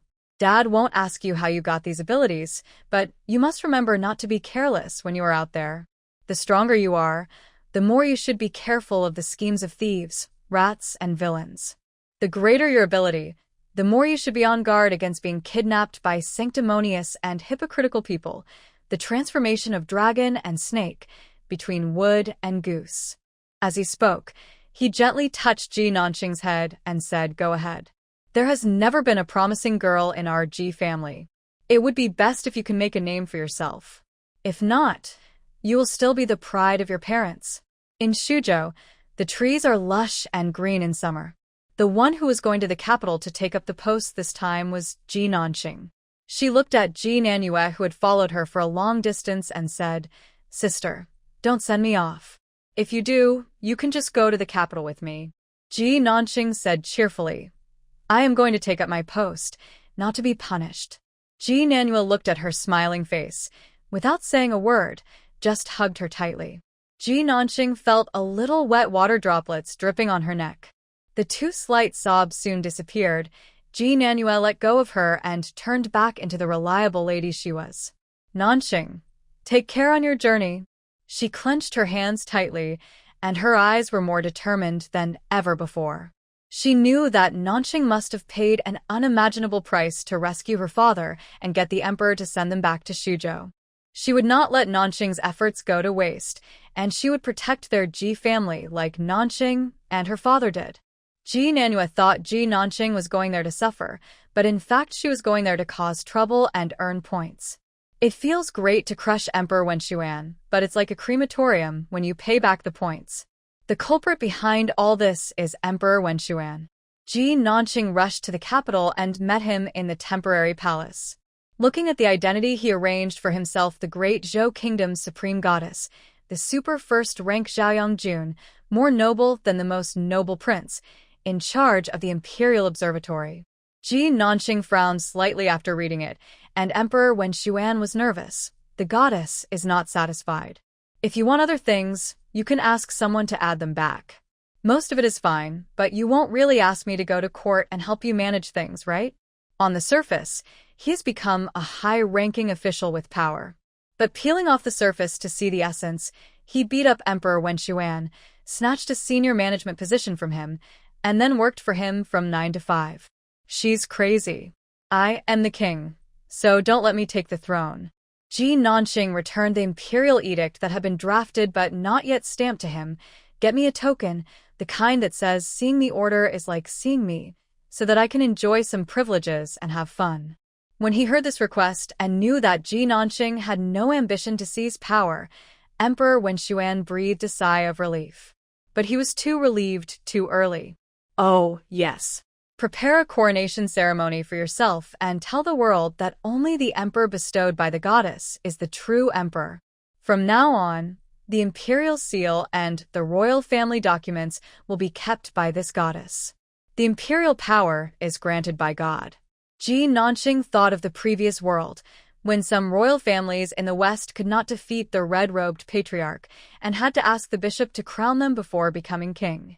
The Holy See is not a good thing, and it also has bad intentions towards the Pei dynasty. After all, I spent 6,000 points, so of course I have to get the greatest benefit for myself. When Emperor Wenshuan understood what the coronation ceremony was, he was not happy at all.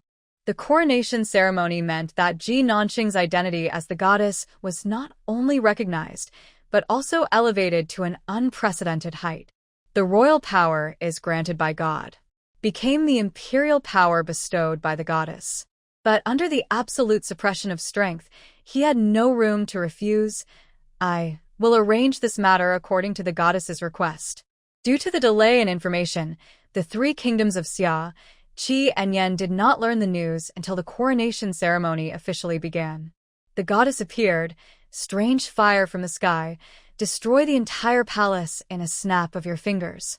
This information caused an uproar in the other three countries. Especially in the Xia kingdom, the imperial teacher who once had an extraordinary temperament and was as flawless as white jade now had messy hair and bruises under his eyes. He seemed to be hit hard, his face turned pale, and he muttered to himself, "Is the growth rate of the chosen one of the great Zhou so fast? I have been chasing after him day and night, but in the end, I can only look up to him." The emperor of Xia hurriedly came down from his seat and supported the imperial master who seemed about to fall. "Master, imperial master, don't worry. You can't trust everything the spies say. You still have to take care of your health. Your comprehension has long surpassed that of ordinary people. The chosen one of the great Zhou may not be able to surpass you." Ji Nanqing didn't know that he had also attracted the attention of the other three countries. He had just finished the coronation ceremony for the emperor and had been lying down in his new mansion for a few days. She was considering whether to use her privileges to get some benefits for Yan Yan. After all, her debt still needs to be repaid by Yan Yan. Just when she was thinking about what benefits she should ask the emperor for Pei Yanli, the emperor came to her himself. "Goddess, there is actually one thing I can't figure out. Please help me solve it." "Do you really think she is a deity?" Ji Nanqing was going to do something good for Pei Yanli, so he was patient and said, "Tell me. In fact, before you showed up, I heard a prophecy from somewhere else. In the prophecy, I will die in the 16th year of Zhou Qi. You have great magical powers. Can you help me calculate whether the prophecy will come true?" When he heard the first half of the sentence, Ji Nanqing thought that this was another sorcerer trying to trick him.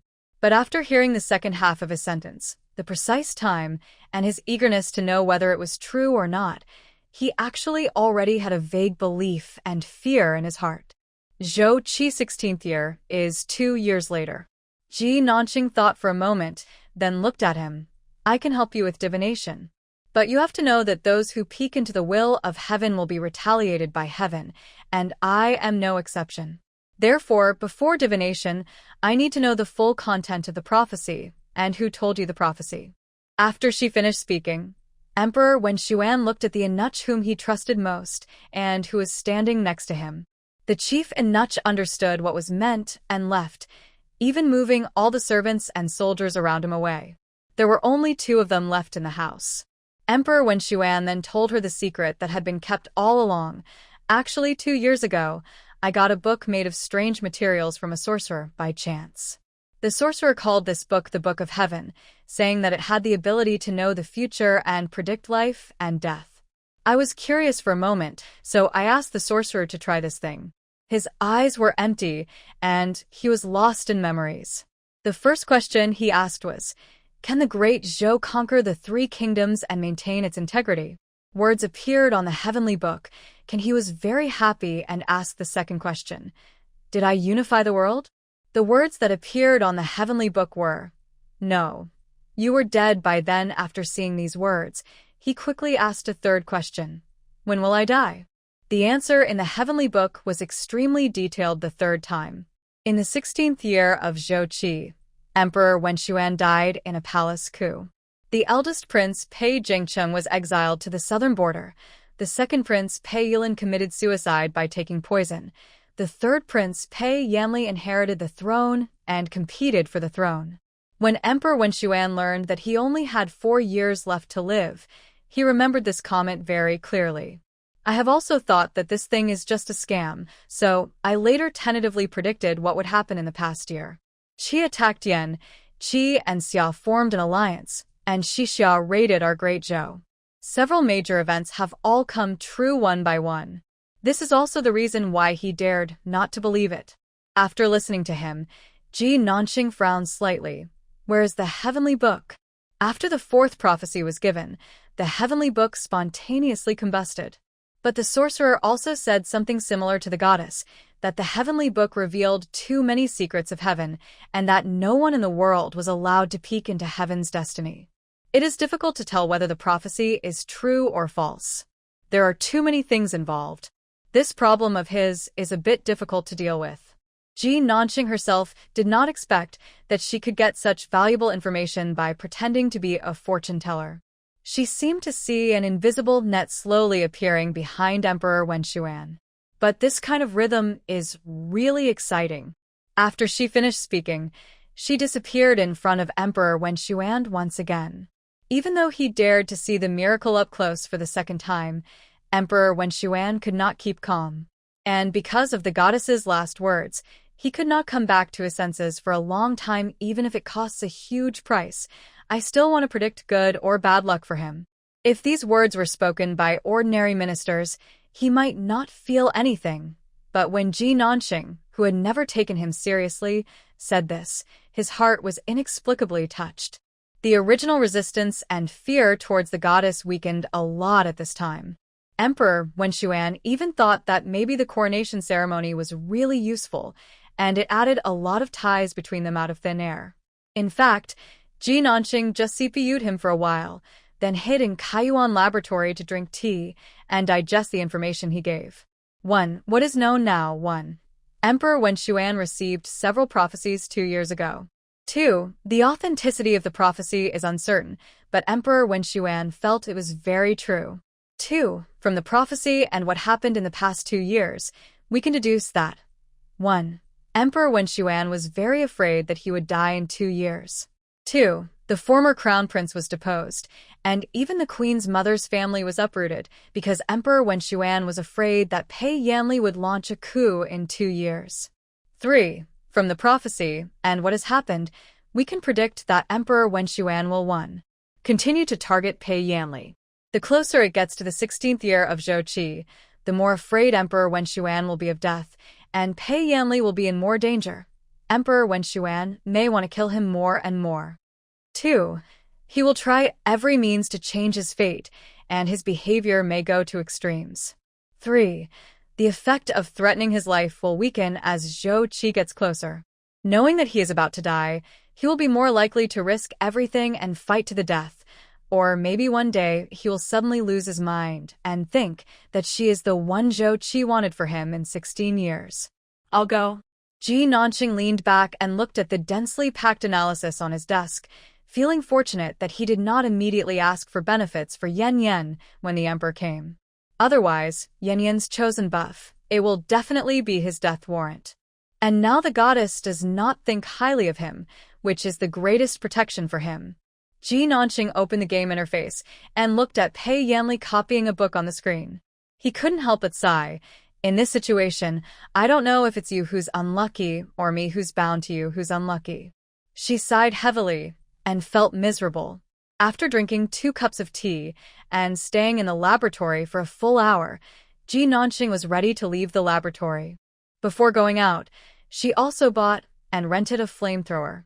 The emperor was already bored waiting outside when he saw a circle of fire appear out of nowhere, and then Ji Nanqing stepped out of the fire. Emperor Wen Xuan quickly stood up and said, "Goddess, are you okay?" A small strange fire is just the price of divination. Ji Nanqing looked at Emperor Wen Xuan and then slowly said, "In the 16th year of Zhou Qi, you will indeed have a disaster." Emperor Wen Xuan's suspicious heart at this moment finally turned into certainty. It was a sense of relief and fear that the heart that had chosen was finally dead. "Goddess, what should I do?" "First of all, you must not mention this matter again." Ji Nanqing narrowed his eyes and acted like a charlatan. "Nature is a secret of heaven. Anyone who leaks it will be punished." Emperor Wen Xuan was surprised when he heard this, but also felt somewhat relieved. "Thank you, goddess, for your vigilance." Apparently, this old man kept his mouth shut and probably hadn't told anyone else except her. There is a lot of room for maneuver here. Although fate is likely to happen, God is also merciful. There is a ray of hope among blessings, and there is a glimmer of hope among 9 deaths. Emperor Wen Xuan's eyes lit up. What life? The loyal and filial king, Pei Yanli. You should issue an imperial decree to make him the next emperor. After Ji Nanqing finished speaking, Emperor Wen Xuan's eyes suddenly became clear. When he looked at Ji Nanqing, he was scrutinizing her. The king of loyalty and filial piety is the next emperor chosen by heaven. This is to defy heaven. You must not kill this child, and you must not abandon him. Raise him in the capital, and let the people of the Imperial Observatory choose a good feng shui site for the pavilion. Use his luck to extend your life. Also, this goddess doesn't like the look in your eyes. I just blew up your kid, and now you dare to give her the cold shoulder. Can't tell the difference between the big and small princes? Ji Nanqing looked at him with a calm tone and calm eyes, but Emperor Wen Xuan dared not say anything more and suddenly became respectful. "Lady Goddess, you misunderstood. Go back. This goddess is tired and needs to rest. Don't bother me if you have nothing to do. It's best not to bother me if you have something to do." Emperor Wen Xuan dared not disobey at this time. As soon as he returned, he even ordered people from the Imperial Observatory to go to the palace to recalculate and divine the direction for Pei Yanli and move the palace. Pei Yanli was originally in the Imperial Observatory. When these people came back from the palace, they congratulated Pei Yanli and congratulated him on his new home. Of course, it was not a simple move into a new house. Every move of Emperor Wen Xuan was interpreted endlessly by others. In their view, this was a sign that Pei Yanli had regained the emperor's favor. Only Pei Yanli himself didn't dare to believe it. Will a person who only has imperial power in his eyes suddenly have a change of heart? Others might, but his good father certainly wouldn't. He remembered that Emperor Wen Xuan had visited the goddess's palace yesterday, and thinking of this person, he went to visit him in the afternoon. Then he was stopped. "I'm sorry, Mr. Zhaoyang doesn't see guests. Please go back." At this time, Ji Nanqing listened to the report from the servant and quickly ordered someone to send Pei Yanli back. In her current identity, In order not to arouse Emperor Wen Xuan's suspicion and jealousy, she certainly could not meet him directly and could not even give him a good face. The other side, Ji Nanqing took 2 baths with palm oil, put on braces for his buck teeth that he bought online, and combed his hair into an adult style. Brown skin, buck teeth, and straight eyebrows that look like caterpillars.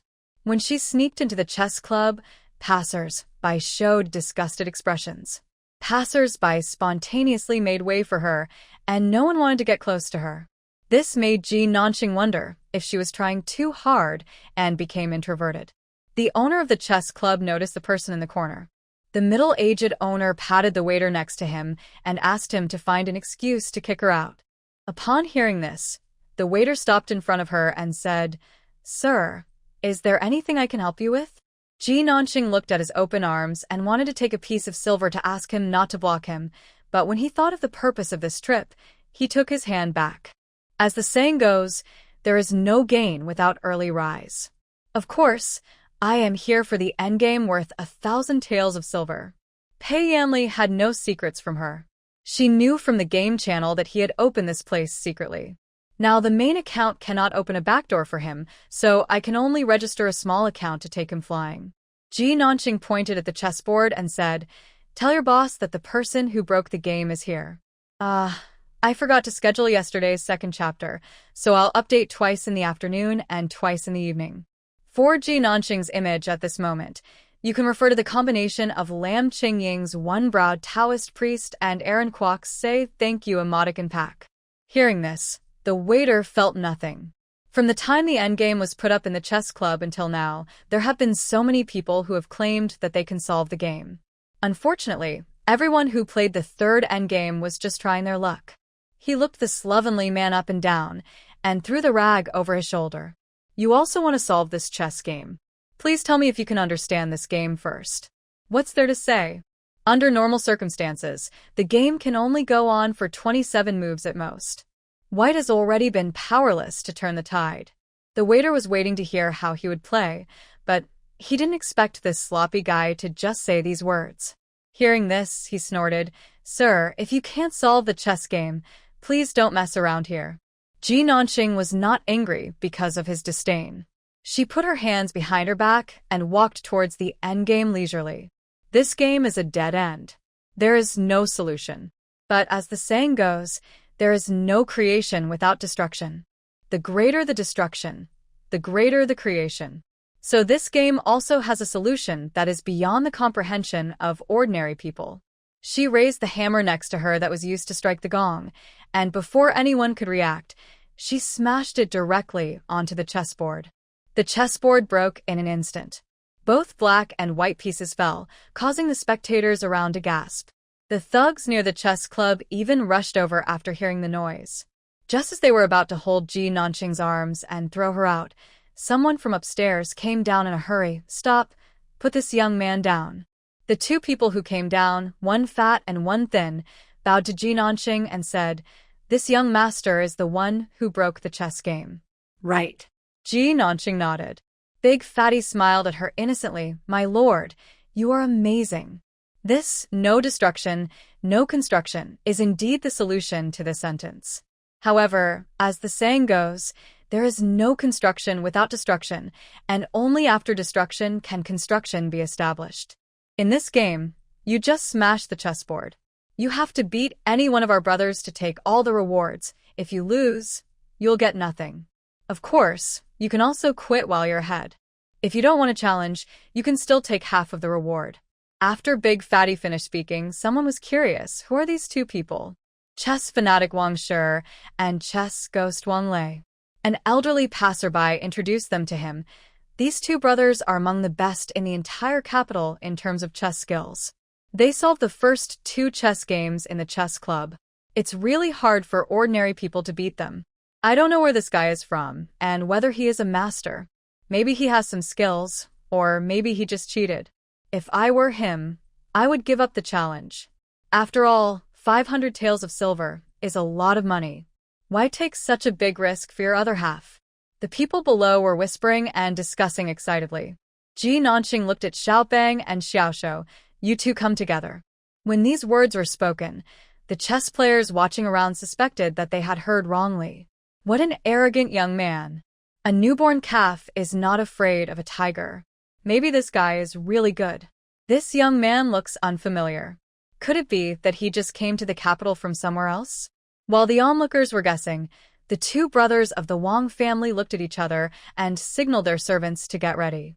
She said she would challenge 2 people at a time, so Wang Shi and Wang Lei really prepared 2 chessboards for them.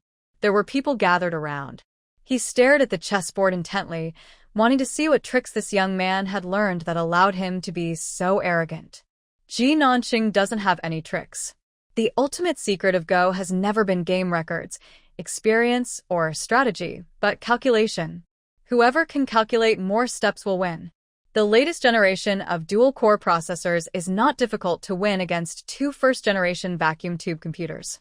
The speed at which Big Fat and Little Thin made their moves became slower and slower. As dusk fell, Little Thin was the first to be defeated. Soon after, Big Fatty was defeated and finally admitted defeat. The fat man and the thin man stood up and bowed slightly to her. It's getting late now. The accountant has already left. Please come and collect your bonus tomorrow. Ji Nanqing also pulled himself away from his calculations and suddenly realized that he had spent an entire afternoon here. However, although she wasted a lot of time, she still didn't wait for Pei Yanli. Although Yan Yan is not doing well, he is still a prince after all. It was harder than one might imagine for common people to see him. She looked at the sky, which was already darkening. She thought that she would not be able to see him today anyway. Okay. I haven't asked for your name yet, sir. Your surname is Qian, and your given name is 3 characters long. As the sun sets, Ji Nanqing walks on the civilian street heading east of the city. At this time, in the chess club, 2 fast horses were galloping towards the Zhongxiao Palace. The next day, Ji Nanqing went to the chess club early to collect his reward. At this time, there were 2 uninvited guests visiting outside Zhao Yongjun's mansion. When Pei Yanli saw Pei Jingcheng, his expression froze. After all, he was the one who wanted to kill him in the cold palace. He glanced at the scabs on his face and said, "Big brother, you are not well yet. Why are you so busy going out?" Pei Jingcheng glanced at him coldly. "Lord Zhongxiao, I heard that you were driven out by Lord Zhaoyang yesterday." "So what?"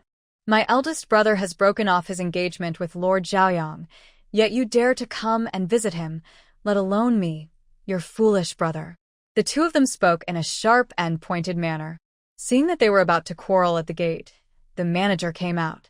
After she saluted the 2, she said to the eldest prince, "Your Highness should go back first. Lord Zhaoyang said that she will rest and not see outsiders today. As for the previous marriage, it was really not meant to be, so please don't take it to heart." Although Pei Jingcheng guessed that this might be the outcome of this trip, he still couldn't help feeling lonely and sad when someone said it in person. Pei Yanli couldn't help but smile when he heard that. The next moment, the steward looked at him with a cold and distant expression. "Your Highness, Prince Zhongxiao, I told you yesterday that you are not welcome in the Zhaoyang Palace. You are a well-known person after all. Please don't make things difficult for us servants. Please leave immediately." No. He didn't expect to be slapped in the face so quickly. The smile on Pei Yanli's face disappeared instantly. When he was looked at by Pei Jingcheng's sarcastic gaze, he felt embarrassed, aggrieved, and like a thorn in his back. Even if he had no backbone, he couldn't stand being humiliated like this. Sitting in the departing carriage, Pei Yanli counted the Buddhist beads he had obtained to calm his anger.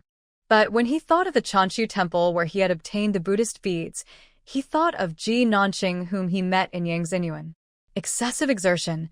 The beads are broken, scattered throughout the carriage.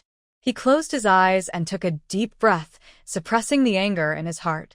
After all, I have endured so much. It doesn't matter if I endure it again this time. I thought that after what happened to her father, Ji Nanqing would understand his situation better, but I didn't expect that I would be inexplicably hated by her. It seems that it is impossible to win her over as an ally, but he must not let her become a stumbling block on his way. If she wants to follow Pei Jingcheng or Pei Yulin, then don't blame him for being rude. In those narrow and beautiful eyes, Murderous intent suddenly appeared. A question came from outside the carriage. "My lord, where are we going now?" He closed his eyes and adjusted his emotions, regaining his gentle and calm demeanor. "Let's go to the chess club." Ji Nanqing followed Big Fat and Little Thin to the room on the second floor. Inside, 1,000 taels of silver were neatly stacked on the table, which made her smile sincerely. The chess club is so generous. Wang Shi and Wang Lei saw his greed for money, looked at each other, and said, "Brother Qian, to be honest, this little money is nothing. I have a chance to make a name for myself. I wonder if you are interested." Big Fatty dragged out his tone, pretending to be profound. Ji Nanqing pretended to take the bait, kissing the silver and asking, "Brother, what's the chance? You have to seize this opportunity yourself. Yesterday we saw that you are a capable person, so we wanted to introduce you to an important person." "Really?" Ji Nanqing pretended to be overjoyed. "Brother, I won't hide it from you. I feel that I have a lot of skills, but I don't know how to use them. That's why I chose to come to Beijing and make a career. If I can really get the opportunity, Qian will be very grateful." Their negotiation sounded a little strange to Pei Yanli, who was sitting next door. When the person was brought over, the smaller man knelt down and said, "Greetings, sir." Pei Yanli finally knew what was wrong. This person's voice sounded very much like the current Zhaoyang Lord Ji Nanqing. The way he deliberately lowered his voice when speaking, and there was a strong sense of trying to cover up something. "What's your name?" "The villain Qian-san." Ji Nanqing bowed to him again. Pei Yanli looked at her head and frowned. "Raise your head." Because of too much palm oil, her face was dark, with buck teeth and straight eyebrows. Then she smiled at Pei Yanli. Pei Yanli choked on his tea. "My lord, I am sorry that I frightened you because of my strange and extraordinary appearance." "You speak in an interesting way." Pei Yanli was a little surprised to hear this. He looked strange and extraordinary, and he was praising himself? Qian-san smiled and said, "One should not belittle oneself. The body is something that belongs to me completely, so no matter what, I like it. There are too many people in the world who complain about themselves. You are indeed a strange man. I wonder what your opinion is on the current situation? The emperor has 3 sons. The eldest and second princes are now in the court, fighting like tigers and refusing to give up an inch of land. Similarly, they are the most promising future crown princes. But I personally think that the king of loyalty and filial piety is like a hidden dragon in the abyss. If he doesn't fly, he will soar into the sky." Ji Nanqing lay down in the direction of Pei Yanli and said, "I am willing to serve you, your majesty. Please grant my wish, your majesty." The room became quiet. Pei Yanli looked at Wang Shi and Wang Lei, asking them whether they had revealed his identity before coming. The fat man and the thin man hurriedly shook their heads. They were also shocked when they heard Qian Sanyi reveal the prince's identity. Pei Yanli heard this and signaled the others to stay still. He asked, "How do you know my identity?" "It was just a coincidence. I came from another place with the intention of relying on my abilities to seek refuge with your majesty, to give you advice, and to become famous throughout the world. Unfortunately, I have no connections and my money is all gone, so I came to the chess club to earn some money." Ji Nanqing smiled honestly and simply. "I have chased your car before and have seen you from a distance several times. So when I saw you for the first time today, I recognized you, your majesty." Big Fat Xiao Shou. They didn't expect that the way of recognizing the prince was so simple. They thought it was some extremely powerful and magical reasoning method. Ji Nanqing's words actually aroused Pei Yanli's suspicion. He walked slowly in front of him and looked him straight in the eyes. "You should know about the things in the capital. I am no longer a candidate for the crown prince. Since you want to make a name for yourself, why do you want to join me instead of the eldest and second princes?" "Because a third-rate prince is not worthy of a first-rate me." Ji Nanqing smiled at him again. "How can I show my ability and strategy if I go to their place?" "What a big mouth." Pei Yanli smiled, "But you said you have ability and strategy. Shouldn't you show your value?" Ji Nanqing nodded when he heard this, then took out a crumpled thing from his arms, a meeting gift. "Your majesty had better decide soon. I'm very popular." She got up from the ground and said, In addition, I would like to trouble you two to help me deliver the silver to my home in the east of the city. 1,000 pieces of silver. She couldn't move it. Ji Nanqing left, leaving Pei Yanli in the room, deep in thought. Your Highness, we have investigated Qian San's identity and only know that he is from Shuzhou. Wang Lei's brows also frowned. Now that I think about it, it is indeed suspicious. Could he be a spy sent by the eldest or second prince? Your Majesty, how about I send someone to follow him and investigate? Pei Yanli nodded slightly. Check carefully to see if she has any relationship with the Zhaoyang Palace. The familiar voice that was deliberately lowered, the ear piercing on the earlobe that only girls have, and the way she spoke and the fact that she was from Shuzhou. This is the main reason why Pei Yanli suspected that the other party was Ji Nanqing. But he remembered that he had just been ruthlessly rejected, and now the other party came to him in person. It seemed unlikely that he would try it under a different identity. At night came back. Your Highness, you guessed correctly. This person stayed in the east of the city for a short time before coming out from the back door. We followed him all the way, and he really arrived at Lord Zhaoyang's mansion. In addition, he did not go in through the main gate, but found a dog hole to crawl in. He looked very skilled. Could it really be Ji Nanqing? But if it was really her, why did she go back to her house and crawl through the dog hole? What did she want to do by lurking beside her? Pei Yanli thought of Pei Jingqing. Before Ji Yongchang got into trouble, she and the eldest prince were rumored to be in love with each other and had even made an engagement. Could it be that she wanted to hide by his side as Pei Jingqing's undercover? Pei Yanli's mood was as messy as this crumpled paper ball. He unfolded the paper. I found that what was written on it was the black iron training method. Is this the method of refining black iron that is hidden tightly in Jingyi Mountain and is fought over by various forces? Not sure. Find a master craftsman to check it out. The old master craftsman quietly entered the mansion and worked like a young man in his 20s until late at night. Then he excitedly took the forging method to Pei Yanli and said, Your Majesty, you really got the secret teachings of Master Zheng Yishan. So this is true? Pei Yanli looked at the old craftsman in front of him and felt that he had not woken up yet. However, the old man nodded again and again, saying excitedly that it was true, which made him a little dazed. Thinking back to the time when his uncle had used coercion and bribery to get something from Zheng Yishan, Ji Nanqing just crumpled it up into a piece of paper and threw it to him. If she was really Pei Jingqing's undercover, then the price of being an undercover was really too high. At this moment, Pei Yanli had not yet realized that this was not only a method of refining black iron, but also a method of producing high-quality black iron on an assembly line. But he immediately understood that when Ji Nanqing said that he was in great demand, he was not exaggerating himself. Although he couldn't guess what the other party was trying to do, it didn't stop him from inviting him back. Ji Nanqing folded his arms and looked at the three-dimensional yen-yen. Did the prince figure it out so quickly? Didn't Mr. Qian remind me to make a decision earlier? It is my honor to have such a capable person as Mr. Qian by my side to give me advice. Moreover, Mr. Qian gave me such an important method for making black iron as soon as we met. Such friendship should be welcomed. Just so you know. Ji Nanqing felt that he was worthy of Yan Yan's respect. Since the prince has decided to hire me, how do you calculate the salary? You still want a salary? Lord Zhaoyang has occupied half of the emperor's private treasury. In the whole capital, who can be as rich as her? Of course I will. Do you really want me to work for nothing? Ji Nanqing's eyes widened. Their relationship was not so good that it was free. Who would be willing to follow me without pay? Not only pay, but I have to work 4 days a week and rest 3 days a week. I don't have to clock in.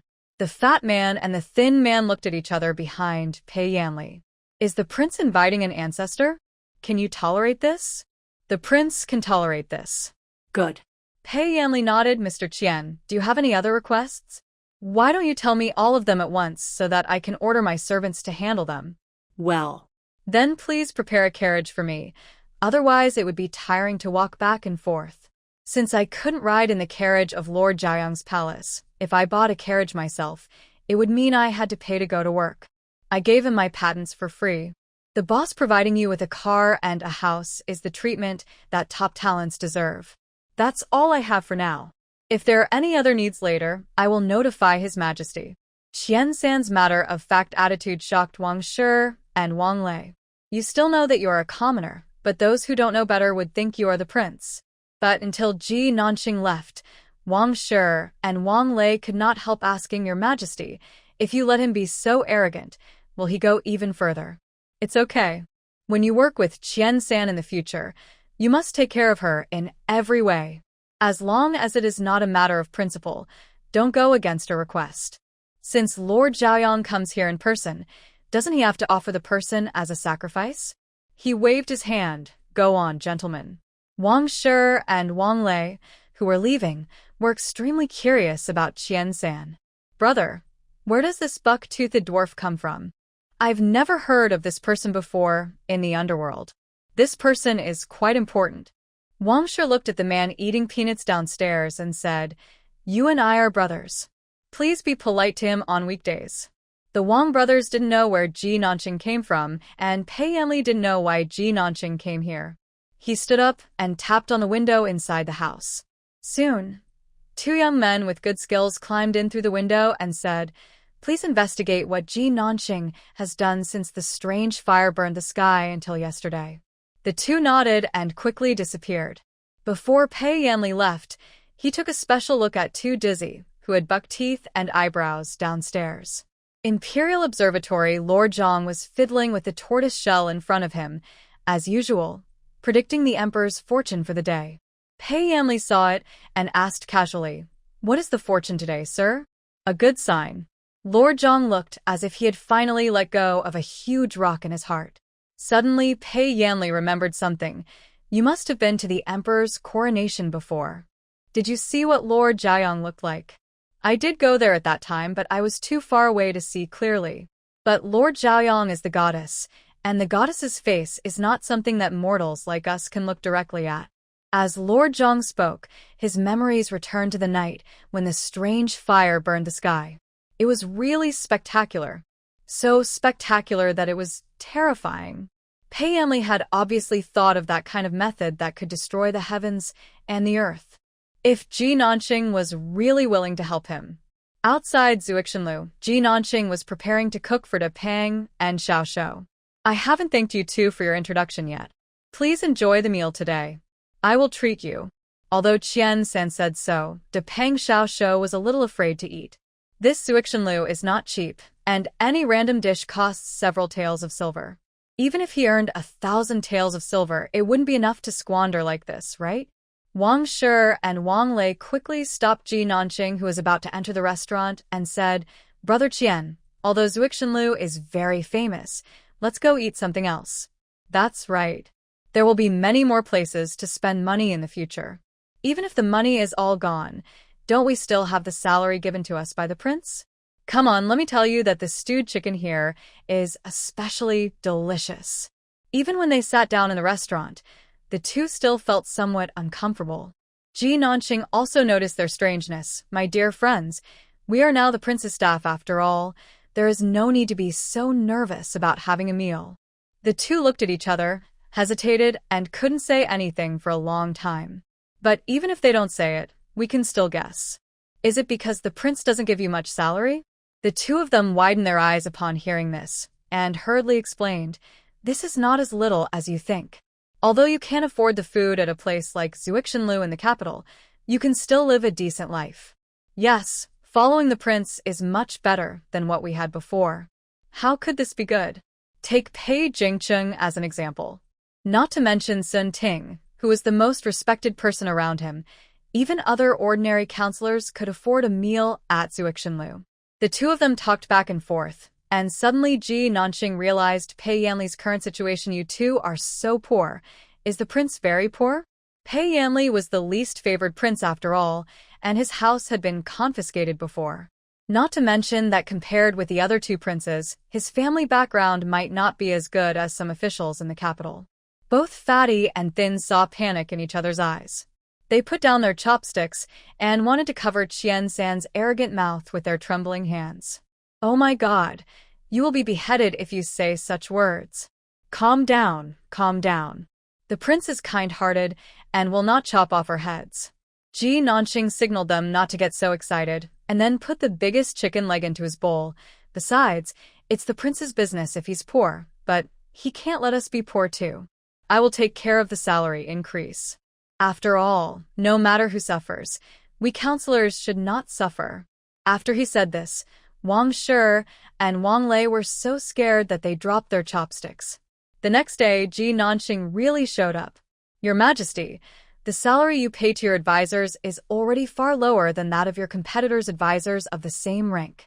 If the situation continues to deteriorate, we will easily be tempted to switch jobs. Pei Yanli didn't understand many of the words, but he understood the general idea. She wanted to add money. She might be the richest person in the entire capital now. Pei Yanli was still thinking about whether he could find a way to get some money out of Lord Jiayang's pocket, but he didn't expect that the other party would actually covet these little things from him. I understand Mr. Qian's idea, but the Zhongxiao Palace is very poor now. Ji Nanxing didn't expect Yan Yan to cry poor in front of a poor scholar. How could she tolerate this? She glared at him. The book said that no man who cried poor was a good man. Pei Yanli sighed when he saw her questioning look. Thinking that the other party was the one who emptied half of the emperor's private treasury, he suddenly felt like telling her the truth without any burden. The 3,000 taels of silver reward for the chess club was saved for my clothes and food for a year. The establishment of the chess club used up all the money from the private treasury of the palace, but I haven't earned 3,000 taels of silver yet. Sir, please take a look at my brocade clothes. I have already asked the embroiderer to repair them 3 times. He said with a self-deprecating smile, my title as a prince is only superficial. No matter how miserable it is, there should be a limit. Ji Nanxing looked at his frayed sleeves and his empty waist. The most valuable jade pendants on his body had all been exchanged for gold he had paid for her last time. When people are embarrassed, they can't help but cough a few times. She is no exception. So, have you ever thought about starting a business to make money? Isn't the chess club a business? It's just that it hasn't made any money yet. You guys actually want to make money from the chess club? Ji Nanxing was stunned when he heard this. Look at the customers of the chess hall. Most of them are street vendors, the bottom of society. Their daily lives are already very tight, and you still want to make money from them? The ice-cutting family does not raise cattle and sheep. If you have any conscience, you should focus on the powerful people in the capital. Pei Yanli was slightly stunned by Ji Nanxing's sudden and profound words. He sat up straight and said, then how do you think we can earn money from these powerful people? In the capital, any business that is easy to make money is divided up by the powerful. Business is dependent on power, power and money are in collusion, and latecomers cannot interfere at all. Everyone knows that the rich and powerful control most of the wealth, but they are not stupid and will not take out the money in their pockets for nothing. Your Majesty is right, so we need to treat the disease accordingly. When a product cannot add benefits in terms of relationship interests, it must magnify its own advantages. Lower-class people want practicality and cheapness, middle-class people want cost-effectiveness, and upper-class people want uniqueness and a sense of superiority. Ji Nanxing looked at Pei Yanli and said, Your Majesty, are you interested in learning more about the jewelry business? I have a relatively good idea. Pei Yanli shook his empty sleeves, showing her his poverty without any burden. Sir, I can hardly afford pearls and gems. Relax, we're selling fake ones. Ji Nanxing was inexplicably excited when he thought about cutting the leaks of the powerful people in Beijing. Wait for me to go back and write a complete plan before coming back. What pearls and jade stones to buy? There was no glass at the time, so they burned some and set it on jewelry, which was then sold at high prices to the high-ranking officials and dignitaries in the capital. She has been looking for references and researching glass manufacturing these days. As a perfectionist, she even made a few samples when testing the manufacturing method. Transparent glass was casually placed on the table. Ji Nanxing smiled evilly with 2 dark circles under his eyes. It's called colored glaze. Look at its transparency, water quality, and the fact that it has no cotton, cracks, or impurities. It can be made into a bracelet and sold for a few hundred taels of silver. The fat and thin looked at him with some admiration. Brother Qian, I haven't seen you for a few days. What have you done? No, I designed a production line. She slapped the things on the table and raised her straight eyebrows at Pei Yanli. Do it according to this. And produce as much as you want. Then we will market and promote it and then reap the wealth of the rich. The richest man in Beijing. Wang Shi and Wang Lei didn't quite understand what he said, but they felt it seemed very impressive. Pei Yanli, who had been silent the whole time, looked at the scattered broken stones and crystals on the table and thought of the transparent container treasure given by the gods that he had sold before. You said this thing is colored glaze? He picked up a star and gazed through the sunlight, his mind racing. Will Ji Nanqing recognize the god who has been protecting him? Hey, stop looking. Seeing him holding a piece of broken glass in a trance, Ji Nanqing said, I'll give you that piece of glass. Come over here and discuss whether this plan can be implemented. Upon hearing this, Pei Yanli held Liuli in his palm and then looked at the thing she wrote called a plan. The plan above was written in great detail, including opening a glass factory, hiring a master to process and inlay, and preparing for the subsequent opening of a shop. The last page of the startup capital valuation had a short line of words written on it. Do you need 10,000 taels of silver? Ji Nanqing had made a lot of plans, but he hadn't considered that Pei Yanli was so poor that he might not even be able to come up with 10,000 taels of silver. This is just the startup capital. The subsequent stores, workers, auxiliary materials, advertising, and marketing. These are the big expenses. Without an investment of 60,000 to 70,000 taels of silver, it is impossible to do it. Pei Yanli frowned when he heard this. He could still gather 10,000 taels of silver, but the 60 or 70,000 taels of silver Ji Nanqing mentioned later pale in comparison. This was because almost all the money in the palace was used to build the black iron production line that Ji Nanqing had brought out. You really don't have any money? Ji Nanqing quickly thought of a second solution. I can also go out and get some investment. But in this case, we must recalculate the shares based on the proportion of silver, and your share will definitely be affected. Wang Lei was curious when he heard this. What are shares? Shares are like a pancake. According to the effort each person puts into making the pancake, everyone can get a corresponding share of the results after the pancake is done. Originally, the largest share of this pancake belonged to the prince, but the prince was unable to pay a sufficient share. Now we want to bring another person in, and the share must be divided among the prince's share. Wang Shi understood what she said and looked at her as if she were a traitor. Isn't this nonsense? What pancake quota? Shouldn't it all belong to the prince? Wang Shi, a crony of the landlord class, is a fool who doesn't understand his own position. Ji Nanqing put the content of the equity distribution page in front of him. Are you sure? If you don't want it, I will remove the shares of Brother Wang and your brother. Wang Shi was stunned for a moment. We have it too? Everyone who sees it gets a share. Everyone gets 0.5% to participate. Ji Nanqing looked at Pei Yanli. Prince, have you decided? If you really don't have the money, you can make some adjustments. Pei Yanli looked at her with inquiring eyes. How to adjust it? After leaving the Imperial College, President Xing rolled up on another track. Ha ha ha. When Ji Nanqing heard his question, he casually threw a set of investment and proportion calculation formulas at him. The more you produce, the more you occupy. Less spending, less taking, no going out, no occupying. My sister's team doesn't keep idle people. Pei Yanli was silent after reading it, then pointed at the original distribution method and asked, why did I not get 80% of the shares even though I invested all the capital? To be precise, the prince takes 79% of the pie. The remaining 1% was divided equally between the two brothers Wang Shi and Wang Lei, and the remaining 20% was taken by Ji Nanqing alone. She chuckled, Your Highness, I'll invest my technology in this investment. Whoever comes here will own all of this 20%. Don't worry about this. The prince is so generous. Don't bother with him. If it were someone else, Qian San would have died several times already. Wang Shi wanted to charge forward for his master, but Wang Lei next to him grabbed him like a chicken and prevented him from joining in. Wang Shi could only glare at Qian San fiercely.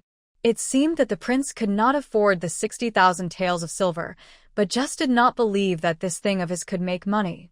Okay, I'll pay for this money. Pei Yanli looked at her with an unfathomable look.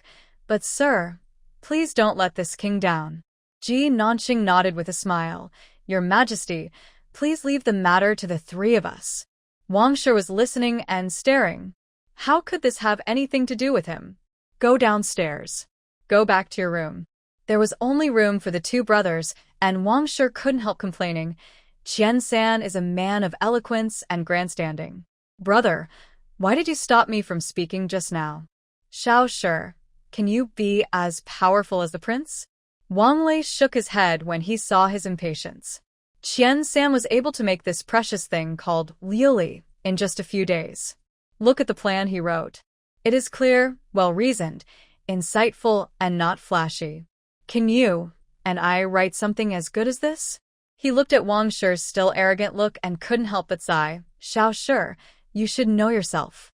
Although you and I have some abilities, we are still far from those truly powerful and strategic people. We are only able to stay by the prince's side because he is now a hidden dragon in the abyss. The prince will definitely have more powerful counselors in the future.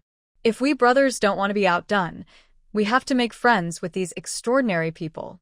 Qian-san may seem to be a smooth talker who is trying to attract attention, but I have long seen that he is extraordinary and not an ordinary person.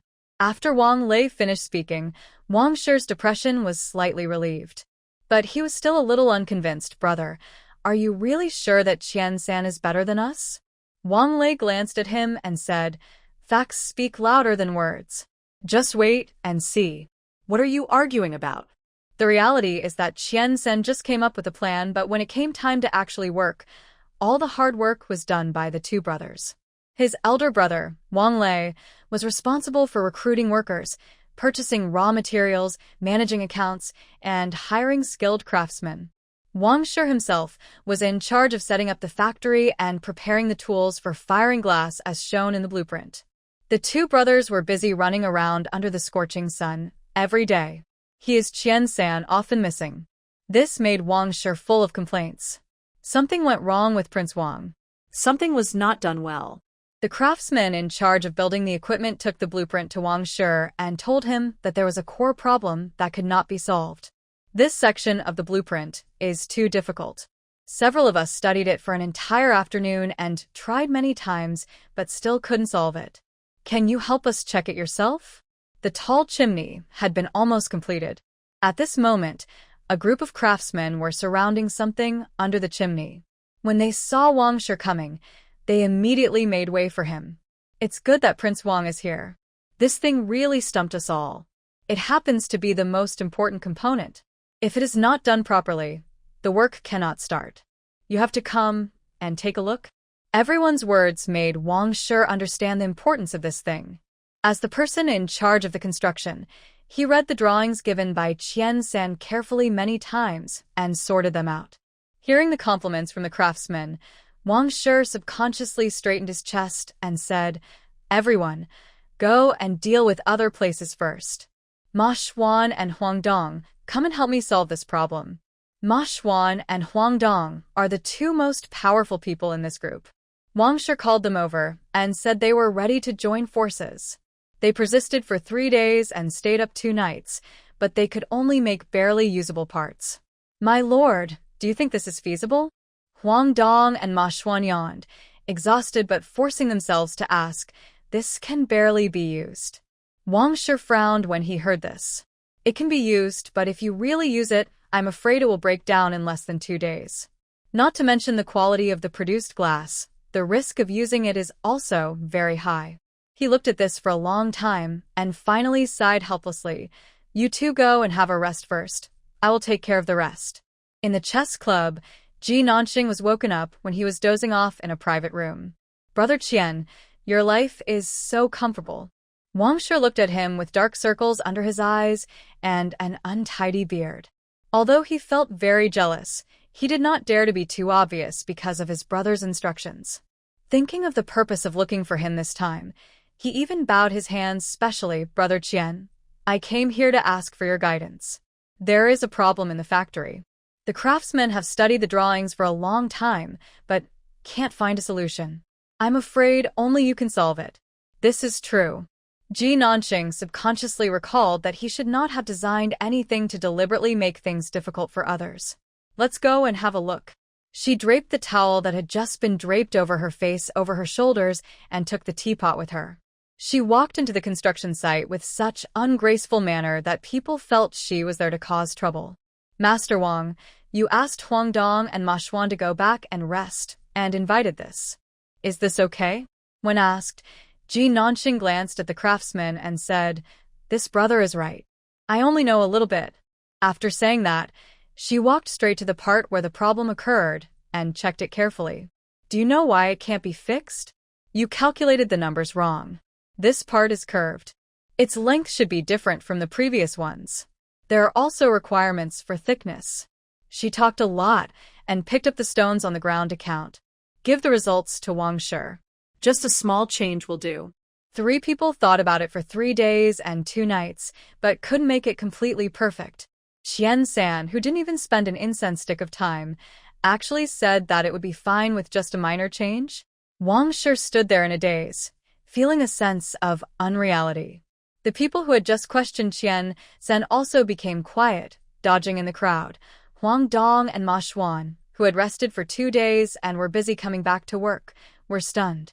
The problem that had troubled them for a long time was not only perfectly solved, but some details were modified to make the device more solid and safer. These changes were mainly made by Wang Shi. Since he knew that the problem could be solved in just 3 minutes after paying the money, he no longer cared about the face he had been so concerned about. Qian San was asked to come over almost every day, and the progress was increasing rapidly. He was happy. Ji Nanxing's leisurely time was often interrupted. Fortunately, there are 3 days off every week. She lay on the bed with her eyes closed.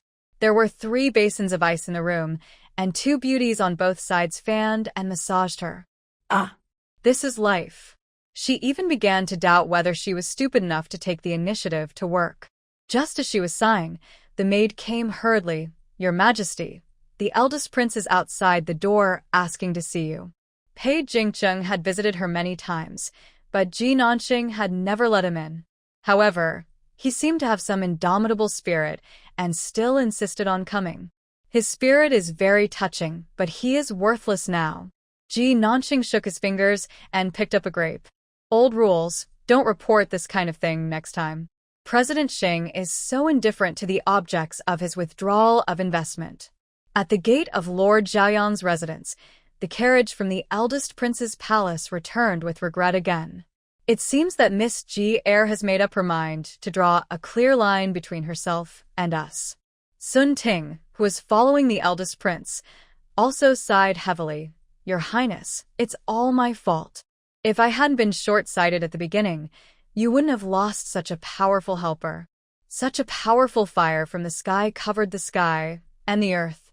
The wrath of thunder on the ground was so frightening that even in dreams those nights.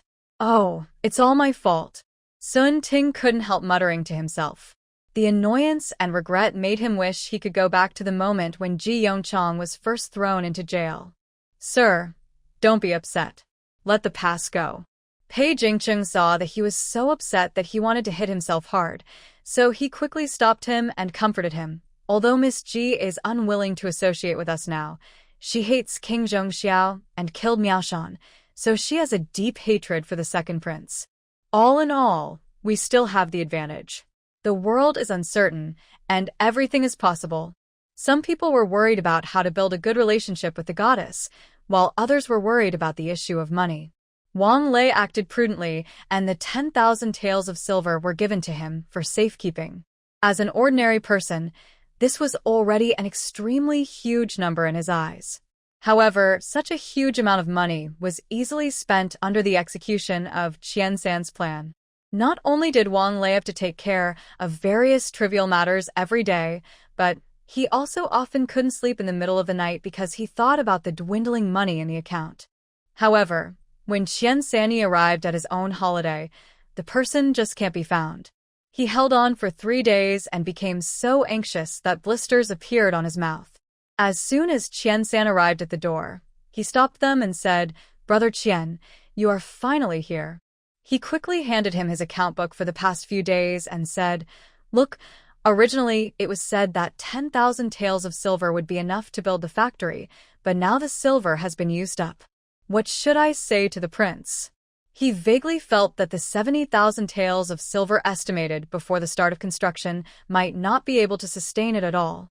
How could he not dare to worry about this? "It's okay, I'll go find him." Ji Nanqing looked through the account book and said to him, "Calculate how much money is needed to build the factory next time, and calculate the higher the amount." After she finished speaking, Wang Lei paused with his pen in hand. "Brother Qian, is this not a good idea? Do you want to have enough money all at once? Or do you want to live a tight life and ask the prince to allocate funds again and again?" Obviously, the former is more acceptable than the latter. And you two brothers are too considerate of the prince. Remember, there are only sesame seeds that can't be squeezed out of oil in this world, but there is no loyal and filial king who can't be squeezed out of oil. Wang Lei was speechless for a moment. He looked at Qian-san's matter-of-fact look and suddenly wondered if the prince would regret accepting Qian-san at some point. Pei Yanli did feel a little regretful when he saw Ji Nanqing's note. 100,000 taels of silver. "Qian-san, you want me to rob it?" "Your Majesty, you missed it. It's 100,800 taels of silver." Ji Nanqing gave him the rest after the project started. It did cost more money than expected. "I'll refund you the extra money and pay you the extra money. Don't mind it so much." Hee. Pei Yanli looked at him and laughed angrily. "Why don't you just sell this house for 1,000,000 or 800,000? Ji Nanqing looked at it subconsciously. The location of the house is not good. The wood used for construction is not Phoebe Nanmu or Wangwali, and the vegetation in the yard is not rare. The palace is not worth so much money." Pei Yanli was silent. The quiet atmosphere made Ji Nanqing feel a little awkward.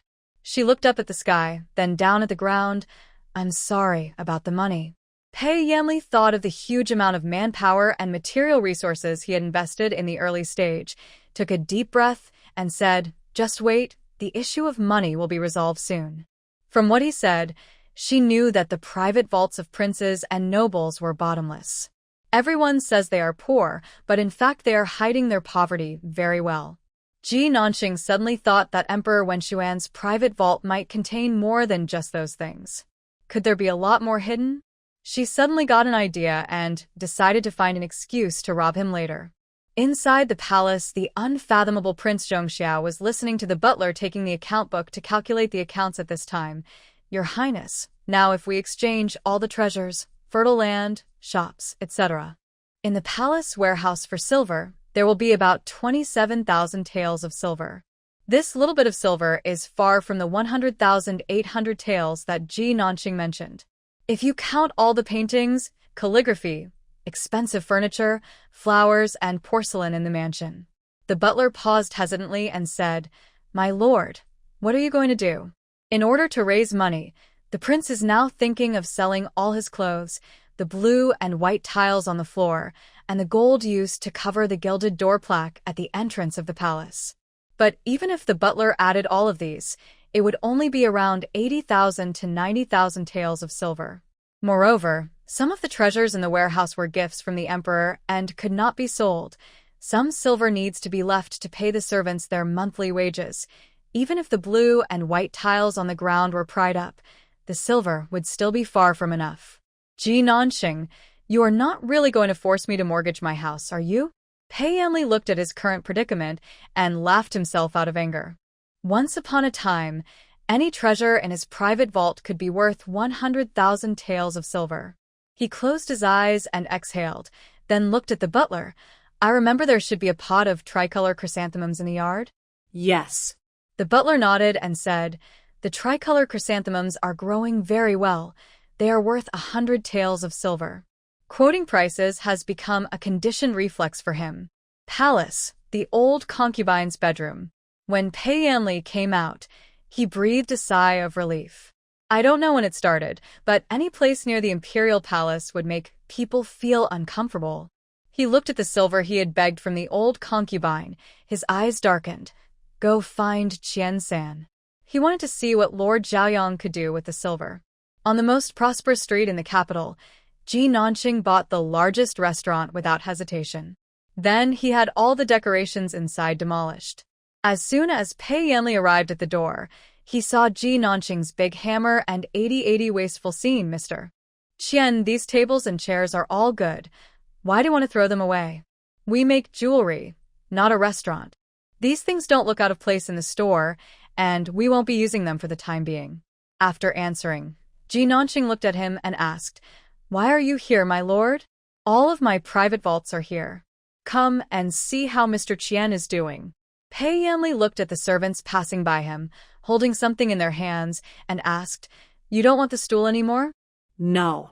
No more potted plants. Not anymore. The Mr. Qian, I feel a little panicked when I hear the sound of walls being smashed and houses being demolished. Ji Nanqing looked at him. You are the prince. Please be more generous. The prince looked at the distressed look when the house was demolished, and he was really angry. Sir, you don't know that if the plan fails, I will become the first prince in the great Zhou dynasty to be heavily in debt.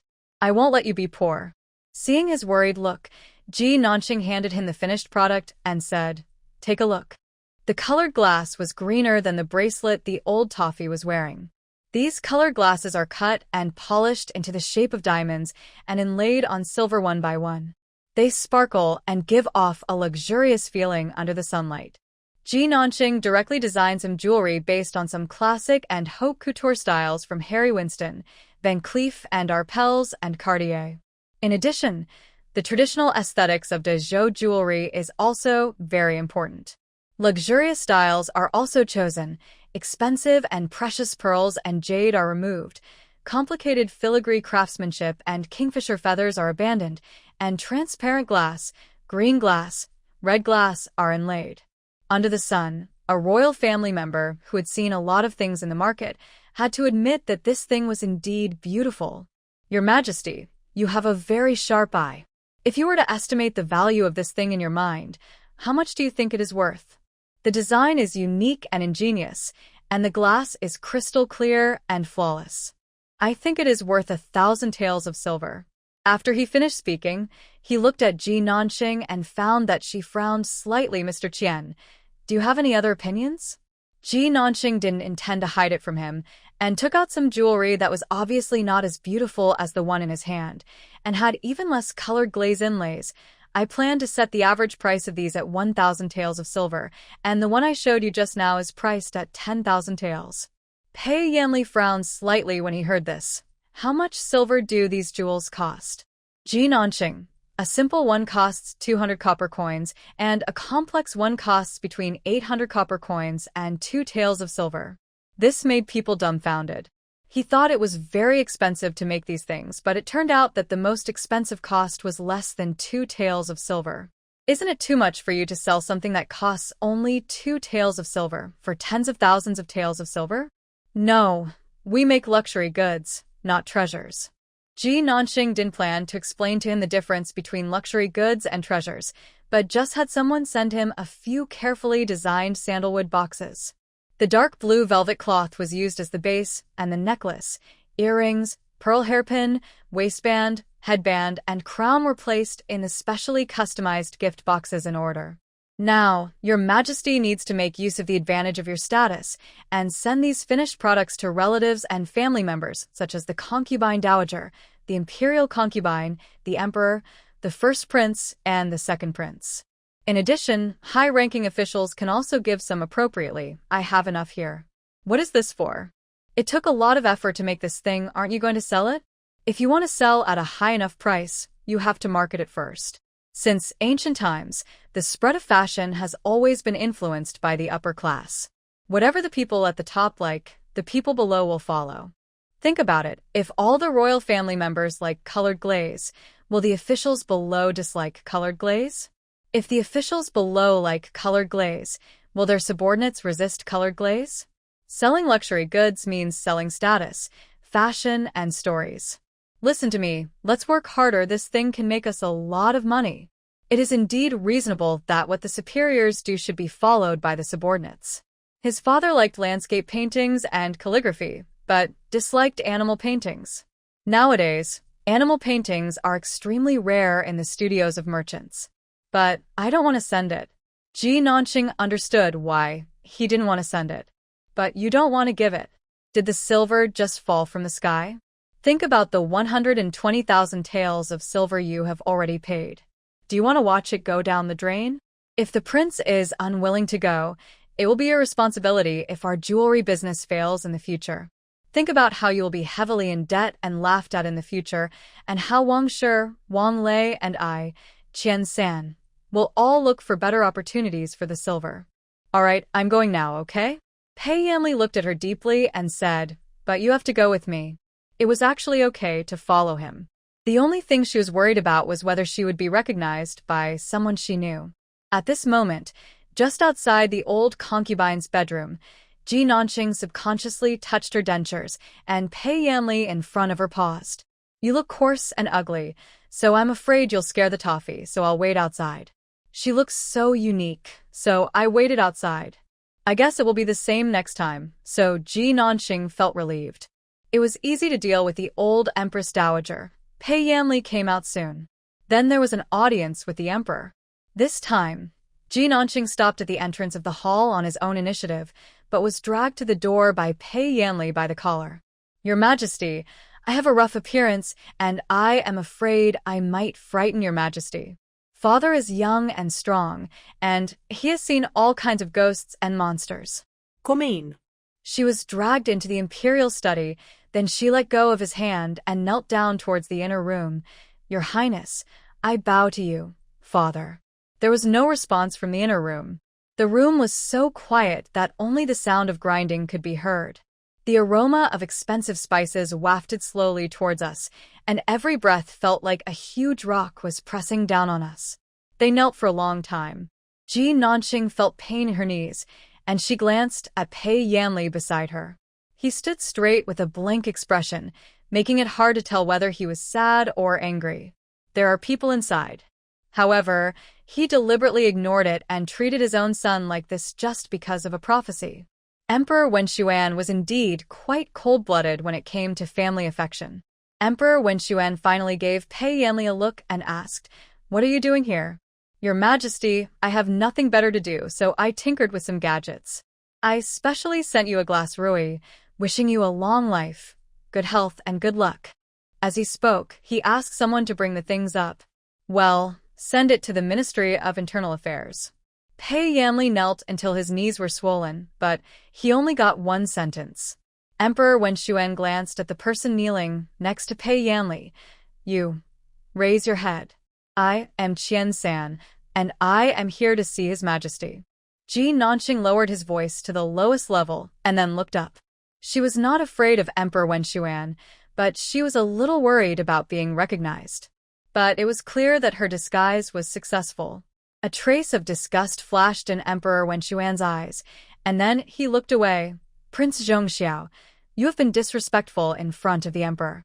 From now on, you are not allowed to enter the palace without being summoned." Everyone present could sense that the emperor not only hated this man's appearance, but also hated Pei Yanli himself. I gave something with good intentions, but something went wrong. But what could Pei Yanli do? He could only say, "Your Majesty, I obey your order." As they were leaving the imperial study, the eldest prince spoke up halfway. "You're not still dreaming that your father will take a liking to you like he did before, are you?" "Pei Yanli, I've already told you that you are a defeated general and there is no chance for you to turn things around. If I were you, I would find a place to hide and not come out. Look at you now. You are like a rat crossing the street." He chuckled and turned away. "Your words are so harsh." The previous cooperation between the two could be considered as a camp. However, Pei Yilin values Cui more, and Pei Yanli is just a tool for him to gain power. I don't usually care. Suddenly it popped up, and I became interested again. "Third brother, are you interested in making jade rui now? You have so much free time. I envy you. But it's a pity that my father arranged for me to go to the military department for training, so I am getting busier and busier." This statement is meant to express envy of the third brother's leisure time, but it is actually also a sarcasm. This was once a treatment only available to the crown prince. My brother is now rising in power, and I will have to rely on him in the future. If you need anything, just let me know. Pei Yanli smiled with a hint of flattery and then asked someone to bring the box of things over. I have also prepared some small things for you, my brother. Please accept them and don't be disgusted. Third brother is thoughtful. Pei Yulin was very satisfied with his tact. Either despised, hated, or pitted. This is Pei Yanli's situation in the palace. After the two of them got on the carriage, Pei Yanli's apologetic smile finally relaxed. He looked at Zhao Yongjun and said, "It's funny, isn't it? This is the situation where I can't get along with myself in the palace." He took a deep breath, perhaps because he had done this too many times or had been treated worse, and he was almost numb. If Mr. Qian-san thinks that I am useless, then leave. The wise leader you want to follow is not me. So stop playing tricks on him and just be yourself, Lord Zhaoyang. No one likes to have salt rubbed into their wounds, and no one wants to be seen at their most miserable moment. He is the same. He really doesn't like it. He wants to hold on to his last bit of dignity. Ji Nanqing looked at him and felt that Pei Yanli at this moment was exactly the same as the poor Yan Yan in the game interface. It seems like they are about to cry. You may not believe it, but I don't sympathize with you at all. Pei Yanli raised his head. What do you mean, sir? In today's world, during wars, famines occur all year round, people have to trade their children for food, and poor families may not even have a piece of clothing to cover their bodies. If you pull open the curtain of your carriage, you will see that the peddlers working as coolies on the road, the hawkers hawking their wares on the street, and even your coachmen, they all have a hard life. Even in the most destitute times, you can still be a prince. Even in the most difficult times, you can still come up with 100,000 taels of silver. This is a height that many people cannot reach in their lifetime, or even 10 lifetimes, and this is money that they cannot earn. It was the first time Pei Yanli heard someone speak from this perspective. You mean I am still a lucky person? Certainly. Everyone who is born into an imperial family or noble family is the luckiest person of this era. So, no matter what earth-shattering things happen to you, they can't move me. Ji Nanqing's outrageous words made Pei Yanli feel as if he was back in the courtyard of Chanchu Temple that night under the big tree. But now, they were face to face. Ji Nanqing's eyes were clear and sincere, showing her inner heart frankly, but I admire you very much because of your tenacity. When you encounter suffering and torture, you dare to face it and even use it. It is a very powerful ability. And what doesn't kill you only makes you stronger. What doesn't kill me will only make me stronger. Pei Yanli's heart skipped a beat because of these words. He clenched his fists tightly, his nails digging into his flesh, to calm his emotions. He smiled. There was more relief in the smile. Sir, you are right. Yan Li has learned a lesson. You're welcome. Ji Nanqing glanced outside and said, Your Majesty, just park the car here. I can walk back slowly. Goodbye. She turned and left, not noticing the look from Pei Yanli behind her. Scrutiny and confusion. He still didn't understand why the all-powerful Lord Zhaoyang would disguise himself like this to secretly help him. Of course, because you're the chosen game character. Although Ji Nanqing did not sympathize with him, he felt a little angry when he thought about Yan Yan earning points for him every day and being bullied outside. When beating a dog, you have to look at the owner. Thinking of this, she spent 2 points to buy an elixir from the Almighty Points Mall. Raw materials, cinnabar, realgar, sulfur, mercuric sulfide, etc. Someone come. The maid who was guarding outside came over in response. She put the pill in a box and handed it to the maid. This is the elixir I found recently while touring Taishu. It has the effect of prolonging life. I am giving it to His Majesty the Emperor. When the maid heard that it was an elixir, she became much more careful in handling the item. The things were immediately sent to the palace at full speed and then presented to the emperor by guards who were heavily guarding the place. Emperor Wen Xuan paused as he was about to turn over the card, then stepped forward to greet her. What did you say the goddess brought? Your Highness, the goddess said that she traveled through the void and found an elixir that can prolong life. Upon hearing this, Emperor Wenshuan stared at the box of medicine with his eyes wide open. Open it, have someone taste the poison, and then drink it immediately. It's not just a psychological effect, there's also a golden sphere in the elixir.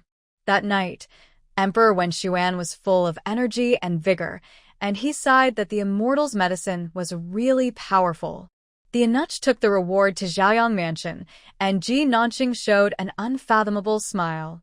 Then at night, she turned on the game system and bought 2 cans of Wangzai milk for Yan Yan. Sending gifts to the emperor and princes did not achieve the desired effect at all. However, it did allow Ji Nanqing to see Pei Yanli's status in the great Zhou royal family. Really unwelcome. However, the anger I suffered was still very effective.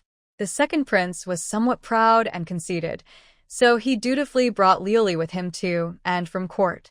Not to mention the old Empress Dowager, who changed her own yang green jadeite and put on a glass bracelet, and also gave one to each of the high-ranking concubines in the palace. News in the palace spread the fastest and soon reached the outside. All the ministers and noble ladies in the capital who have some connections and status know that the ladies in the Imperial Palace love something called colored glaze. It is crystal clear, novel in design, and more beautiful than jade. People often ask in major jewelry stores where they can buy colored glass. However, even if these shops take out the best jade, it is still far from the pure quality of the glass. Now that Liuli is known to everyone, can we start selling it? When De Pang and Xiao Shou came to ask, Ji Nanqing shook his head. This is just the beginning. The price of Liuli has not been raised to the highest level yet. Have you sent out all the invitations I asked you to prepare? Not yet. Wang Shi and Wang Lei shook their heads. Who would come if an invitation letter signed by Liuli Industry was sent to the most powerful and wealthy family in Beijing? They really think this is a fantasy. Even if Liuli is somewhat famous now, who among these big shots would buy into someone of unknown identity like you? Only Zhao Yongjun would.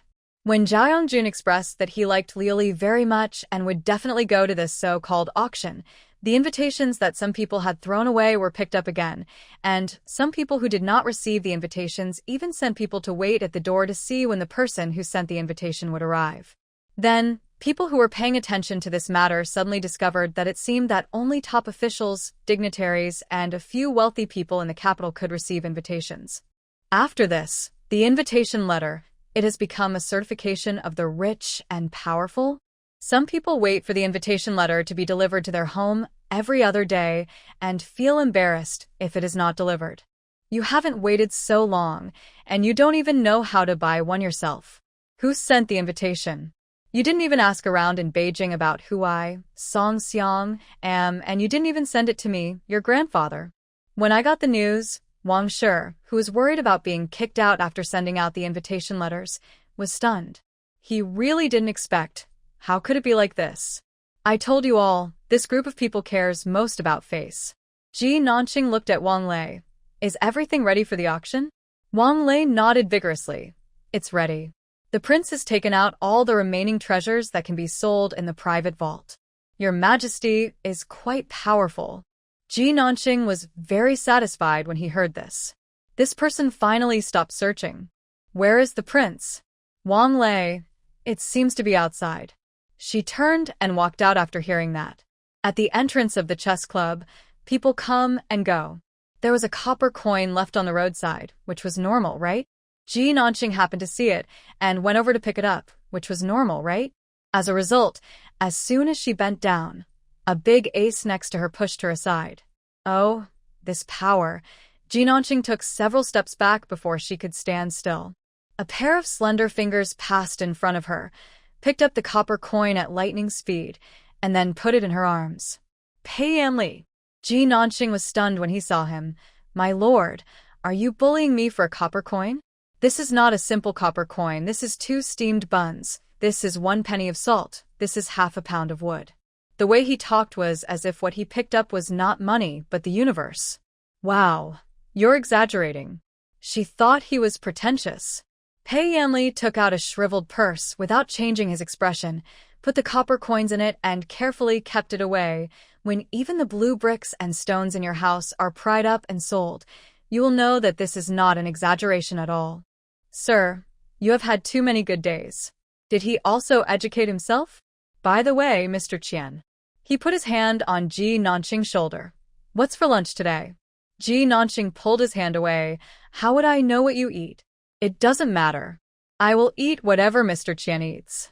Pei Yanli followed her and walked into Zuixinlu with a normal expression and sat down. I knew Mr. Qian liked this. Please order more, Mr. Qian. I have a big appetite. Are you okay? What does your big appetite have to do with me? Ji Nanqing looked at him suspiciously. You are a prince, and you still want to eat my food for free? While she was talking, Pei Yanli had already snatched her chicken leg. How could you do this? Sir, you are my confidant. It's okay to eat his food. Pei Yanli deliberately raised the chicken leg in his hand and looked at Ji Nanqing jumping below. Sir, I found that you are still a little dwarf. I'm a dwarf? You have strong limbs, but a simple mind. She didn't grab it. And he was also targeted by Pei Yanli. I know she eats well. Every lunchtime at work, no matter where she hid in the morning, he could find her when it was time for lunch. Then follow yourself. When others go to work, the boss pays for their lunch. She is in a bad situation here, being passively responsible for the boss's lunch. It's simply the opposite of Tiangang. Your Majesty, I think you are really shameless. I have indeed discovered that if I don't care too much about what others think, I will live a little easier. Now he no longer sat opposite, but sat directly next to Ji Nanqing, looking like a good brother. Why two? Because if I only order one, I can't get it from him. It was such a satisfying meal. Eating with him was like going to war. My lord, when will you stop trying to make a living like this? Pei Yanli wiped his hands elegantly. Maybe when your plan succeeds and there is money in the palace account, we won't have to continue living this life of starvation. After saying that, he reached out and tugged at her pigtails. I eat very well at your master's place, so don't worry. Well. Ji Nanqing never expected that one day the smile would actually shift from her face to his face. Just wait and see. If the auction is successful, our business will basically be 80% successful.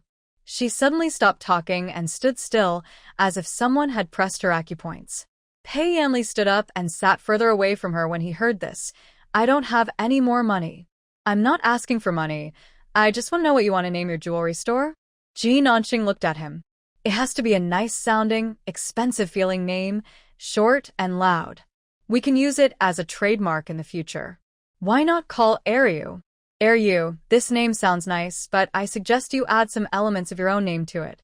For example, when I named the things I made before, I would add some personal elements to it. Jupiter Society. Jupiter is the brightest star in the south. Yes. Pei Yanli smiled, thinking she was very cute when he saw her giving his suggestion seriously. I don't know since when, but Ji Nanqing's brown skin like Tuck Singson, his strange buck teeth and always dirty eyebrows all seem more and more pleasing to the eye.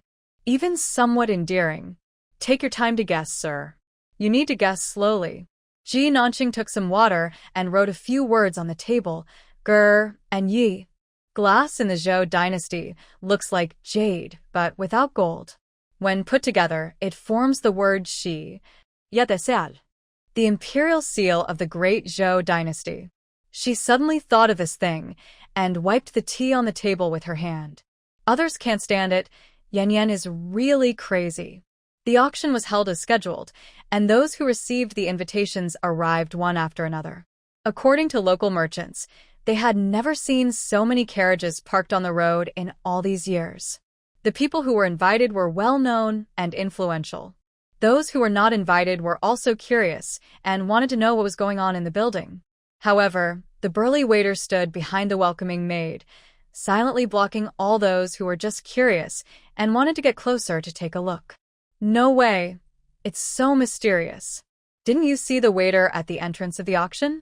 His arms are almost as thick as my calves. Oh my God, this is too exaggerated. This made everyone even more curious. Pei Yulin walked in slowly, fanning himself. Pei Yanli had already given him some of this colored glaze, but he was not very interested in it. He came here today mainly because he heard that Ji Nanxing would also be there, and he wanted to find a chance to get close to her, and it would be best if they could laugh it off and forget their grudges. Why does he have such an idea? Of course it's because Ji Nanxing is so awesome. Even if she used that strange weapon and shot Mr. Miaoshan to death, he would not dare to take revenge. The reason I didn't dare to take the initiative to visit before was not because I was still angry, but simply because I was afraid. After entering the building, he glanced at many familiar faces. Even Pei Jingcheng was among them. He looked towards the door until he heard the voice of Zhao Yongjun and stood up to greet him. Unfortunately, the person who came was the maidservant of Lord Zhaoyang. I didn't come. Pei Yulin felt a little sorry. But when he saw Pei Jingcheng's dejected expression, he felt that his trip was not in vain. You couldn't grab the opportunity even when it was given to you. Fortunately, you two didn't get married. Thinking that Pei Jingcheng was even more miserable than himself, Pei Yulin was happy. He threw the melon seed shells in his hand casually and followed the auction servants upstairs happily. Although this was the first auction in the Great Zhou dynasty, everyone quickly figured out how to do it. It means bidding and the highest bidder wins. The previous ones were just appetizers. Not many people liked the collections of the Prince Zhongxiao's palace.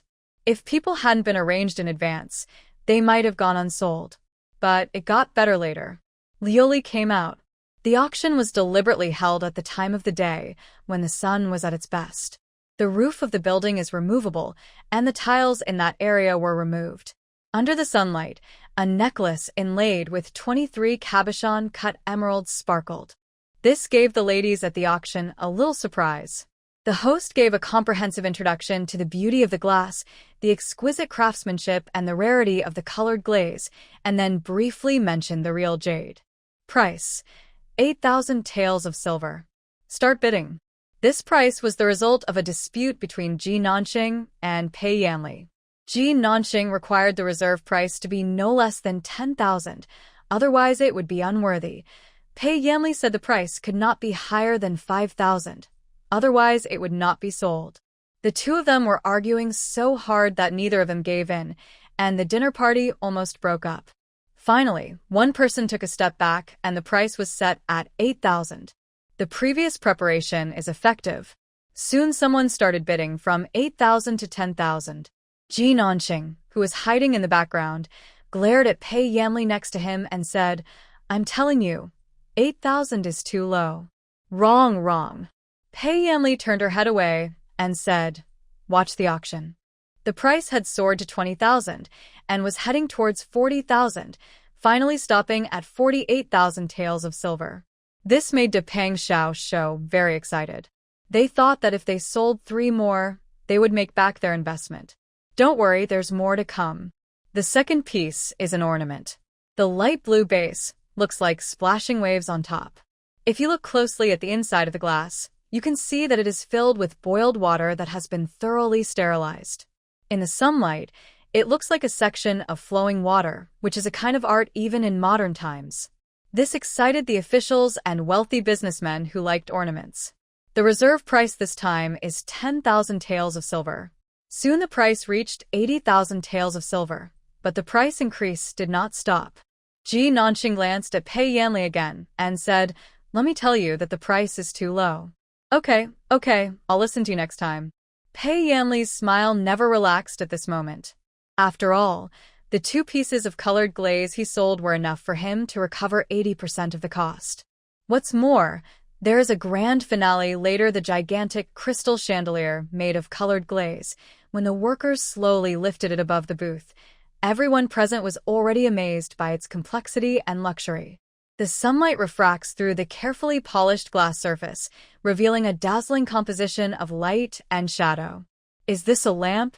The creation of nature is unique and ingenious. If I can win this auction, it will be worth the trip. After the introduction, the bidding atmosphere became frenetic. The price of the chandelier worth 80,000 taels of silver exceeded 6 figures. 150,000, 160,000, 200,000. The maid arranged by Ji Nanxing took action. In this situation where every buyer was hiding in the room to keep secrets, she took the initiative to reveal her identity, Our Zhaoyang Jun likes this chandelier. Please don't compete with us. Sure enough, Lord Zhaoyang's identity was very useful in the capital. No one dared to challenge him. Outside the venue, Pei Yanli, who heard this, looked at the person next to him and concealed his surprise. As the leader of the whole thing, she had to spend 200,000 taels of silver to buy this chandelier that only cost 160 taels of silver. Someone clearly offered 160,000 taels of silver. Their auction has been very successful. Why? On the one hand, it was easier to gain fame with the help of Lord Zhaoyang. On the other hand, the crystal lamp had a flaw, and if it was sold to others, it would ruin its reputation. The crystal chandelier looks luxurious. It is difficult to assemble with current technology. The technical masters took great efforts to complete it, but when you look closely at the details inside, they cannot meet the craftsmanship she required. Someone has to deal with this pit. The fat and the thin can't resist. Pei Yanli is so poor that she has to rob copper coins. In the whole team, only her big account can take on the responsibility. Doesn't she feel bad about the money? Of course she does, especially when she speculated the price and became the victim. But the crisis has been resolved for now. Now, everyone knows about this wonderful thing called glass. It is precious and rare, and the empress of the palace, the ministers of the court, and even the noble Lord Zhaoyang are all obsessed with it. The two extremely wealthy businessmen were full of praise for it. Although they did not buy it and did not dare to buy it from these powerful people, this experience was enough for them to brag about it for a while. When the storm was at its peak, Ji Nanqing finally had the flaws on the crystal chandelier replaced and then built a viewing platform in the area with the heaviest traffic, allowing all passers-by to appreciate it. After all, if a good thing worth 200,000 yuan cannot be seen by people around, that's like walking in brocade clothes at night. It was on display for 3 days, and she herself was almost blinded by the dazzling light when she passed by. After the display, will it be sent to the warehouse to collect dust? Of course not. Instead, it was presented to His Majesty the Emperor with great fanfare. Of course, only His Majesty the Emperor was qualified to own such a magnificent and noble thing. Ji Nanqing was sitting in the imperial study. When she presented the crystal lamp to Emperor Wen Xuan, he was very moved. Lord Zhaoyang cares about me so much. It's so kind. Hearing this, she accepted the compliment without blushing. This thing cost me 200,000 taels of silver. The emperor will definitely find a good place to hang it. Ji Nanqing emphasized the 200,000 taels of silver he had spent, hoping that the other party would understand his good intentions. I don't know if Emperor Wen Xuan listened to him or not. He just kept repeating okay, okay, okay. Then when Ji Nanqing was about to leave, he stopped her and said, "Lady Goddess, please stay. I want to thank you for the elixir you sent me that day. After taking it, I really felt full of energy and youth again." The feedback from the drug gave her a shock. 2 points bought the real thing? Perhaps because Ji Nanqing's eyes were too intense, Emperor Wen Xuan thought she saw through him, and his old face turned red. Goddess, the majesty is suddenly revealed. I haven't recovered to my youth for a long time. So, do you still have this kind of elixir? You can't get the elixir whenever you want it. It depends on luck. 2 points are not points. Even if it's poison, I can't just buy it for you to eat. I can only keep an eye on it for you. Whenever you offend me, I will give it to you to eat. Ji Nanqing left the palace, and the rewards from the palace had been delivered. The value of these things must be more than 200,000 taels of silver. Emperor Wen Xuan is indeed a cash cow. If you kick him twice, he will burst into silver. The other side in the area shop, which is not yet opened, everyone is counting money. Qian San is really amazing. He made us win 360,000 taels of silver in just one auction. Yeah, that's awesome. Just think about it. Our area jewelry store hasn't even opened yet. If it really opens, how much will it sell for? Of course, everyone was happy. Everyone here is a shareholder. As for Pei Yanli, he sold all his property and made a desperate bet. Now that the money has come back and it is time to share the profits, there are some things that he cannot bring himself to say. Ji Nanqing glanced at him, then walked out with him. If you have something to say, just say it directly. Don't be so hesitant. Sure enough, among the 3 counselors, Mr. Qian knows me best. Pei Yanli acted like he was on best terms with him, then lowered his voice and said, "Sir, can you lend me your portion of the money you earned this time?" This time, apart from the principal, there are still 200,000 for them to distribute. Big Fat and Little Thin each got 1,000, I got 40,000, and you alone got nearly 160,000. And now you want me to lend you my share? Ji Nanqing's eyes widened. What future do you think I will have if I follow a lord like you? 160,000 taels of silver are mine? Pei Yanli looked as if he had made a mistake. Then I don't need to borrow it. Ji Nanqing. If this idiot look is real, Dezhou will probably be destroyed if we hand it over to him. She turned around and was about to go in, but Pei Yanli pulled her out again.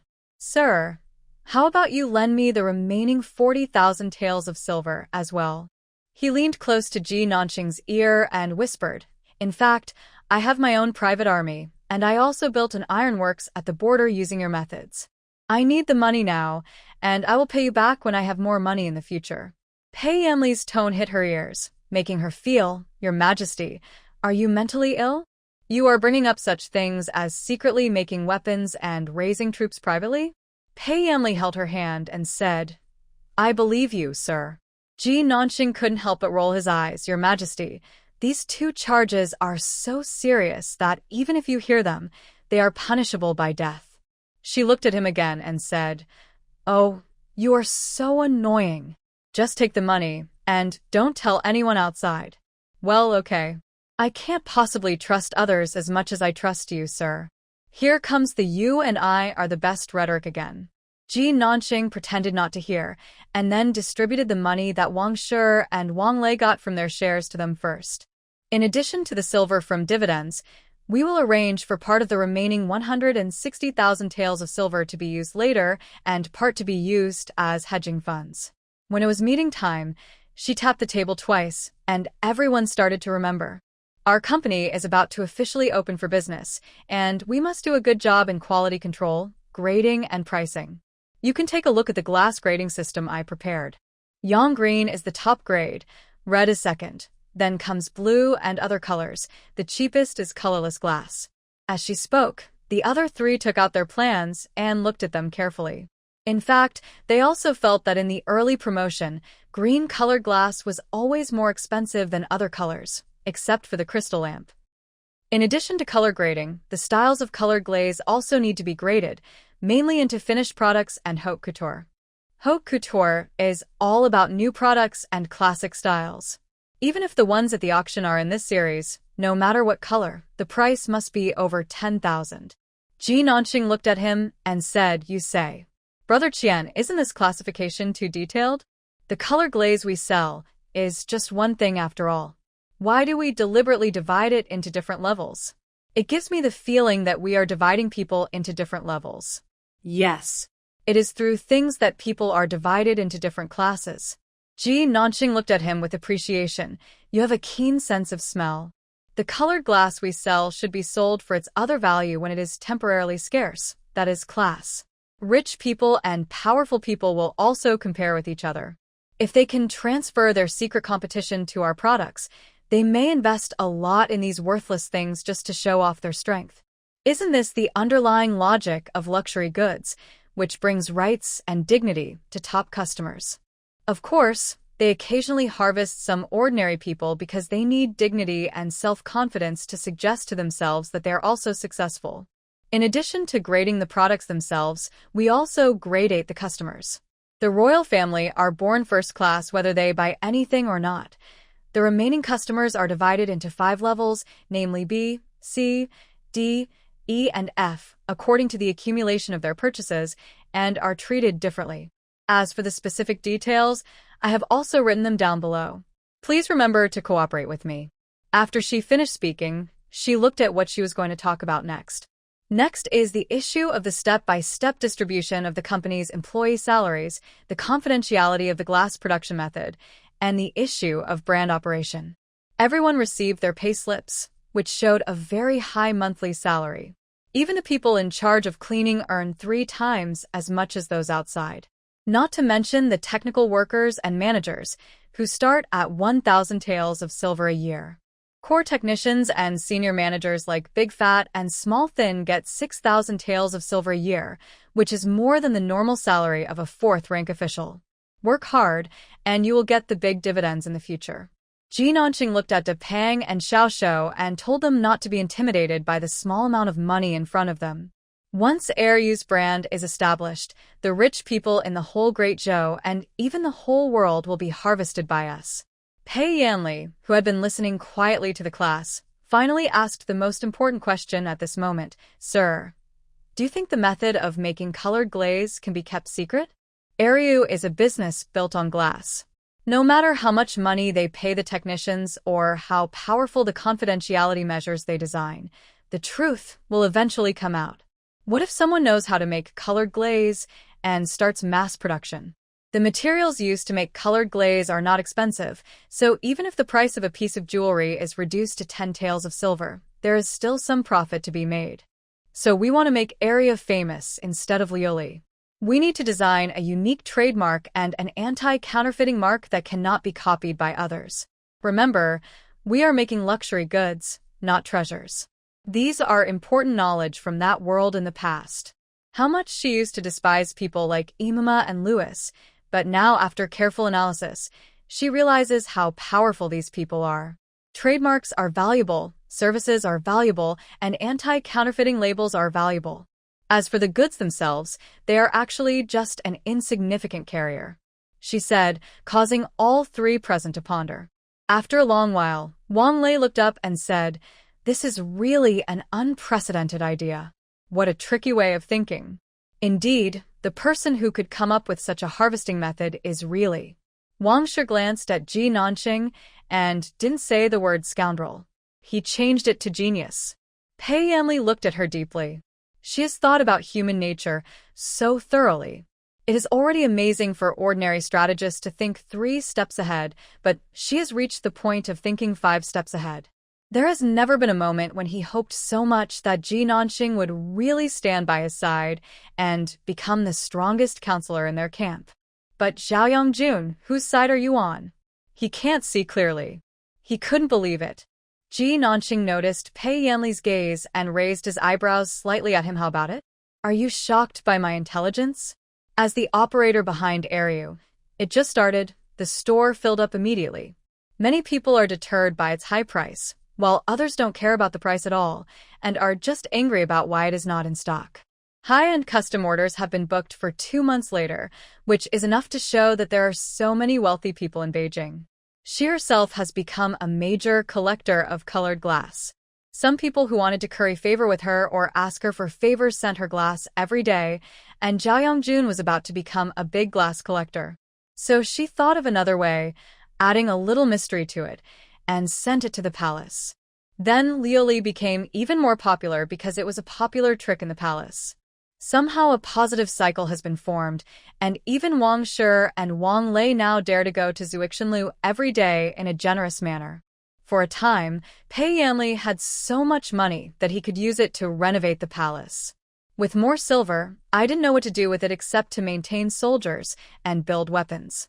Ji Nanqing looked at him while holding a watermelon chilled with well water. Didn't you have more money than this before?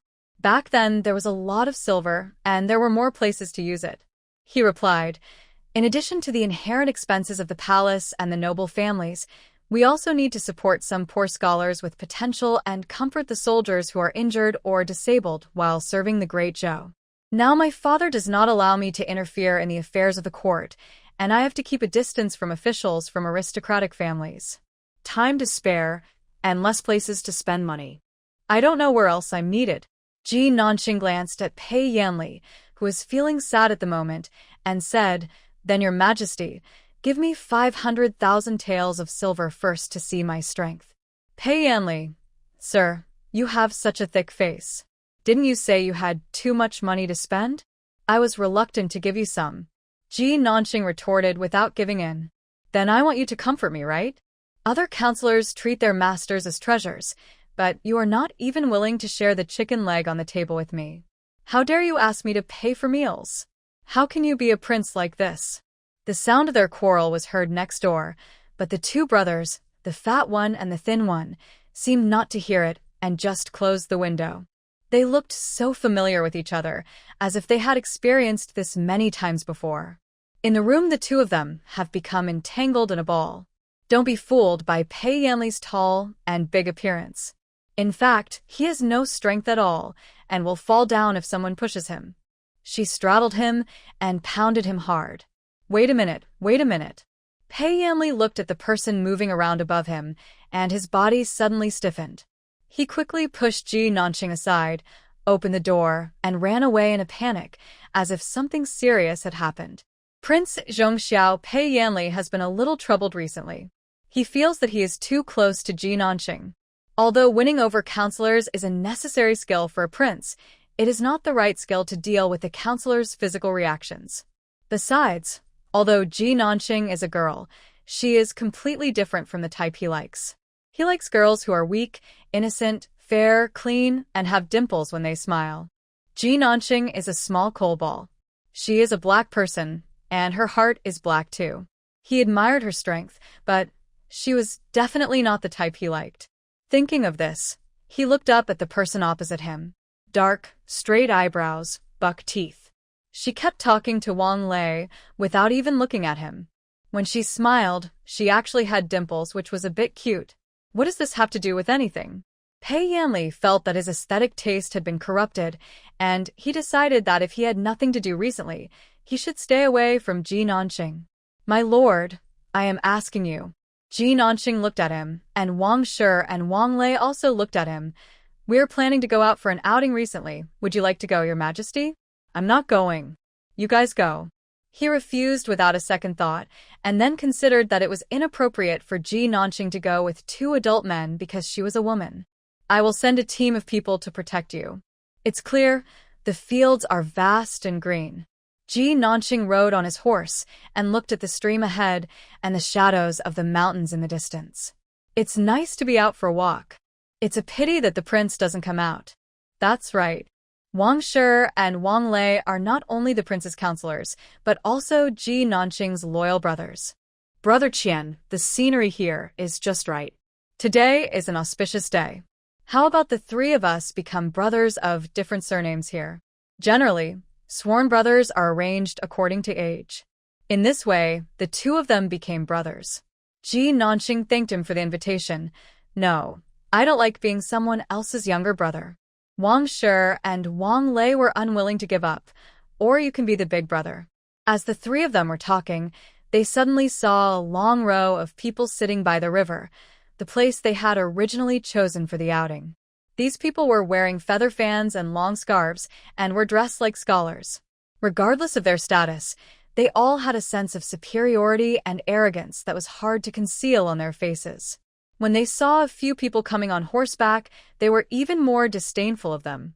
The two people who were originally joking and chatting now looked like mice seeing a cat, and their faces changed. Wang Lei lowered his voice and said to Ji Nanqing, Brother Qian, why don't we go? Wang Shi nodded. That's right, these people are not easy to get along with. Ji Nanqing saw that the two were in a bad mood. If it were any other day, she would go over and gossip with them. But today she came to relax. Seeing that the two were nervous and embarrassed, she said nothing and tightened her grip on the horse's neck, ready to turn around. However, sometimes when you don't want to cause trouble, trouble will cause you. Just as they were about to leave, the young man surrounded by the crowd called out, Wang Shi and Wang Lei, why are you leaving right after arriving? Don't you want to see us, your fellow disciples? His words caused everyone who had not noticed the three people to turn their attention to them. Seeing the two people getting more and more embarrassed, Ji Nanqing asked, Who is this person? Has he had a grudge against you guys before? This person's name is Luo Sheng. He was once our classmate at Jisha Academy. He has relatives of high status in the capital, so he usually looks down on scholars of lower status than him. People in the school, because of his status and dignity, dare not offend him. After they finished talking, Ji Nanqing guessed the reason. And because you two were not afraid of the powerful, you offended him and he held a grudge against you? Wang Shi and Wang Lei looked at each other. It's exactly the opposite of what Ji Nanqing said. In order to make a living, they were the ones who supported Luo Sheng the most among all people.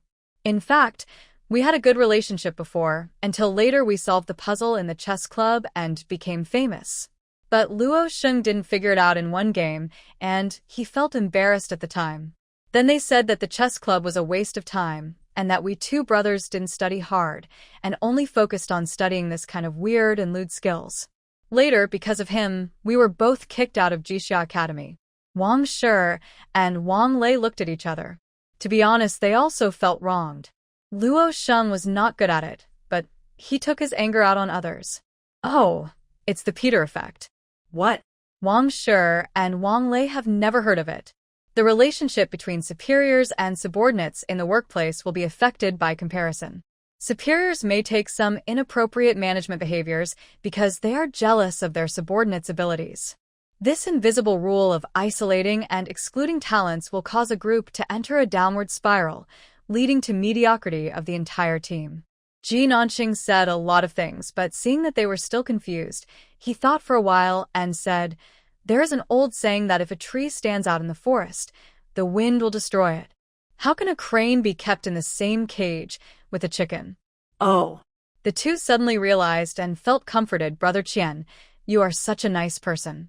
The other side, Pei Yanli was chatting with his only good colleague in the Imperial Observatory. "My friend's friend is very smart and very nice. So my friend likes her more and more, and he thinks it's a bit too much." Upon hearing this, Mr. Zhang responded quickly, "Then keep your distance from him. After a while, this kind of love will fade. But she is really amazing and outstanding. If my friend keeps her distance, what if someone else with covetous eyes snatches her away? Mr. Zhang, then continue to be friends with him. It is normal for people to admire the strong. Everyone likes to associate with powerful people. There is nothing wrong with that. But if we don't keep our distance, we'll be too close." The topic is back again. Lord Zhang was annoyed. "Your Majesty, why is your friend so nosy? Let him go away." Riverside Ji Nanqing and his companions were also driven away. "Don't you see we are enjoying the spring here? Leave immediately, you outsiders."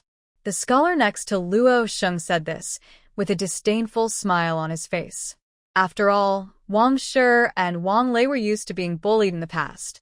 Even though they were comforted by Ji Nanqing just now, they were so scared and nervous when they really saw Luo Sheng that they were speechless. They whispered to her, "Brother Qian, let's go. Just don't waste your time with these people. This is not a waste of time. They're just scared and want to keep things quiet." Ji Nanqing looked at the people Pei Yanli sent to protect them. It was really a good decision for him to come. She looked at the strongest guard and said, "You, go and give him a slap in the face." "Yes." The guard strode towards him, which frightened the scholar who was so aggressive and bullying just a second ago. He stood up quickly and looked at Luo Sheng for help. "What are you going to do? You want to hit someone in broad daylight?" Beat. Ji Nanqing took out the preserved fruits that he had brought with him for the picnic, and while eating, he directed, "Give him a slap in the face." Loud applause sounded on the empty lawn. It confused both the enemy and our side. After a while, Luo Sheng of the enemy finally reacted and slammed the table and stood up. "How can this be absurd? You are using lynching in broad daylight. Do you still have the law?" "Oh, I almost forgot about you." Ji Nanqing looked at the idle guard next to him. "He smokes too." This development confused Wang Shi and Wang Lei. Seeing their swollen faces, the two men asked in a low voice, "Brother Qian, shouldn't we first reason with them, then fight with them, and then defeat them with our talents, so that they will admit defeat with conviction?" Speaking of reason, only when you meet someone of equal or greater strength than you do you need to reason with them. Why would you reason with a bunch of weaklings like them? She came to this conclusion after beating Emperor Wen Xuan. "You are strong, you are the truth." She blew up the palace into ruins, but Emperor Wen Xuan didn't come to reason with her. He still had to admit his fault and compensate her. If it weren't for the fact that the points couldn't support her dream, she conquered all 4 kingdoms and took all the emperor's sons into the palace as concubines. There is no need to work hard as a strategist and earn points. She felt sad about her poverty, while Wang Shi and Wang Lei were worried about the trouble they would get into. "Brother Qian, We are acting without scruples. If the news gets to the prince's ears. Now the prince has lost his power. Didn't we agree to keep a low profile as much as possible?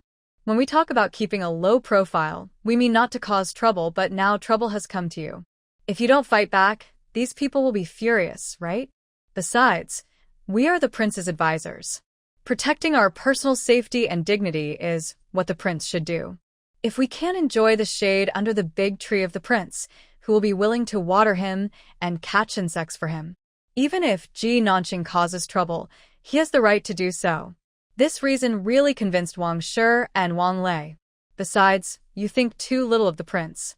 Even if he loses power, he is still the emperor's biological son. In this hierarchical dynasty, apart from her, who else would dare to mess with the pace? Ji Nanqing asked the guards to hold down the two troublemakers and reached out to pinch Luo Sheng's swollen face. Did you see her appearance, Mr. Qian? If you meet the three of us in the future, avoid us. When her eyes glanced at the people behind Luo Sheng, everyone who met her gaze scattered. They all ran so fast. Who cared about the life or death of Luo Sheng and the other person? See? A mob. She snorted, then turned and left with her brothers and guards. He was secretly thinking about whether he should arrange a group of secret guards for himself. After all, if Pei Yamli hadn't arranged these guards, he might have been the one being beaten today. Thinking of this, she started thinking about this matter when she returned.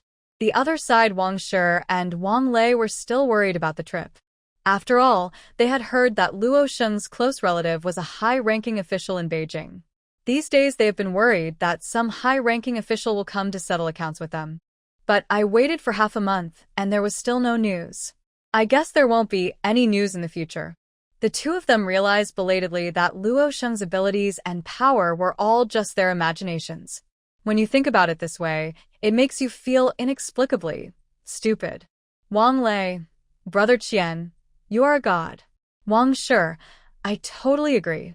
Ji Nanqing certainly didn't know that her status in the two men's hearts had risen a lot. She was now considering security issues.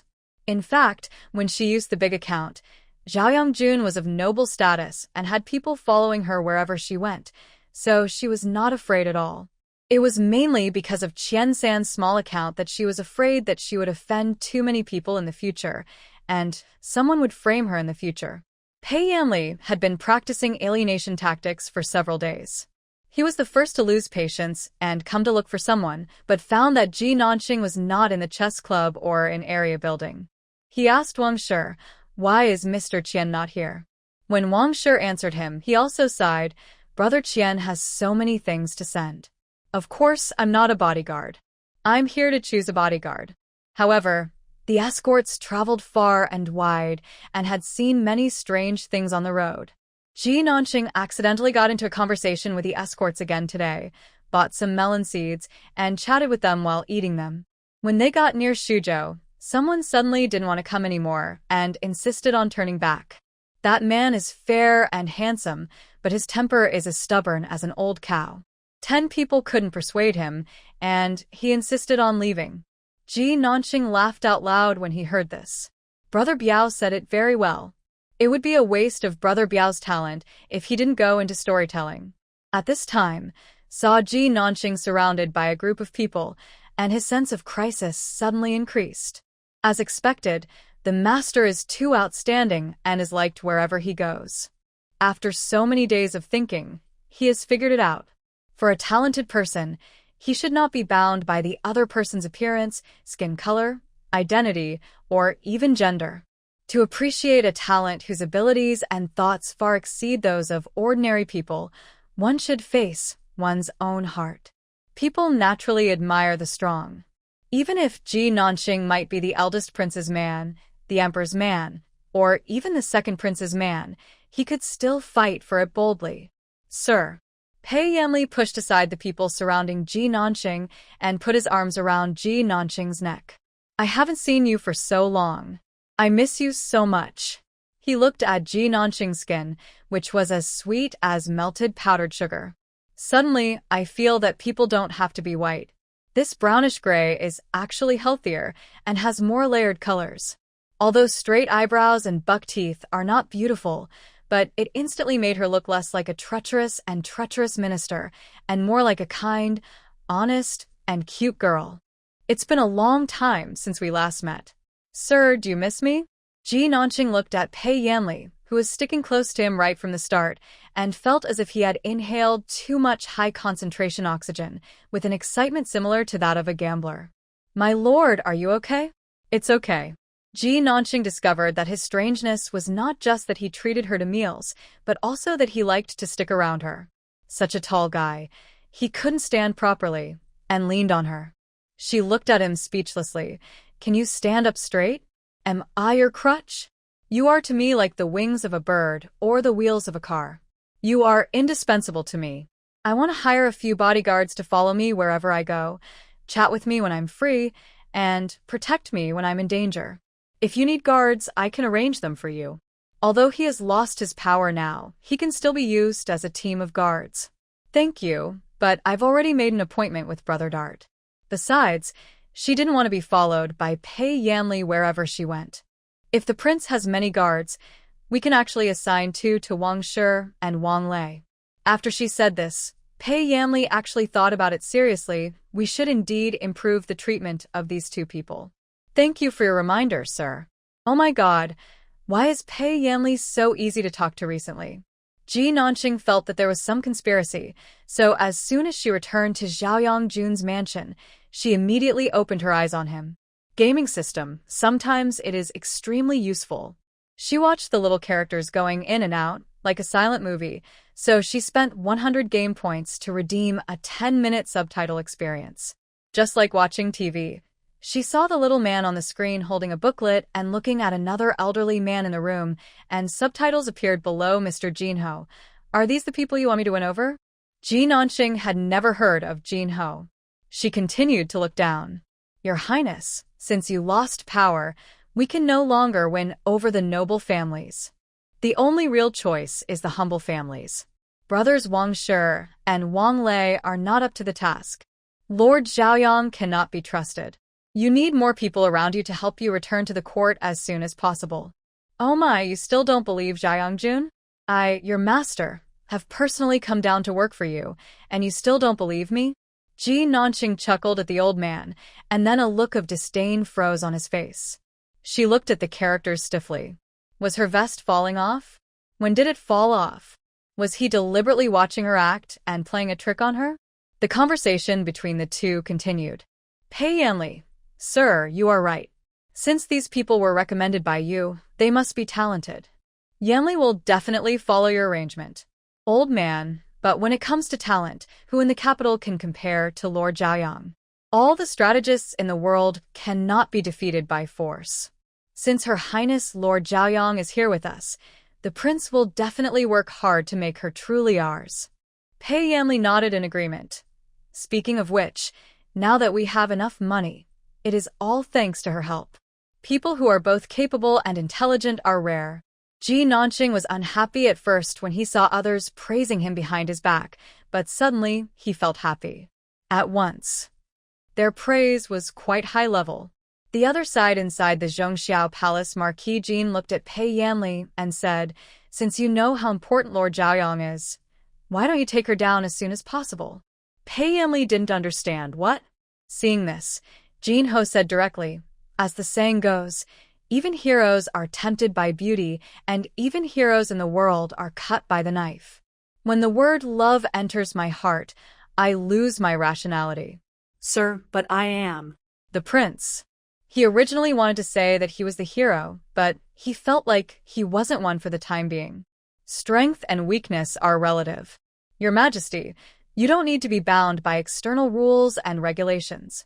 You must know that rules are created to manage people. You are not the one being managed. You are the one who controls all living things. Those who achieve great things do not care about trivial matters. Look, doesn't Pei Jingqing want to get close to Lord Zhaoyang every day? Not only the eldest prince, but even the second prince is ready to make a move. You are more handsome than the other 2 princes, and you are close to them, so if you don't take action now, do you want to give the opportunity to others? Zhaoyang Jun Mansion, after listening to what the old man said, Ji Nanqing laughed out loud like a pig. It's interesting, really interesting. It's all about the honey trap. This is no more fun than watching TV. She was just looking for fun. It took me a while to remember that this beauty was plotting against me. Moreover, Pei Yanli didn't know when he found out her identity, but he deliberately didn't reveal it and just pretended these days. The next moment I couldn't laugh anymore. Now it's funny to think that I had to go to work in fear every day just to hide my identity. Since they want to curry favor with me, why bother going to work? I can just ask for leave. Of course, this is just a thought. She always remembered the purpose of coming here, to get close to Pei Yanli, gain his trust, and wait for him to ascend to the position of emperor and then use him as a puppet. But he was not as simple as she imagined. She had seen this strategist named Jin Ho on the game interface a long time ago. She thought he was a butler before, but she didn't expect him to be a confidant. Judging from Pei Yanli's humble, polite, and respectful appearance, the other party's background is not simple. She thought about it. I decided to go to the Imperial College, which I hadn't visited for a long time. Because the Imperial College has a large number of documentary records, it is also a celebrity search engine. It's been a long time since we last saw each other, and the Imperial College is still the same as before. Ji Nanqing found the office of the master of the Imperial Court with ease, and heard his voice before seeing him, Lord Weian. Her voice made Weian nervous reflexively. He put down the pen in his hand, wondering if he was too tired recently, which led to such a horrible hallucination. But when he thought that Ji Nanqing was no longer a student at the Imperial College, he relaxed again. Etc. It seemed that the footsteps outside really were those of Ji Nanqing. Weian was sweating profusely. The images of Master Sun and Master Zhao appeared in my mind, or I wanted to call them over to block it. Although he thought so, when he saw the legs stepping into the house, Weian knew it was too late. His smile was very stiff. Lord Zhaoyang, why are you here suddenly? Could it be that he was bored at home and wanted to mess with the Imperial College? Oh, I came to ask you something. Ji Nanqing put the fine wine she had been carrying all the way on his table. She knew that gifts were necessary when asking for favors. I brought some wine from Zuixinlu. I hope you like it. Lord Zhaoyang, if you have something to say, just tell me. Weian stood up, his hands placed somewhat awkwardly. Jin Ho? He was once the most famous strategist in the Great Zhou dynasty. Weian could talk endlessly about this man. Back then, Marquis Jin almost caused famine in northern Qi with only 3 strategies, and the land was full of starving people. Even the current emperor wanted to recruit him. Unfortunately, this great talent only wanted to return to the countryside, and the emperor sent people to invite him many times, but he refused to come out, and finally there was no news of him anymore. Weian was a little curious after he finished speaking. Why did Lord Zhaoyang suddenly ask about this person? Nothing. I just suddenly realized there was only one person like this, so I came to ask. She smiled dryly, and then reminded, don't tell anyone else what I asked you today. Weian nodded when he heard this. Don't worry, Your Highness Zhaoyang. If you ask me to keep it a secret, I will definitely keep it to myself. Ji Nanqing gave him an appreciative look, then secretly stuffed something into his hand. I won't take advantage of you. I'll give this to you to play with. Weian was stunned. He saw something cold being stuffed into his hand, and he soon noticed that it was glass. There are things on the market that are worth 1,000 taels of silver. Wrong. Ji Nanqing is now the Lord of Zhaoyang, and those who want to curry favor with her will spend a lot of money. The ones she gave away were all given to her by others, so these colored glazes were bought for tens of thousands of taels of silver. Your Highness, this is not possible. He quickly stuffed the thing back and didn't dare to take it. Here, these are for you. She took out the package she had brought with her, which contained several pieces of colored glass. I have received so many gifts from others that I thought of giving you a few. Master Sun and Master Zhao, we are all old acquaintances, so don't be polite to me. After saying that, she waved her hand and turned back to find Pei Yanli. She was a bad person.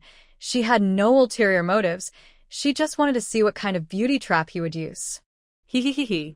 So she changed into her disguise and immediately waited at the chess club. Sure enough, Pei Yanli moved, leaning on the chair like a boneless person. "Sir, why didn't you come this morning?" "I did some work this morning," Ji Nanqing said, and looked at him. To be honest, Pei Yanli is very similar to Yan Yan in the game, and he is indeed quite handsome in real life. He also liked to wear crescent-white clothes and combed his hair very neatly. Even when he was at his shabbiest, his frayed clothes would always have a faint fragrance. Still, it's quite tempting. Perhaps it was because what the old man said last night was too exaggerated, which made Ji Nanqing inexplicably feel that the other person was really a delicious dish. She quickly shook this ridiculous idea out of her mind. Why no? Pei Yanli was a little nervous when he saw her shaking her head, but what's wrong with this plan? Huh. I didn't hear you. She answered him honestly. Can you please rephrase what you just said? Pei Yanli, I want to say that we are now very rich, so should we take the next step and make arrangements in the court and win over people? To be honest with you, sir, Chui of Fuling has always been loyal to me. In addition, several new Jinshi of the dynasty, although they passed the imperial examination, are of low status and their families are in financial difficulties. This king wants to help them. It's a good idea, but I suggest you don't win over the noble families. This advice is sincere. After all, Emperor Wen Xuan regarded him as a thorn in his side because of a prophecy he heard from somewhere, and he would kill him as soon as he showed up. Pei Yanli immediately asked after hearing this, "What about the poor scholar? Didn't you discuss Han Shi's problem with that old man?" Ji Nanqing just finished complaining in his heart and suddenly realized that he was testing himself. But what about testing? As for strategy, of course, I am better than that old man. She folded her arms and said very bluntly, "Your Majesty, in my personal opinion, I do not recommend that you operate any political power within the capital. Please note that it is any." Pei Yanli didn't expect her to feel this way. "What do you think, sir?" "I can't say that my opinion is brilliant, but I understand the emperor's mentality. He doesn't like you, he doesn't like you. He can't even tolerate you." Ji Nanqing said this and spread his hands. "Think about it carefully. The emperor doesn't even allow you to attend the court, and doesn't even allow you to enter the palace without permission. Under such circumstances, you go to make friends with the poor? They are just a little poor, not stupid. Not only will you fail to make friends with him, but you will also inevitably arouse the emperor's fear. What's more, the emperor has a prophecy that will kill you. I really want to tell you this information. Wait, he really doesn't seem to know about this. If I tell him, it will turn the father and son against each other." Ji Nanqing remained calm on the surface, but all kinds of thoughts were already coming to his mind. Who knew that 2 years later, will the emperor die as predicted in the prophecy? If not, why not just add fuel to the fire? Pei Yanli was paying attention to Ji Nanqing at this moment. He felt that she might know something, and this matter was very important to him. Pei Yanli didn't know why he thought so, but he just felt that way. They both fell silent in tacit agreement. Ji Nanqing wanted to drink some iced cola to calm down at this moment. But when he thought of Pei Yanli in front of him, he drank the cold tea in front of him instead. In fact, the court can't do anything now, you can think about the army. She opened her mouth and gave him a new direction. Compared to the knowledgeable and complicated officials appointed by the court, wouldn't it be easier to satisfy the soldiers who want to rise to power through meritorious service or even just want to have a full meal? Just provide food and fodder. Steamed buns and salt can make these soldiers very happy. All you need is to be able to draw cakes. Regardless of whether it can be achieved or not, it can give these soldiers hope. Just a little more psychological guidance. Even if it was just a crude and inferior god descending from the sky, it would make them believe that they had followed the right person. Moreover, they now have silver, the means to manufacture weapons, and the miracle of 5 times a night which is still quietly circulating, as well as the prestige and foundation left to him by Pei Yanli and his uncle, the Grand Marshal of the army who had been beheaded. What kind of court politics are you engaging in? To engage in military operations, directly marching in force. Learn from Zhang Jiao, who politely invited Emperor Wen Xuan of the Zhou dynasty to die. Ji Nanqing was about to get excited, but Pei Yanli was still thinking. After a moment, he said with a serious expression, "Sir, you are right. Please let me think about it for a moment." "Go ahead and think about it."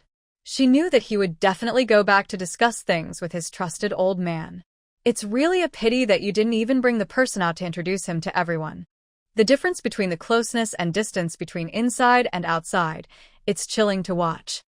But he inspired her with one important thing. Pei Yanli probably didn't know the main reason why his mother's family was massacred. As one of the very few people who knew about it, I could actually tell him about it. Oh, I can't tell him directly. How could she do such a hateful thing herself? To reveal this matter without anyone knowing, that's called a skill. She thought of that Jin Ho, who could be used. At night, a drone hovered silently outside the window. The electronic eye just happened to see Jin Ho lighting the incense and bowing towards the empty shrine in the room, which had no tablets or portraits. Just when she was wondering who he was worshipping, she heard him say, "Master Ziwu is back. Your grandson has grown up faster than I thought. Now he has regrouped and wants to take back the position that should have belonged to him." Ji Nanqing listened to the information received from the drone and instantly understood the relationship between this person and Pei Yanli. These days I have been investigating who framed you, but it remains a mystery. If I want to clear my teacher's name, it seems I will have to fight against a huge force. Emperor Wen Xuan, that must be big. She listened and complained, looked at the people on the projector, and suddenly felt like eating some melon seeds. Actually, I feel like I have a clue. The voice coming from the earphones made Ji Nanqing sit down again after she had stood up. She wanted to see what the old man would come up with. Jin Ho knelt in front of the shrine and continued without noticing, "You once said, 'The one who wronged you knows how innocent you are better than you do.' I often think that the real mastermind may not be the eldest prince or the second prince. The truth that may be found out will make the prince heartbroken. But I still want to go to the Imperial Observatory tomorrow. There is a collection hall in the Imperial Observatory. It records all the divination results of the Imperial Observatory.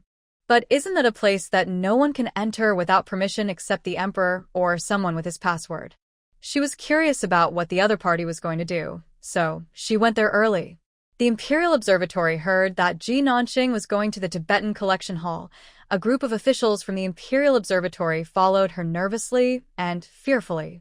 "Lord Zhaoyang, without the Emperor's order, this cannot be done. According to our ancestors' rules, you cannot enter without permission." Before he finished speaking, a pure gold token was thrown in front of him, with 4 large characters engraved on it. "As if I were here in person," Ji Nanqing looked at the junior minister of the Imperial Observatory and asked, "Are you qualified? Can I go in?" "Yes, of course." The other party took out the key, opened the door for her carefully, and watched her go in. It's very big inside, like a library. The items on it were neatly arranged by age. Ji Nanqing went straight to the divination files from 2 years ago to the present. She wanted to see who predicted that Emperor Wen Xuan would die in 2 years. As a result, she flipped through the books and found no relevant description is found. Is it because the content is too sensitive that it is not included? No. She had seen many more outrageous things in these divinations in the 22nd year of Wen Xuan. The red star of your majesty moved westward. In the court, a minister named Li had a crush on your majesty. In order to stay with your majesty, he disguised himself as a woman when he entered the palace for the 4th time to select a concubine and met your majesty in the harem. In the 19th year of Wen Xuan, your majesty predicted that it would be a bad omen. You may be afraid that someone will covet your majesty. You must be careful about what you eat to prevent the Xia kingdom from poisoning you and causing your majesty to give birth to a son for the Xia kingdom emperor. In the 16th year of Wen Xuan, the old concubine is in great danger. Be careful not to get anything with excrement, or you may accidentally eat it and be possessed by a dog demon. 13 years of Wen Xuan. The information was not found, but the records are very explosive. No idea how these geniuses from the Imperial Observatory were able to predict all this, but once she got in, she couldn't get out. Are the people in the Imperial Observatory who wrote these things still alive? She held a book analyzing the divination results, which described in detail how the queen and the imperial concubine went from being enemies to sympathizing with each other, picking lotus pods to become babies, and raising a son together.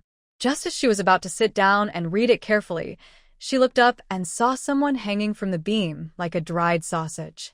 Ji Nanqing looked at him, aiming his hidden arrow at him. His smile disappeared, and he took out his pistol. "You'd better get down by yourself. My bullets are 100 times faster than your hidden arrows." The person hanging above had already gone numb in his legs. His hands loosened, and he couldn't control it anymore, and it fell to the ground with a thud. The sound startled the guard outside the door. "Lord Zhaoyang, what happened?" Ji Nanqing glanced at the old man, who was so nervous that his whole body was tense. He was still working so hard at his age. He really loved Pei Yanli. "It's okay, just keep your door open." She looked at the replica of the hidden arrow on the old man's wrist and said, "Don't point that little thing of yours at me. You should go back the way you came here." The old man clasped his fists towards her and said, "Thank you for your help, lady. I will keep it in mind. If there is a chance, I will repay you with gratitude." After he said that, he stood up, opened a dark room, and went in. "Is there any secret passage?" Ji Nanqing was a little surprised. She looked at the old man's actions and stood up to open the dark room. Then she saw the old man squeezed in the narrow space and looked a little dazed when she saw Ji Nanqing opening the door. She looked back and asked, "Isn't this a secret passage?" The old man was a little embarrassed when he heard this. "I'm hiding in here, and I won't have a chance to get out until night. Come before sunrise, return after sunset." It's not easy at such an old age." She thought for a moment and asked someone to bring in some cakes and water. "Eat." "I have to go back at noon." As she spoke, she stood up again and began to look at the divination records of the Imperial Observatory. Seeing this, Jin Ho slowly walked out of the narrow hiding space and asked, "What are you here to investigate, lady?" Ji Nanqing glanced at him and asked, "What do I want to do? Do I need to tell you?" "Of course not, but I have read all the divination contents here. If there is anything you need to find, I can find it for you directly," he said. He secretly looked at the girl in gorgeous clothes in front of him. He guessed the purpose of Zhaoyang Jun's coming here and wondered whether he should use this opportunity to test which side she was on. "Then help me find some content like, the second prince should avoid wood to prevent being possessed by the wood demon and take the opportunity to find the first prince for pollination." Jin Ho. Did she come here just for such an outrageous divination? It really saved a lot of time than for her to look through them one by one. When Mr. Jin Ho heard this question, his face changed, but he said nothing. Or rather, before Ji Nanqing could get any information out of him, the emperor's decree to invite Lord Zhaoyang to the palace came through the door. Ji Nanqing followed the eunuch to the palace. At this moment, the emperor just came out of the bedroom of a concubine. His face looked somewhat sallow. "My lady goddess, I heard that you went to the Imperial Observatory today?" She nodded and said, "A few days ago, the Japanese goddess was observing the celestial phenomena at night and suddenly thought of the Imperial Astronomical Observatory of the Great Zhou dynasty, so I went to take a look." Emperor Wen Xuan. "What do you think of the Imperial Observatory, goddess?" "Very nice." Some officials of the Imperial Observatory were simply eccentrics. When she looked at Emperor Wen Xuan, she remembered the tongue lines between him and a minister on the bed in the divination. It was a bold and bizarre prediction. Emperor Wen Xuan was able to let them all live, which showed his great tolerance and magnanimity. "Yeah." Emperor Wen Xuan smiled when he heard this and said, "I have never been to the Tibetan Museum. I will go and have a look in the future." She thought the emperor was being magnanimous, but in fact, the emperor hadn't seen it yet. If he had seen it, the officials of the Imperial Observatory might not have enough to kill. These are all predictions from the past. What's the point of reading them? Ji Nanqing took out a pendant and said, "This goddess got this good thing these days." "What is this thing?" Emperor Wen Xuan was curious, but couldn't see what was so great about this little woven thing. "Let someone close the windows and go into the dark, and you will see the difference." After Ji Nanqing finished speaking, Emperor Wen Xuan held the pendant far away and asked, "Is this a luminous stone?" Obviously, he was frightened by Qi's plot. "This is a talisman, a magical tool that can ward off evil spirits and enhance your luck." As she spoke, she placed the pendant in a dark place and saw the center of the pendant begin to flash white light regularly. This white light means it is casting a spell to bless you. You need to place it in the sun every 3 days to absorb the sun's essence before you can continue to use it. She put the things away and said, "If your majesty doesn't need it, forget it." When Emperor Wen Xuan heard that it was a treasure, how could he not want it? In his subconscious, he felt that all the treasures in the world belonged to him. "Thank you for your concern, goddess. I will certainly not let you down." Ji Nanxing glanced at him when he heard this. People with a mortal fate are most afraid of being contaminated by karma. If the emperor had not been crowned by me personally, how could this goddess spend energy looking for treasures for you? Emperor Wen Xuan believed it even more after hearing it, because the bond between them created by external forces made Ji Nanxing think about him all the time. After all, the goddess was so powerful. If she wanted to harm herself, he and the great Zhou would perish in just a snap of her fingers. And the immortal didn't even kill him to replace him and overthrow Pei's dynasty. Doesn't this just prove that she has him in her heart? Emperor Wen Xuan looked at Ji Nanxing, his eyes full of trust in his own people. He doesn't know. Actually, it was a monitor. The goddess spent 40 points to buy it. Lady Goddess owes so much money now. How dare she spend points to buy this thing? Because when the debt becomes too much, Ji Nanxing feels as if she suddenly has no feelings about the debt. After all, if I pay back the money honestly, I still owe the learning system more than 6,000 points. If I spend a little occasionally, I still owe the learning system more than 6,000 points. A dead pig is not afraid of boiling water. Besides, it would be so much fun to let Emperor Wen Xuan carry a bug with him. If it weren't for the severe punishment for owing more than 50,000 learning system points, she would have wanted to just buy the Nantianmen system on credit and use it at will. Who would have thought that a bold move would allow her to unlock the ability to earn points on credit? It seemed that she owed the learning system more than 6,000 points, but if you think about it another way, she had more than 43,000 points. As long as Yan Yan was alive, her loan points potential would not change. Speaking of this monitoring device, I have to buy one for Yan Yan. Thinking of this, she prepared to buy a super long standby one for Yan Yan. Inside the Imperial Observatory, Jin Ho is still waiting for nightfall alone. He hasn't gained anything from this trip here so far. Not wanting to come here in vain, he even began to carefully look up those seemingly ridiculous prophecies. Read it carefully again. Jin Ho suddenly discovered that the thickness of the paper in a folding book was very strange.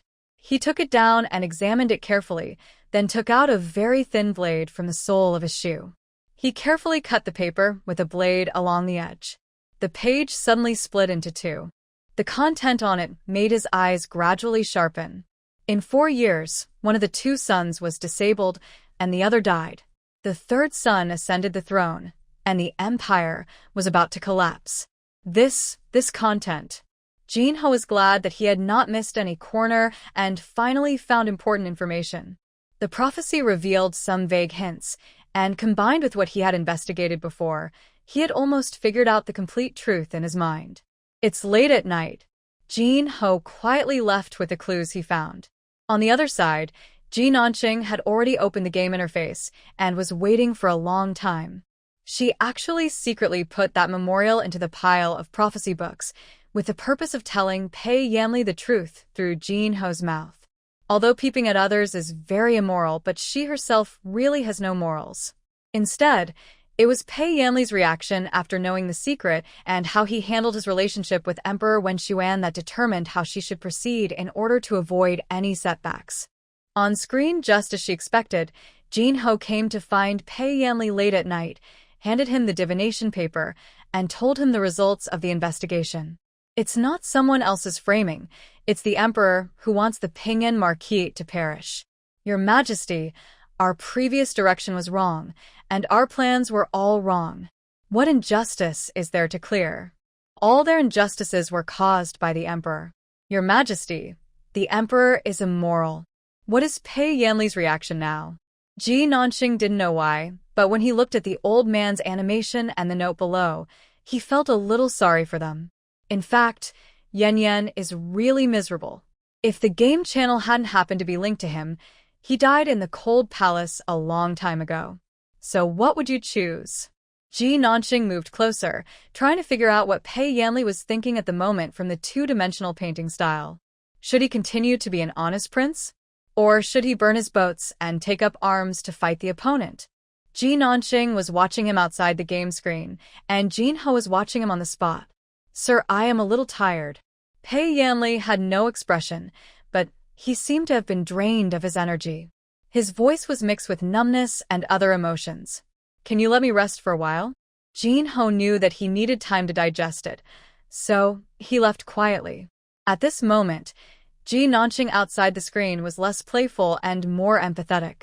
It turned out that she had not yet cultivated to the level of being cold-blooded and ruthless. Pei Yanli was very sad, the kind that couldn't be appeased even by the things in the game store. Ji Nanqing propped up his face and watched him sitting by the window. He didn't move at all, just like the game was stuck. She woke up twice in her sleep, but he still maintained the same posture. So pitiful. Ji Nanqing got up early for this, but waited a whole day in vain. Pei Yanli did not show up at the chess club all day, or rather, he did not leave the palace all day. After learning the truth, the prince seemed to have started to act badly. And come on the first day, the second day, or the third day. Wang Shi and Wang Lei just thought that the prince was busy with affairs. Only Ji Nanqing knew that he had been staying at home every day these days, lying on the bed, drinking the wine she bought in the game mall to coax him, and was drunk. Why drink to drown your sorrows? What a waste of points. When Ji Nanqing saw him drink up all the wine she bought and ordered people to move the wine to the wine cellar, she knew that she couldn't let him go on like this. If the potential stock continues to be left alone, it will have to be delisted. So she went to Prince Zhongxiao's palace in person. Ji Nanqing, wearing Qiansan's skin, was stopped at the gate of the palace. At this time, Jin Ho passed by the gate, and the two looked at each other and were silent for 2 seconds. How to say it, that is, Ji Nanqing knew Jin Ho and knew that Jin Ho was Pei Yanli's man. Jin Ho knew Qiansan and knew that Qiansan was Ji Nanqing's alias, but both of them had to pretend that they were strangers meeting for the first time, pretending to be confused even though they knew the truth, and awkwardly pretending not to know each other. Finally, Jin Ho had to break the ice. This must be Mr. Qiansan. I am the prince's butler. I hope you will forgive me for my negligence. Please come in. Ji Nanqing followed him in, and while Jin Ho led the way for her, he said worriedly, "It's a good thing you're here, sir. 3 days ago, my prince seemed to have encountered some troubles, and he's been staying at home and drinking to relieve his worries. This is okay, if you don't go out.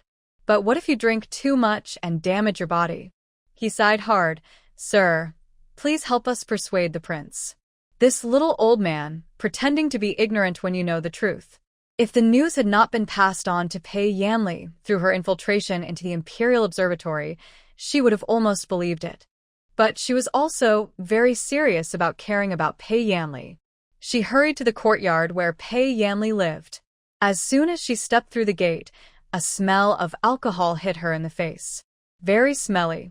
When Ji Nanqing reached the door, she didn't want to go in anymore. She looked from a distance and then ordered the servants behind her, "Go and carry the prince out." Then she looked at Jin Ho. "Is there a clean room in the palace?" "Yes, yes, yes." The old man answered quickly and took them to the side hall. As soon as Pei Yanli was put down, he started to lose his temper. "Go away, get out. All of you, get out." The servants and the old man who followed were driven out. Only Ji Nanqing's hand was held by him. When there were only 2 people left in the room, Pei Yanli placed his face in her palm. After a moment, she felt water droplets, wet. What's wrong? Why is he crying? Thinking of this, she hesitated for a moment, then lifted his face up with her hands. She saw that the handsome face still had traces of tears. His eyes were still red with tears. It seemed as if she didn't want others to see her vulnerability at this moment, so she pretended to be strong and tried not to let her tears fall. It looks so good. Ji Nanqing felt like his heart was hit by a heavy hammer, and he inexplicably developed a strange desire to protect it. Stop crying. She almost felt guilty if she cried any more. Wrong. It was Emperor Wen Xuan who killed his mother and grandfather's family. She just accelerated his realization of the truth. What was wrong with her? Ji Nanqing told herself not to mess up the cause and effect, but when she looked up and saw Pei Yanli crying, everyone has betrayed this king. Pei Yanli lay in her arms and began to talk nonsense. Mr. Qian, everyone has betrayed me, haha. No. Ji Nanqing comforted. You still have us. We are your strong backing. Really? He looked up and laughed sarcastically. You are lying to me too. You are not Qian-san at all. You are Zhaoyang Jun Ji Nanqing. You know, I recognized your voice the first time we met. As in Chanshu Temple, and under that tree. He smiled self-deprecatingly. I thought I had met a soulmate, but I never thought you were just making fun of me. Interesting, right? I will tell you something more interesting. My grandfather was slandered by my father, and my mother was forced to death by my father. Ha ha ha ha. He wants me to die now. His laughter sounded shrill and scary. Ji Nanqing covered his mouth to stop him from laughing. Calm down and stop talking. I'm going to say it. He was getting excited and was about to yell again with his head raised. In a panic, Ji Nanqing picked up the tea on the table and poured it on his face, which made him sober up immediately. At this moment, Jin Ho, who was guarding behind the door, pushed the door open and walked in. Lady, please show mercy. He knelt down and begged for mercy. Your Highness has just learned the truth about his mother's death. He is in great grief and cannot help himself. Please show some mercy, my lady. Oh, you also know my identity. Ji Nanqing raised his eyebrows, and his acting addiction came to him. Then, do you know the price of deceiving me? Madam, it's not easy for us. Marquis Jin cried and said, Your Majesty has been abandoned by the Emperor and is now walking on thin ice. Although we are lucky enough to know your identity, we do not know your intentions, and we dare not speculate rashly. He said in a sad voice, Your Highness is in a critical situation right now, treading on thin ice. Please forgive me, lady. After hearing this, Ji Nanqing didn't know what to say to him. Okay, get up. She glanced at Pei Yanli, who was drunk as a puddle of mud, and said, Don't let him drink anymore. Feed him some sobering soup. When he sobers up, ask him to come to Qian-san's villa to find me. After that, she walked away in a huff. Jin Ho hurriedly stood up to see him off, and when they reached the gate of the courtyard, Ji Nanqing said there was no need to see him off. Your Majesty, the lady has left. He returned to the side yard and hurried forward. My lord, I am sorry for wronging you. Pei Yanli, who was drunk and unconscious just now, immediately opened his eyes. His eyes were clear, and there was no sign of drunkenness at all. If Ji Nanqing opened the game interface now, she would be able to catch Pei Yanli and the old man Jin Ho teasing her behind her back. I just happened to think of this, so I took advantage of the situation. Marquis Jin said modestly, and because things went smoothly, he was full of energy. Now it seems that His Highness Zhaoyang not only has no hostility towards us, but is actually very concerned about the prince and sympathizes with his plight. I personally think that Your Majesty should seize the opportunity. Pull Lord Zhaoyang onto our boat completely. Pei Yanli nodded slightly after hearing this. Sir, what you said is very true. What do you think we should do? Since ancient times, tricks cannot keep people. Only sincerity can win people's hearts. Your Majesty, why don't you tell her frankly and win her over to join you in seizing the highest position in the Great Zhou? Jin Ho looked at him and said, I wonder what Your Majesty thinks of the suggestion I made earlier? What? Lord Zhaoyang and you are of the right age. He is handsome and she is talented, a match made in heaven. As the saying goes, a hero cannot resist a beautiful woman. Why don't you try to woo her, Your Majesty? Hearing the words of Marquis Jin, Pei Yanli shook his head seriously. Sir, you are joking. Is it because of Lord Zhaoyang's appearance that the prince dislikes him? Marquis Jin said earnestly, The skin is nothing but beauty and withered bones. The heart is the key. And I was lucky enough to see the true face of Lord Zhaoyang in the Imperial Observatory that day. She was also a beauty. Your Majesty can rest assured. It's not because of appearance. He also thought that Ji Nanqing was cute with her thick eyebrows, big eyes, caramel skin, and dimples when she smiled, but it was too superficial to like her just because of her good looks. Pei Yanli looked serious and spoke righteously. But now that I have not yet avenged my great hatred and have not yet achieved fame, how can I talk about these sentimental things? But the advice, sir, is indeed good.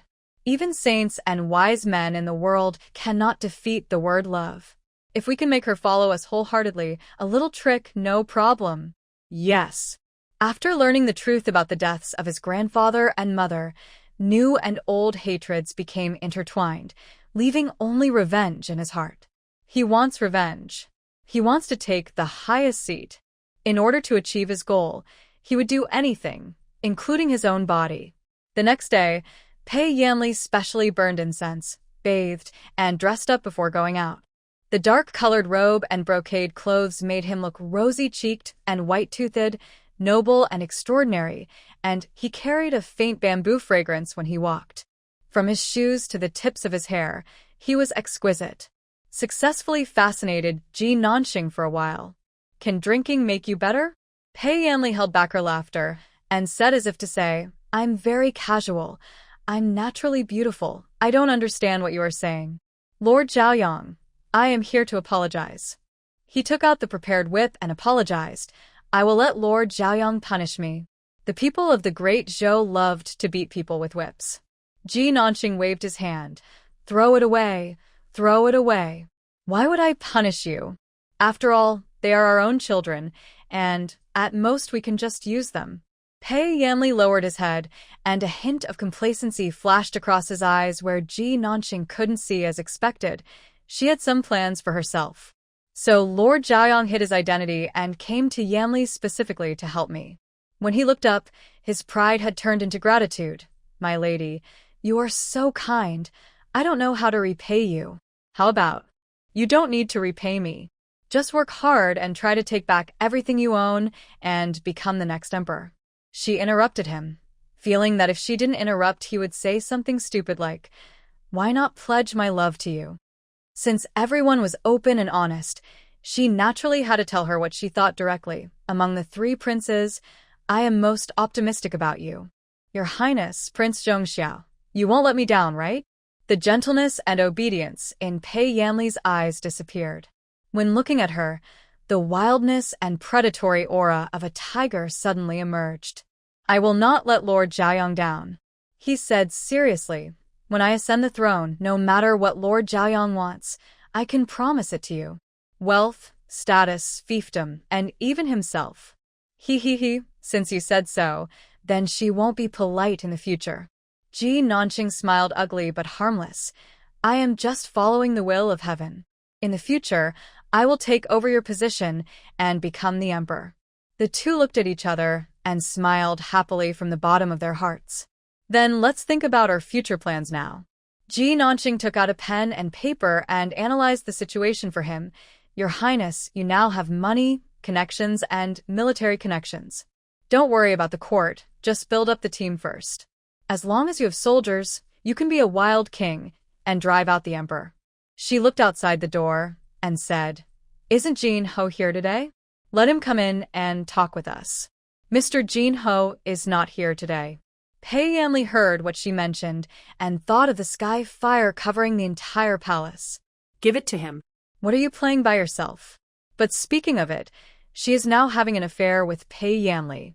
The 100 game points given away by the game store every 5 days, can she also have a share? Thinking of this, she blinked. Because she was not sure whether Pei Yanli could not see the holographic projection like ordinary people, she opened the game mall to the minimum. Then she used the refreshed game points to buy 2 cans of Coke and the cheapest self-heating hot pot. Ji Nanxing bought the items secretly, but dropped them openly. There was a loud bang, and Pei Yanli was so confused that he didn't even have time to hide. Ji Nanxing gave a very hypocritical wow, then ran up and held the thing in front of him. Why did something suddenly fall from the sky? Pei Yanli pulled his hand back with difficulty, touched his head awkwardly, and looked around in panic. I don't know what fell.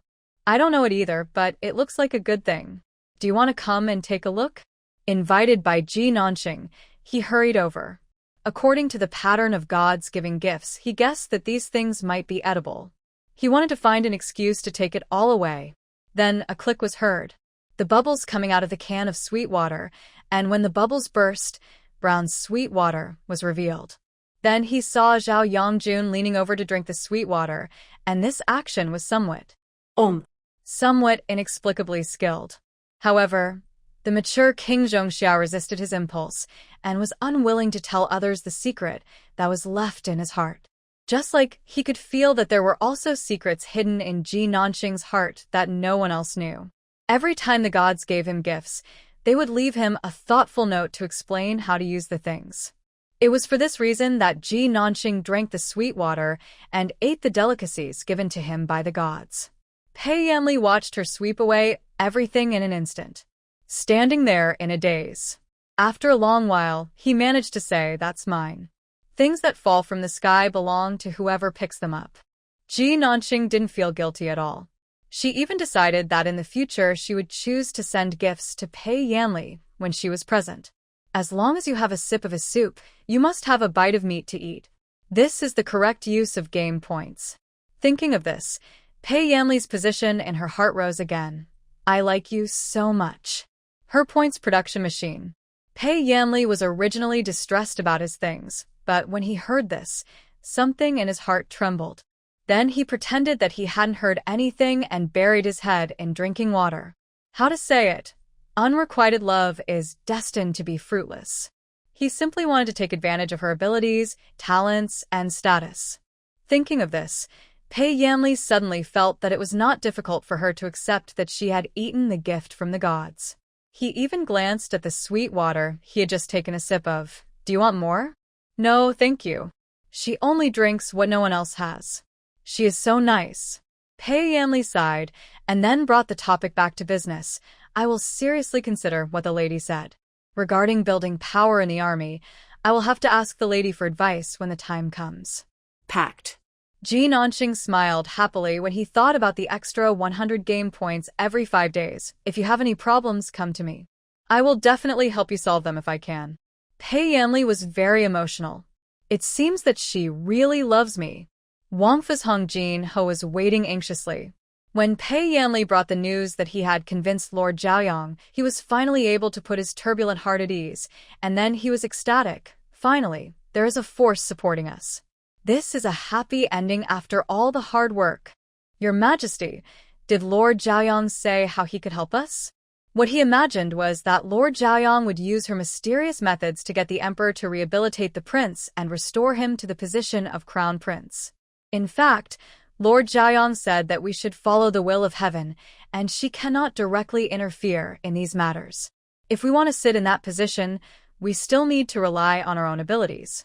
After he finished speaking, he thought about today's interactions and couldn't help but curl up the corners of his mouth again, but she said that she would always help us. In addition, she told me that I shouldn't rush into the court, but should win over the army. Jin Ho thought about it carefully and then found out Lord Zhaoyang's plan is brilliant. We are so eager to squeeze back into the court that we forget that the army is more important.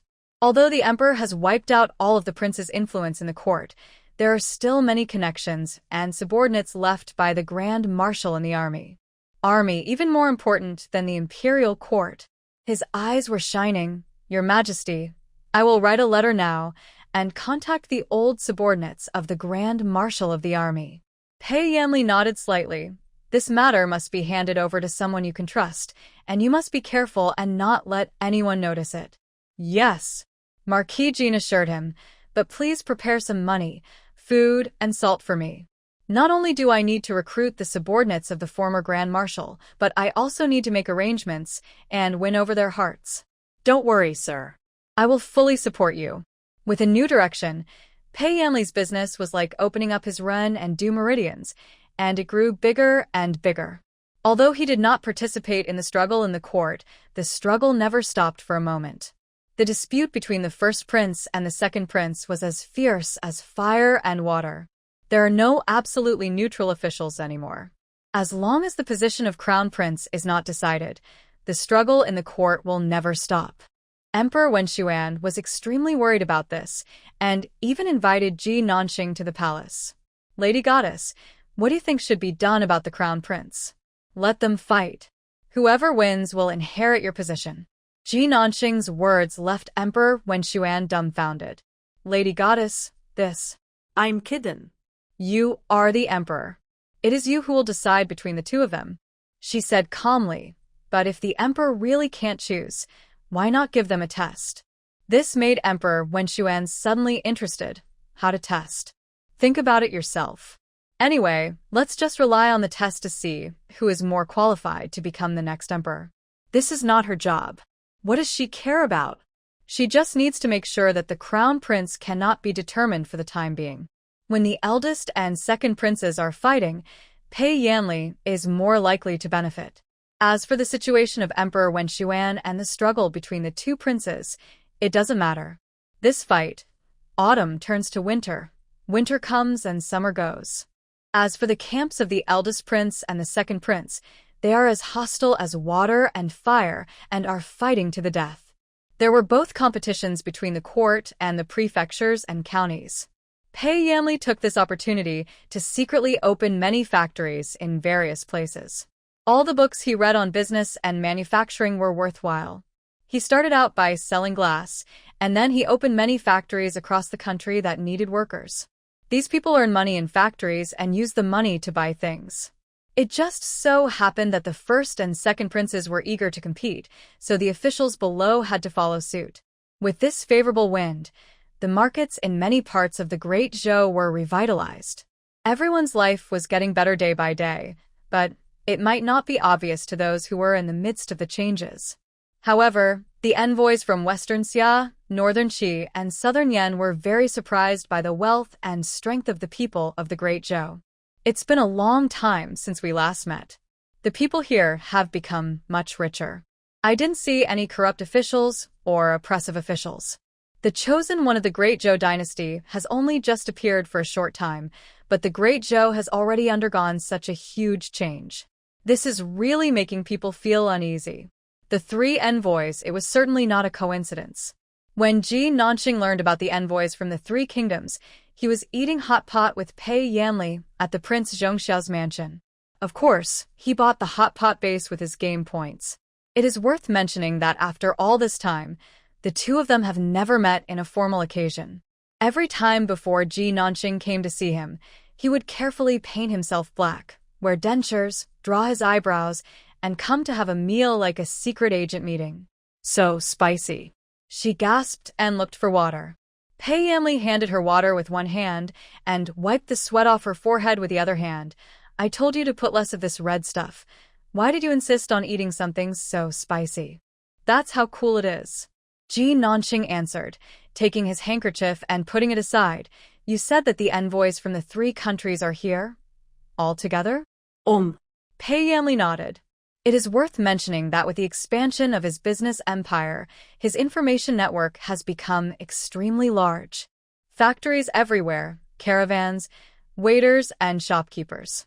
Almost all the information he wanted to know could be found.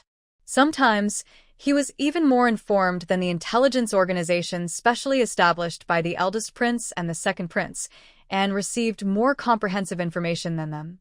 They will probably arrive in the capital tomorrow, and they are all here for the same purpose. Oh. Ji Nanxing showed his excitement about having a melon to eat. Why? Pei Yanli you. Yinangsink, why? According to the news brought back by the caravan, they came for the goddess. Aren't you the goddess of the entire Great Zhou? Pei Yanli recalled. To be precise, among our 4 countries, the other 3 countries only have national masters, but our Great Zhou has a goddess. Moreover, their national masters were appointed by the emperor many years ago. It is said that there are intersections among the 3 national masters. The top leaders of the 3 countries frequently interact with each other.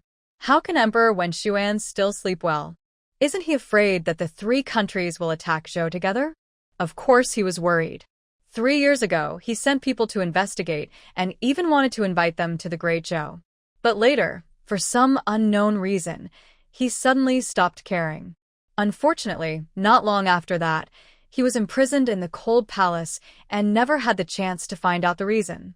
Came to see her specifically? Ji Nanxing felt that the person came with some ill intentions. The next day, 3 envoys arrived. Unlike the high-profile behavior of envoys from other countries in the past, they came quietly. If they had not happened to stay at the inn owned by Pei Yanli, they would not have known about it. However, they didn't even stay overnight, as Emperor Wen Xuan sent people to pick them up from the inn overnight. At this time, Guitu and several other envoys went to the palace. In the capital city under the night sky, Ji Nanqing and Pei Yanli also quietly reunited and met at the house they had purchased near Lord Jiayang's mansion. Emperor Wen Xuan secretly summoned the envoys from the three countries overnight. Pei Yanli told her the news. If they really came for you, and the emperor summoned them overnight, I am very worried that this matter will be disadvantageous to you. After all, which emperor would really want someone who could threaten his existence? He became worried. Are they planning to unite and harm you? I don't know. After listening to his analysis, Ji Nanqing felt that it was quite possible. But it doesn't matter. Now that I know, I will be careful. You should go back first so that no one sees us contacting each other privately, she said, and left in a hurry. Returned to his mansion and found a set of equipment, the listening device previously given to the emperor. She originally gave this thing to Emperor Wen Xuan just for fun, but she didn't expect it to be so useful at this time. The machine is turned on. First there was a rustling sound. Then a recorded voice came from inside. Master Gua, long time no see. How is Xixia's imperial teacher? All good. A familiar voice sounded. It was Gua too. He was the envoy who had come to the Zhou kingdom to show off Zeno's paradox. Although Ji Nanqing did not see the scene of the two people, he could hear something unusual from their conversation and tone. The two of them were not like the unfamiliarity that Emperor Wen Xuan showed that time. Your Majesty, I heard on my way here that Prince Zhongxiao is still here. Guotu suddenly mentioned Pei Yanli, which made Ji Nanqing feel a little strange. What does this have to do with him?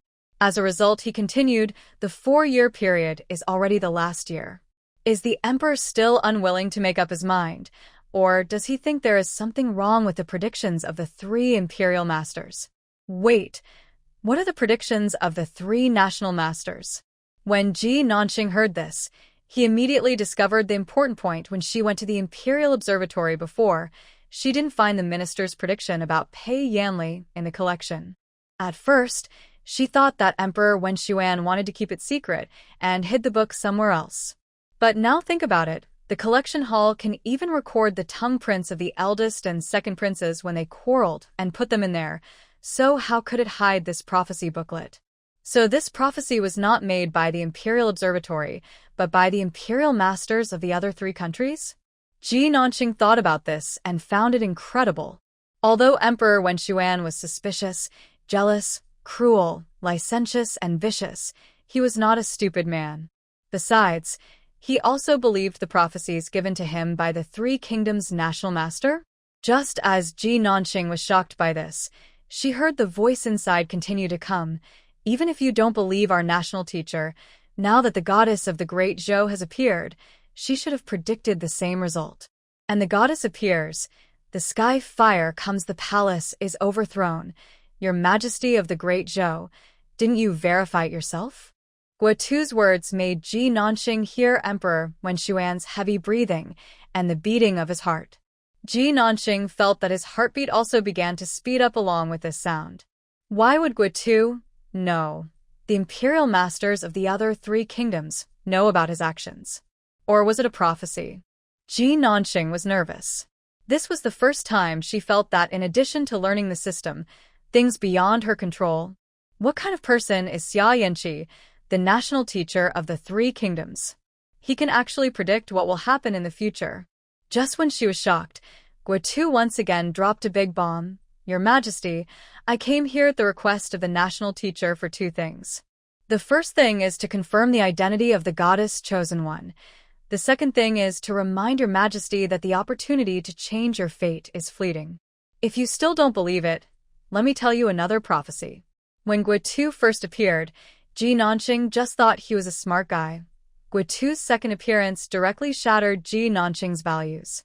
The prophecies have come out. Does the sun really rise from the west? Is this still a world that can be explained by science? Regardless of whether it can be explained by science or not, you have to go and see it for yourself. The sky was clear and the sun rose from the east, illuminating the golden tiles of the palace. Ji Nanqing looked at the sun until his eyes felt stinging, then he came back to his senses and got on the sedan chair to the palace. The eldest prince, the second prince, and a few important ministers were also in the palace. The two of them were summoned by the emperor today, and he did not bring any subordinates with him. When he saw several envoys, he was still wondering if there was any major friction between the Great Zhou and the other three countries. It was not until Ji Nanqing appeared that we realized that the protagonist this time was someone else. When Guitu, the leader, saw Ji Nanqing appear, he was the first to nod and greet her. "Your Highness, Zhaoyang County, long time no see." Although Ji Nanqing was unsure about facing them, he was very prepared. She ignored them and sat on her own chair, then looked at the person on the dragon throne. "Your Majesty, what do you want from me?" This was the first time Pei Jingqing saw her after a long time. His eyes were full of affection, but he could no longer get her attention. Pei Yulin glanced at her several times. "This woman is so arrogant. Lady Goddess, it is these envoys who requested that I allow them to see you." Emperor Wen Xuan pointed at the envoys from the three countries who had been ignored by her and said, "Let them tell us the details." Guotu stood up upon hearing this, bowed to Ji Nanqing and Emperor Wen Xuan respectively, and then slowly said, "The Chosen One, a person specially gifted by God, possesses talents, abilities, and wisdom that ordinary people cannot achieve. We represent the chosen ones of Xixia, Northern Qi, and Southern Yan to determine the identity of the goddess." "What exactly is this chosen one?" Ji Nanqing interrupted him. When she was eavesdropping last night, she had heard Guitu talk about it many times. But what on earth was this thing? "Once your identity is confirmed, you will know the meaning of the chosen one," Guitu replied, "and now, I ask you to cooperate with us and answer the questions of the other three chosen ones." "I represent the Xixia State Master." After he finished speaking, two more envoys stood up and said, "I represent the Imperial Master of the Northern Song Dynasty." "I represent the Imperial Master of Southern Yan." The three of them stood in a row, and everyone looked at Ji Nanqing. The national masters of these three countries were a group of very mysterious beings. The spies of the Great Zhou investigated them for a long time, but they still couldn't figure out what these people did. But their status in their own country is extraordinary. Ji Nanqing ascended to the position of goddess by summoning heavenly fire, and their position of national teacher was suddenly given by the emperors of various countries, who placed great trust in them. But if Ji Nanqing had the same identity as the national masters of these three countries, the people of the Great Zhou would feel that it made sense, and even felt that things should be this way. However, whether she was willing to answer the Imperial Master's questions was entirely up to her, and no one present dared to force her. Does she want to choose? Ji Nanqing thought for a moment, then said, "Tell me, what's the problem?" The Southern Yan envoy bowed to her and asked, "Please answer what gravity is?" When the question came out, the ministers looked at each other in bewilderment. What kind of question is this? Ji Nanqing was a little surprised. Could it be that in this world, besides herself, there are other people who have traveled through time? Then, why did the other party look for her? Is he an enemy or a friend? Should I answer this question? She pondered for a long time in her mind, and when everyone thought she didn't know, she said, "The force of attraction between objects due to their mass." It can also be said to be the geometric effect caused by matter and energy, distorting the structure of space and time. The envoy of Southern Yan bowed to her again after hearing what she said. "Thank you, goddess, for clearing up my doubts." After that he stood back. Next is Northern Qi. Please tell me about the impact of quality on time. According to the theory of general relativity, mass has an effect on time.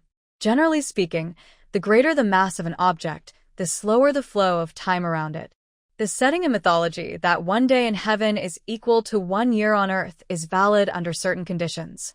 Emperor Wen Xuan didn't understand what came before, but he understood 1 day in heaven is 1 year on Earth, and at this moment he was even more convinced that Ji Nanqing must be a god. The third question was Guitu's turn. He looked at Ji Nanxing and asked a question that everyone could understand but had never thought about. Lady Goddess, do you believe there is a way to allow you to go back to the past from now on? Travel through time. Ji Nanxing was almost certain that the national masters of the three countries were probably also people who traveled through time. Knowing the existence of similar people, she was a little happy, but more panicked. Who knows if this time traveler is friendly or unfriendly? Even others knew her identity, but she didn't even know who they were. Ji Nanxing looked at the old man in front of him and asked the same question. Do you understand mass, gravity, the speed of light, and relativity? Her question was met with silence.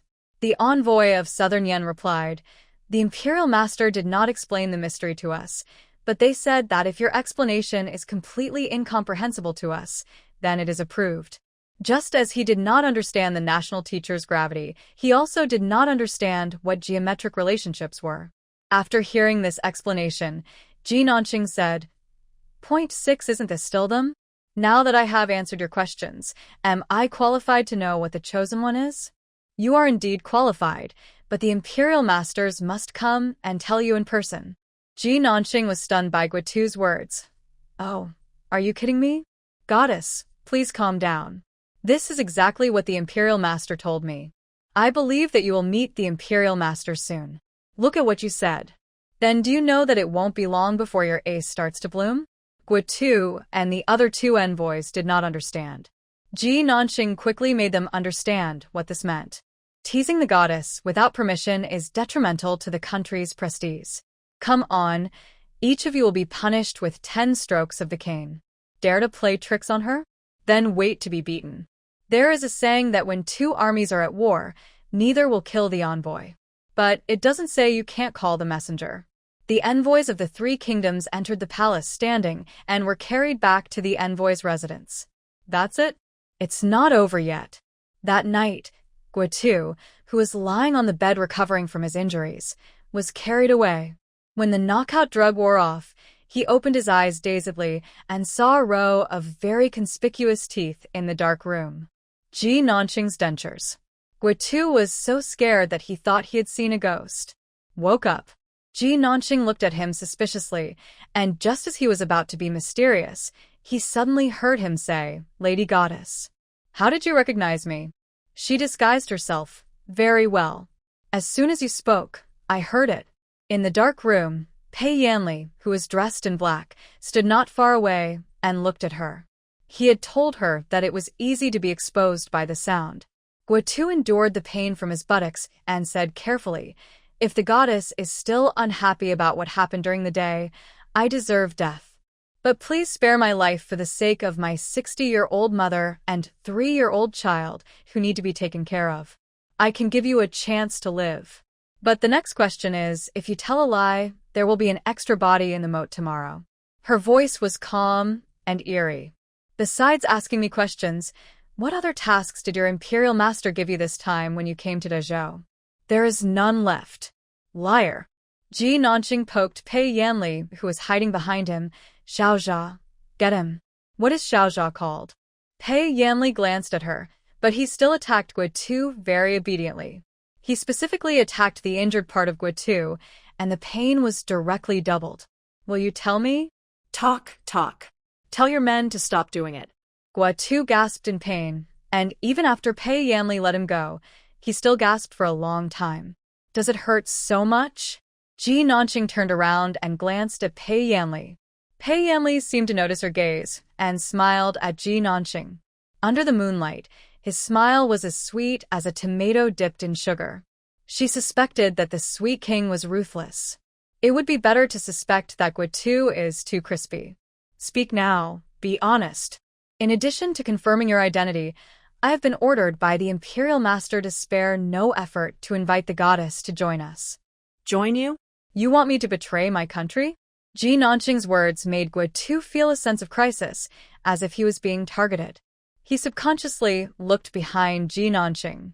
Her servants were standing in a dark corner, giving people a silent feeling of oppression. Somewhat scary. But he continued to lobby. Good birds choose trees to roost in. Since there are new and better options, why should the goddess hang herself on a tree? The national teacher said that what Zhou can give you, Da Xia can also give you. Oh. Is Xiaoguo so good? I want the title of Imperial Master and the throne of Xia. Can you give it to me? After Ji Nanqing finished speaking, Guo obviously didn't know how to respond. Of course, she wasn't going to wait for him to come up with a lie. Besides these two things, what else? Goddess, there really is no more. Ji Nanqing glanced at Pei Yanli again, and then a more shrill scream rang out in the room. Guo was very cunning. He wanted to know the information, but he was like toothpaste, and he would only give a little if you squeezed it. And the secrets he gave were all insignificant little secrets if Ji Nanqing hadn't heard the prophecy in advance. After this happened a few times, she really thought the other party had gotten rid of all the dirt. Stop torturing me, please. Guo wailed and yelled, I have one last secret. I came here to sow discord among the royal family of the great Zhou and make them fall into internal strife.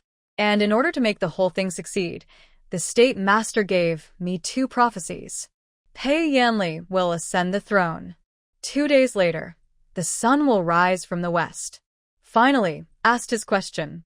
Ji Nanqing found a stool nearby and sat down, not noticing that King Zhongxiao next to him had his eyes wide open in shock. Is your prediction accurate? The sun rises from the west. Do you know the principle of the Blue Planet's autobiography? You always like to say something incomprehensible. Guo was so sure that she was the chosen one, but he didn't expect that the chosen one, besides being as noble, calm, and kind as the other 3, could also be so violent. The predictions of the national masters are almost always accurate. Moreover, shouldn't you know more about the magical powers of the chosen ones than I do? If she knew, why would she tie him up? Tell me how your national teacher came to be, what he/she does on a daily basis, and what abilities he/she has. Of course, the Imperial Master was invited by the Emperor. Not only the National Master of Western Xia, but also the National Masters of Northern Qi and Southern Yan were invited by the National Masters of their countries. Only the Zhou Kingdom is a bit strange. The position of the goddess, she typed it out. You are the weird ones. Ji Nanqing was dissatisfied with this. Under normal circumstances, how could the emperors of the 3 countries invite the Imperial Master at almost the same time? Thinking about it, he felt that there was something fishy going on. How did the emperor of your Xia country invite the Imperial Master at that time? I don't know about this. I'm afraid only the king and the king know the details. If the goddess wants to know, you can come with me to Xixia. As soon as he finished speaking, he was pinched hard. Guo was in so much pain that tears welled up in his eyes. He looked at Ji Nanqing's men strangely. Goddess, I didn't lie. Ji Nanqing would not blame the sweet king. You continue. That's all I know. Guo burst into tears. Goddess, please spare me. Okay. Ji Nanqing couldn't really beat him to death, so he took out some anti-inflammatory and anti-infection powder and threw it to him. When I take you back later, apply this powder on the wound and it will heal faster. Besides, didn't you say that your imperial teacher really wanted to meet me? Tell him to come directly and not to play tricks like that. As she spoke, she took out another listening device of the same model as Emperor Wenshuan's and said, You came all the way here, so I can't just bring you nothing. I'll give this treasure to you to give to the Imperial Master. It feeds on sunlight, so feed it once every 3 days. Take good care of it and don't feed it to death. Guo looked at this exquisite and strange little thing and said, Your Highness, the goddess, this thing. What is this thing? When you return to Xia country, give it to your national teacher, and he will know what it is. Ji Nanqing stuffed the bug and the small medicine bottle into his hands, then patted his wound and said, Someone, send Mr. Guo back. After the people were wrapped up and carried away, the sweet king hiding in the dark asked quietly, This person has bad intentions. Are we just going to let him go like this? Sorry guys, I missed you yesterday. What else? Why don't you provide him with food? Ji Nanqing watched him leave, and prepared to leave as well. She walked to the dog hole leading to Zhao Jun's residence, glanced at Pei Yanli who was following behind her. No need to see me off. Go back and rest. We'll discuss the prophecy tomorrow morning. After she said that, she crawled back through the dog hole. Then he impatiently turned on the bug. Why not open it in front of Pei Yanli? Because this thing tests people's hearts.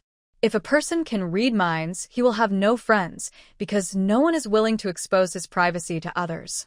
Similarly, if she had a bug, would Yan Yan be on guard against her in her heart? Anyway, if their identities were reversed, she would definitely be on guard against others. So there is no need to bet on people's hearts. Some things can be known by yourself. This is what she thought. Of course I do that. When he put on the headphones, he could hear Guitu groaning in pain. Yinang Xin listened patiently. After returning to the envoy's residence, he secretly asked his confidants to treat and apply medicine. But he didn't use the medicine he was given. Keep this item and give it to the Imperial Master after we return home. Also, send out a carrier pigeon to inform the Imperial Master that this goddess is cruel and unpredictable. If I die here, for the sake of the foundation of Daxia, the Imperial Master must not take the risk and come here. He is truly a loyal minister. Ji Nanqing sighed as he eavesdropped. Then I was surprised again. Is it true that the Imperial teacher of Xia Kingdom is coming? Unfortunately, after that, the only sound that was eavesdropped on was Guitu's snoring, which was like an electric drill at 2 o'clock in the morning, almost drilling into my brain. I can't hear it anymore. She took off her headphones and went to sleep. The next day, she went out early in the morning to meet Pei Yanli secretly. Because of the information she got from Guitu last night, Jin Ho also came along. I have searched all the ancient books and never found this phenomenon of the sun rising from the west. Marquis Jean exclaimed that it was bizarre, but a year ago, flowers grew on the prince's head, which was also a strange phenomenon that had never happened before. Perhaps it is not impossible that the sun rises from the west. That's different. Ji Nanqing finished speaking and then stopped. Pei Yanli looked at her when he heard this. Ainin, do you know what the spark was that night? Well, I don't know, haha. She laughed dryly. The learning system was her biggest secret. If the game channel was exposed. Pei Yanli looked at her silently, with a guilty look on his face, unable to hide a single bit. She must know the reason for the vision. None of this matters now. What matters is that if the sun rises from the west, it will be a big fortune. The blue star is reversing. This is not just a simple change in the direction of sunrise. That would be the end of the world. It was too much to expect this to happen just for the throne. To put it bluntly, even if the emperors of the 4 countries were lost, Blue Star should still be able to continue to rotate.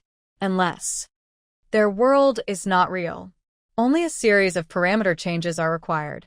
It can change the basic operating principle of the world. No way? Ji Nanqing thought about it and felt that this was even more ridiculous. Some people are thinking about the reality of the world, while others are worried about Pei Yanli's life if the prophecy comes true. Although this prophecy was so outrageous that it couldn't be more outrageous, the previous predictions had all come true, which made this outrageous prophecy more credible. Your Highness Zhaoyang, what do you think we should do now? Marquis Jean looked at Pei Yanli and said, Your Majesty, let's flee. The soldiers at the western border are already under our control. As long as you raise your arms and call, they will follow you to the death. Pei Yanli looked at Ji Nanqing. Ainin, what do you think? Ji Nanqing thought for a moment and said, I think it's too late. I also feel it's too late. Pei Yanli smiled bitterly. Since my father knew this prophecy, even if he didn't kill me now, he would have already made arrangements inside and outside the capital. If I escape to the northwest border, I do have a chance of survival, but he won't let me leave the capital. Their painstaking efforts had certainly yielded great results, but their opponent was a far-sighted, shrewd emperor who was pedantic, suspicious, cold-blooded, and merciless. But he is not mediocre or stupid. If I run away now, the emperor will definitely find an excuse to kill me directly. After all these years, how could Pei Yanli not understand him? Not only can you not leave, but you also have to take the initiative to attack. Pei Yanli looked at Jin Ho and said, Sir, we should start to take action after planning for so long. Since I can't escape, I'll just take the initiative to fight. On the second to last day after learning the prophecy, a murder case suddenly occurred in the government office in the capital. The son of a high-ranking official forcibly seized someone's wife and occupied the fertile land. The common people brought the complaint to the capital, but during the confrontation, the son of the high-ranking official drew his sword and killed the common people who brought the complaint. Blood flowed in the government office, but the perpetrators were protected by the second prince and remained unharmed. This person even said bluntly that the royal family and the children of aristocratic families are superior to others. The people are the least valuable thing in the great show. If one dies, there will be another group. If one group dies, there will be many more groups. The lives of the common people were as cheap as those of animals. Even the soldiers in straw sandals in the military camp were like this. They are all dogs of the royal family and the nobles. As soon as this was said, it immediately caused a huge uproar, and the people were talking about it. Pei Yulin captured several typical people and executed them, which directly had the opposite effect. The people did not dare to speak out, as they could have secretly escaped. The soldiers did not dare to get angry, as they could have secretly become deserters or pretended to obey, but actually disobeyed. In just one day, the whole city was in turmoil. When Emperor Wen Xuan learned of the second prince's actions, he was so angry that he slammed the table and said, "Stupid! Stupid! How could I have given birth to such a fool like you?" He picked up the teacup next to him and threw it towards Pei Yulin. Pei Yulin was splashed with the scalding hot tea, but did not dare to cry out in pain. "Father, I know I was wrong." He lay aside and said repeatedly, "What's the use of knowing you're wrong now?" Emperor Wen Xuan didn't want to look at this useless and rebellious son, so he turned to Pei Jingcheng, who was standing beside him, and said, "The eldest prince will be responsible for this matter. If you handle this matter properly, you will be the master of the Eastern Palace." He rubbed his brows as he spoke. "It's time to end this farce of fighting for the throne." Pei Jingcheng's eyes lit up instantly when he heard this, and he immediately knelt down. "I will do my best to help you, father." Pei Yulin was in the hall, and he almost fell down as if all his strength had been drained away from him.